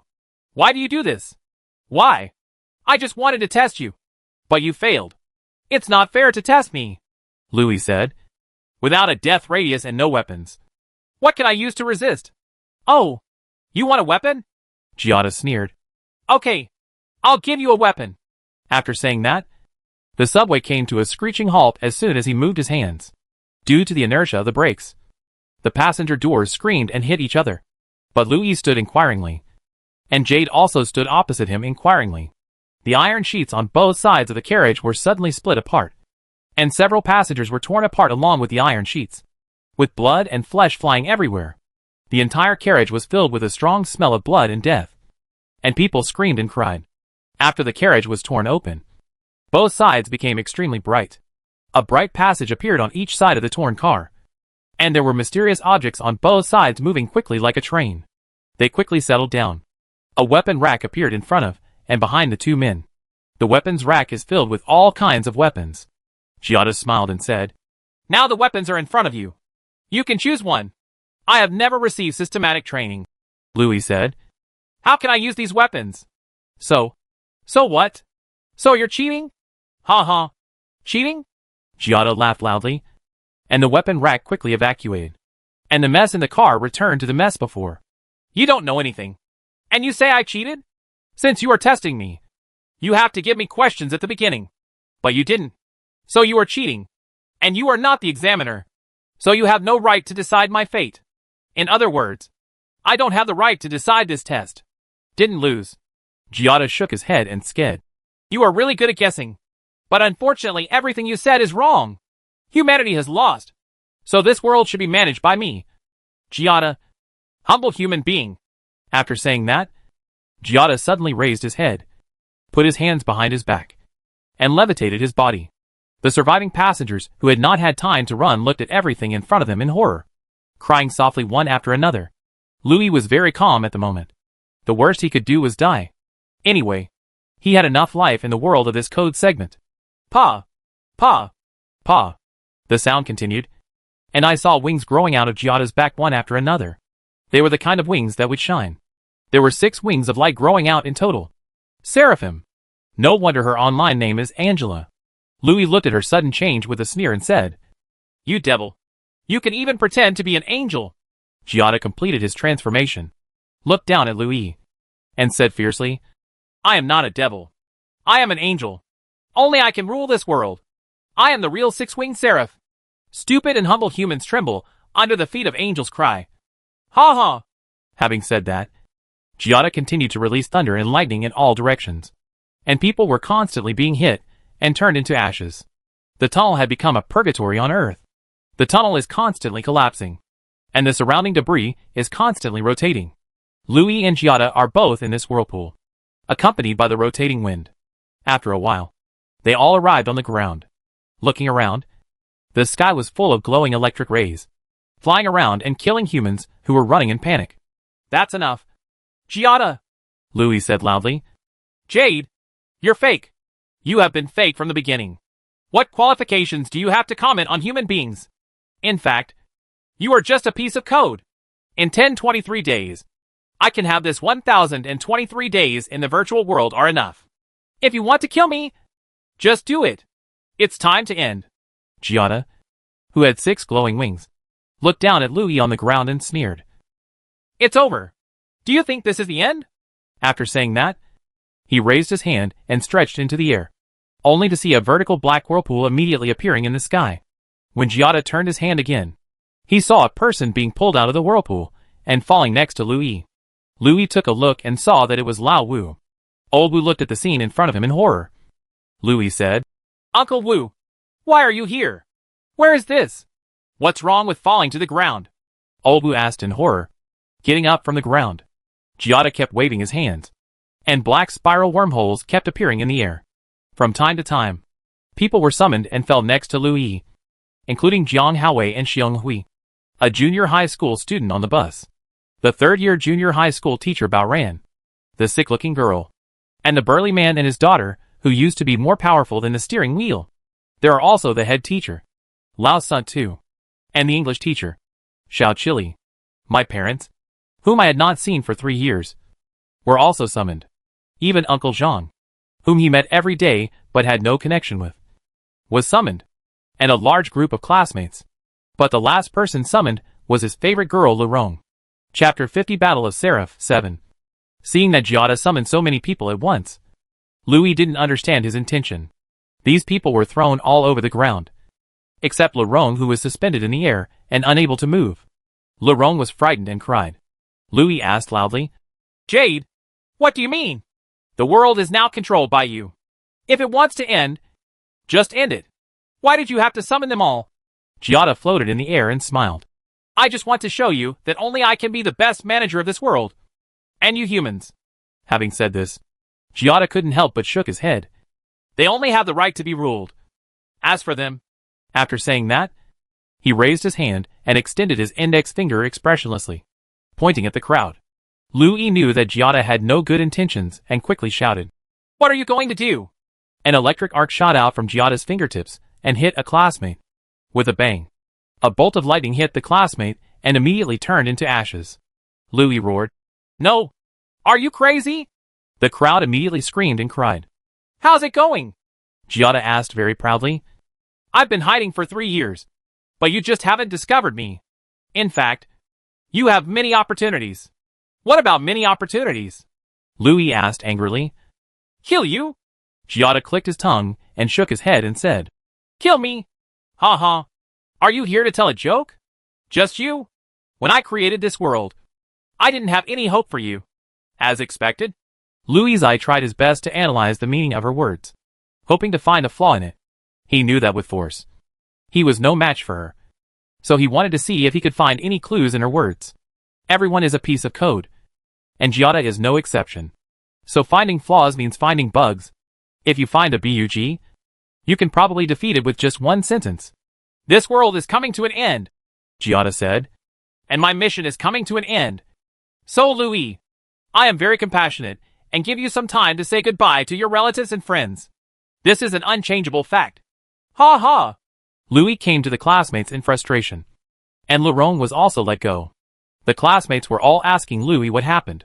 Louis shook her head with a wry smile, came to her parents, hugged them, and said, "Dad, Mom." He wanted to say that in the past 3 years, I finally saw you. In his memory, he has almost no impression of his parents, because parents are also code segments and are set by the system. But instead of saying that, he said, "I love you." Then, facing his classmates, teachers and friends, he said, "Everyone, listen to me. This is a cruel reality. So cruel that it makes people miserable." Looking at the sad eyes of everyone, Louis said, "I think this world is not real. In fact, all of us live in a virtual world created by supercomputers. Each of us is a code in this virtual world." Part. Cries kept coming and going. "It may be hard for you to believe it. But why am I willing to believe it?" Louis said. "In fact, the real world is now." Louis didn't know the exact time in the real world, so he couldn't tell. He paused, looked back at Giada, and Giada said very coldly, 2189. Louis smiled bitterly. "I didn't expect that the real world is actually the world after 170. So everyone, this world may be coming to an end. Each of us. No. To be precise, every code segment will be deleted. No. To be more precise, the entire world will be wiped out. It's my incompetence," Jiang Haowei said. "Louis! Why? What does this have to do with you?" Louis shook his head and said, "If I guess correctly, I am the only candidate in this world. In this exam, I failed, and the punishment for failing is me and the entire world where I am.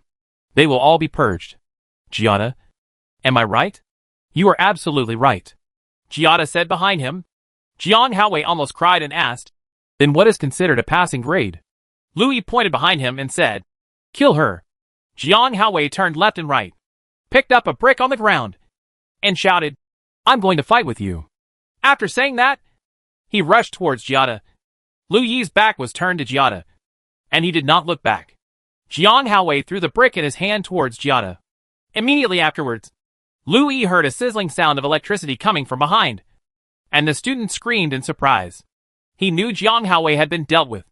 Giada has absolute strength, and there is absolutely no way to destroy her. Ha. Giada laughed wildly. Lao Wu suddenly said, "Young man, although I don't know you." "No, you know me," Louis said. "Uncle Wu, it's just that you have no memory. All of you have no memory. June 5th is repeated every day for 1023 days. In fact, you have spent the same time as me. It's been 1023 June 5 THS. But you don't remember the June 5 THS that have passed. But I remember every repeated day." Lao Wu walked up to Louis, patted Louis on the shoulder and said, "Very good, young man. Don't blame yourself. You tried your best. If all this is true, we are all code segments. Then we should exist in this world. But we still have life. Although it is only for one day, we are content and can face the destruction of the world with a smile." Old Wu kept talking. Louis was close to him, and he saw Old Wu taking out a pistol and loading a magazine. "Uncle Wu," Louis whispered, while Old Wu used his eyes to signal him not to tell the truth. Lao Wu loaded the magazine, opened the safety, lightly patted Louis' shoulder with his left hand, held the gun in his right hand and walked out of his side, facing Giada, and fired. There was a gunshot, and Louis looked back and saw a very light oval shield surrounding Giada. The bullet hit the shield and fell down with a pop. The bullet did not hit at all. Not to her. Old Wu fired continuously, and all 10 bullets were fired in a moment. But Giada was not injured. Old Wu hurriedly changed the magazine. And Louis said from the side, Uncle Wu. No. Giada sneered and said, It's ridiculous to hit an egg against a stone. After saying that, he raised his hand and an electric arc shot out, hitting Old Wu. Old Wu screamed and floated up. When he floated to a height of about 3 meters, Giada shook his finger and saw Old Wu scream. The body exploded with a snap, and the remains fell to the ground. People were so scared that they screamed loudly. Louis glared at Giada, but there was nothing he could do about it.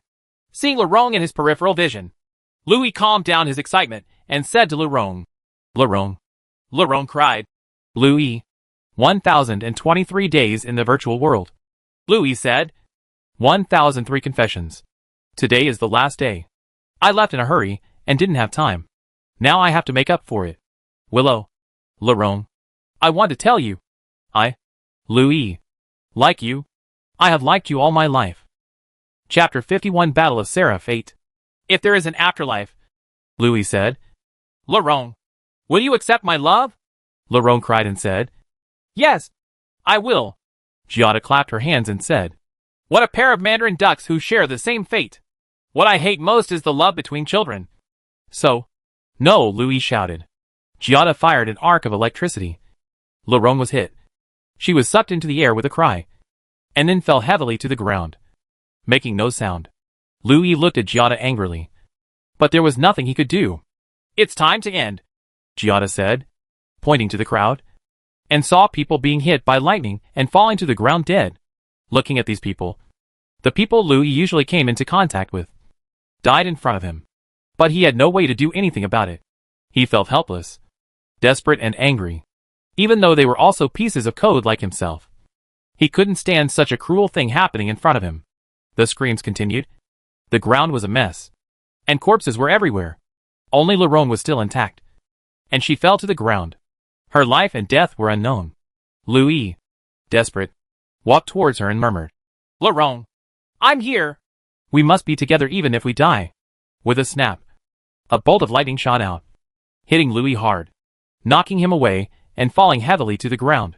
Louis fell to the ground with his face close to the ground. Seeing Lerong's body not far away, he couldn't help but burst into tears and murmured, I'm sorry, Lerong. Tap tap tap. The sound of high heels walking.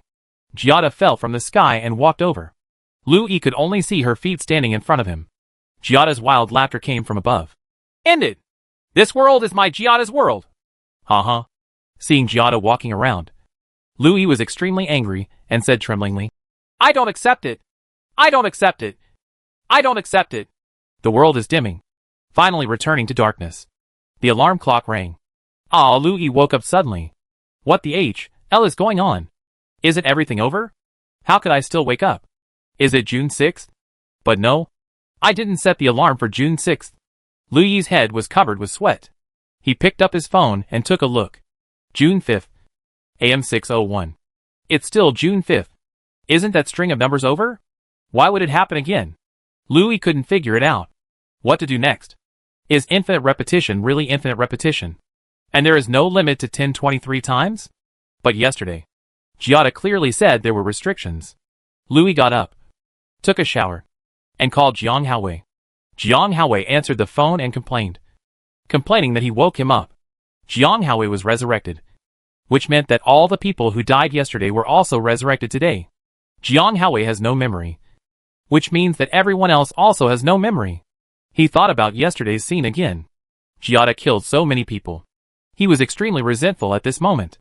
Giada killed his parents, his classmates, his teachers, his friends, and his favorite person in front of him, Lerong. Thinking of this, he came to the kitchen and picked up the kitchen knife, but then put it down again. Picked up the watermelon knife again, put it down again, picked up the scissors again, and put it down again. Louis is now extremely calm. A person who has experienced life, death, and death is not only extremely calm, but also good at thinking. He was thinking, and finally put down these props, only taking his mobile phone, a ballpoint pen, and a notebook and left. Door. He and Jiang Haowei rode to the subway station together. Louis didn't say anything along the way. With a serious expression, Jiang Haowei ignored him when he asked to talk to him. When he arrived at the subway station, Louis took out his cell phone from time to time to look at it. Jiang Haowei asked him. But he didn't answer. After waiting for a train, I got on the train and came to my fixed seat every day. Sure enough, Giada was sitting on the seat opposite, wearing a Bluetooth headset and listening to music. Louis sneered. This Beachy is still pretending. Louis looked at the number on her little skirt, and it turned into 10 zeros at this moment. Louis was just stunned for a moment, and then suddenly realized. The infinite repetition is not 1023 days, but 1024 days. This is a world of numbers. Everything is related to numbers. 2 to the 10th power is 1024. Binary calculation starts from 0. But for convenience, this system puts the number 1 on the first day. So Louis always thought that infinite repetition is 1023 days. And this number 0, which was supposed to be arranged on the first day, could only be arranged on the last day. In other words, today is the last day of infinite repetition. The number of days for the Seraph War should also be 8 days. 8 is the third power of 2. All the numbers are related to 2. So how can it be 7 chances? It is obviously 8 chances. So, yesterday was not the last chance. Today is? This ambitious Giada is too impatient. Then, I have a way. Louis sneered in her heart. Giada, I will make you pay the price before you transform. Facing Giada, Louis gently patted her shoulder. Giada took off his headphones, looked at him curiously, and asked, What's wrong? Little brother? Sister Giada, Louis said coldly. Don't you think it's fun? Giada looked confused. Louis had picked up the ballpoint pen in his right hand and stabbed Giada on the neck. He thrust it in at once, pulled it out suddenly, thrust it in for the second time, and Giada screamed. When the ballpoint pen was pulled out, blood splattered everywhere, and everyone in the carriage screamed. Seeing Louis's crazy actions, Louis kept stabbing. When he stabbed for the 7th time, he was finally killed by 2 people. Pull away. Louis didn't say a word. He looked at Giada, who was covered in blood, rolled his eyes, and his body was twitching. It seemed that he couldn't live anymore. There was chaos in the carriage. Louis could no longer hear anything. The pleasure of revenge filled every cell in his body, making him feel extremely happy. An hour later, Louis was detained at the Chengdong police station. Sitting in the cell, Louis was stunned. He didn't know if he succeeded. What he was most worried about was that Giada would not die so easily. She might appear with a different identity, and he, Louis, would be prosecuted for intentional homicide. The world would return to normal tomorrow, and he would be convicted of a felony and spend the rest of his life in prison. Even in the virtual world, he will have to spend time in the prison of the virtual world. Even if it is a piece of code, he will be carved into the code piece of a murderer. But now he can't think about so much anymore. He only knows that he killed Giada. That's enough. A JC came up with a baton, knocked on the iron fence, and said, This guy is really good. You dare to commit murder on the subway in full view of everyone. Just wait until you are sentenced to death. It would be a pity for your parents.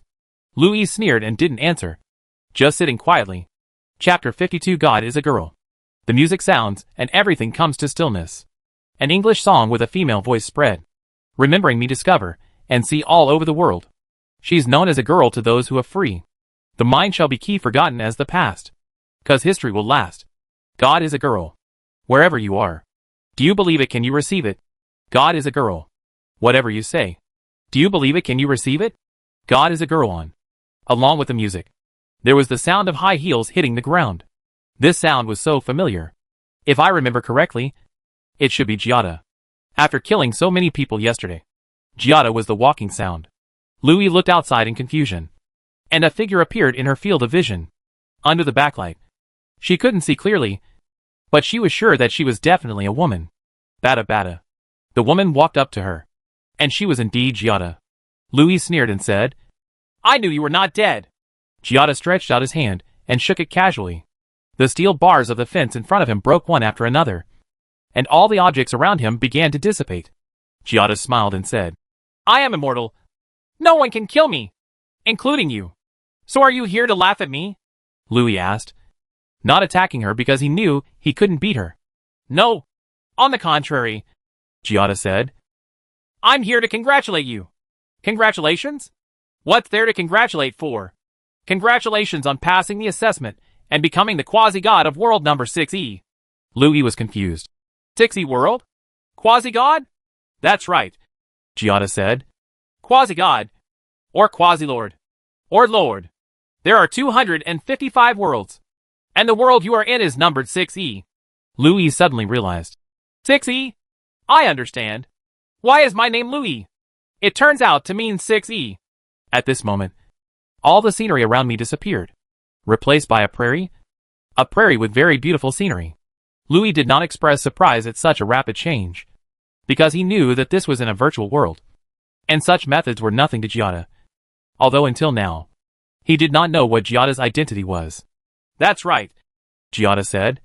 When we found you, there was no record, so we named you Louis, and the world assigned to you happened to be number 6E.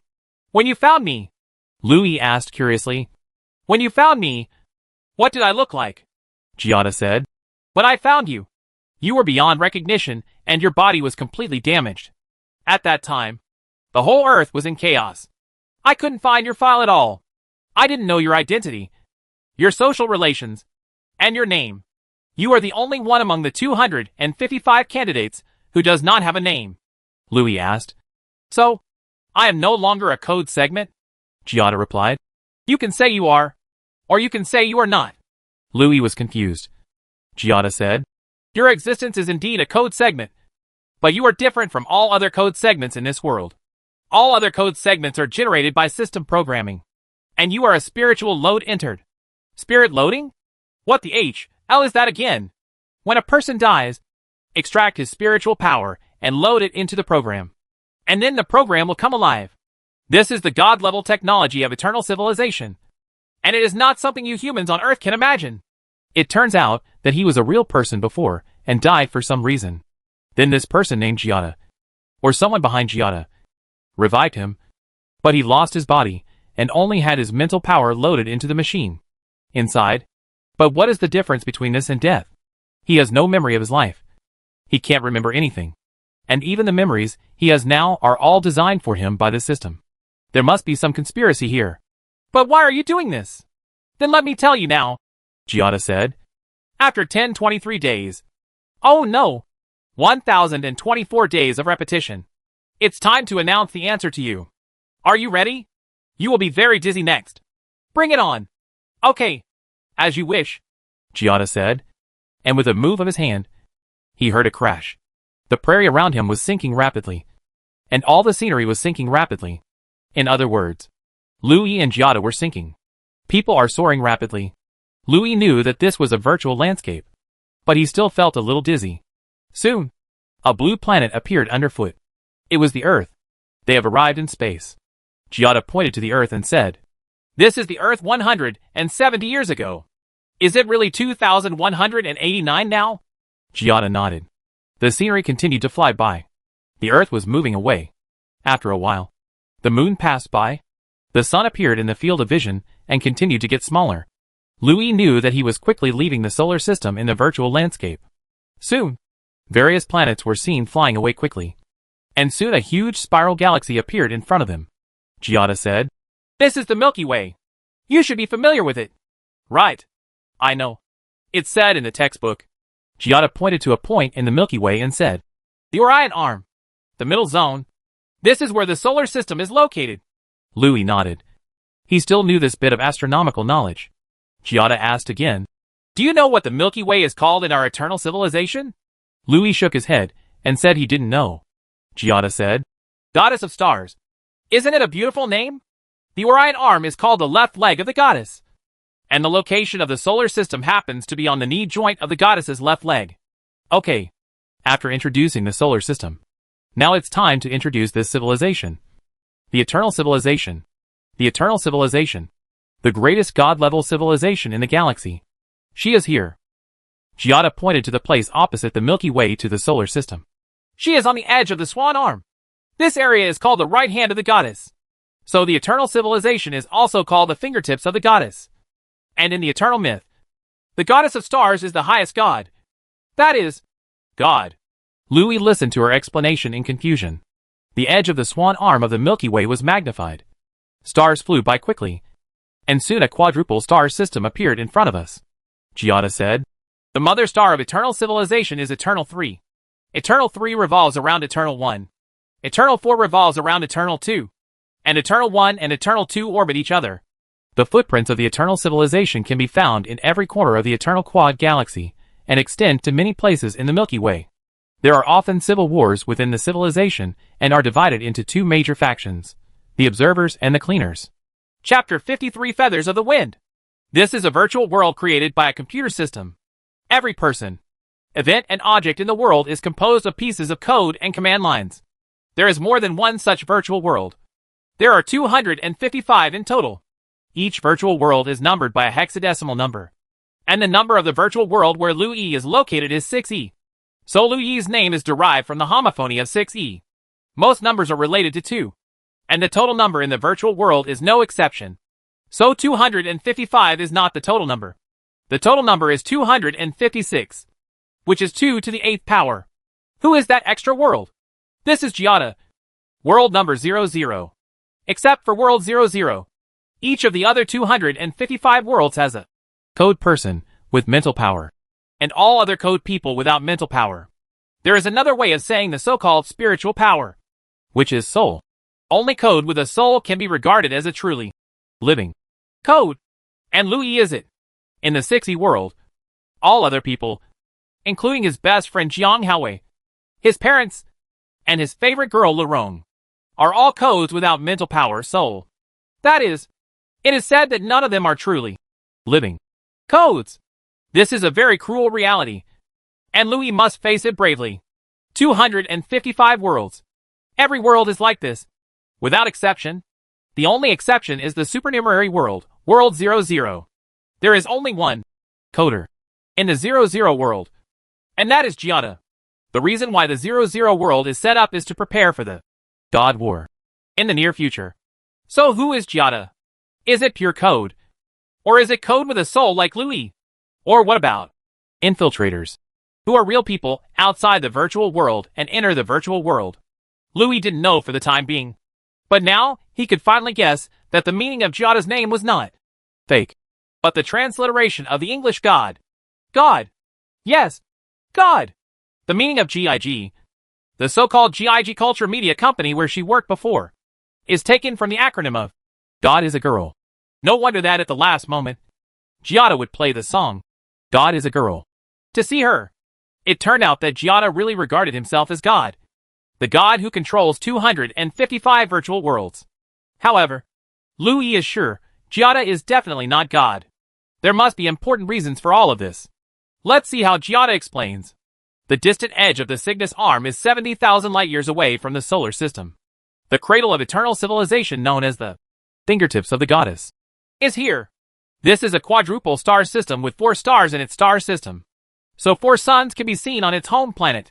The home planet of eternal civilization is called Pi. So the human beings of eternal civilization are also called by star people. Bixing is actually a massive rocky satellite that orbits a large planet called Kuinching, with 61 other satellites. Kuinching is a gaseous planet with a large mass and volume. Its volume is equivalent to 2.5 Jupiters. In the eternal civilization, also known as the Bixing people, there is a young man named Feng Yu, which means wind feather. However, this person is not as romantic as his name. When Giada introduced this to Lu-E, he did not say what the Bixing people looked like, or even whether they were carbon-based creatures. So Lu-E could only imagine that the Bixing people were the same as people on Earth. But he said that this Feng Yu was the most talented scientist among the Bixing people and worked at the Royal Academy of Sciences. However, his talent was suppressed. Due to his youth, he could only serve as the assistant of Master Jinyan. None of his achievements were recognized, and his talents were not recognized either. He had been living in depression and dullness, year after year, until he met her. That day, Yu Ling rode the golden carriage of the sun's rays, accompanied by Suzaku and Phoenix, and arrived at Science Mountain. According to Giada's description, this Yu Ling is the princess of the Bixing people, the apple of the eye of the Bixing emperor, the shining pearl of the 16 billion Bixing people of the eternal civilization, and the most beautiful woman in the eternal civilization. The eternal civilization is divided into 2 factions, the observers and the cleaners. The main purpose of the observers is to observe and support low-level civilizations without destroying the development of other low-level civilizations. The representative figures are Emperor Bixing and the royal family, also known as the Gung clan, or the Gung faction. The idea of the liquidators is that as long as they find other civilizations, no matter how high or low they are, they will all be wiped out without leaving any roots. The representative figure is General Feilun, and his followers and supporters. This faction is also called the Ran clan, or the Ran clan group. Feilun proposed to the royal family, and asked the royal family to marry Princess Yuling to him, forced by the force of General Feilun. The royal family did not dare to refuse, but only used words to evade. Although the royal family did not agree to betroth Princess Yuling to General Feilun, no one from Bixing dared to propose marriage to the royal family, and the royal family did not dare to ask for a bride. Therefore, the marriage of Princess Yuling, who has long since grown up, has always been pending. But it was said that Princess Yuling came to the Academy of Sciences on behalf of the royal family to inspect that day. Feng Yu was among the crowd and watched the princess from a distance, and was deeply moved by her beauty. He had already heard about the princess's life experience. Seeing the sad look on her face, he knew that the princess was not happy, and he couldn't help but love and pity her. He made up his mind to propose to the princess. Even if he died, he would not give up. He had already had enough of such a depressing life, so he needed to release it to his heart's content. After the inspection, the princess was about to leave. At the gate of the Academy of Sciences, just as she was about to step onto her golden carriage capable of traveling across the universe, Feng Yu suddenly rushed over, and was immediately stopped by the guards. Feng Yu shouted at Yuling's back, "Your Highness the Princess! I am Feng Yu, an insignificant little researcher. I know that I have a low status and am not worthy of your noble status. But since I saw you at the first sight, I realized that I fell in love with you." The guard yelled, "You are looking for death." After saying that, she raised her sword and was about to chop him. Yuling turned around, stretched out her hand to stop him, and smiled at him. That smile could melt everything. Feng Yu couldn't help but be stunned. Yuling walked over slowly and asked in a clear voice, "Do you really like me?" Feng Yu nodded hurriedly. "If you really like me," Yuling said, "come to the palace to see my father and propose marriage to my father. As long as my father approves, Feng Yu looked at her eagerly, waiting for her to finish. "I will marry you." Every word of the princess' last words struck a deep chord in Feng Yu's heart. He made up his mind to propose marriage to the emperor and marry the princess. Unless he died, he would not stop his pursuit. The footsteps of love. That day, he saw the princess's hopeful smile and stepped on her golden carriage to leave. Chapter 54. Rain sounds like bells. At the edge of the swan arm of the Milky Way, the star field known as the goddess's fingertips contains the eternal quadruple stars and the stars, bathed in light and blown by the wind.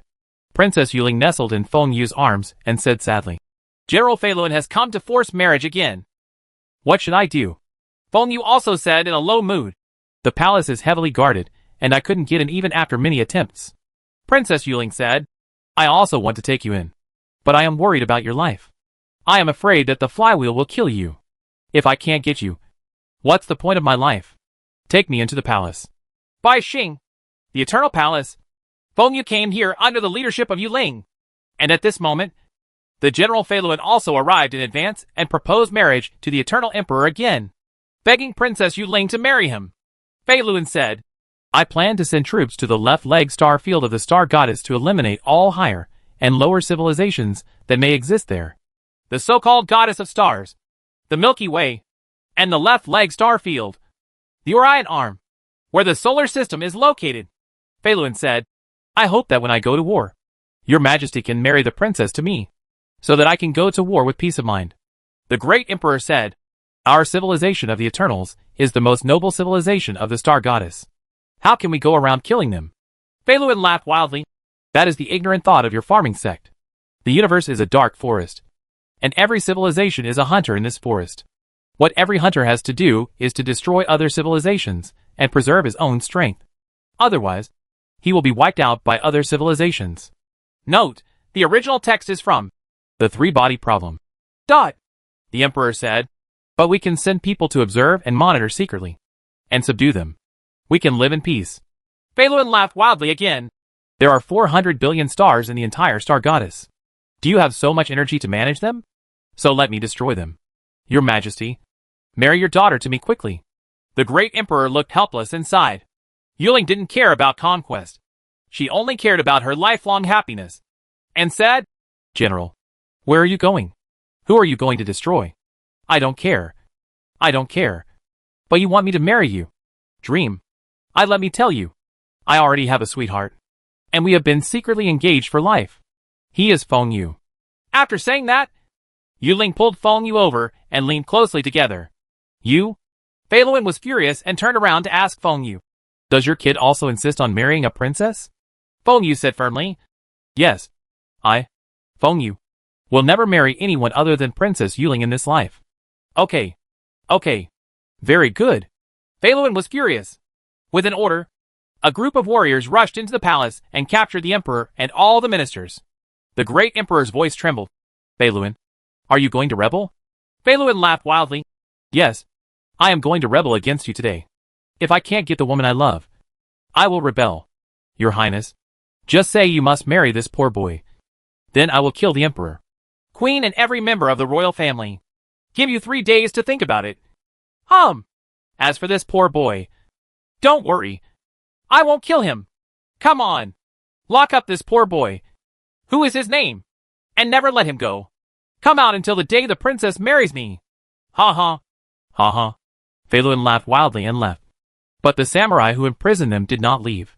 He remained stationed in the palace and closely monitored everyone's actions. Feng Yu was about to be taken away. Yuling stepped forward crying and said sadly, Feng Yu, forgive me. Feng Yu was extremely sad, angry and disappointed, and said with tears, Princess, I can't live without you. Then Feng Yu was imprisoned, forced by General Fei Luan's coercion. Yuling could only agree to marry him. Fei Luan also agreed to let Feng Yu go the next day. While the entire Eternal Galaxy was celebrating the marriage of General Fei Luan and Princess Yuling, Yuling escaped and deceived the key to the prison. With the help of the maid, she rescued Feng Yu and also stole a spaceship. The two boarded the spacecraft and flew away from the star, intending to wander around the universe to avoid the clutches of the flywheel. However, before their spaceship left the Eternal Four Systems, they were overtaken by Fei Luan's people. They captured the two and took them back to Baixing. In Bai Star, Feng Yu was escorted alone to parade in the streets and broadcast live throughout the Eternal System. Fei Luan did this just to insult Feng Yu. Feng Yu himself did not expect that he would be denounced and spurned by all the Baixing people in the Eternal Sect. Even the people from the Gung sect made various personal attacks on him, and used all kinds of curse words on him. Yuling also agreed to marry Phylan under the threat of Phylan, while Feng Yu was sent to a place far away from the Eternal System, on a lonely planet. On this planet, there are no humans, only Feng Yu and the robot Ling Ling who accompanies him. When Giada said this, Lu Yi suddenly interrupted her and asked, Is this robot Ling Ling you? Giada did not answer him. Lu Yi continued, Feng Yu's lover is called Yu Ling. Feng Yu missed his lover, so he named you Ling Ling. Moreover, the number 00 of the separate world outside the 255 worlds coincides with your name. It coincides with each other. So, your name is neither Giada nor Angela. Your real name is Ling Ling. Giada still didn't speak. Lu Yi began his astonishing inference. But why do you say your name is Giada? Because you are ambitious, and you imagine yourself to be the god of these 255 worlds. And Feng Yu did not make you the ruler of the 255 worlds. So you are not convinced. You want to kill our 255 spiritual codes. But Feng Yu has set rules in the system of these 255 worlds. This rule prevents you from killing us directly. So you give us these problems? Right. Ling Ling? Giada still did not answer his question, but said, Feng Yu is a genius. The level of his genius is beyond the imagination of Fei Luan. Feng Yu lives in Lone Star, but he is not idle. He makes 3 treasures, Seraph Sword, Machine Heart, and Soul Stone. Sword of Seraph, Soul Stone, Heart of Machine? Lu Yi repeated the 3 treasures Giada said. Yes. Giada showed a proud smile. How about it? Do you really want to get them? I don't know what these 3 treasures you are talking about are. How do I know if I want to get them? Giada continued. The Sword of Seraph is here with me. The Heart of the Machine is on the earth. And the Soul Stone is difficult to get because it is in the star. But as long as you get the Sword of Seraph and the machine with your heart, you can dominate the galaxy. As for the Soul Stone, it is dispensable to you. You go on talking first. Giada started talking again. 30 years later, Feng Yu took these 3 treasures and launched an attack on Bixing. Chapter 55 Passing Away. Lone Star. In front of an interstellar battleship. Feng Yu was about to board the ship. A woman stood behind him, sobbing and saying, "Father, can you not go?" Feng Yu turned around, wiped away the girl's tears, and said with a smile, "Ling Ling, you are just like a real person now. Even your emotions are so lifelike. You are a perfect code." Ling Ling said, "It's a pity that I'm not a real person yet and can't be your real daughter. In my heart, you are my daughter." Feng Yu said, "I will definitely die if I leave here." "No, father, let your daughter go instead of you. You're just talking nonsense," Feng Yu said. "You have a greater mission. Listen carefully. If I can't come back, you have to complete my mission. There is a knee joint on the left leg of the star goddess. A civilization is called Earth Civilization. Go there and help me find an envoy." The knee joint of the left leg of the star goddess is the middle area of the Orion arm of the Milky Way. "Messenger?" Ling Ling asked. "Yes," Feng Yu said. "We need to choose among 255 human races and choose the last outstanding person to take charge of my Seraph Divine Sword and kill all living creatures in eternity." Ling Ling did not ask why Feng Yu wanted to destroy the eternal civilization, but asked, "Father, I can complete the mission for you. Why do you have to go to such a distant place to find a low-level creature to complete your mission?" "Mission?" Feng Yu shook his head and sighed. "Although you are an almost perfect machine, a machine is still a machine and has no thoughts. No, I have a mind. I can die for my father." Feng Yu shook his head.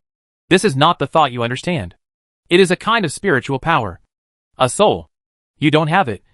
But the Earthlings, who you call low-level creatures, do. Eternity is a god-level civilization. If you want to destroy it, it is very difficult. But I just want a low-level civilization to destroy it. A low-level civilization destroys a god-level civilization. How interesting this is. Let those high-level adults cry. Yes, father. I have recorded in your memory how to carry out talent selection. You will know it as soon as you arrive on Earth. Yes, father. What if none of these people are selected for the big job? If there is really no one who is worthy of the responsibilities, then it will be up to you to replace them and complete my mission." "Yes, father." When Giada told the story to this point, Louis couldn't help laughing. "No wonder you set up so many obstacles. It turns out you want to resist Feng Yu's ban."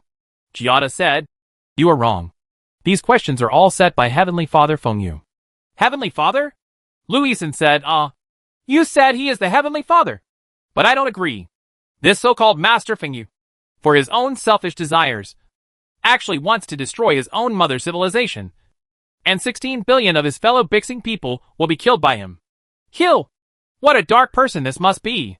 Giada continues to tell the story. Feng Yu handed Ling Ling 2 treasures, the Seraph Sword and the Machine Heart, while he took the Soul Stone to Bai Xing. It was only when I arrived at Bixing that I learned that Princess Yuling's life was not happy after she married General Feiluan.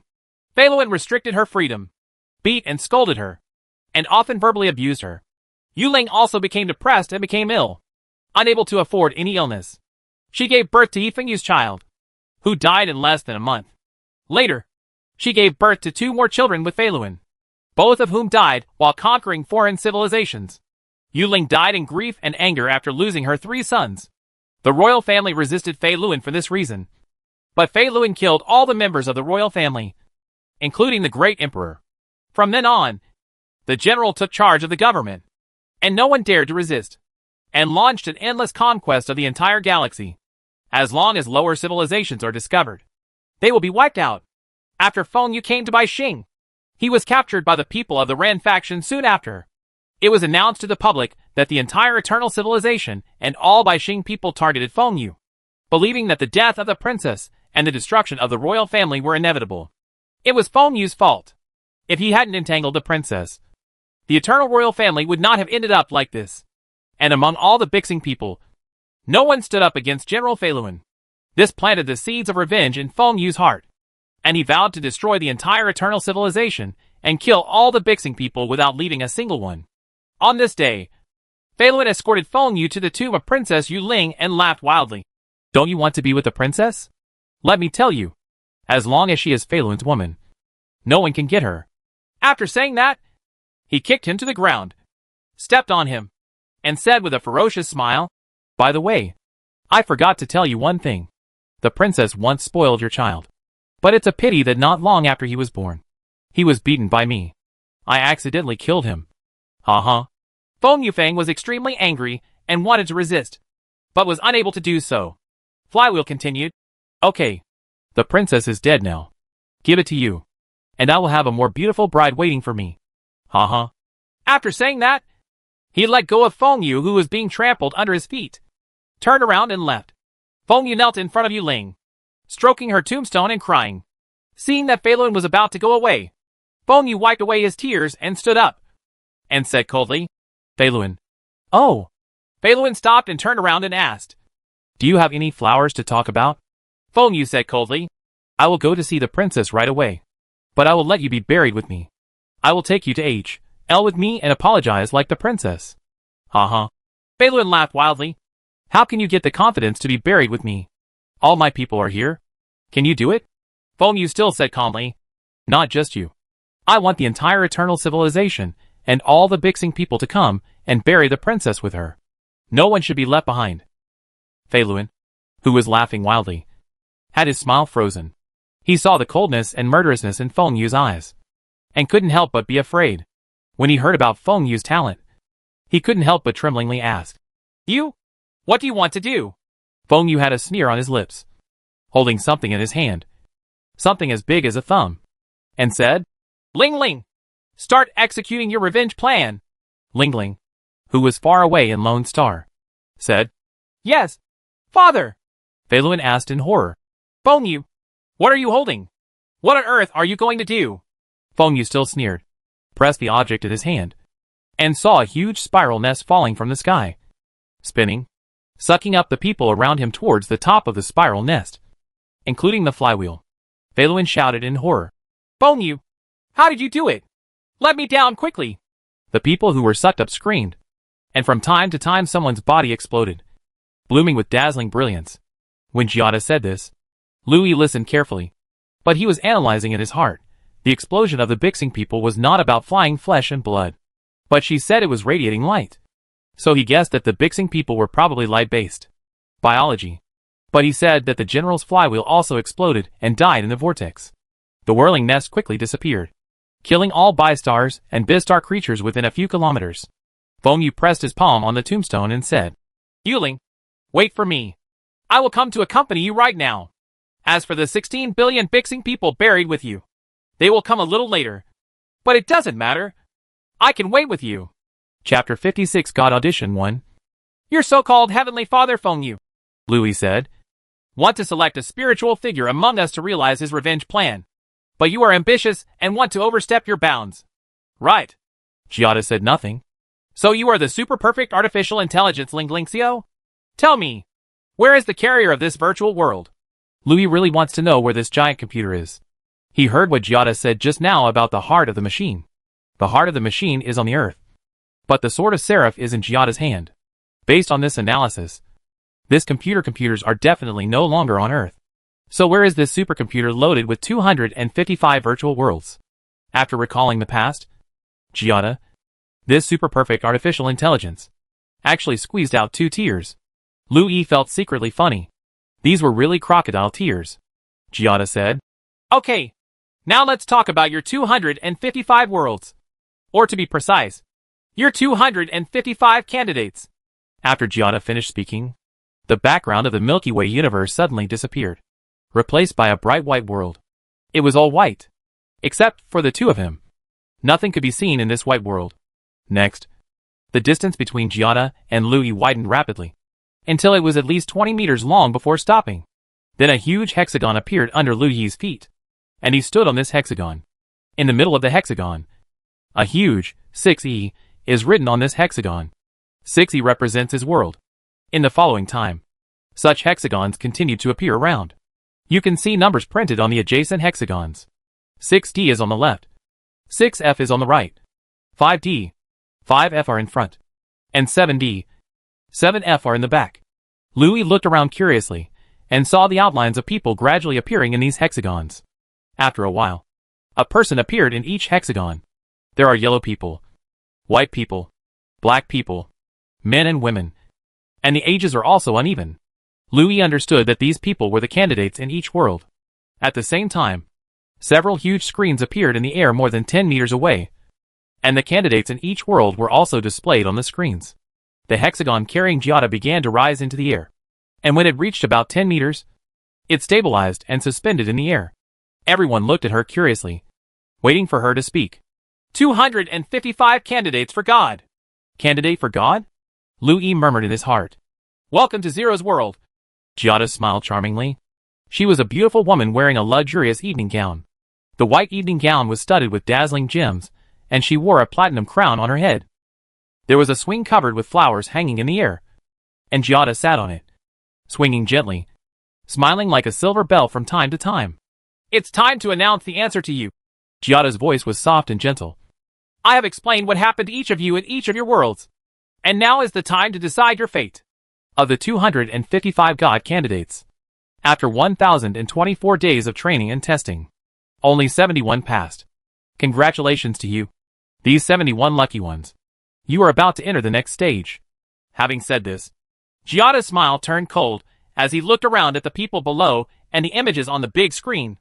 At this time, I saw cities in their respective worlds appearing behind everyone's images on the big screen, as well as the crowds in the cities. I saw the crowds in each city stopping and looking up. Louis deliberately found his own world, and saw that in the image of the 6E world, just like other worlds, people on the street stood still, looking up, not knowing what they were looking at. However, Louis guessed that Giada must be doing the live broadcast. Sure enough, he guessed correctly. He just heard Giada say, your world is broadcasting this God audition. The fate of each of you will be related to the life and death of your world. When he heard Giada mention the words life and death, Louis felt something very bad. Giada continued, the 71 candidates who passed the audition will enter the next round of assessment. I'm sorry for those candidates who did not pass the audition and were eliminated. When Giada said this, his cold eyes scanned everyone, making people shudder. At this moment, the image of Giada Angel Encourage was completely shattered in Louis's mind. This was a very scary woman. No, to be precise, it was a very scary artificial intelligence code segment. She will decide the fate of everyone here, and she will have the absolute right of life and death for everyone. Those so-called eliminated players. Please wish yourself well. From the story Giada told, Louis could feel that Giada's master, Master Fengyu, was a cold-blooded man who could destroy 16 billion people of the same kind for the sake of his own hatred.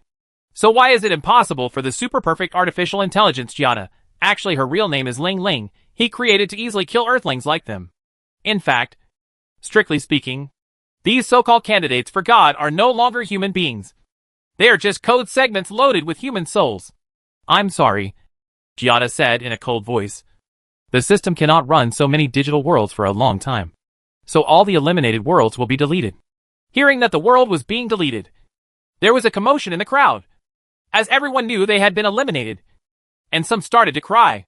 Immediately afterwards, a constant buzzing sound was heard, and the background of the non-stop world images turned red, and the hexagon under the corresponding candidates' feet also turned red.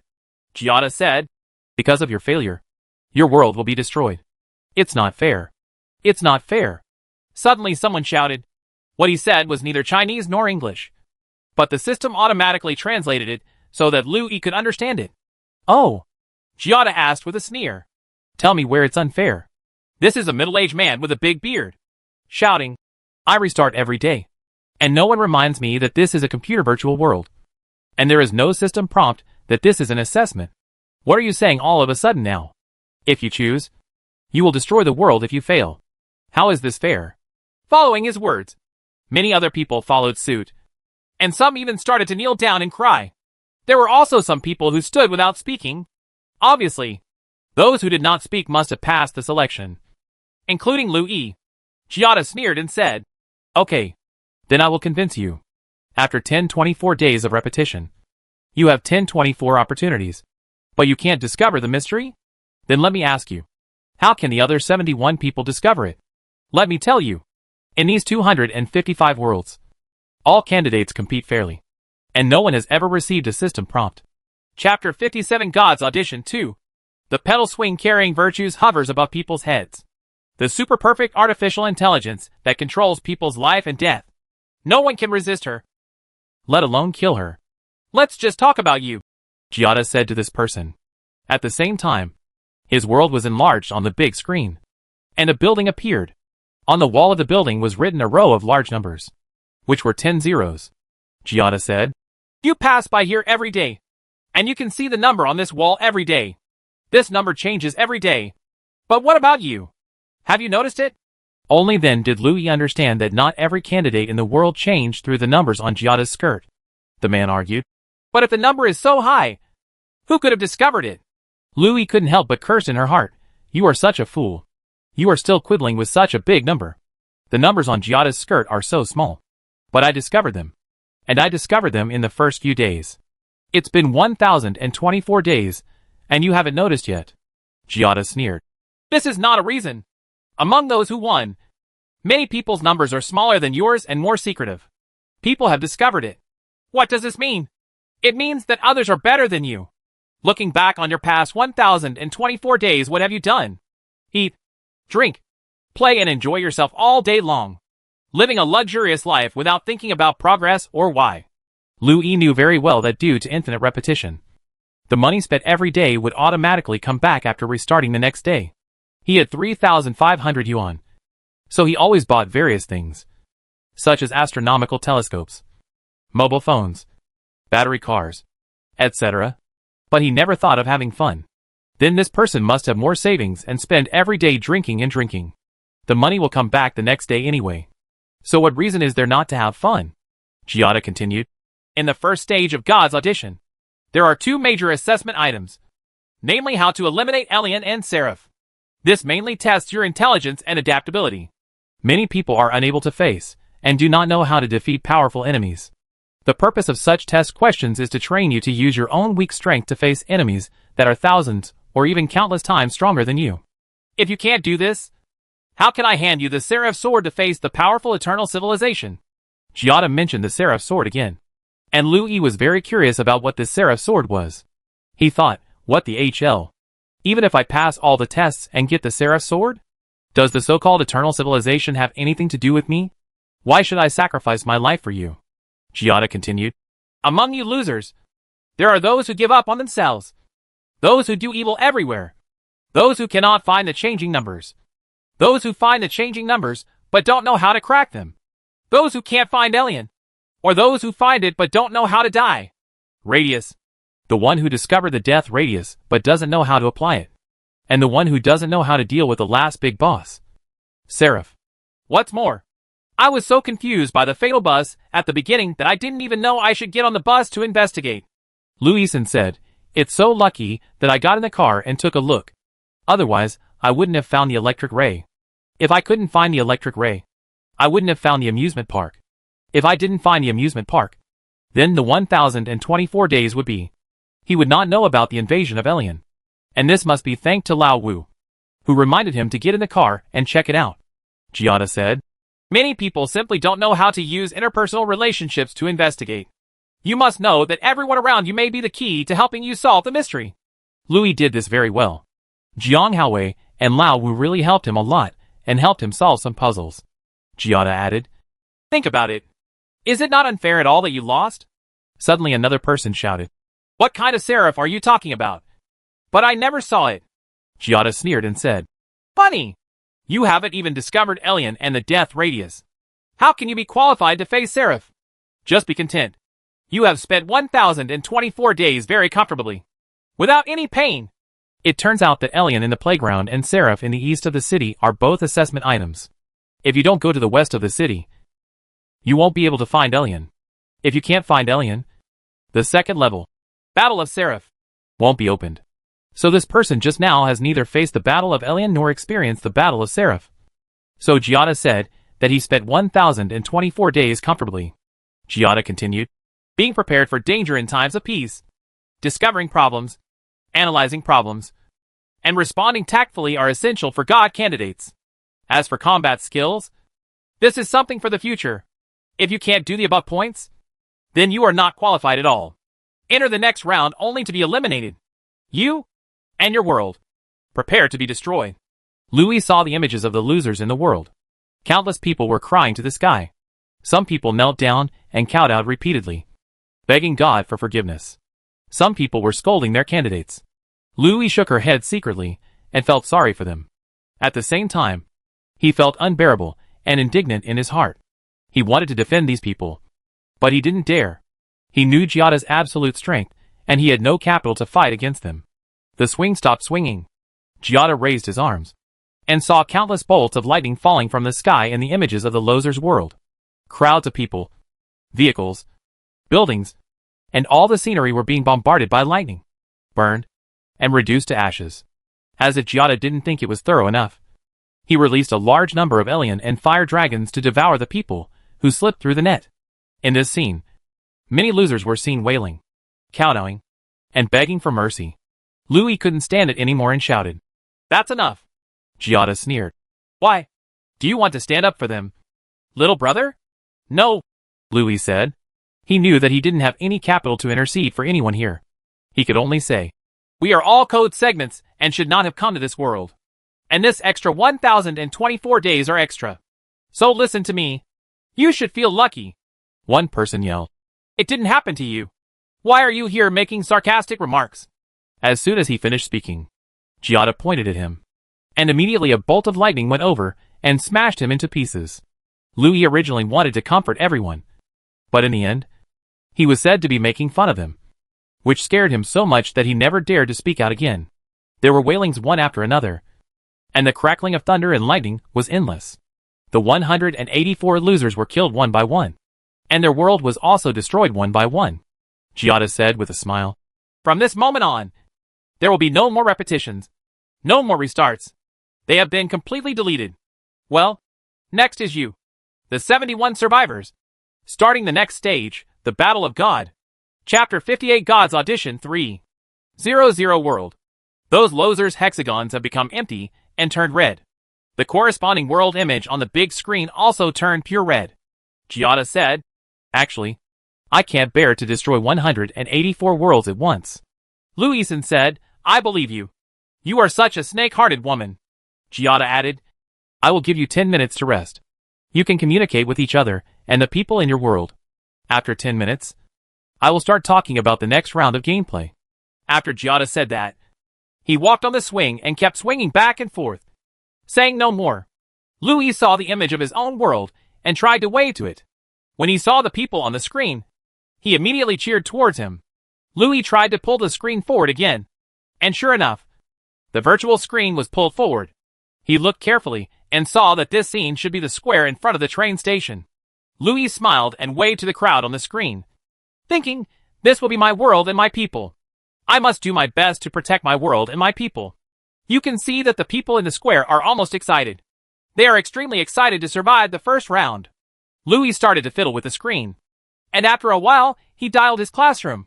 He saw the whole class jumping and cheering excitedly in the classroom. Louis waved to them again and asked, "Hey, can you see me?" Jiang Haowei shouted at the camera. "Louis, is that you? Ah, can you see me?" Louis was also very happy. "Yes, I can see you." Jiang Haowei shouted, "You are really cheating. Thank you for saving the world," Louis said with a heavy heart. "But I guess the next challenge will definitely be more cruel." Jiang Haowei said, "It doesn't matter. At least we survived the first level, which shows that you are very good." The students on the screen cheered his name, and Jiang Haowei's voice was drowned out. Louis turned the screen and focused it on Lerong. At this moment, Lerong was also looking at the camera with joy. Louis waved her hand, and the classroom became quiet. Louis said, "Lerong?" Lerong asked in surprise. "Louis, are you calling me?"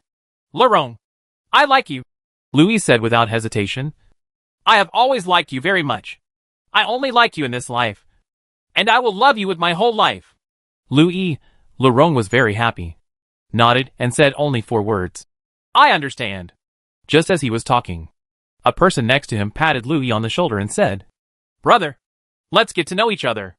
Louis said to the screen, "No more talking. A friend is looking for me." After saying that, he turned around and saw an African-American young man.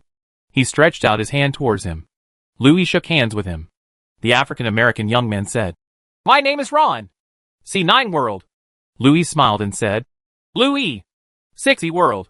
Ron sighed and said, It's not easy to get to where we are today. Louis also sighed and said, Yes. Ron added, We might become enemies. Louis was stunned for a moment. And then he understood that there might be very cruel competition in the future. Then several people came over to say hello and introduce themselves, as well as which world they came from. And Louis answered them one by one. 10 minutes passed quickly. Giada's swing also slowed down. And he said to everyone, Now let's talk about the next round of competition. After today's end, the time for the next round will still be 1,024 days. But this time no longer circulates. After June 6th, it will be June 7th. Until 1024 days have passed. You will return to your respective worlds and no longer have contact with each other. In these 1,024 days, you will learn many skills. As for what skills you want to learn, you can master them yourself. I will not give you any hints. After these 1,024 days are over, it will be your ultimate battle, the battle of God. At that time, I will select the best person among you. Note that only one person will win. As for the others, I'm sorry. I won't talk about the consequences. You should know. Needless to say, the consequence is destruction. Only one of the 71 people can survive, and his world is preserved, while the other 70 worlds are destroyed as their candidates are executed. This will be a very brutal competition, Giada said. As for how to do it, it will be kept secret for the time being. I will tell you when the time comes. Okay, let's start returning to our respective worlds. Next, my clone and I will go to your world to talk to you. What's next? Following this, the surrounding world lords, hexagons, and big screens disappeared one by one. And Louis also began to return to his own world, the 6E world. The surrounding landscape is changing rapidly. With the blue sky above our heads, and the blue ocean beneath our feet. The breeze blows. Our eyes are warm. And the temperature is moderate. Louis stood quietly on the sea without sinking. A ray of light fell from the sky. And in the light was Giada, who was carrying 6 glowing wings. He was suspended in front of him. Slowly descended, came to him, put away his light wings, and stood on the sea with him. Giada asked, How is it? How does it feel to experience God for 10 minutes? How can it feel? It's nothing more than code. If you can win in the second round, Giada said, then you will return to the real world and become the true master of the world, in charge of the Seraph sword. Sword of Seraph? What does it look like? I'm sorry, because this is not the real world, so I can't show you. You only need to defeat the other 70 world lords and enter the real world before you can see the true appearance of the Seraph sword. Okay, Giada said. I'm going to tell you about your next plan. Having said that, I saw countless rectangular cards coming out of the sky, surrounding them, with corresponding letters and numbers written on each chapter card, such as DR1, DR52, DR1021 and so on. It turned out to be a record for each day in the 1024-day repeat. Louis didn't understand what he meant. Giada said, The 1024th day has not passed yet. You have to continue to pass it before you can start the next round of time and enter June 6th. These 1024 cards record their respective schedules. You choose one as the start of your day. Why is this? Louis was a little confused. Giada said, Because you are still a quasi-god. Your world cannot know the truth. They have seen what happened today, so they need to wash away their memories. Of course, you can also tell them the truth, provided you have a way to make them believe it. Then, the entry point for the time is 8 o'clock. You choose one. You mean, from these logs, choose one of them before 8 o'clock in the morning?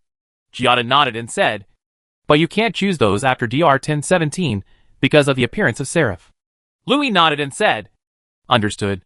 Louis began to flip through these diaries, and each day's experiences were shown in front of his eyes, like a fast-forward movie. He finally chose one diary that he felt was the best. Chapter 59, the first day of the new 1024 days. The best day was chosen as a continuation after 8 o'clock in the morning on June 5th. Giada said, Starting from tomorrow, June 6th, the real tomorrow, I will temporarily disappear from your world. But I will still observe you and the other 70 world lords in the 00 world. At the end of the 1024 days of the second phase, I will come again to bring you together. At that time, what will greet you will be the real battle of God. So, are you ready? Okay. Start switching. The blue sky and ocean disappeared, and the scenery around him was switched to the world he was in. All the people around him in the classroom were still, and the clock on the wall was frozen at 8 o'clock. Louis stood on his seat. Click. The still time began to run, and the students resumed their activities. His desk mate Jiang Haowei sat next to him, looked at him doubtfully, and said, "Hey, why did you stand up suddenly?" Snippets. Snippets. Everything is snippets. Lu Yi's mind was buzzing. Jiang Haowei called him several times before he came back to his senses and said, "Oh, what's wrong with you? Are you in such a daze?" Jiang Haowei asked. Lu Yi's eyes stayed on Lerong, who was at 10 o'clock. Lerong had her back to him and was reading a book with her head down. Yesterday, in his time memory, Giada killed Lerong in front of him. He was dying and couldn't hold Lerong's hand. At that moment, he was so desperate that he thought he would never be reborn. At this moment, he finally understood the importance of life. He wanted to do his best to survive. He wanted his world to survive. In his mind, they and he were no longer pieces of code. So, Louis yelled, "Lerong! Louis! Like you, I will love you with my whole life. I will never allow you to be unhappy at all. I will never allow any disease, pain, fear or sadness. I will come close to you. I swear." Louis's words were sonorous and powerful, and every word was ringing. Lerong turned around and looked at him in astonishment. Louis finished speaking and waited for her answer. Although he had experienced this kind of scene more than 1,000 times, he didn't mind it happening again. "If," Lerong finally said, "you really like me, don't worry," Louis said. "I will be admitted to the Provincial University of Technology." Lerong looked at him in shock again and asked, "How do you know what I want to say?" "Because I like you from the bottom of my heart," Louis said. "Okay. Remember your promise. As long as you can get into the Provincial Polytechnic University, I will promise you." The whole class burst into applause. And then Lao Sun too, who had a particularly serious expression, walked in. Everything after that was the same as what he had experienced before. Louis did not run away immediately, because this was the last day.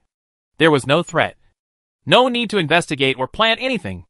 As long as he spent today peacefully, what was waiting for him was the brand new June 6th. He stayed until school ended at noon. And together with his classmates, he tore up a lot of books and materials in the corridor and scattered them downstairs. I only left a few books for one last look, and the rest of the day was very simple. I ate lunch and dinner outside, and rested and studied at home in the afternoon.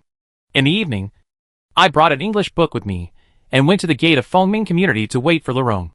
Lerong also came out on time at 8:30, walked and chatted with him for half an hour, and then went home. After returning home, Louis did not rest quickly, but waited until 11:30. The time continued to beat when it reached 11:30.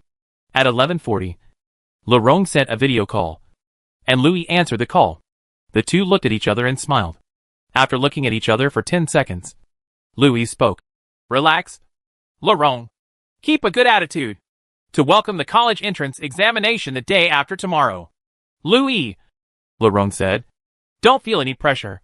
It doesn't matter even if you fail to pass the exam.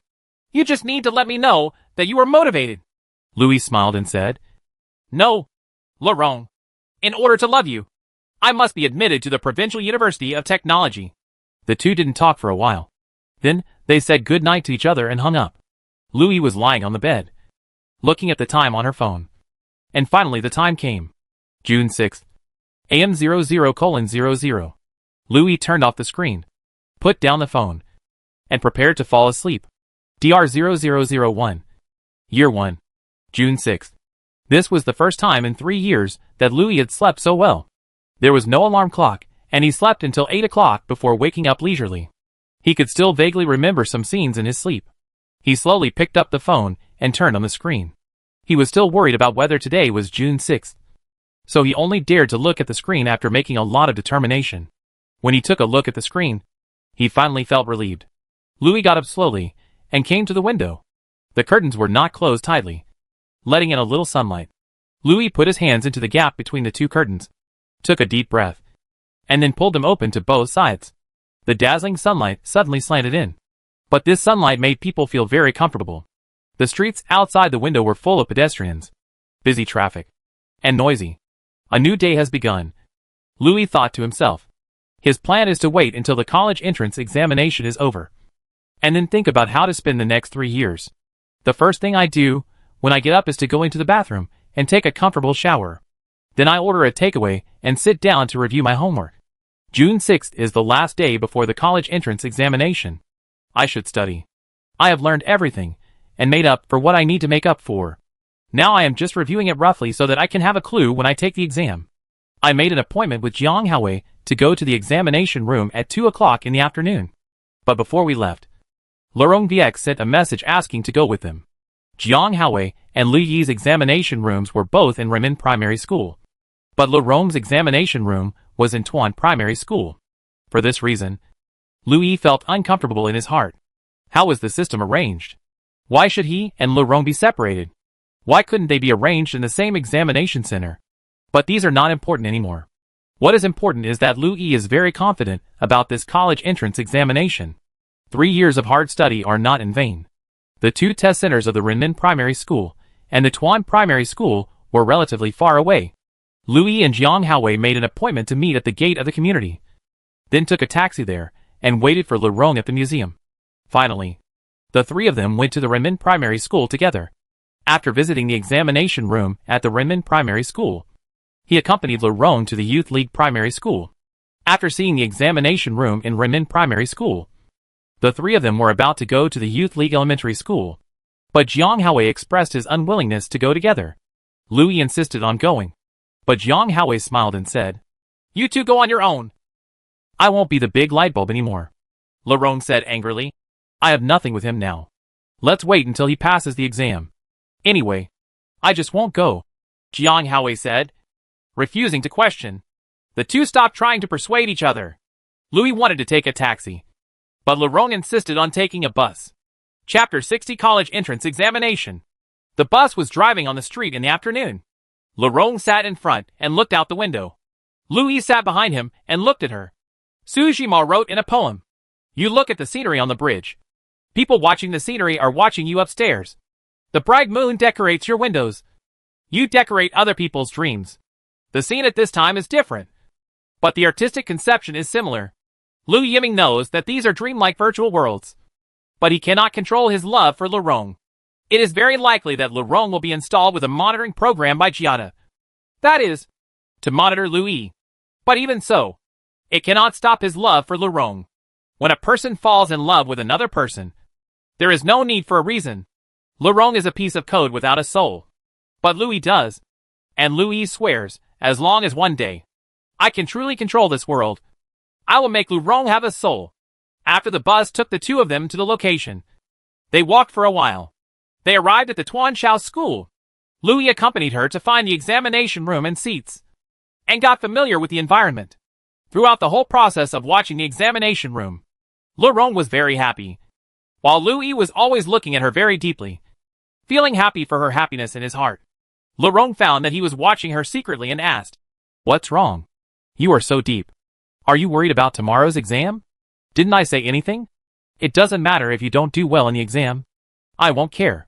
Louis didn't want to explain. After all, Laurent had no memory. He would have to explain to her, and it might affect her mood during the exam. He just smiled. "The smile is so forced," Laurent said. "Can you be happy?" Looking at Laurent's bright smile, Louis asked, "Laurent, you? What's wrong with me?" Louis asked. "Do you like me too?" After 3 years of experience, Louis has matured a lot, and he is no longer the timid and cowardly Louis he was before. Now he is a Louis who dares to speak and act. If he likes a girl, he will boldly say it. Even if he is rejected, it doesn't matter. At least he can know whether the girl will like him, and there will be no loss to himself. Seeing Louis asking this, Laurent lowered her head shyly and did not answer him. Louis understood that she liked him, but the girl's reserve made her embarrassed to say it. Knowing this, Louis stopped asking questions and planned to wait until the college entrance examination was over before attacking Laurent fiercely. At the same time, he wanted to tell her all the truth. At the same time, he also wanted to tell Jiang Haowei and Lao Wu the truth, and let them help him make suggestions on what he should do in the next 3 years, and how to prepare for the War of God 3 years later. After viewing the examination room, Louis reluctantly sent Laurent home. In the evening, her parents also returned home from the airport. It was the second time in the past 3 years that Louis saw her parents. The last time was the confrontation with Giada in the previous pass. Her parents were forcibly summoned back from Country M by Giada and killed them in front of him. Seeing her parents coming back, Louis was very excited and stepped forward to hug them. Louis understood very well that the parents in front of him were also pieces of code. Not only that, they were arranged for him by the system. He has no memory of his life, including who his real parents are, and he has no idea what his real name is.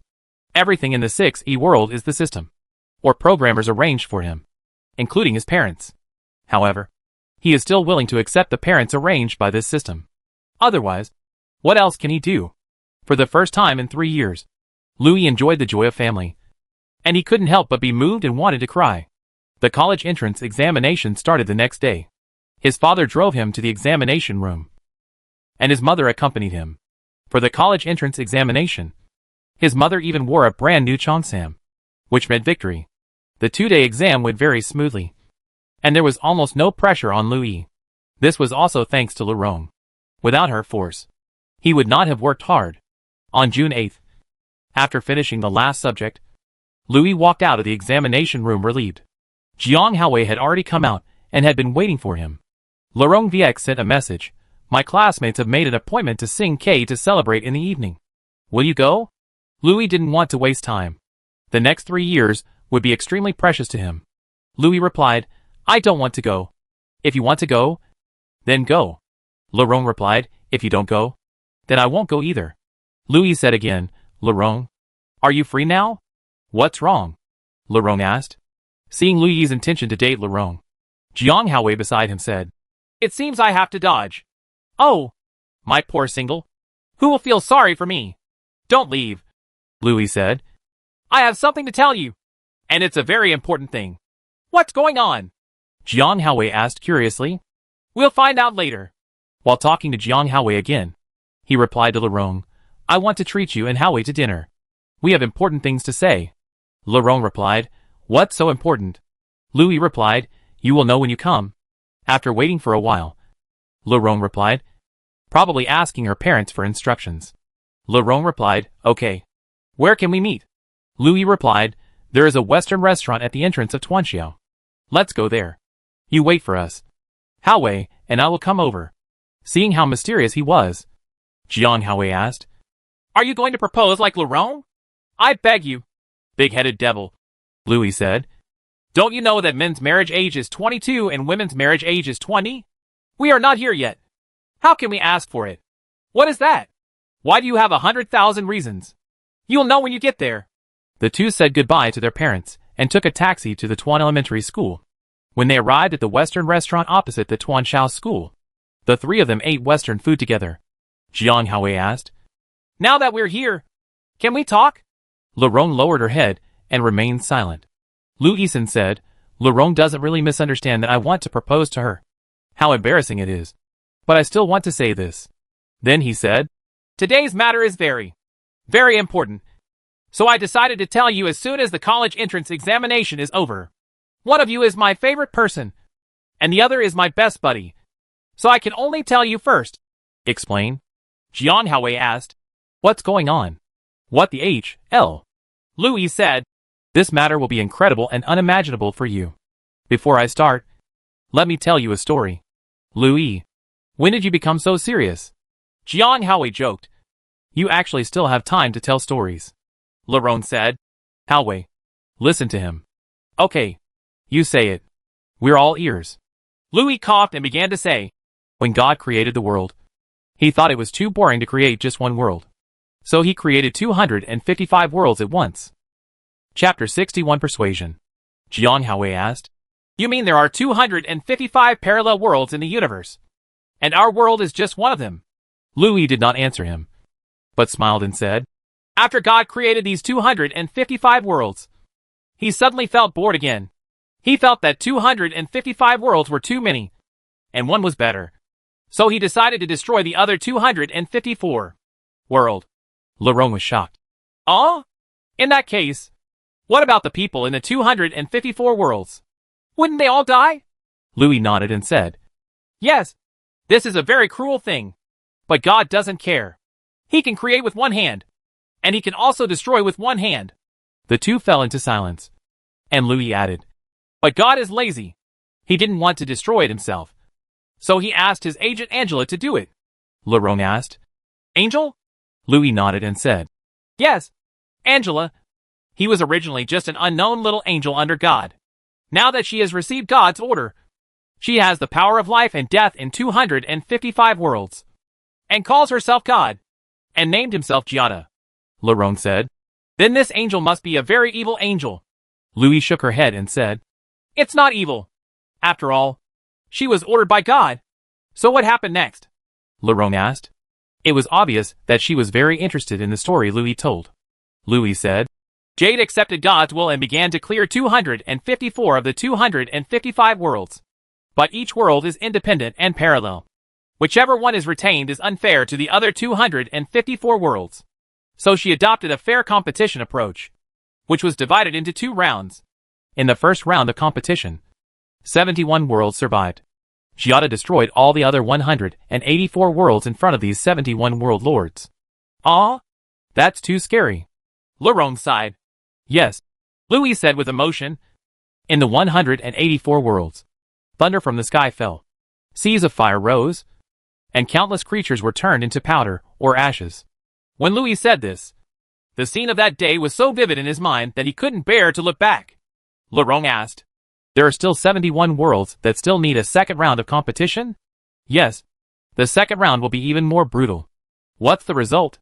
Laurent asked immediately. There is no result. Louis replied, Because it hasn't started yet. It hasn't started yet? Jian Haowei asked. What do you mean? Louis smiled and said, You may not believe it. Because, at this point, Louis deliberately stopped and looked at the 2 of them, who also looked at him curiously. When he continued, Louis continued, Our world is one of the 71 surviving worlds. TCH. Jian Haowei waved his hand and said with a smile, It is indeed a story. Laurent asked, Is what you said true? Louis smiled and shook his head. If you believe it, it is true. If you don't believe it, you can only think that I am telling a story. Laurent's answer was a bit unexpected. I'm half convinced. Jian Haowei said, Why are you still half convinced? This is obviously a story. How is it possible? Laurent asked. Tell me, Louis, how long did the first stage of competition take? 1,024 days. Louis replied, 1,024 days. Jian Haowei said, Is that 3 years? 3 years ago. We were all 16 years old and had just graduated from junior high school. At that time, did we start what you call world competition? Louis shook his head and said, Actually, the world competition. No. To be precise, it is the God audition, which starts from the genius before the big day. The day before yesterday? Jian Haowei asked. June 5th? It was only 3 days. Why do you say it took 3 years? Because June 5th was repeated for 1,024 days. Uh-huh. Louis. Jian Haowei couldn't help but laugh. What you say is getting more and more interesting. Jian Haowei obviously didn't believe it. But Laurent remained silent. Louis was not angry at Jian Haowei's ridicule. No wonder others wouldn't believe it. Jian Haowei added, Laurent, you are still half convinced. But Laurent took out her cell phone and said, Louis, sit over and sit with Haowei, and I will take pictures for you. Both of them were confused. But Louis sat across from him and sat with Jian Haowei. Then Laurent took a photo of the 2 of them with her cell phone. Jian Haowei didn't understand what he meant and asked, Laurent, why did you think of taking a photo of us 2? You didn't take the photo yourself.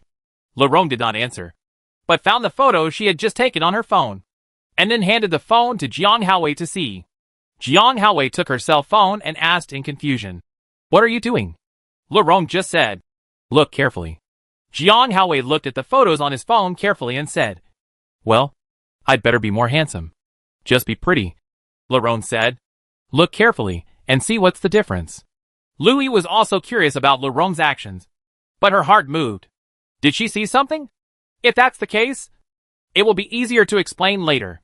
Jian Haowei looked at him for a long time and said, Louis and I are not brothers. Of course. We are different in every way. Laurent said again. Age. Take a closer look at your age. If you don't know that you are both 19 years old. Can you tell which of the two people in this photo is older? Jiang Haowei then stopped smiling. Hey. It feels a bit strange. I am obviously a month older than Louis. But in this photo, it is obvious that he is older than me. Laurent said. Be serious. Yeah. I'm serious. Jiang Haowei said. The first round of competition lasts for 1,024 days. And June 5th is repeated every day. No one has memory. And the body has not changed. Louis is the only one who has memory. And he is the only one who is aging. So after 3 years, no matter how old others were before, they are still how old they are now. Only Louis has grown 3 years older. So he should have been 19 years old. But now his actual physical age is 22 years old. Although the 22-year-old is only 3 years older than the 19-year-old. He is still at his youth, and can still tell the difference clearly. Laurent asked for her phone back and said. So I said I was dubious. I started to doubt it the day before yesterday, when I accompanied Louis to the examination room. Louis looked at her and waited for her to say something. Laurent said. Louis is calm and steady. This makes me feel that his character is almost incompatible with our age. He doesn't look like he is 19 years old. Louis said, I have experienced 3 years. Life and death that you don't know are beyond your imagination. Can I not be more mature than you? Jiang Haowei asked. So, everything Louis said is true? Laurent shook her head and said. It's hard for me to believe it. So I want Louis to tell us in more detail what's going on. Chapter 62 Making Suggestions. Louis then told the story of God's audition, including the 1,023 days, which were essentially the wireless repetition of 1,024 days, the deadly bus, the alien creature Alien, and the radius of death, and Giada pretending to be Seraph, the ultimate battle, and the final God audition, destroying 184 digital worlds in person. The reason why Louis is called Louis is the homophony of the 6E world. There are also questions about the origin of 255, actually 256 parallel worlds, including Eternal Civilization, Bixingren, Master Fengyu, Princess Yuling, General Feiluan, etc. about the origin of the digital world. Everything was said roughly. In fact, each of you is repeating the same day. That is June 5th. You will never have the memory of the previous day. But I do. Seeing myself repeating the same day every day. That kind of despair is what you all know. It's unimaginable. However, I also gained something. When Louis said this, he looked at the two of them and said, Haowei, you helped me solve the mystery of numbers, and the mystery of the death radius. Uncle Wu from City C helped me solve the mystery of the deadly bus, and the battle of Seraph. And most importantly, Louis cast his eyes on Laurent and said, Confession 1,003 times. Telling you I like you once every morning has become my habit. Without repeating it for more than 1,000 days. How can I have time to make up for all the lost homework? How can I have the courage to promise you that I will pass the exam? Jiang Haowei looked at Louis in surprise and pointed at him, as if he understood something. Laurent said, So, can you really pass the college entrance examination this time? Louis nodded with a smile and said, I can be very sure that the Provincial Polytechnic University will not be a problem at all. None of the classmates would have thought that a scumbag like me would counterattack. But this is not important. What is important is that I want to win the heart of the goddess. Jiang Haowei said, Although it's hard to believe what you said, Louis, but what you said is sound, and it doesn't look like you made it up. Louis said, What I said is true. We live in a virtual world created by computers. Then how much memory does this computer need? With Bixingern's technology, Louis said, What's impossible? And the real year now is not 2019. It's already 2189. It's the end of the 22nd century now. And in 11 years it will be the 23rd century. Jiang Haowei said, Oh my god! If this is true, it would be incredible. Louis smiled and said, Haowei, I remember another time when I told you about this, and you told me that it might be the 31st century now. I can tell you for sure that it's not that long ago. I do not remember. Infinite repetition. The memory is washed. Of course you don't remember. All of you only remember one of these 1,024 June 5 THS. Laurent asked. Are we all programmed, Louis? Louis said. Yes. Everyone. Everything. And every object are subroutines, code segments, and command lines, including the stakes, broccoli, And pause to eat now. Everything is code. Louis said something with both nose and eyes. And both of them fell silent. Louis continued. In the next 1024 days, I need to prepare for the ultimate battle 3 years later. This day will be March 25th of the year after tomorrow. Come! Jiang Haowei asked. What is the ultimate battle like? Louis shook his head and said, I don't know. Giada won't tell you. He only wants to figure it out for himself. But one thing is certain. That is, on that day, only one of the 71 worlds will survive. What about the other 70 worlds? Lerone asked. Louis snorted coldly and said, just like the 184 worlds last time. All were destroyed, including everyone in the world. Looking at the two of them, he almost believed it. Louis said, there can only be one world where we can survive. Lerone asked again, what about the world that remains? What challenges will it face? Louis said, the only world that survives. Its lord will enter the real world, obtain the Sword of Seraph, create a new interstellar civilization, go to the Eternal Four Galaxies 70,000 light-years away, and destroy the entire Eternal Civilization. Jiang Haowei said, so the mastermind behind the scenes really chooses the killer. In a sense, it can be said that. Louis said, but it is even more cruel. Because this killer is going to destroy a god-level civilization and the 16 billion Bixing people under the civilization. Having said so much, Louis said, I just want to refer to your opinions on what I should do in the next 3 years. I don't know what to prepare and how to prepare. I don't want to lose. If I lose, I will not only lose myself, but also the whole world. Jiang Haowei said, since it is a competition, and it is also a life and death competition, killing is inevitable. Yes, I thought of that too. Jiang Haowei said, martial arts, fighting, various firearms, hunting, and other skills may all be learned. Oh my god! So, Jiang Haowei said, if these are true, then you may have to join the special forces to do it. Lerone said, aren't you the world lord? Then you should be able to use all resources.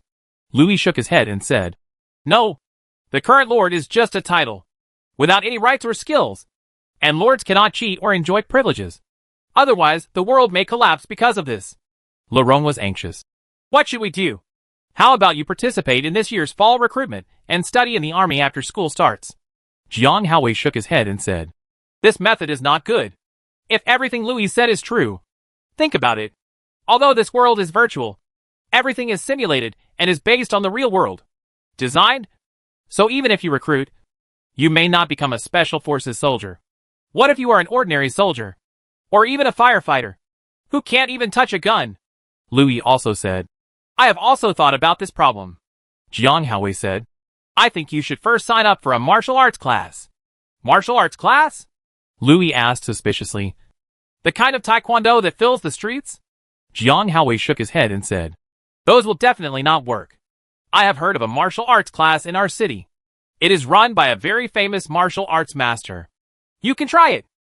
Louis nodded and said, okay, I'll go take a look tomorrow.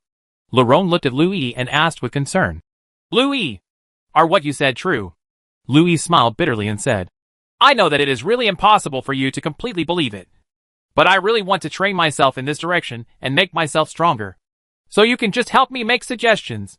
Lerone nodded and said, okay, Louis, I support you. And I will support you according to the direction of your thinking. Jiang Haowei said, count me in too. Chapter 63 Machine Civilization. Louis finally convinced Jiang Haowei and Lerone to believe it. When he got home in the evening, he began to write down the repeated experiences of the first round of more than 1,000 days on the computer. He wanted to let more people believe in his experiences, so that someone might help him make suggestions. This is equivalent to writing his autobiography. Before doing this, he needs to clear his thoughts. First of all, he must determine who he is, according to Giada. And if he believes that what she said is true, then he will. The original name is unknown, and all information such as identity files and social relationships have been lost. So he can only be named Anonymous. Anonymous died in 2089. The cause of death is unknown. He was rescued by Lingling, an artificial intelligence from the Eternal Civilization 70,000 light-years away. Lingling was Giada. When Nameless Do was resuscitated, his body was destroyed and completely unusable. So his soul, that is, his mental power, could only be saved and loaded into the 6E virtual world. As a result, Anonymous became the lord of the 6E world, taking the homophony of 6E and naming him Louis. There are a total of 255 plus 1 is equal to 256 virtual worlds that coexist with the 6E world. The reason why a separate world, namely the 00 world, is needed is because the 00 world is a public world used by the other 255 parallel world lords to compete. This is just like a national war online game that will set up a public server for cross-server battles. The result of the cross-server battle is that only one player can win and enter the real world to help Giada destroy the eternal civilization 70,000 light-years away. In the meantime, Giada also mentioned 3 artifacts: the Seraph Sword, the Machine Heart, and the Soul Stone. The Sword of Seraph is in Giada's hand. The Heart of the Machine is on Earth. And the Soul Stone is in B-Star. From this, Louis made a bold guess. The supercomputer loaded with the virtual world is not on the Earth. And it will certainly not be competing with the stars. It might be on a planet outside the Earth. But Louis' speculation was even more advanced. He thought it should be on a spacecraft. And the spacecraft was not far from the Earth. Maybe in the orbit of the Earth. The heart of the machine is on the Earth, not on the spaceship. In the end, the winner has to get it himself. This illustrates a problem. This problem is that the Earth is a very dangerous planet now. The way and degree of danger are now he doesn't know. He can only know when he truly awakens. A multi-virtual world temporarily managed by artificial intelligence, supercomputers, and spaceships will compete with a god-level civilization in the galaxy in the future. It can be assumed that the virtual world Louis is currently in and its carrier are a civilization. That is, a brand new civilization that is independent of the Earth civilization and even more independent of the eternal civilization, since it is defined as a civilization. Then, we might as well define the attributes of this interstellar civilization as machine civilization. When Louis guessed this step, he couldn't help but take a breath of cold air and shocked himself. Damn it. I am a machine civilization. Regardless of whether it was human civilization or machine civilization, Louis secretly made up his mind to survive and kill the other 70 competitors. In this dark universe, nothing is more important than survival. He died in 2089, but was resurrected into this virtual world 100 years later in 2189. Therefore, Louis also speculated that during this continuous 100 years, the other 254 survivors were also resurrected one after another. During this 100 years of resurrection, the other 254 survivors may have suffered the same fate as him, dying in various ways and being revived by Giada one after another. But there is also a possibility that some people may have been killed by Giada, and then their spiritual power, or soul, was taken, and then stored in the corresponding code segment in the virtual world. Then Louis was most likely killed by Giada. One day, he will also figure out the truth. But he said that Louis was writing a so-called memoir in his room, and while sorting out the relevant clues about the 6E world, his parents came to the room and told him that they would return to Country M tomorrow, where they had their careers, and they could not in spite of. Louison said both of his parents are system programmers, or they were designed and arranged by Giada, and they don't have much affection for him. Louis knew very well that his real parents were definitely not the parents of the code segment in front of him. He thought to himself, since they are going, let's go. It just so happens that they won't hinder his upgrade plan. After thinking for a while, he said, if you want to go, go ahead. My career is the most important thing, and I am an adult and can completely stand on my own. Mother Lou said, when you start school, we will come back and accompany you to report to the university. Louis smiled and said, if you're too busy, there's no need. I can take care of myself. After all, hugging his parents, even if they are the parents assigned to him by the system, they are still his parents. Although he does not have deep feelings, he will not reject them. Louis asked again, how much money do you have? Father Lou asked, do you need a lot of money? Louis nodded and said, can you give me 300,000? I want to use the summer vacation to sign up for a cram school. The tuition is very expensive, and college tuition and living expenses all require money. After their parents discussed it, Lou's father said, we have 500,000 yuan now that we can use. Let's do this. I'll give you 500,000 yuan first. If we don't have enough money later, you can tell us.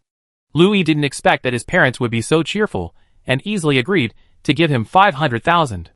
Now that he has money, Everything will be easier in the future. And the money will be transferred to his bank card quickly. Louis began to plan how to use the money. First, he signed up for a summer driving school. It was necessary to learn how to drive. And the driving school had plenty of time. He only needed to go to the driving school for 2 hours every afternoon. In the remaining time, he plans to sign up for a martial arts class. And this martial arts class must have a very bad martial arts master. He stayed very late writing his memoirs at night. The next morning, he went out at 8 o'clock and went to the Lee family boxing gym in the south of the city. According to Jiang Haowei, the head of the Lee family boxing gym, Master Lee had great martial arts and had won the National Wushu Sanda medal.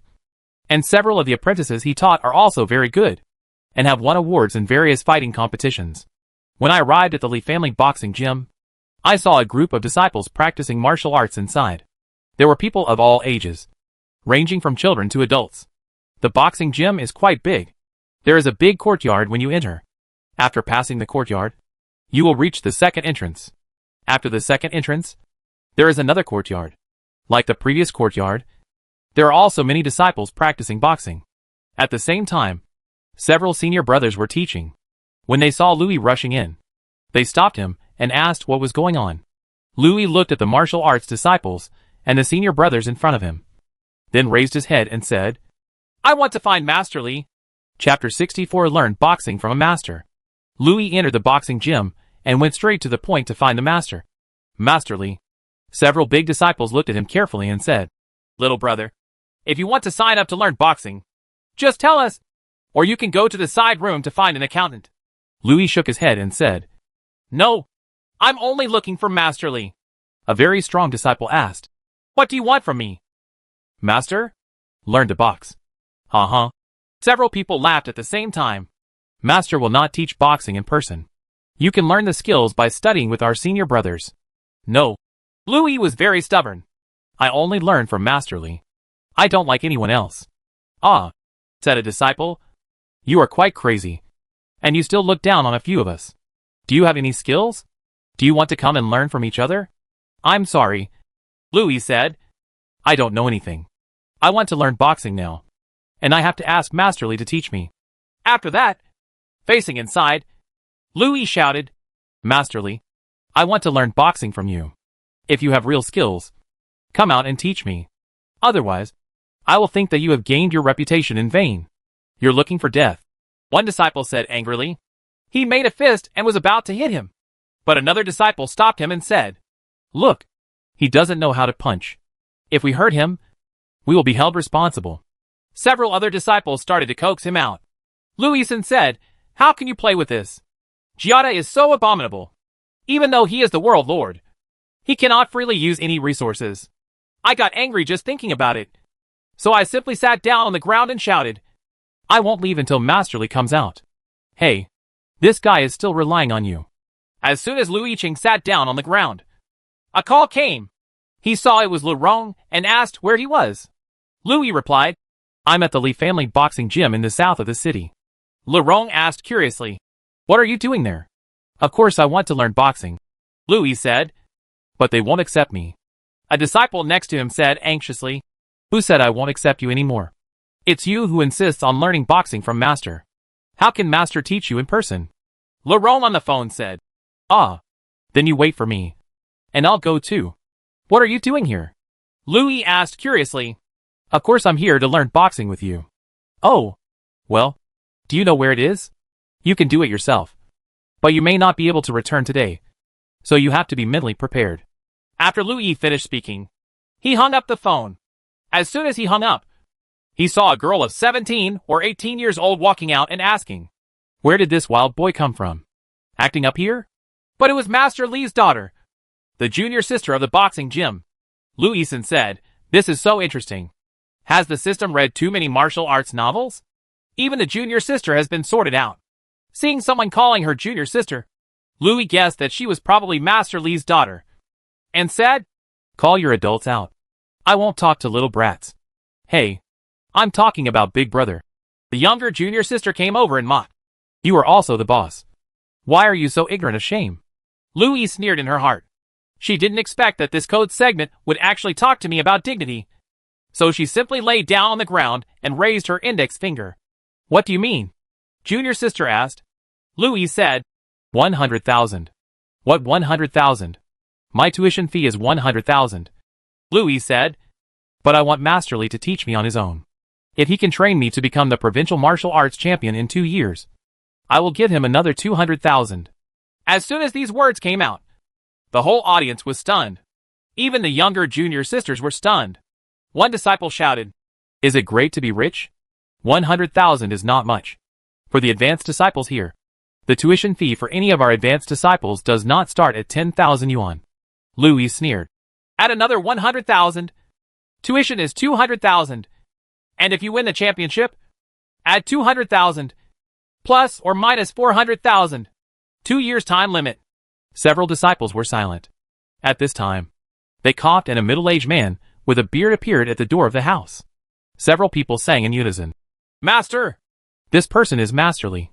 Louis secretly smiled in his heart. It seems that money is always the stepping stone. Masterly pointed at Louis who was lying on the ground and said, Boy, come in. I have something to ask you. It was obvious that Masterly had promised to accept him as his disciple. Louis quickly got up from the ground and followed Masterly into the house. At the same time, he called 2 more disciples in. Masterly said, It's not impossible for me to teach you personally, but I have to look at your qualifications. If your qualifications are poor, I would rather not accept your 400,000 yuan than teach you. Moreover, your requirements are too high. You yourself are very old at this time and have already passed the best age for martial arts training. Furthermore, you are asked to train you to become an officer in the entire province within 2 years, which is very difficult. Do you understand? Yes, Master. I know this is indeed very difficult. How about there are more than a dozen boxing gyms in the city, and I can come to you? Masterly, who was in his 50s, was stroking his beard with a smile. The disciple next to him said, How can those dozens of boxing gyms compare with my Li family boxing gym? They are all cheating money to pass the time of children. We are authentic. Can those who promote martial arts be on the same level? That's right. Louis patted his thigh. How about I come up here? Okay, Masterly said. Let me see. After saying that, he looked around Louis's body, pinched him again, and gently tapped him, and then asked him to do a few push-ups and sit-ups. Finally, he stroked his beard and said, Okay, although I'm a little older, my qualifications are pretty good. Your 400,000 yuan will not be wasted. I will teach you step by step personally, and I will also let 4 senior brothers train with you. Thank you, Master. Masterly asked. I heard you just said that there is a child who also wants to learn boxing. Yes, Master, Louis said. My girlfriend is coming to practice with me. I am sincerely learning, and she is just here to learn and have fun, Masterly said. Okay, buy 1, get 1 free. Let her come too. When Louis heard about it, he was very happy. He looked at Masterly, then at several senior brothers and junior sisters, and asked, Do you still have to kowtow when you become a disciple? What do you think? Masterly asked. As long as you can learn superior martial arts, Louis said. Kowtow then kowtow. After saying that, he was about to kneel down, but was stopped by Masterly. Okay, as long as you have this intention. Now is a new era. Kneeling is not recommended. Although we are a martial arts family, we still need to keep pace with the times. Then what? Let your senior brother take you to the accountant to pay the tuition. Louis followed his senior brother to the accounting office at the door to pay the tuition fee. As expected, he paid 200,000 yuan at once. This caused an uproar among the disciples in the boxing gym. They all came to see the financial owner, as if they were watching monkeys. Louis also felt as if he had become the silly son of a landlord. He was particularly proud of himself. He paid tuition in the suburbs and, under the leadership of his senior brother, wandered around the boxing gym to familiarize himself with the environment. He also made a study plan and came to the boxing gym for 4 hours every morning to learn boxing. He would teach by himself in front of the master and be trained by his senior brothers. Since he plans to learn driving in the afternoon, he won't come, but he can freely choose whether to come or continue practicing in the evening. After walking around for a while, Laurent also came. Chapter 65 learned boxing in the morning and drive in the afternoon. In this way, Louis and Laurent signed up at the Li family boxing gym in the south of the city and officially became disciples of Li family boxing. Lerone also became a free disciple of Lee family boxing through the buy one, get one free method. Official boxing training will only begin on the second day after registration. The reason why Master Lee wants to recruit Lerone to learn boxing for free is for his own consideration. If Louis can't learn it or can't learn it well, it would be nice to have a witness. Then Master Lee can say, "It's not that I don't teach. It's true that he can't learn well on his own. So you can't blame me." In addition to signing up to learn boxing, Louis also signed up for a driving school, followed by Lerone and Jiang Haowei. The three of them went to the driving school together every afternoon to learn to drive, hoping to get their driver's license before the end of the summer vacation. So this summer vacation is very fulfilling for Louis. He learns boxing in the morning, driving in the afternoon, and practices boxing again in the evening. Although Master Lee is greedy for money, he is really good at teaching boxing and is very serious, responsible, and strict with Louis. As for the college entrance examination, all of Louis's wishes were applied to the Provincial Polytechnic University. He was bound to win the Provincial Polytechnic University. The fact was just as he expected. He was admitted to the Provincial Polytechnic University, which made him a dark horse in the third year of high school in the school, making many people look up to him with admiration. Lerone and Jiang Haowei were also very curious, so Louis took the opportunity to say to them, "If everything I said before is false, how could I achieve a big turnaround in 2 days?" Jiang Haowei said, "Then maybe your grades have always been very good, but you just don't want to show it." "Haowei," Louis said, "do you think you will believe what you say? We have been best friends for 3 years. Don't you still understand me?" Jiang Haowei nodded and said, "That's right. In the past 3 years, I have been with you day and night. I really know you very well. Your homework is quite bad. I don't believe it at all that you can actually pass the exam." "So," Chang Wanyu said, "everything I said is true. June 5th is repeated 1024 times. I remember every time it is repeated. It lasts for nearly 3 years. I studied hard in order to fulfill my promise to Lerone." Lerone said, "Louis, I believe you." Jiang Haowei also sighed helplessly and said, "Okay, I reluctantly believe you. But we have something to say first. I don't believe you sincerely, but I can't help it. Your story is too true, and there is no fault in it. So I have the right to believe you." Louis smiled and said, "It doesn't matter whether you truly believe in me or reluctantly believe in me. As long as you believe in me, that's fine." Jiang Haowei asked again, "Then why are you doing this?" "I just want you to help me make suggestions."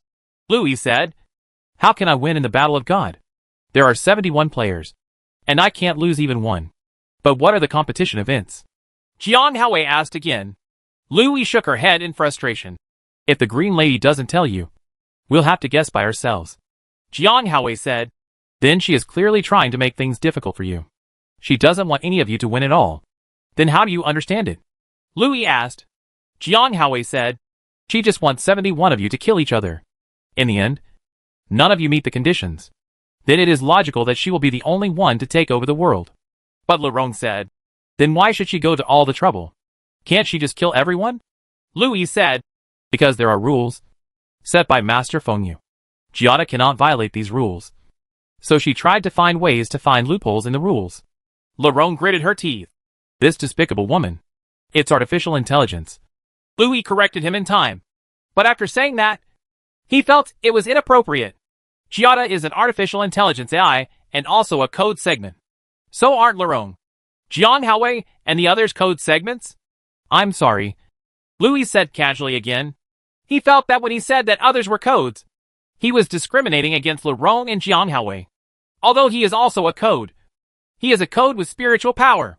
If he wins in the future, he will enter the real world and lead a powerful civilization to fight against the eternal civilization, the most powerful god-level civilization in the galaxy. Star. Jiang Haowei punched him and said with a smile, "Come on. I still can't completely believe you. Do you really treat us all as binary codes?" Lerone also said, "We just played it right then. It's great to have you." Jiang Haowei added, "If what you said is true, you can't do this. Even if you learn high-strength martial arts, what will happen? What if the Green Lady you mentioned asks you to compete in a gunfight, for example? Put a bunch of you in a jungle, and everyone is equipped with weapons." Louis was also worried. "What should I do? Should I go to recruit soldiers? But what if I am assigned to an undesirable military branch? Jiang Haowei also frowned and said, "Yes. According to what you said, you must at least join the special forces. And according to your description of that green lady, she will definitely set up obstacles for you." Louis thought for a moment and said, "I think I'd better consult Uncle Wu." "Uncle Wu? Who is it?" they both asked together. Louis then put aside what happened to Lao Wu in City C. Lao Wu liked him, didn't believe him, but he could always give him advice at critical moments. Thinking of this, he made a plan to find Lao Wu. He had Lao Wu's mobile phone number in his mind, and chose to call Lao Wu during his free time. Just like last time, Lao Wu was very curious about this unfamiliar number and asked about it. Louis also struggled to explain to him, like last time. In the end, Lao Wu was treated as a lunatic and died. So Louis planned to go to City C to visit Lao Wu in person. The day before school started, Louis got on the train to City C, came to City C, and found Lao Wu. "I found a seat in the noisy square of C City Railway Station and sat down," Lao Wu said. "Young man, you are very persistent. I am also helpless," Louis said. "And you have helped me twice before. So I found you again. Maybe you can help me solve my doubts again in the future. Have we really had this experience before?" Lao Wu asked, looking at Lao Wu. Louis couldn't help but recall the moment of the final showdown with Giada. Lao Wu was crushed by Giada with just a casual touch. At that time, Louis really thought it was the end of the world. He didn't expect that he would go through so many days. Coming. In response to Lao Wu's question, Louis could only nod. Old Wu chuckled and said, "This is quite interesting." Chapter 66 Junior Sister. Lao Wu's advice to Louis was to learn boxing and practice for the time being. After all, Master Li in the south of the city was also very famous. When he heard that Master Li accepted him as his disciple because of the 400,000 tuition fee, he was a little surprised. But Louis understands it this way. Everyone in the 6E world is a piece of code, and everyone's 3 views are randomly arranged by the system. As for Master Li charging him 400,000 tuition fees, which is inconsistent with the style of a master, that is extremely maybe Giada arranged it secretly. So in this world, it has nothing to do with morality. Right or wrong. Only reason. As long as it is reasonable, anything is possible. So sometimes Louis thinks that Giada doesn't dare to be too presumptuous. Although she has the highest authority of the system, she is limited by Feng Yi's rules. A code without a soul is just a code after all. And Giada is no exception. So even if she is ambitious, she will not have ulterior motives like humans. Louis listened to Lao Wu's suggestion and planned to practice boxing with Master Li first. After all, Giada's 3-year period is still early. After finishing the conversation with Lao Wu, Louis returned to Jianhai City overnight and went to the Li family boxing martial arts hall to report to his master about his plans to practice boxing after school started. Since the Provincial Polytechnic University is located in Jianhai City, not far from home, Louis bought a battery car again, so that he would not delay his studies at the university. Nor would it delay his coming to the boxing gym to practice boxing. Sometimes when there are no classes in the afternoon, he can also ride his bike to practice boxing. Occasionally, if there are classes in the afternoon, he will come to practice boxing in the evening. And he does not live on campus, so he is considered a day student, since he has more money to spend. Although he has obtained his driver's license, he is in no rush to buy a car.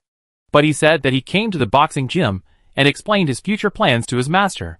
Master Li also understood that after all, boxing training is important, and academics are even more important.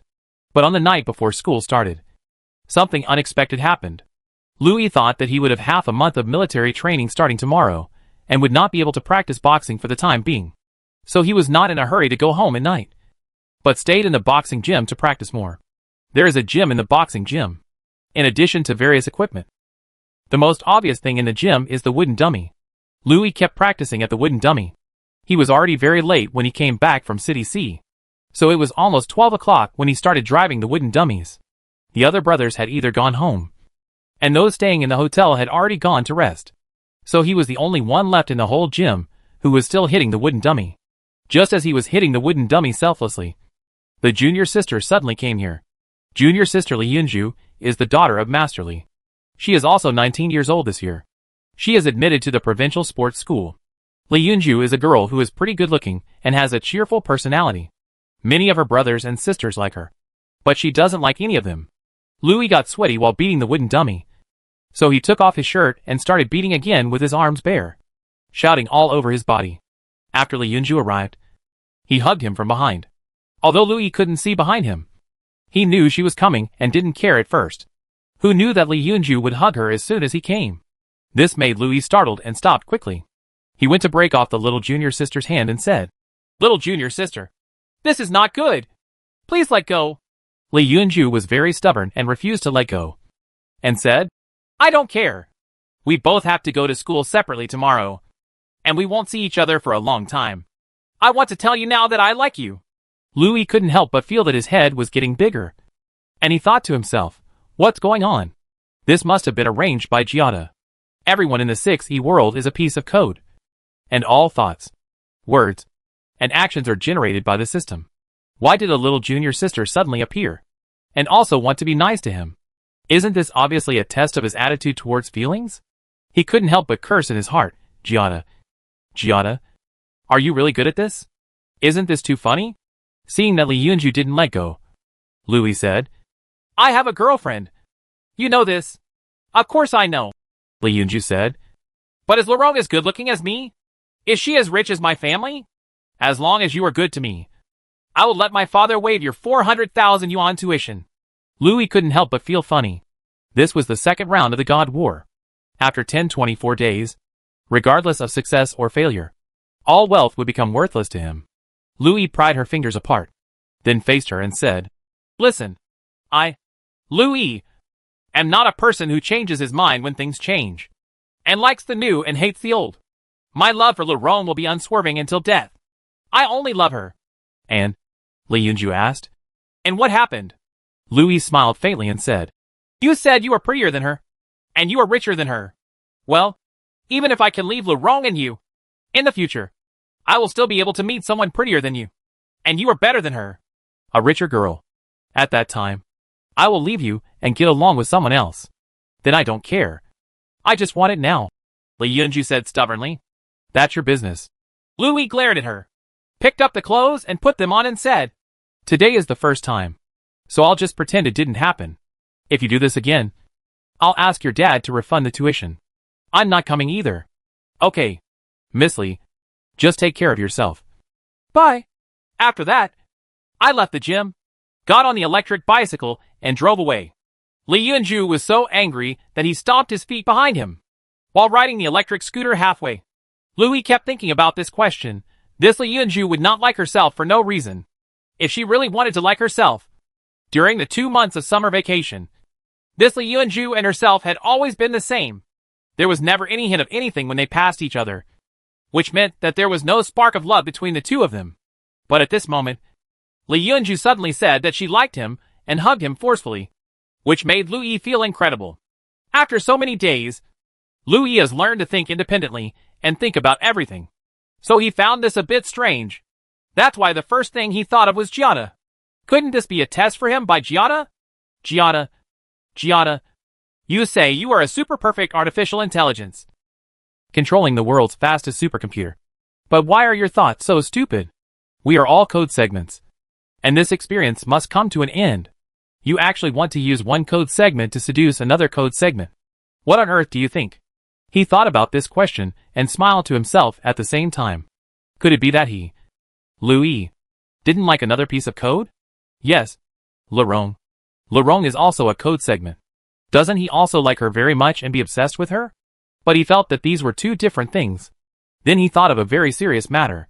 He couldn't help but stop the battery car and took out his mobile phone to call Laurent. But when he looked at the time, it was too late. So he gave up the call and prepared to go to school with Laurent tomorrow. Talk to her again later. Chapter 67 University. The most serious question Louis thought about was that since Giada could arrange Li Yunju's behavior, why couldn't it threaten Laurent's life safety? He might even kill her. This round of time is not repeated, but a continuous and normal development. If you die, you will really die. No restart, no rebirth, no resurrection. Or maybe after death, you may be resurrected at the end of this round. But who can guarantee it? Louis didn't dare to take this risk. He likes Laurent. He feels that Laurent is different from other code segments. She is a special code segment and can have human emotions. But saying it was too late. Louis didn't call Laurent. but rode a battery car directly home. Early the next morning, Louis rode a scooter to the school alone. Although Laurent and he were in the same school, they lived in different places, so they were on different roads. Her father drove her there. Jiang Haowei was admitted to a junior college. He was not in the same school as them, nor in Jianhai City, but in another city in the province. He went to school the day before yesterday. After Louis arrived at the school, he completed the admission procedures and submitted an application for day study. Since he is from this city, he does not need to live on campus. However, if he is a day student, he still needs to submit a written application and have it signed by his parents. Louis's parents are both abroad, so this application was written long ago. Laurent also applied to be a day student. Louis's major is materials engineering, while Laurent's major is mechanics.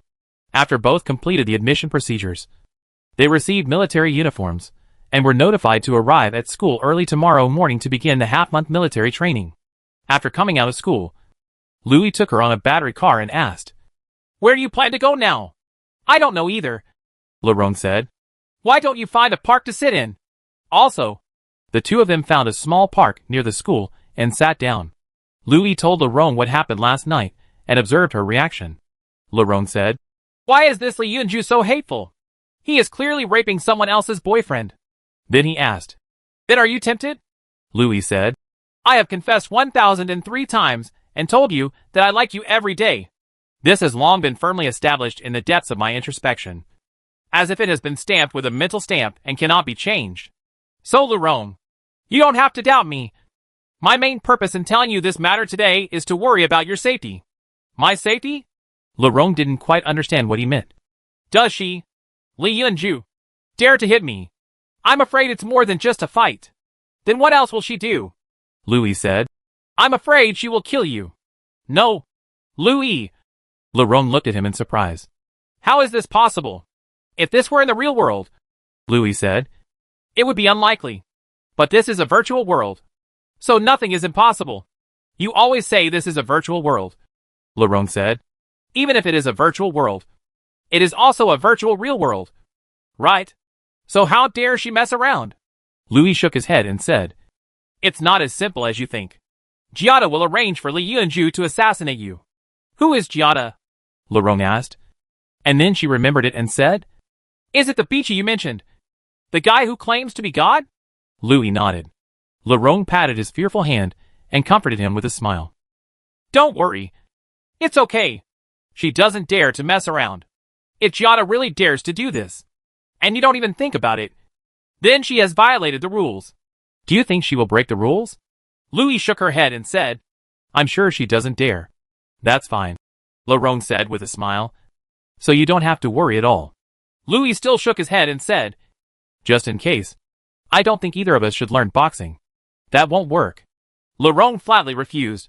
"You have already paid 200,000 yuan in tuition, and you don't study now. Do you think he can refund your money to you? You must go, and I have to go with you." "Not now. We will go together when the military training is over, and we will have to show off our affection in front of her, talk like shit, and piss her off to death." In fact, Laurent's analysis is also very reasonable. Louis couldn't find any reason to refute her, so she could only tell herself in her heart that she should always pay attention to Laurent's safety in the future. Then he invited her to watch a movie and sit her back. The relationship between the two is very traditional. It has been 2 months since they confirmed their relationship in the college entrance examination and entered college now. The development between the two is also extremely slow. At most, they hold hands and hug each other, and there is never any connection. When Louis told Jiang Haowei about this, Jiang Haowei in the video chat looked at him with extremely confused eyes, as if he was an alien visitor from the outside world. "What's so surprising about this?" Louis said. "We are both more traditional, and I also like traditional girls very much." Louis also thought a lot about this issue. He now knows that this is a virtual world, and love is also a love of code segments. If this world can survive the war of God, then he will continue his relationship with Laurent. What about the future? Are you going to marry Laurent and have children? But this is a virtual world. Will we have a digital child in the future? Another point is that if the 6E world cannot win in the God War, it will be destroyed. So he does not want to have a child with Laurent before the world is destroyed. In that case, the child would be allowed to face the destruction of the world with him. How cruel and terrible that would be. This is Lu Yi's true thoughts. So he thinks it's good to maintain the feeling of first love like this. As for whether to develop further, he thinks it's better to wait until the God War is over. In this way, Lu Yi, Le Rong and Jiang Haowei all started college life. But Lu Yi and Le Rong were in the same school, while Jiang Haowei was in another school. After half a month of military training, formal university study and life began. Under Le Rong's persuasion, Lu Yi went to the boxing gym to continue learning boxing, taking Le Rong with him. The study life at the university is very relaxed, so the two of them have plenty of time to learn boxing, either in the afternoon or in the evening. In short, they go there every day. Since Le Rong was in the middle, Li Yunju didn't dare to harass him anymore. However, one time Le Rong couldn't come because there was a school activity, so Li Yunju took advantage of it and came to harass Lu Yi again. Lu Yi did a very good job. First he rejected her directly. Then he went to Master Li to file a complaint against Li Yunju, and told Master Li that he could either let him take care of his daughter or withdraw the tuition and stop studying. Only in this way did Li Yunju restrain himself. In this way, I spent another half a year learning boxing from Master Li. During the winter vacation, Lu Yi encountered another important thing. Chapter 68 Omega Quick Counterattack. One semester passed quickly, and it was winter vacation in the blink of an eye. Lu Yi's parents called and said that due to work reasons, they were transferred to Africa by the company and could not come back for the new year because of their busy work. So he was asked to go to Africa to celebrate the new year and reunite with his parents. Although Lu Yi was extremely reluctant to go abroad, due to family ties, she had no choice but to apply for a passport and visa, and boarded a plane to Africa. Country L is a small country in northern Africa. The company where my parents work wants to expand its business in North Africa, so they sent their parents here. Lu Yi found this matter very interesting. He always felt that Giada was secretly monitoring him and secretly arranging his life. For example, his parents work abroad all year round and only come back once or twice a year, as well as the fact that he is transferred to country L. But he himself cannot go abroad to accompany him. All this seems to him very abnormal and not in line with human nature. And now I have to go abroad again for the new year. But if you think about it again, you can design whatever you want. In this world, you are the boss, and you have the final say. When I arrived in country L, I met my parents. The living conditions were pretty good. It was a small single-family building arranged by the company. But something happened that night. There were still about 10 days before the New Year's Eve. In the evening, the family of 3 was sitting together eating dinner. While they were eating, they saw several red dots appearing in the house and lighting them up. Lu Yi's first reaction was the laser sight, which meant that his home was being targeted by armed men. Sure enough, he heard movement outside the house. Then there was a spray. The glass shattered. A smoke bomb crashed in, and the room was immediately filled with smoke. The parents were so frightened that they screamed. But no matter how scared they were, they used their bodies to protect Lu Yi tightly. Before being captured, Lu Yi looked at his parents gratefully. The parents who were arranged by the system, even though they were just pieces of code, were still at the critical moment of life and death, using their lives to protect their digital son. A group of people rushed into the room. Due to the smoke, they could only be vaguely seen wearing masks, fully armed, wearing weapons, and speaking English. One of them walked up to Lu Yi, picked him up, looked at him, and asked, "Are you Lu Yi?" It was in English, and Lu Yi could understand it.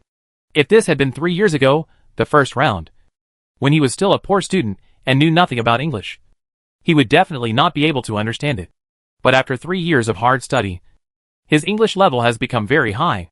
But he was doubting that although he, Lu Yi, was the lord of the 6E world, according to Giada's setting of this world, he, Lu Yi, should still be an unknown little person now. Why did these armed men come to him? And they were clearly coming for him. Before Lu Yi could answer, Lu's mother cried, "Don't hurt my son." The masked man in front of him also said at the same time, "Yes, it should be him. Take him away." Another asked, "Where are his parents?" The leading masked man looked at Lu Yi, then at his parents. Just as he was hesitating, Lu Yi looked at him angrily. After a while, the leader said, "Forget it. Leave them behind, and take Lu Yi away alone." After saying that, Lu Yi was about to be taken away. Lu's mother rushed up and stopped Lu Yi from leaving. The masked man pointed a gun at Lou's mother's head and said, "If you don't let go, I won't be polite." Louie said to her mother, "Mom, don't worry. They won't do anything to me. I will be back in a few days." Under the hostage of the masked man, Louie was hooded and taken away. After that, the car was bumpy all the way. And then he got on a helicopter. He flew for a while, and he didn't know where he went. Finally, he landed in a place, took off his mask, took off the helicopter, and found that he had landed on an island. I saw that there were already many people on the island, mostly wearing desert camouflage uniforms. Not far away, there was a group of young people in casual clothes standing in line. Looking around again, there are barracks, fortresses, sentries, machine guns, and anti-aircraft guns. Louis trembled in his heart. This was the first time he had seen such a large-scale armed base. Although he knew this was a virtual world, a man who looked like a leader with a big beard came over and looked at Louis from side to side. And Louis also squinted at him. The bearded man asked in imperfect English, "Are you the person recommended by Wu?" "Wu?" Louis asked doubtfully. Could it be that the Wu who came to mind first was old Wu from City C? How did he know these overseas armed personnel? And why was he recommended here? The bearded man said again, "Welcome to Satan Island. My name is Laihea. You come with me." As he spoke, regardless of whether Lou wanted to or not, he led him to the young couple and said, "You will start the devil's journey to Satan Island with him." Having said this, he added, "Don't worry. I know you are studying. I will let you go when school starts. When summer vacation comes. If you want to come, it's up to you." Louis was a little confused and didn't understand what he meant. Then, he was incorporated into this group of young people. These people were all around 20 years old. Then someone came to give them clothes, including desert camouflage uniforms and combat uniforms, boots, tactical gloves, vests and helmets. After receiving all the equipment except weapons, Laihea said, "What about you people? You come from all over the world. Some of you already know the purpose of this trip, but there are still some people who are kept in the dark. So now let me introduce our troops to you. International Omega Quick Response Force. Do you think this name is cool? Don't have too many illusions. To put it bluntly, we are international mercenaries. We work for a fee. But don't worry. Every mission we perform is basically. I can only say that basically. Because of the mission, it is impossible not to have accidental injuries. Many countries in the Western world will ask us Omega to help clear the obstacles when their government forces are unable to intervene in some difficult matters. We Omega only serve the governments of various countries. The career of a mercenary is dangerous, and sacrifice is commonplace. So we recruit new people from all over the world every day to expand our team. And you are this year's recruits." After a long time, Louis was caught as a young man. While listening to Laihea's teaching, Louis was thinking about this problem. Old Wu began to doubt what he said. This was similar to the time in the first round when Old Wu helped him make suggestions twice. The first time was to let him take the fatal bus in person, and the second time was to let him go to the east of the city in person, looking for Seraphim.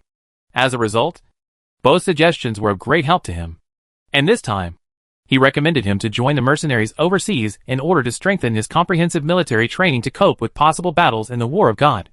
Chapter 69 Training Camp. Although it was Lao Wu who recommended him to join the Omega camp, Louis didn't think it was Lao Wu who took the initiative. Giada's encouragement was certainly indispensable behind this. As for why Giada did this, Louis couldn't figure it out. But he couldn't help but make excuses on his own. That is, he thought Giada was deliberately training them to increase the intensity of the game. Of the 71 contestants, only one can win. Therefore, Louis felt that if Giada really wanted to train him, he would never be able to train just him. The other 70 world lords would also be trained in the same way. As the saying goes, take care of yourself once you've arrived. If that's the case, then all you can do is stay at Camp Omega on Satan Island. The next training can almost be described as cruel. The training methods seen in movies and TV series are all used here. Louis almost couldn't stand it many times. But when he thought of the Battle of God, he didn't insist on it. Keep on.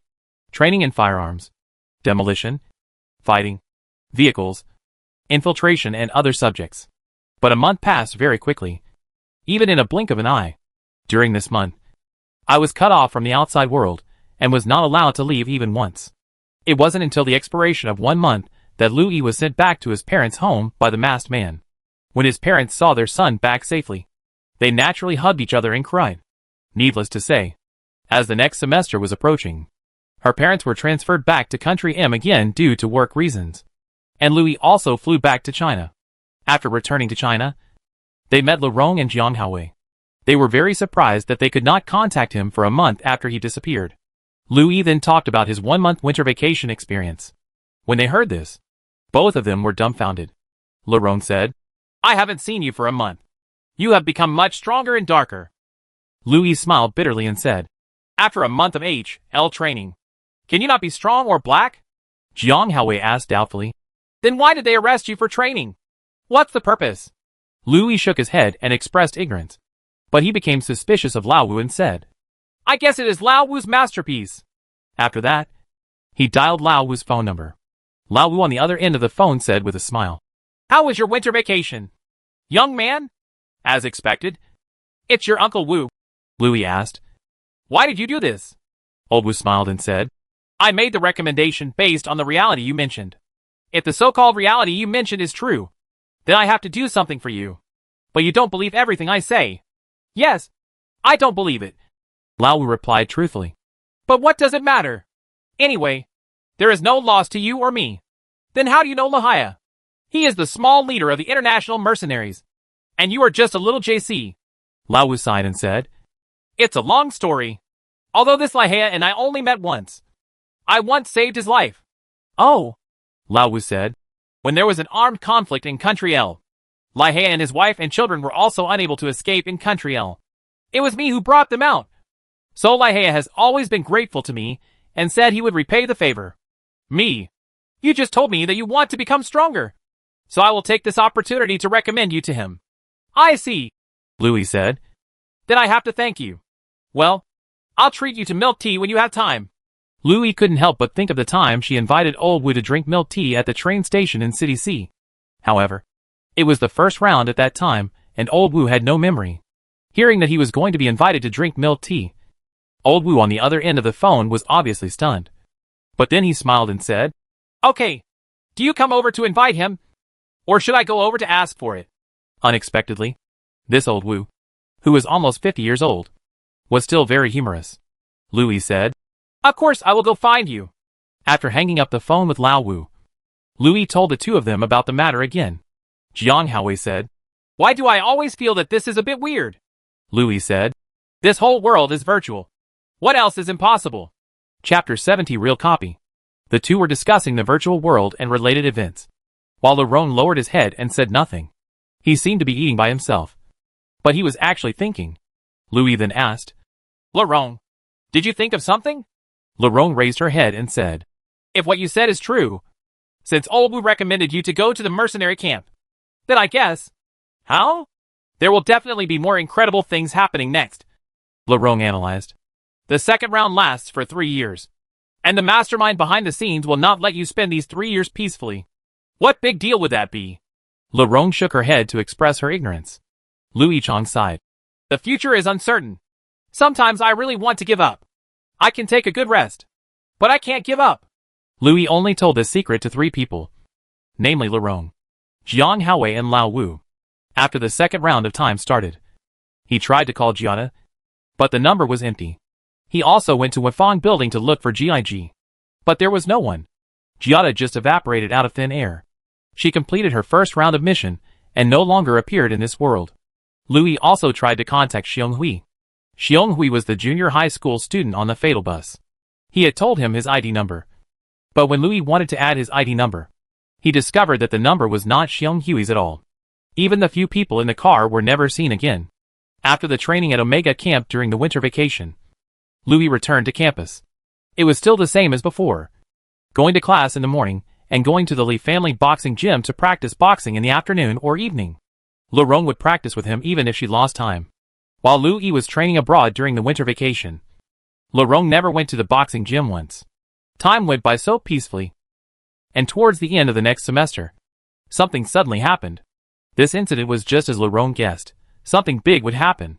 Louis was playing wooden dummies in the boxing gym that afternoon when his phone suddenly rang. He wiped his sweat and walked over to pick up his clothes. He took out his phone and saw that it was an unfamiliar number. But this strange number is so familiar to Louis, because this number belongs to Giada. During the first round of wireless repetition, Giada once told her mobile phone number, and Louis remembered it in his mind. However, during the second round of normal time, Giada's number became empty for no reason. But at this moment, she actually took the initiative to call. Lou looked at the number in a daze, and Laurent, who came to practice boxing with him, asked in confusion, "What's wrong?" Louis sneered and said, "That Beachy called." After that, he answered the phone and turned on the speakerphone at the same time. Sure enough, it was Giada who spoke on the other end of the phone. Just listen to Giada say, "How about it? 6E World Lord Louis. We haven't seen each other for more than half a year. Do you still remember me?" Louis sneered and said, "Lord, tell me why I missed the World Lord. I can't use any resources." "What kind of Lord is this?" Giada said. "Then I'm sorry. You're not alone. The other 70 World Lords are the same as you. They don't have any privileges. This is for the sake of fairness." Louis asked, "Okay then. What are you looking for me for now?" "That's right," Giada said. Several lords protested. "Wait a minute," Louis interrupted her. "Didn't you say you wouldn't contact us once the second round started? Then how did these lords contact you? Shout loudly to the sky and I can hear you. Hack you." Louis couldn't help but cursed. He placed his phone on the table, and Louis walked around the small table angrily. Laurent heard Giada's voice for the first time in her memory, and knew that this Beachy was the so-called acting god. She had never believed in this matter. But at this time, she saw Louis was so serious. She didn't dare to say anything when she was nearby. Giada added, "They have not contacted me, but I am monitoring your 71 parallel worlds all the time, so I have not violated any rules." "Okay," Louis said. "Now everything you say is correct. Then you continue to say it." "Okay." Classmate Louis, the leader of the 6E World Lords. The Lords of several worlds responded that there is no goal, no direction, and it is really impossible to continue to develop. So I plan to open a copy. "Copy?" Louis said.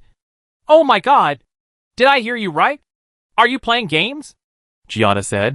"This is a virtual world. So why not create a dungeon? Please tell me your opinion, whether you agree or disagree. What about being in favor of it and being opposed to it? If there are 36 votes in favor or abstention, the proposal to create a dungeon will be approved. If this number is not reached, the dungeon will not be created." "I understand. Then I want to know what kind of copy it is." "It's being kept secret for the time being," Giada said.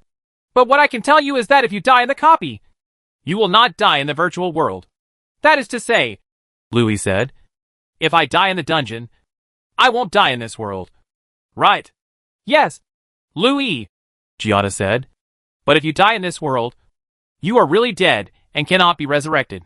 The second round is different from the first round. You can die infinitely in the first round.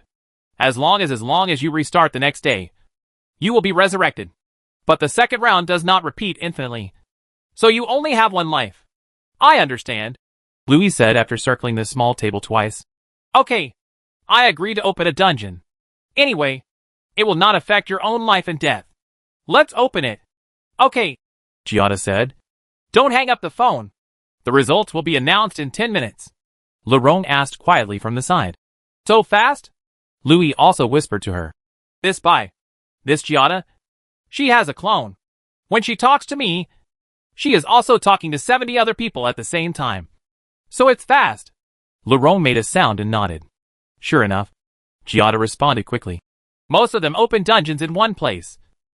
So this proposal is approved. Now I will tell you how to play this dungeon. You will receive an express package before 6 o'clock tonight. There is a key in the package that can open the dungeon hall. It needs to be explained that the location of this dungeon hall is in World 00, which is the public world. In your words, it is a cross-region server.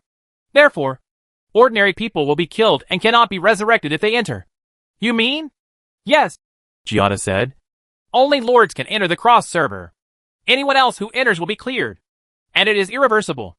"I understand. It means that only I can go in alone?" Chapter 71 War Town 1. "Yes, Louis," Giada continued. "After entering the public cross server World 00, there will be a dungeon selection. Currently, There is only one trial run. If you die in the dungeon, you will be forcibly kicked out and returned to the lobby. There are dungeons every day. There are 3 opportunities to enter the dungeon. The total time of the dungeon is only 4 hours. Between 8 o'clock and 12 o'clock every night. The lobby can be entered 10 minutes in advance. The specific method will be explained in detail after you receive the lobby key. Okay, I'm done. I wish you good luck, Giada said and hung up. Copy. What copy? Lerone asked. Louis shook his head and said, I don't know. I guess it might be a copy similar to eating chicken. Chicken? Lerone said. But you never play games. Louis smiled and said, If it is really a chicken game, it is completely different from the game. This is a real person. In the game, you can carry equipment and 2 guns and run non-stop. In real life, you can do this, you'll be exhausted. And it's impossible to aim quickly, shoot quickly, and retreat quickly. Louis is right. The tasks in the game can be done backwards, sideways, and jumping at the same speed as running. There is no way to do this in reality. Although this is not the real world, it is also completely virtual. In the real world, everything is calculated according to the real world. Lerone nodded and said, That's true. Louis said, It seems that my military training this month has not been in vain. I can only wait until tonight's copy to find out. I will tell you tomorrow. Louis felt that he had to participate in such a dungeon, and he had to participate every day. Otherwise, if everyone else participates and you don't participate, you will be thrown far away. Then when the time comes for the God War, you will not have so much practical experience. Sure enough, Louis received the package at 6 o'clock in the evening. The sender seemed to know where he was, and sent it directly to the boxing gym, where Louis and Lerone had dinner. When I opened the package, I saw it was something like a car key with buttons on it. Is this the key to the dungeon hall? Along with the package was a pair of sunglasses. Louis picked up his sunglasses and put them on. As soon as he put them on, a short film was shown in the lenses. It turned out to be an introduction to the copy, and it ended after 3 minutes of introduction. As soon as Louis Gong took off his sunglasses, he saw that the sunglasses smashed into pieces. It turned out that the contents had been destroyed by themselves. The boxing gym was in the suburbs, with a pond at the door. At almost 8 o'clock, Louis came to the pond to open the dungeon hall, and Lerone accompanied him to see him off. Louis pressed the button on the key, and immediately a door with a light yellow light appeared in front of him. Entering the dungeon hall is equivalent to entering the 00 world. The door behind him automatically closes, and Lerone is also blocked in the 6E world. There was a passage. Louis walked in it doubtfully.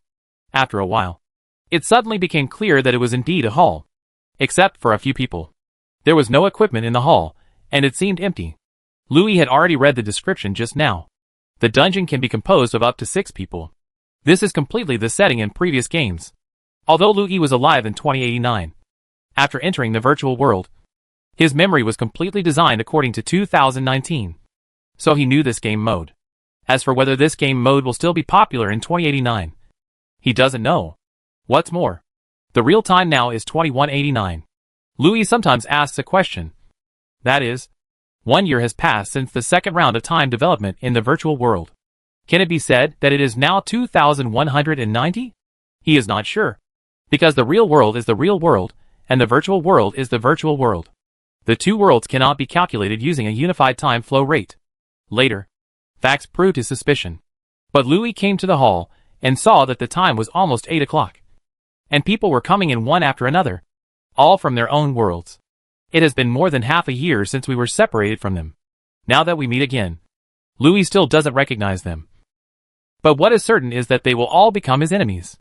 There are 12 doors in this hall, and numbers are written on each door, ranging from 1 to 12. Then there was a row of cabinets placed on the opposite wall. Each cabinet had the number of each lord.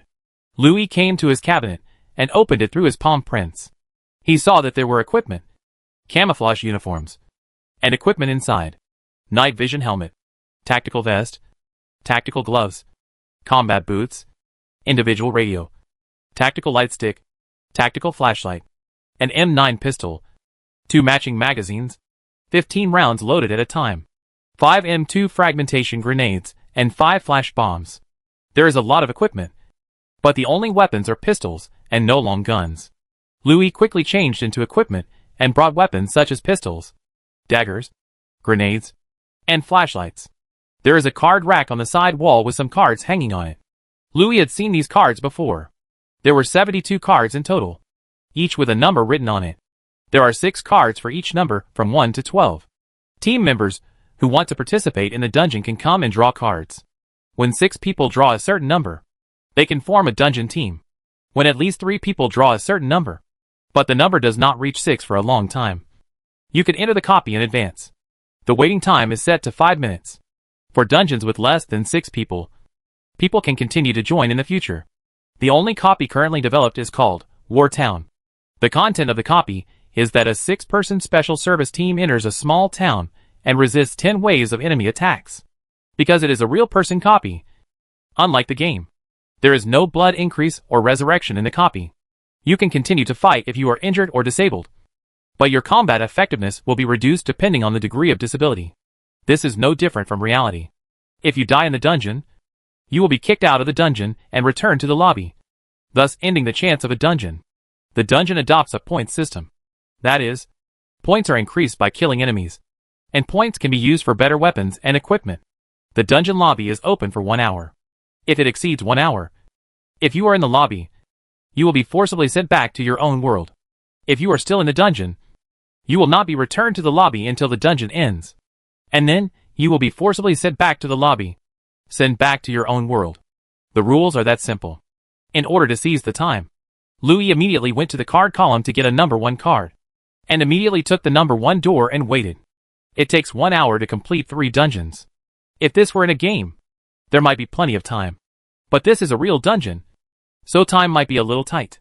When he came to door number 1, there was already a black man waiting. He saw a brand on his clothes that said C9. It turned out that he was from the C9 world.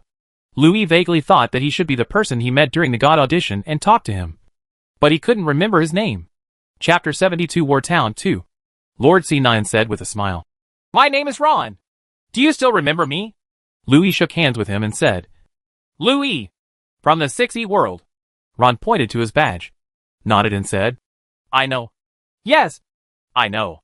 Louis looked down and noticed his name tag. It turned out that everyone had an identity tag on their camouflage uniforms. In addition, there was an aluminum alloy dog tag in his pocket, with the world number and the name of the Lord engraved on it, and other information. They all hung the dog tags around their necks, and Louis followed suit. Note, the application of dog tags originated from the Army. It is a military identification tag, commonly known as dog tags. It has no derogatory connotation. Readers can check the relevant content by themselves. The two chatted about some innocuous topics while waiting for other teammates to join them.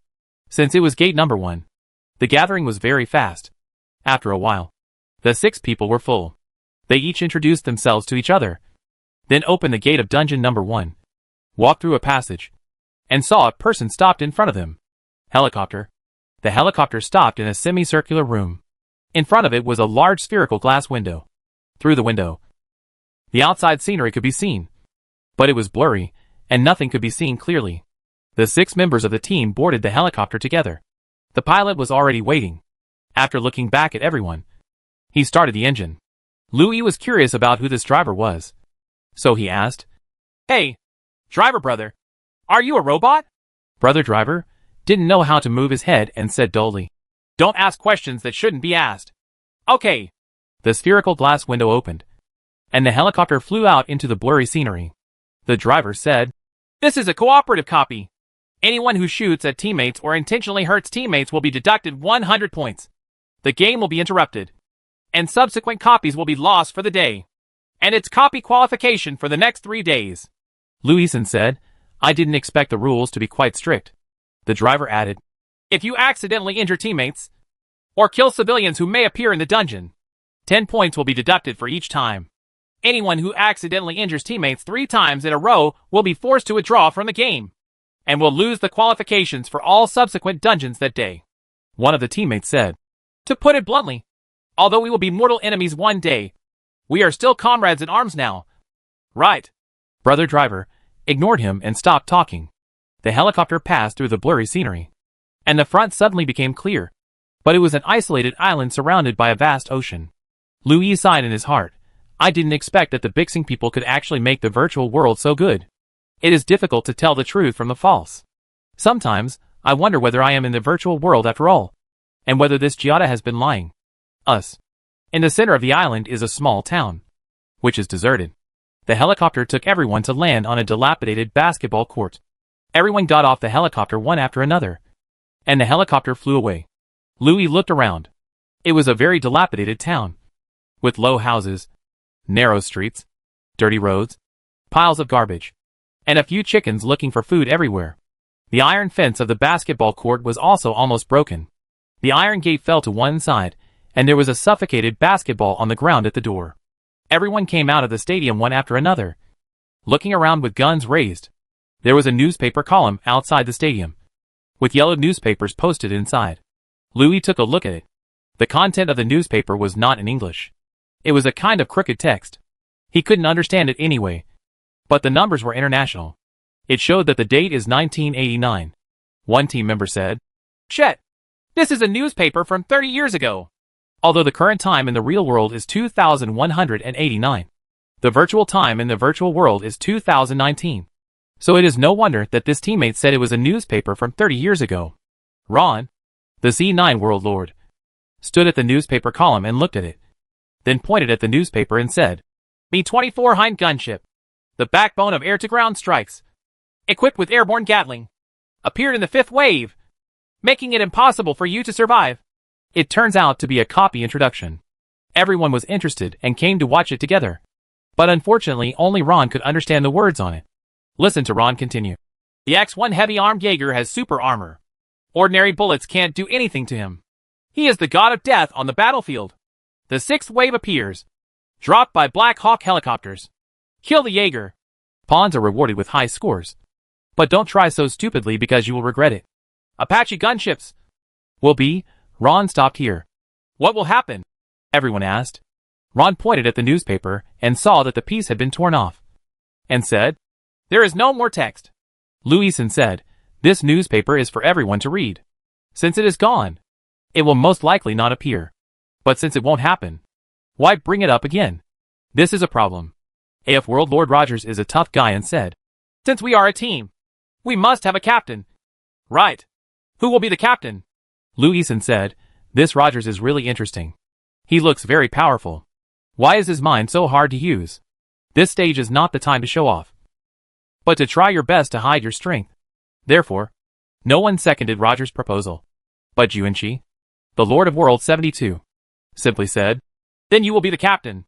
Seeing that no one objected, Rogers said, "Okay, then I will do my part." As soon as he finished speaking, he heard 3 air defense warning sirens. Beep, beep, beep, coming from the air. And a woman's voice said, "The enemy will arrive on the battlefield in 15 seconds. Numbering 20 people. Countdown to 14-inch. Rogers pointed to a 2-story building facing the street and said, "Go in." Since he is the captain, everyone should listen to him. And everyone follows him and runs into the building. A teammate said, "I only have 1 pistol. How can I shoot?" Louis looked back and saw that it was Andrew, the Lord of the 7B world. Another team member said, "That will definitely allow us to gain more weapons from an enemy." The speaker is Morden, the Lord of World 43. Rogers said, "Everyone, stop complaining. Let's get rid of the first wave first. Don't end it without even solving the first wave. Wouldn't that be too embarrassing?" This small building was also a dilapidated building. There was no door where the door should have been when entering on the first floor. So I went in directly. After entering, there is a staircase leading to the 2nd floor. The 2nd floor is a small room with 2 beds. There is a TV cabinet next to the single bed next to the stairs, and an old black and white TV is placed on it. Opposite the stairs is a window. But there is no window, just a square window opening. Next to the window hole is another single wire bed. Then, there is a door further inside, leading to another room. Chapter 73 Wartown 3. Temporary Captain. AF World Lord Rogers began to make tactical deployment. "C9 Ron and I will guard the entrance on the 1st floor," Rogers said. "The 4 of you go upstairs and then distribute." Rogers and Ron stood guard at the door, waiting for the enemy to arrive. Louis followed the other 3 people upstairs. 7B Andrew and 43 Amo Dahan were guarding the window on the 2nd floor. Although this was the 2nd floor, The outside of the window was the ground. It turns out that this building was built on a slope, with the first floor down the slope and the second floor up the slope. So the second floor is the second floor to the front, and the first floor to the back. If the enemy comes from behind, they may attack through the second floor window. So this place needs to be defended.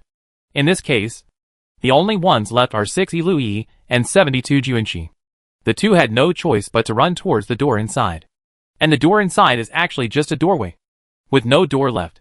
After the two entered, they suddenly realized that it was a room facing the sun, because there is a large window opening with no windows on the opposite side. And on the right side is a door opening without a door, leading to the balcony.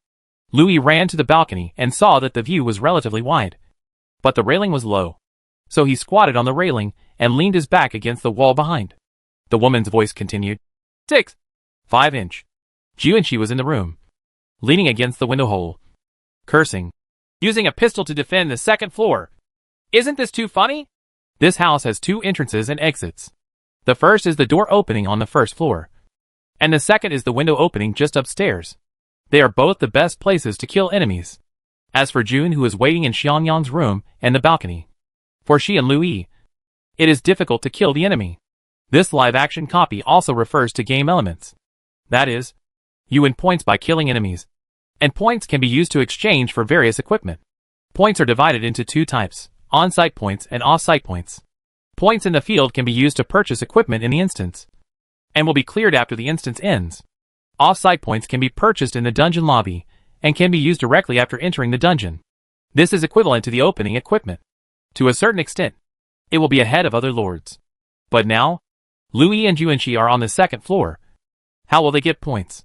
But he said that as soon as he squatted on the balcony, the countdown ended, and the entire copy world fell silent. Louis is waiting. Bang, a gunshot was heard. And then someone was heard talking, mumbling incomprehensibly. Louis stretched out half of his head and looked downstairs. He saw an alley at the 3 o'clock direction.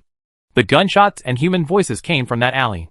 After a while, I saw a man coming out of the alley, with a big beard, wearing a turban, striped clothes and trousers, holding a Winchester M1887 shotgun in his hand, shouting, followed closely by someone else.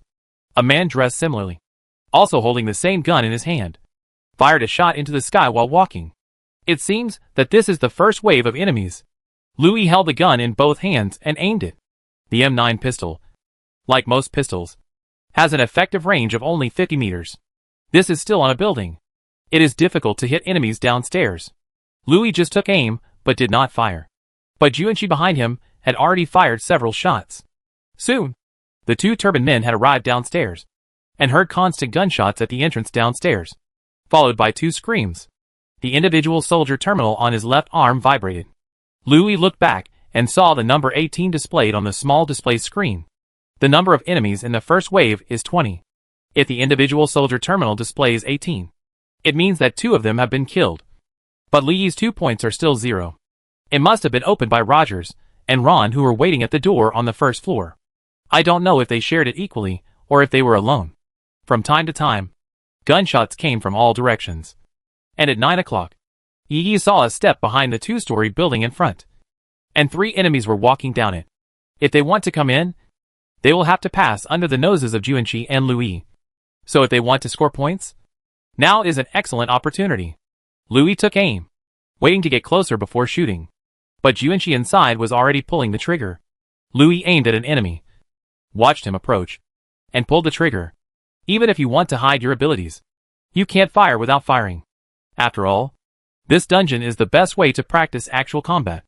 After firing 3 or 4 consecutive shots, he finally knocked down an enemy MP. The enemy was injured on the ground. He threw the slug gun aside, took out his pistol, and shot Louis on the balcony. In subsequent dungeons and the final battle, everyone unified their names and referred to the machine enemy units as MP, which stands for not player.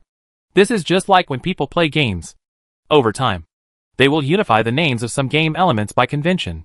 For example, in the game, player characters who are strong and have super high defense will be called human shields, or warriors, samurai, etc.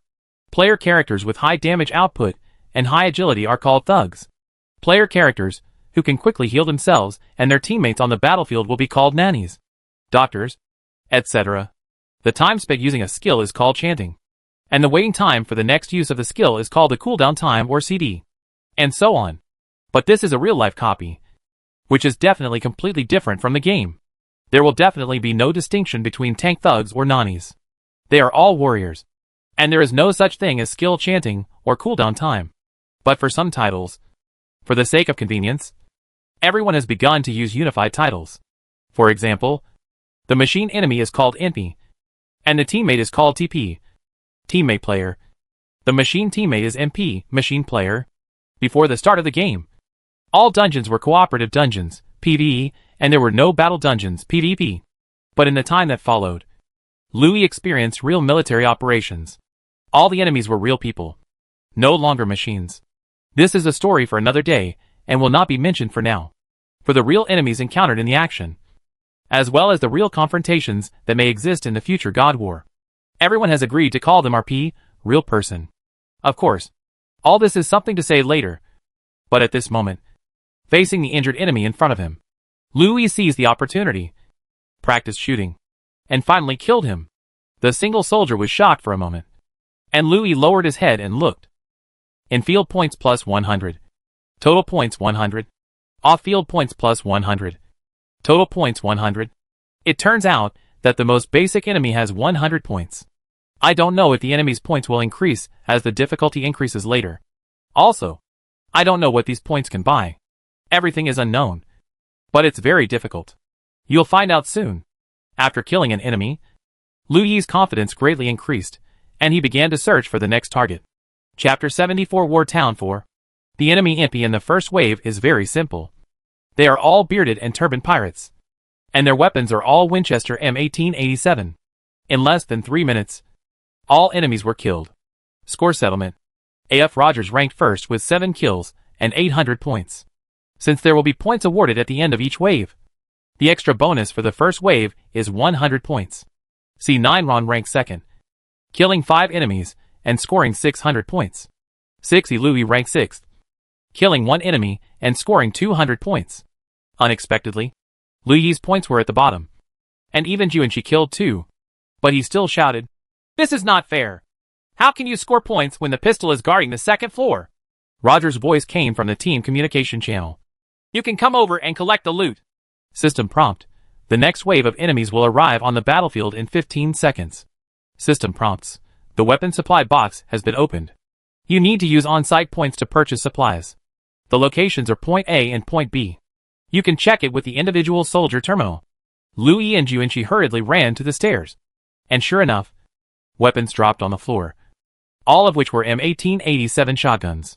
Everyone else had picked up a handful each, and the 2 of them also picked up a handful each.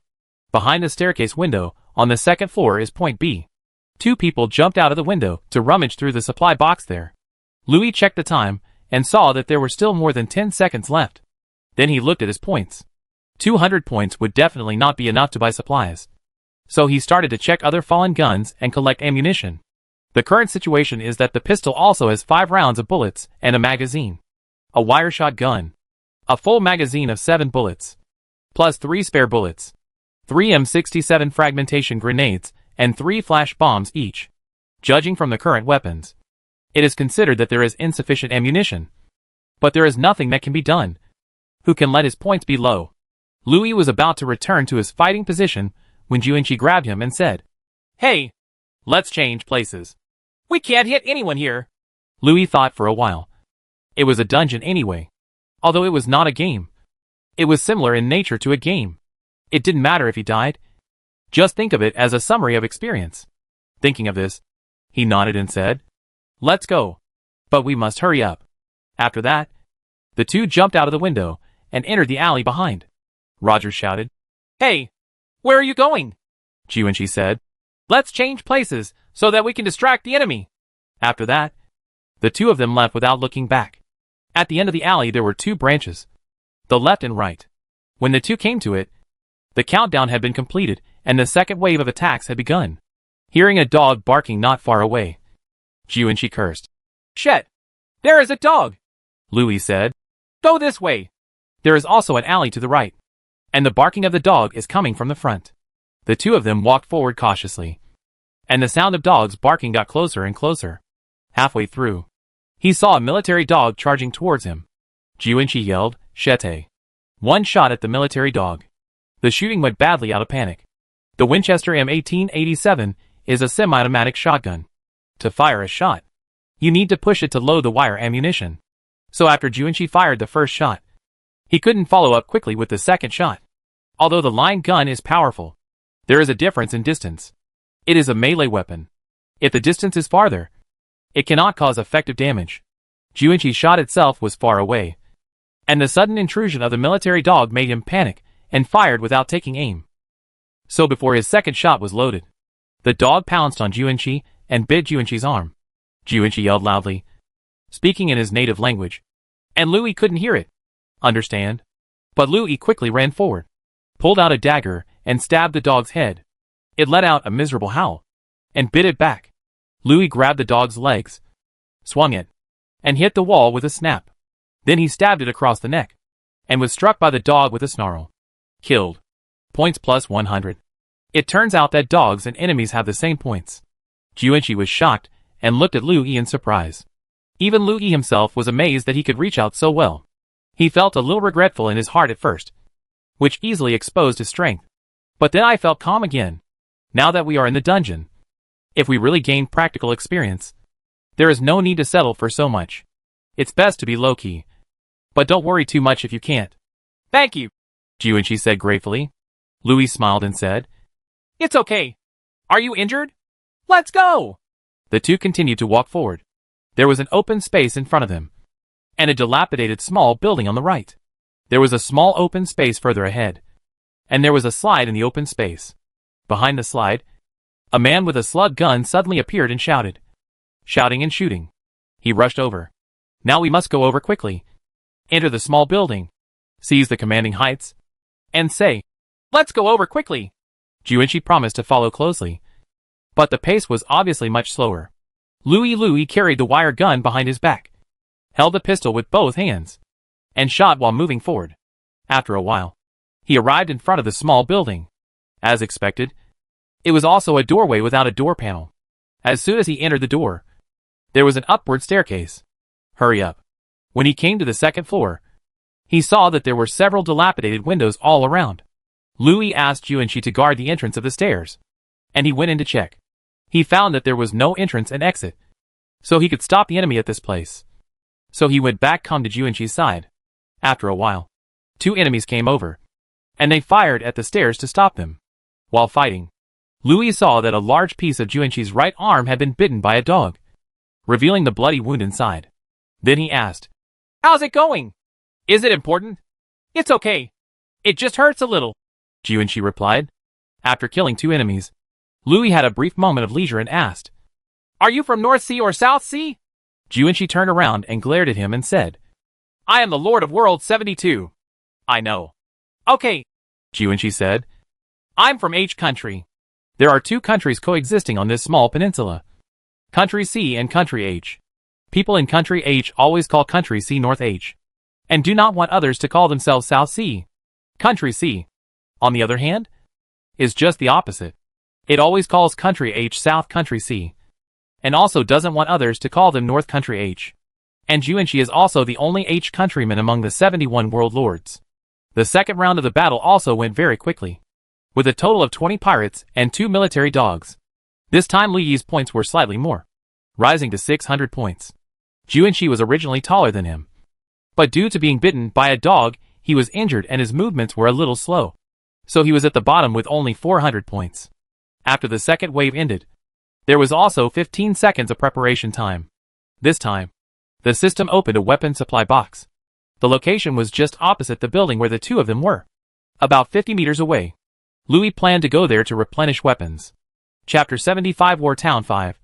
Jiuanqi had difficulty moving, and was guarding the small building. Louis went downstairs to open the supply box. When he opened it, he saw an electronic display screen with a palm print recognition pattern on it. Louis pressed his palm to enter the next option. Items for points redemption are shown. M9 magazine, 100 points. M67 fragmentation grenade, 100 points. Flashbang. 150 points. Medical kit. 200 points. Broadsword. 250 points. Remote control C4. 300 points. Body armor. 1000 points. Bulletproof shield. 1500 points. RPG 7. 2000 points. Call for mortar strike. 2500 points. Call for air gunship support. 2500 points. Call air-to-surface missiles. 2500 points. Automatic attack machine gun, 500 rounds. 2500 points. Automatic attack howitzer, 10 rounds. 2500 points. Automatic attack anti-aircraft missile, 4 rounds. 2500 points. Louis only had 600 points. So he could only look at the first few items and drool at the last ones. He bought 4 pistol magazines and a medical kit. After getting the equipment, he quickly returned to the small building, gave Juanchi 2 magazines, and kept 2 for himself. Then opened the medical bag, which contains painkillers, hemostatic drugs and bandages. That's all. Louison said, it is indeed different from the game. Although he doesn't play games very much, he also knows that the medical kits in the game can increase blood. Seeing Juanchi grinning and enduring the pain, Louis first gave him an injection to relieve pain, then applied painkillers to the wound, and finally bandaged it with a bandage. Juanchi said, Louis, we have never met each other, and we may be mortal enemies in the future. Why are you helping me like this? The countdown has ended, and the third wave has begun, Louis said. But at least we are comrades now. Right. Thank you. You're welcome. Get ready to fight, Louis said, patting him on the shoulder. Duh. Gunshots were heard not far away, and Louis cursed. This is the sound of automatic weapons. It seems that the enemy has upgraded. Juanchi guarded the stairs while Louis went to look down from the second floor window. Not far across the street was an open-air garage. From there came 3 heavily armed NPCs. They were all dressed in black uniforms, with tactical vests, and the individual soldier terminal is a bit like SWAT. But obviously not. Their weapons are unified with the MP5 submachine gun, which is indeed an upgrade compared to the enemies in the first 2 waves. Louis turned around and shouted, Pay attention! They have automatic weapons! As soon as he finished speaking, he felt a sudden flash of light outside, and thought to himself, this Juanchi won't be eluded. Right? Suddenly, Juanchi yelled, and Louis quickly turned around, only to see Juanchi lying on the ground at the top of the stairs, but still holding a pistol and firing downwards. Obviously, our Juanchi Appa was injured again, and this time he was shot. Louison said, Is this really possible? This is too delicious. He didn't have time to think about it, so he rushed over, grabbed his arm, and pulled him behind him. He saw that his leg had been shot and blood was flowing gurglingly. Juanchi also murmured because of the pain, humming, pulling Juanchi behind the wall and putting them away. Louis could hear the sound of walking below. Louis then took out a flash and a fragment each, opened them at the same time, and threw them away. After a flash of white light and an explosion, Louis came to the top of the stairs and saw that he had killed 2 people below. Taking advantage of the fact that there were no subsequent enemies coming up, he hurried down to pick up the drops. There were 2 MP5s and several corresponding magazines. After quickly picking them up, they turned over and gave 1 to Juanchi and 1 to himself. At the same time, the linear ammunition gun was also eliminated and thrown away. This time, he was responsible for guarding the stairs, while Juanchi went to the second floor window to covertly block the attack. As soon as they finished setting up, they heard screams coming from the headset, and Louis asked, What's wrong? Andrew on the team channel said, Modon was killed in action. If you die in the dungeon, you will be kicked out of the dungeon and resurrected in the dungeon lobby. So now there are only 5 people left in the team. There are 3 people in the small building in front, namely Rogers, Ron and Andrew. There were 2 people in the small building at the back, Louis and Juanchi. Moreover, 3 of the 5 people were injured and could not walk. Ron and Andrew in the small building in front were injured. Rogers was the only one left to defend the entrance to the first floor. In this case, it was difficult for him to defend himself. With no other option, the 3 of them were forced to retreat upstairs and defend at the edge of the stairs. Rogers said on the line, I asked the 2 behind you, can you come over? Our side was originally the best defensive point, but now we can't defend it. Juanchi said, This is the 3rd wave, And it's not over yet. This is too bad, Roger said. Stop talking nonsense and come here quickly. Louis originally didn't like Roger's domineering look. So he said, we also have a wounded person here who can't move.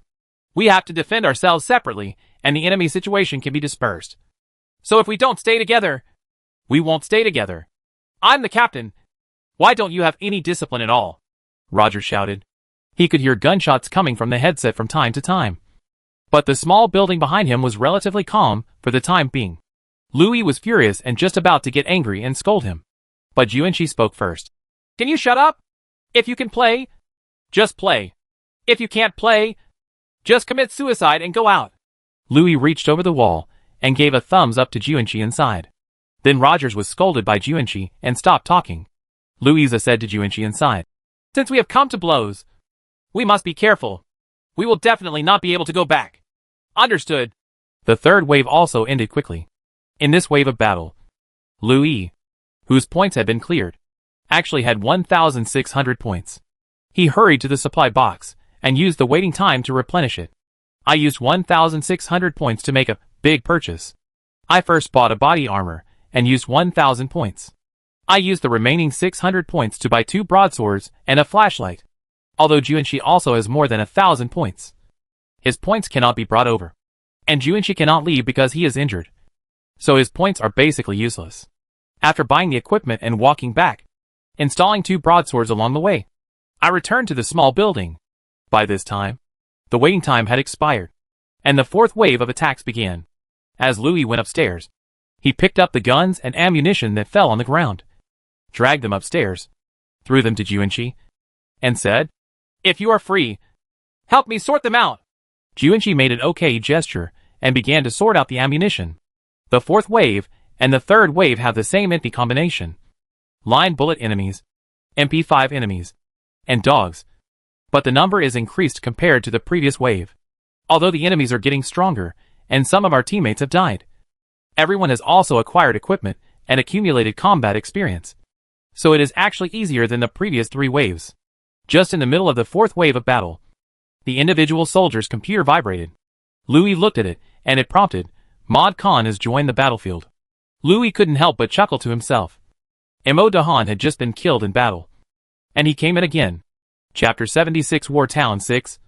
The addition of Lord Number 43 Mortahan brought the team back to a full strength of 6 people. When he joined, he was sent in alone by helicopter. And the landing place was still the abandoned basketball court. As soon as the helicopter dropped him, he heard him shout, how could this happen? He was sent to the enemy's nest. After a burst of gunfire, the system prompted, Number 43 Mohan was killed in action. Louis sighed and said, poor Mo Dahan. Ron said, so after you die in battle, you don't have to keep coming in. Andrew asked, what should we do? Ron replied, quit a team, rejoin a team, and start playing again. Playing? Yuanqi shouted. What the H? I do you call this playing? I'll give you a shot in the leg, and you won't tell me whether it's play or not. Ron smiled bitterly. Unfortunately, I was shot too. The debate quickly subsided, and the fourth wave ended quickly. Louis had accumulated a lot of ammunition.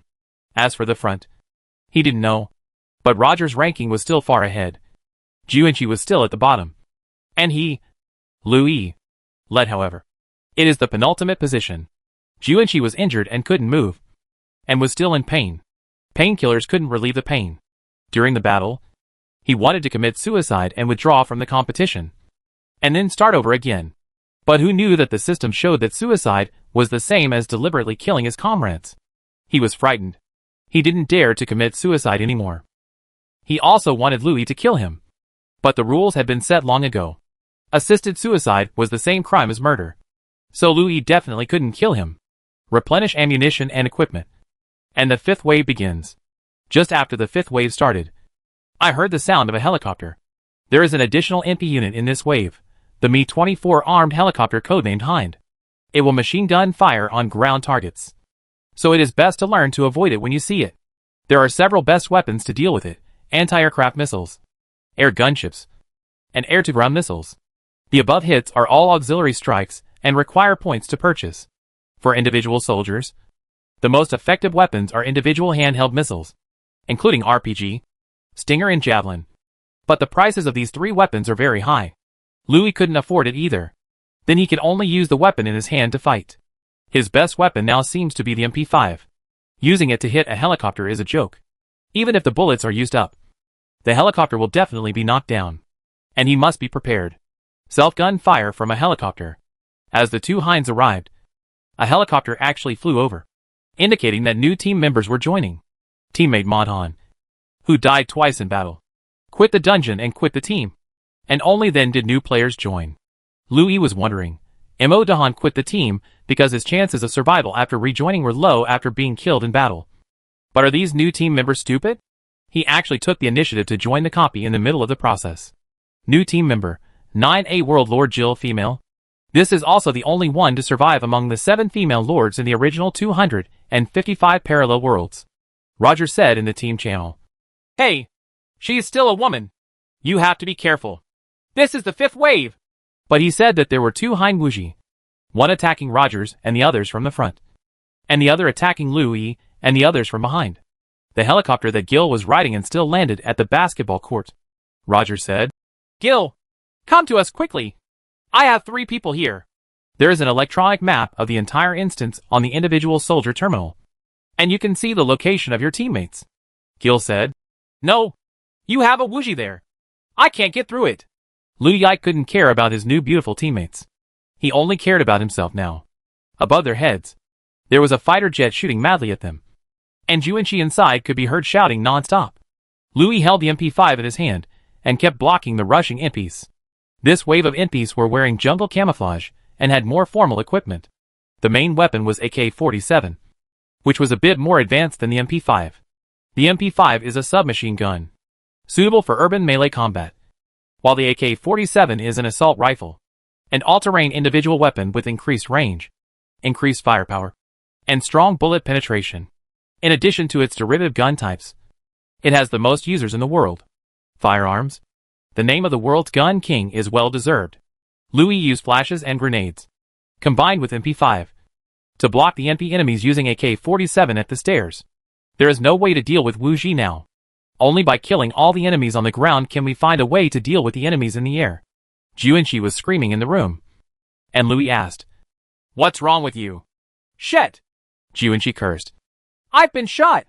Louis said. Hide inside. Hide in the corner. The helicopter won't be able to hit you. After a while, Juanchi lost his voice. Louis called several times, but did not answer. He looked at the list of teammates on the individual terminal. Juanchi was still online, which meant that he was still alive. Louis couldn't care about him anymore. The only thing he had to do now was to guard the stairs. The enemies inside Fajan would take the initiative to attack. Just guard a blind corner and wait. While he was guarding the stairs with all his strength, he heard Roger's voice coming from Pingdao. Oh, yes. Finally done. It turned out that he called an air-to-ground missile and killed a Wuji in front of him, and gained 500 points at the same time. Now the only Wuji at the back was left. Luizhen was looking at how to deal with it, when he saw a figure appearing at the door below. He quickly looked at the gun. But the moment he pulled the trigger, he felt that the troops. He hurriedly turned the gun, and the bullets hit the wall. A woman's voice shouted, Hey! Don't hit me! It turned out to be Jill. Gil ran up in a panic, and didn't forget to pick up an AK-47 from the ground. When I came to see her, she was a beautiful woman with blonde hair and blue eyes. Louis asked, The basketball court is so far away. Why did you choose to come to me? Gil sighed and said, There is no way. There are too many enemies at the point in front. I can't get through. So I have to go around. By the way, why are you divided into 2 points? Wouldn't it be better to get together? Louis said. Separating and gathering together actually mean the same thing, although we are dispersed. Isn't the enemy's firepower also dispersed at the same time? Jill nodded and said, That's true. Just as he was talking, Roger said, What's going on over there? There's also a helicopter. Kill it quickly. At this moment, almost all the enemies on the ground have been eliminated. And there are still 2 in front, who will not come over for the time being. So now Louis and Gil only have one enemy, the helicopter. The 2 had no choice but to return to the house. They saw Juanchi lying dying in the corner. Louis bent over. After taking a few steps, he saw the helicopter outside turning its direction. He could clearly see the muzzle of the gun on the helicopter. He aimed at this place. And when he was about to shoot, he quickly grabbed Jill and quickly ran to the corner in front. Chapter 77 War Town 7.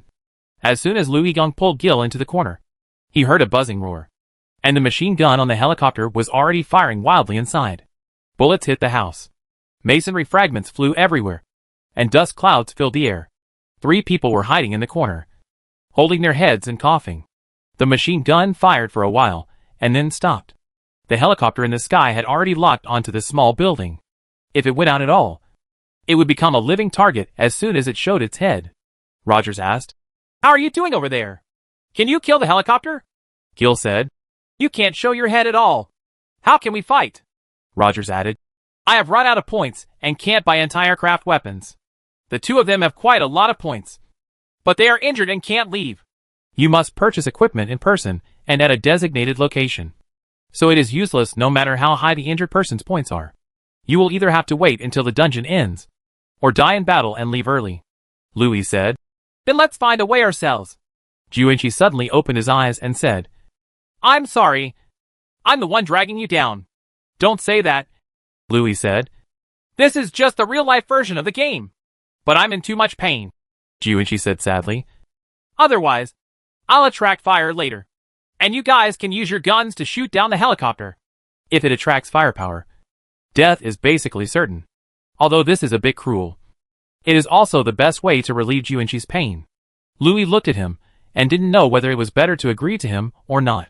Jiuenqi said again, "Please, just decide like this." Looking at Gil again, Gil said, "Maybe this is a way to solve his pain and allow him to start over." Louis looked around and had no choice but to agree to do this.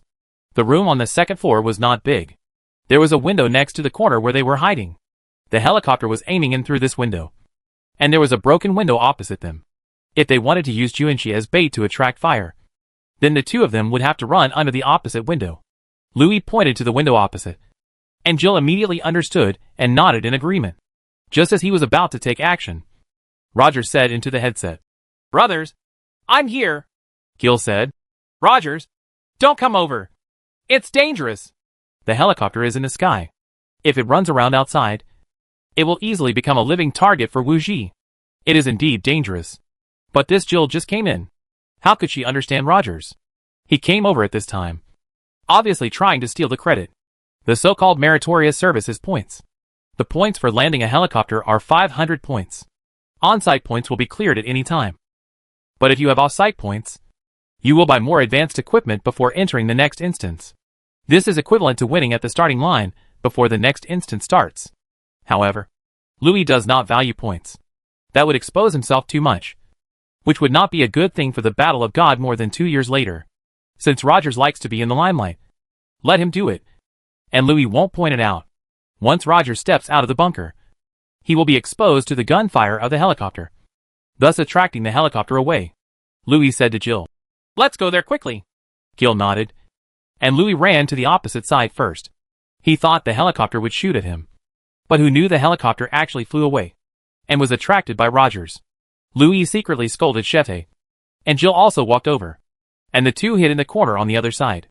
Outside, there was the sound of machine gun fire from helicopters on the ground. Louis looked at Gil and asked, "We are already on the 5th wave, and you are joining us halfway?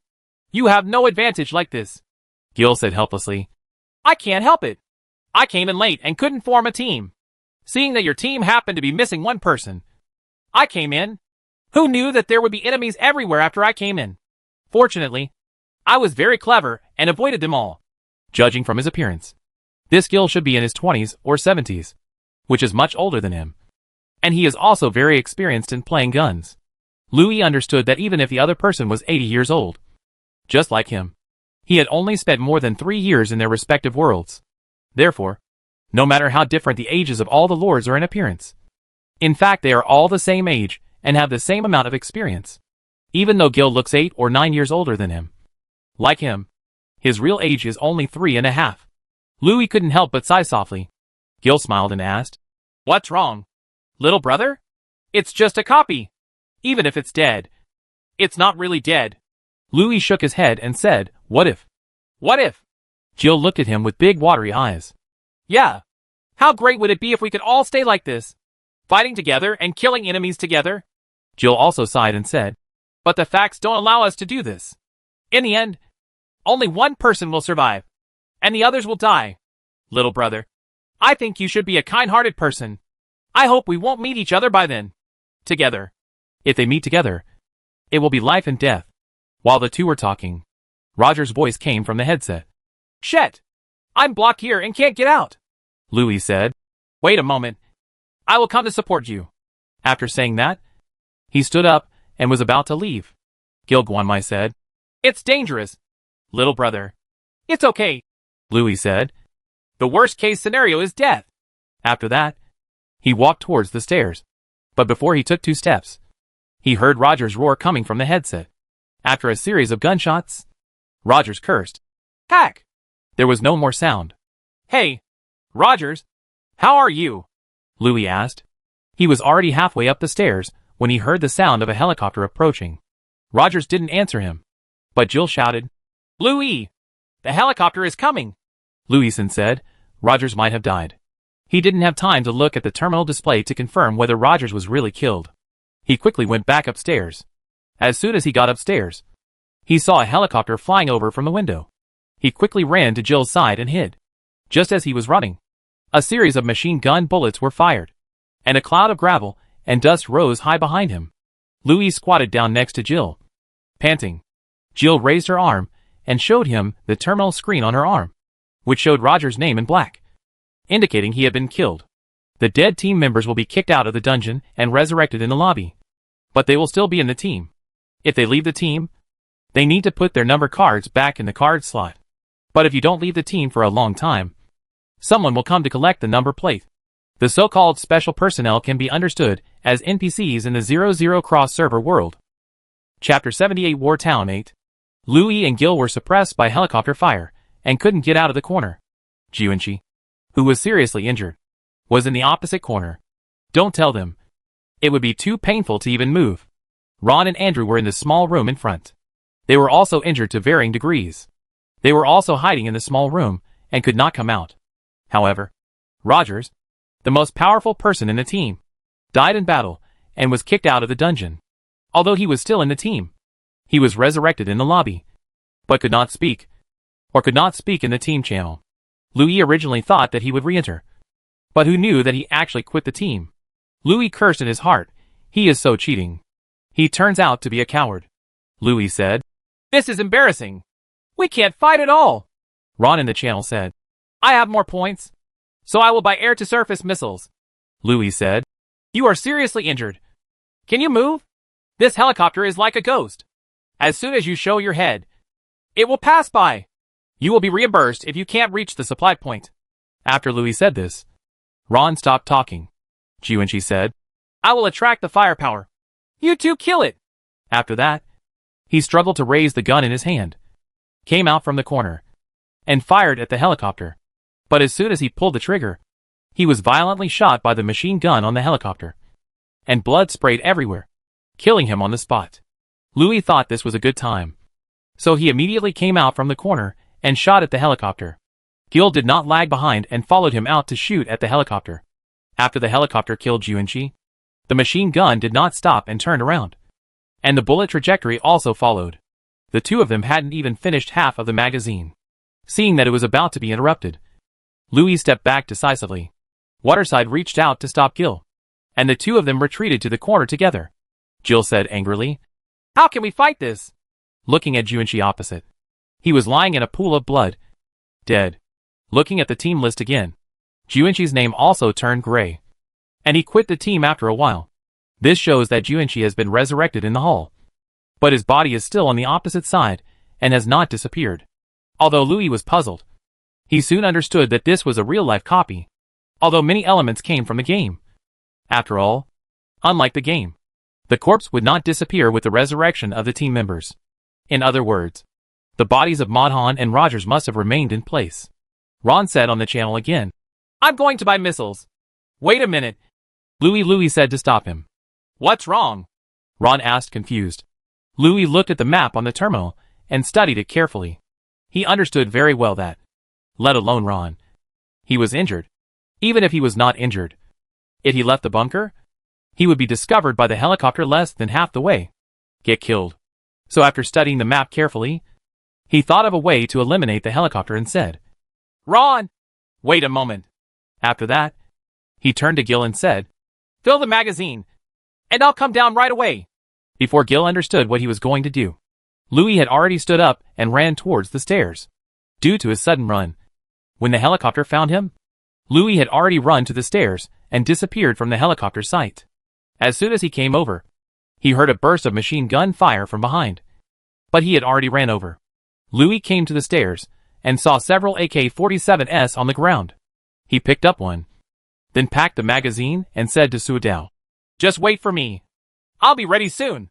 When he was sorting out his equipment, he found that no one had joined the team. He loaded a magazine and prepared a spare magazine, then came to the stairs, but did not run to Jill. His plan is this.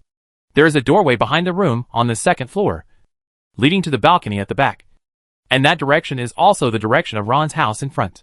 If Ron went out to buy missiles at the supply point, the helicopter would definitely fly over, and it would inevitably fly over from the balcony at the back, thus exposing the tail of the aircraft to Louis and the others.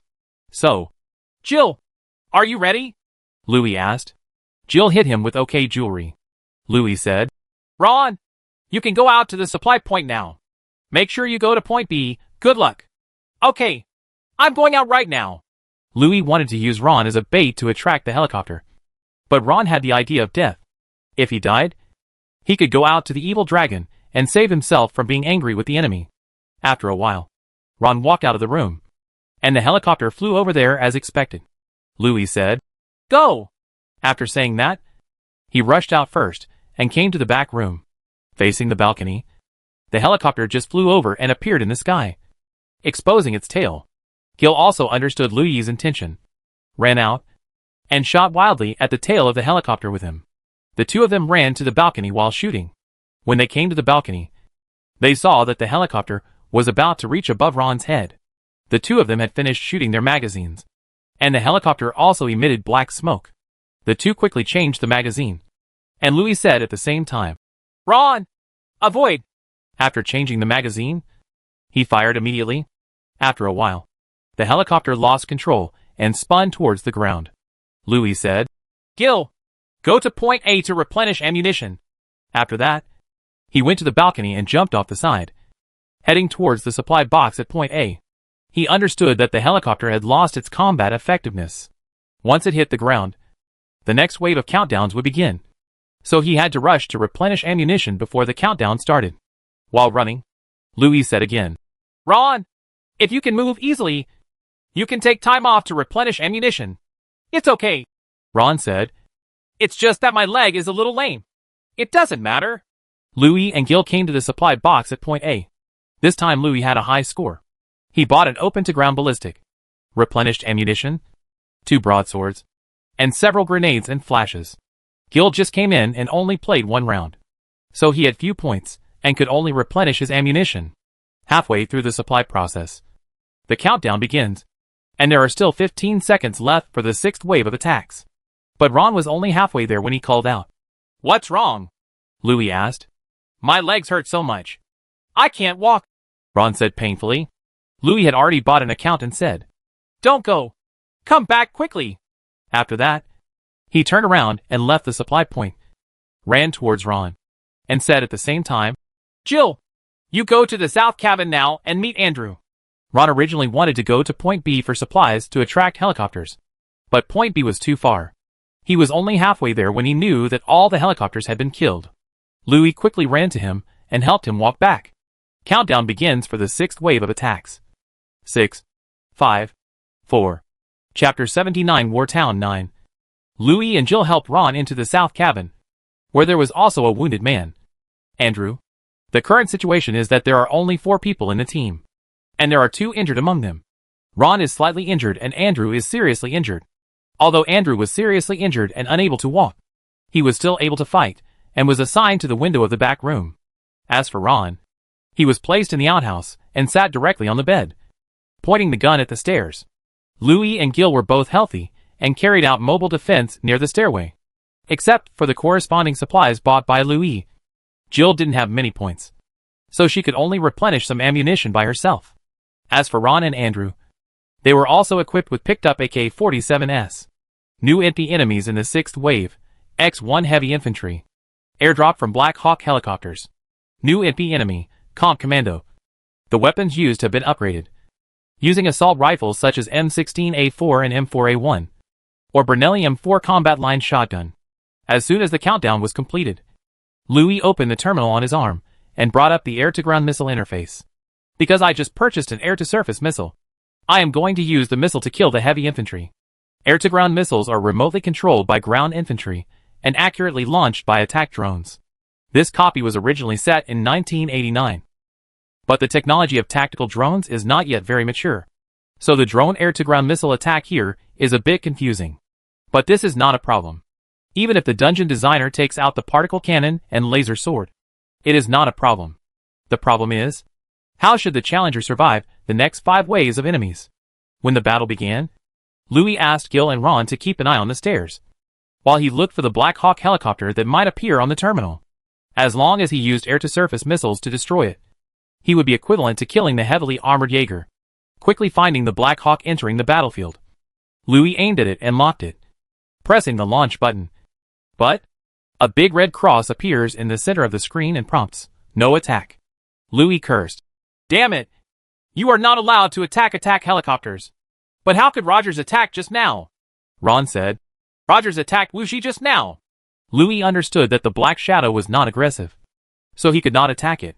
This was the setting of the dungeon, so that the Black Shadow could safely airdrop the heavy-duty mechas. Andrew said, "That big iron guy is here with me." As he said this, he heard Andrew's gunfire coming from inside. Louis also saw on the drone surveillance screen that an enemy covered in heavy armor was rappelling from a hovering helicopter. At this time, a large number of commando enemies also began to attack the small building, pouring up from the stairs from time to time. Louis was very anxious and waited for the heavily armored hunter to land so he could kill it. Finally, the heavily armed Jaeger landed, but the Black Hawk helicopter did not fly away and still blocked the drone's firing range. Through the terminal screen, you can see Andrew shooting at the heavily armored Jaeger. The bullets hitting its body had no effect. At this time, the heavy-duty mechanized soldier had landed and took something out from behind. Louis recognized that thing and shouted, "Andrew! RPG!" But it was too late. There was an explosion. The sound came from the house inside, followed by the sound of falling bricks. And then, there was no sound. It seems that this Andrew has more bad luck than bad luck. Looking at the screen again, the heavily armed soldier threw away the RPG, took an MG4 light machine gun, and began to walk out of the shadow of the helicopter, while the Black Hawk helicopter also began to fly away. Louis aimed at the target, pressed the launch button with a sneer, and saw the missile flying towards the target. Louis also controlled the missile on the terminal to track it. With a bang, the missile hit the target, raising dust and mist. Louis then picked up the gun and began to aim at the stairs. And Gilron and the two of them blocked the enemies coming upstairs. Jill asked, "How's it going? Is it done?" Louis shook his head and said, "I don't know. If nothing happens, I should kill him." After the missile hit the target just now, the smoke and dust caused by it were too big and filled the entire screen, so it was impossible to determine whether it was destroyed. However, according to normal estimates, this air-to-ground missile should be able to kill the enemy. But then, Louis heard the sound of heavy walking on the stairs, and felt bad. Could it be that the heavy armored soldier was not dead? Coming up soon? He must be killed as soon as possible. Louis estimated that this heavily armed soldier would be injured, if not dead, under the missile strike just now. Louis Gong finished loading a magazine, and after changing the ammunition, he said, "Cover me!" and rushed forward. Gil shouted from behind, "Be careful, little brother." Louis looked back at her and thought, we are the same age. 3.5 years old. Why should I become the little brother? He quickly arrived at the stairway, with Jill and Ron firing continuously to cover him. Louis took out a flashlight and threw it down. Seeing a light coming from the ground, he quickly ran forward and looked down. Sure enough, I saw that the heavily armed soldier was already halfway up the stairs. Louis swept it wildly. While shooting, he shouted, "Gil, do you have any grenades? Throw one over here." "No problem." Gil agreed from behind and said, "Get out of the way! It's a thunder!" Immediately afterwards, he saw a grenade flying over his head. Louis secretly shouted, "These girls are so cool. They are not afraid of blowing me up." Thinking this, he quickly retreated. The grenade drew an arc and landed under the stairs, followed by an explosion. The dust mist was flying.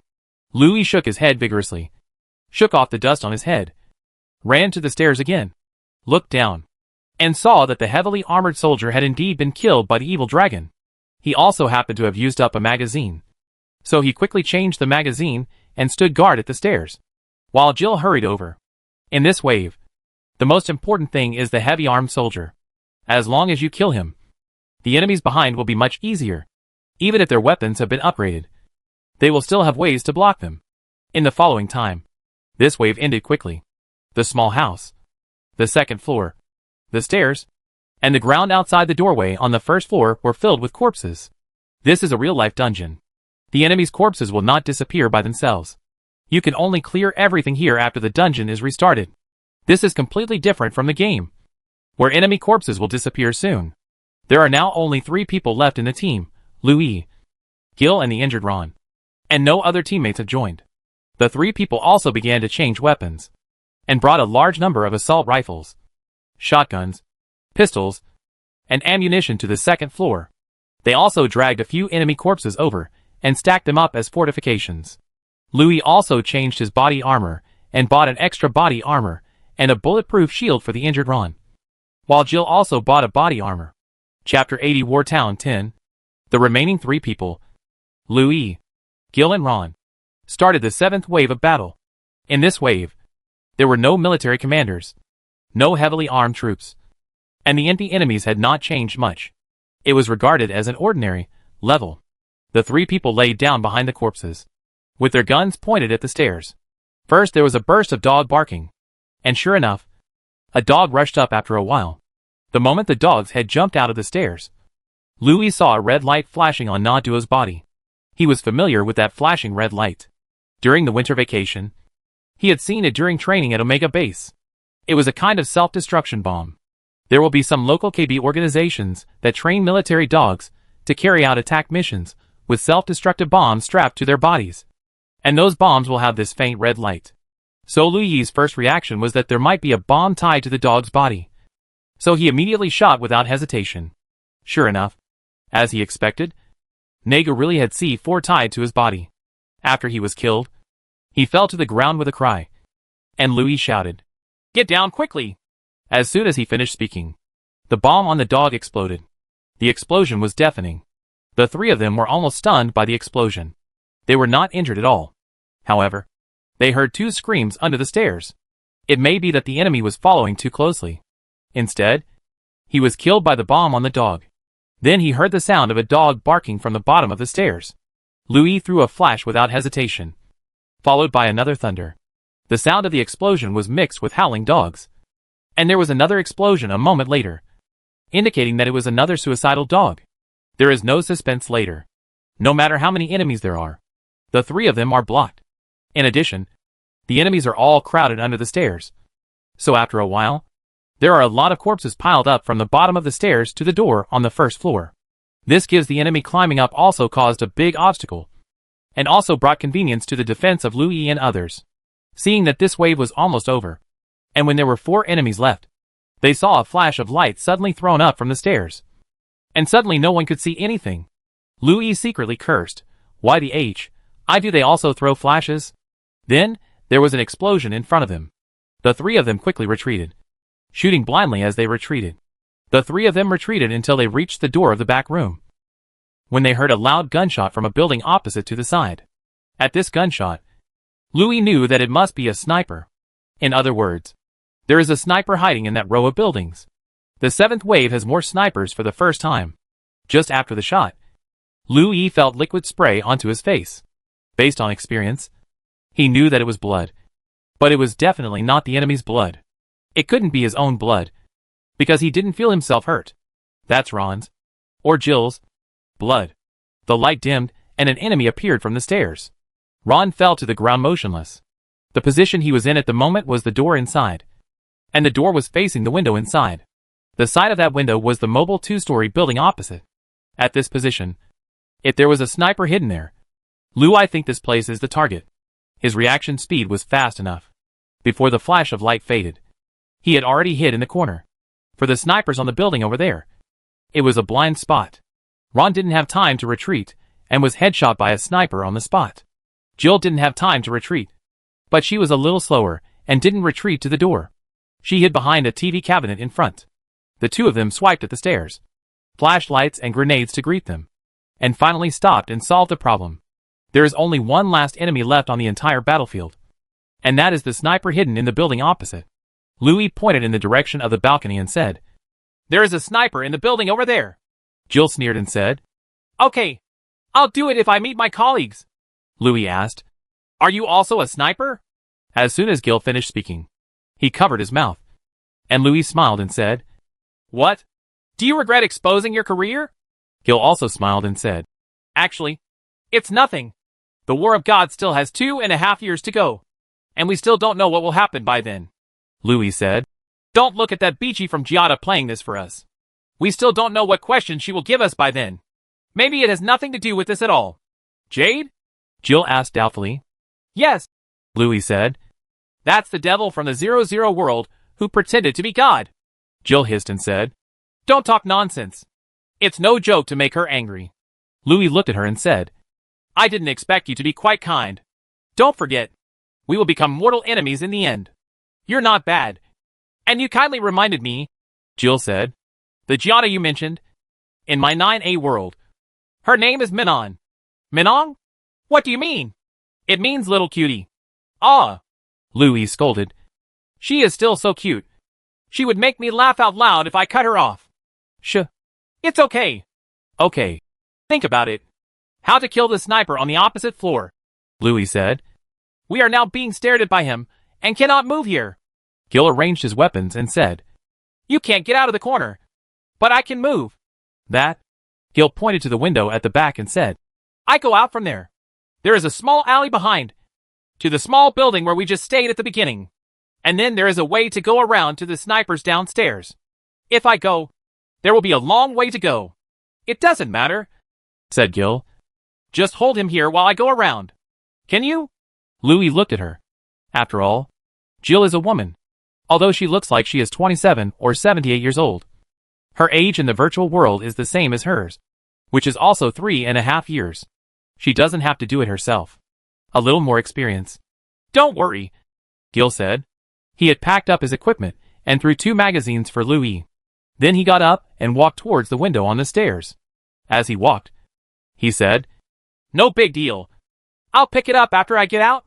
Just come in." After saying that, Gil jumped out of the boat and entered the alley behind. Louis is now hiding in the corner behind the door, unable to get out. As soon as he shows his head, he will be called by the sniper. So now he can only hide here and wait. Not long after Gil left, he heard the sound of a helicopter. "I'm going." "What do you mean?" Louis looked at the terminal screen curiously and saw that Ron's name among his teammates turned white, which meant that he had rejoined the battlefield after being killed.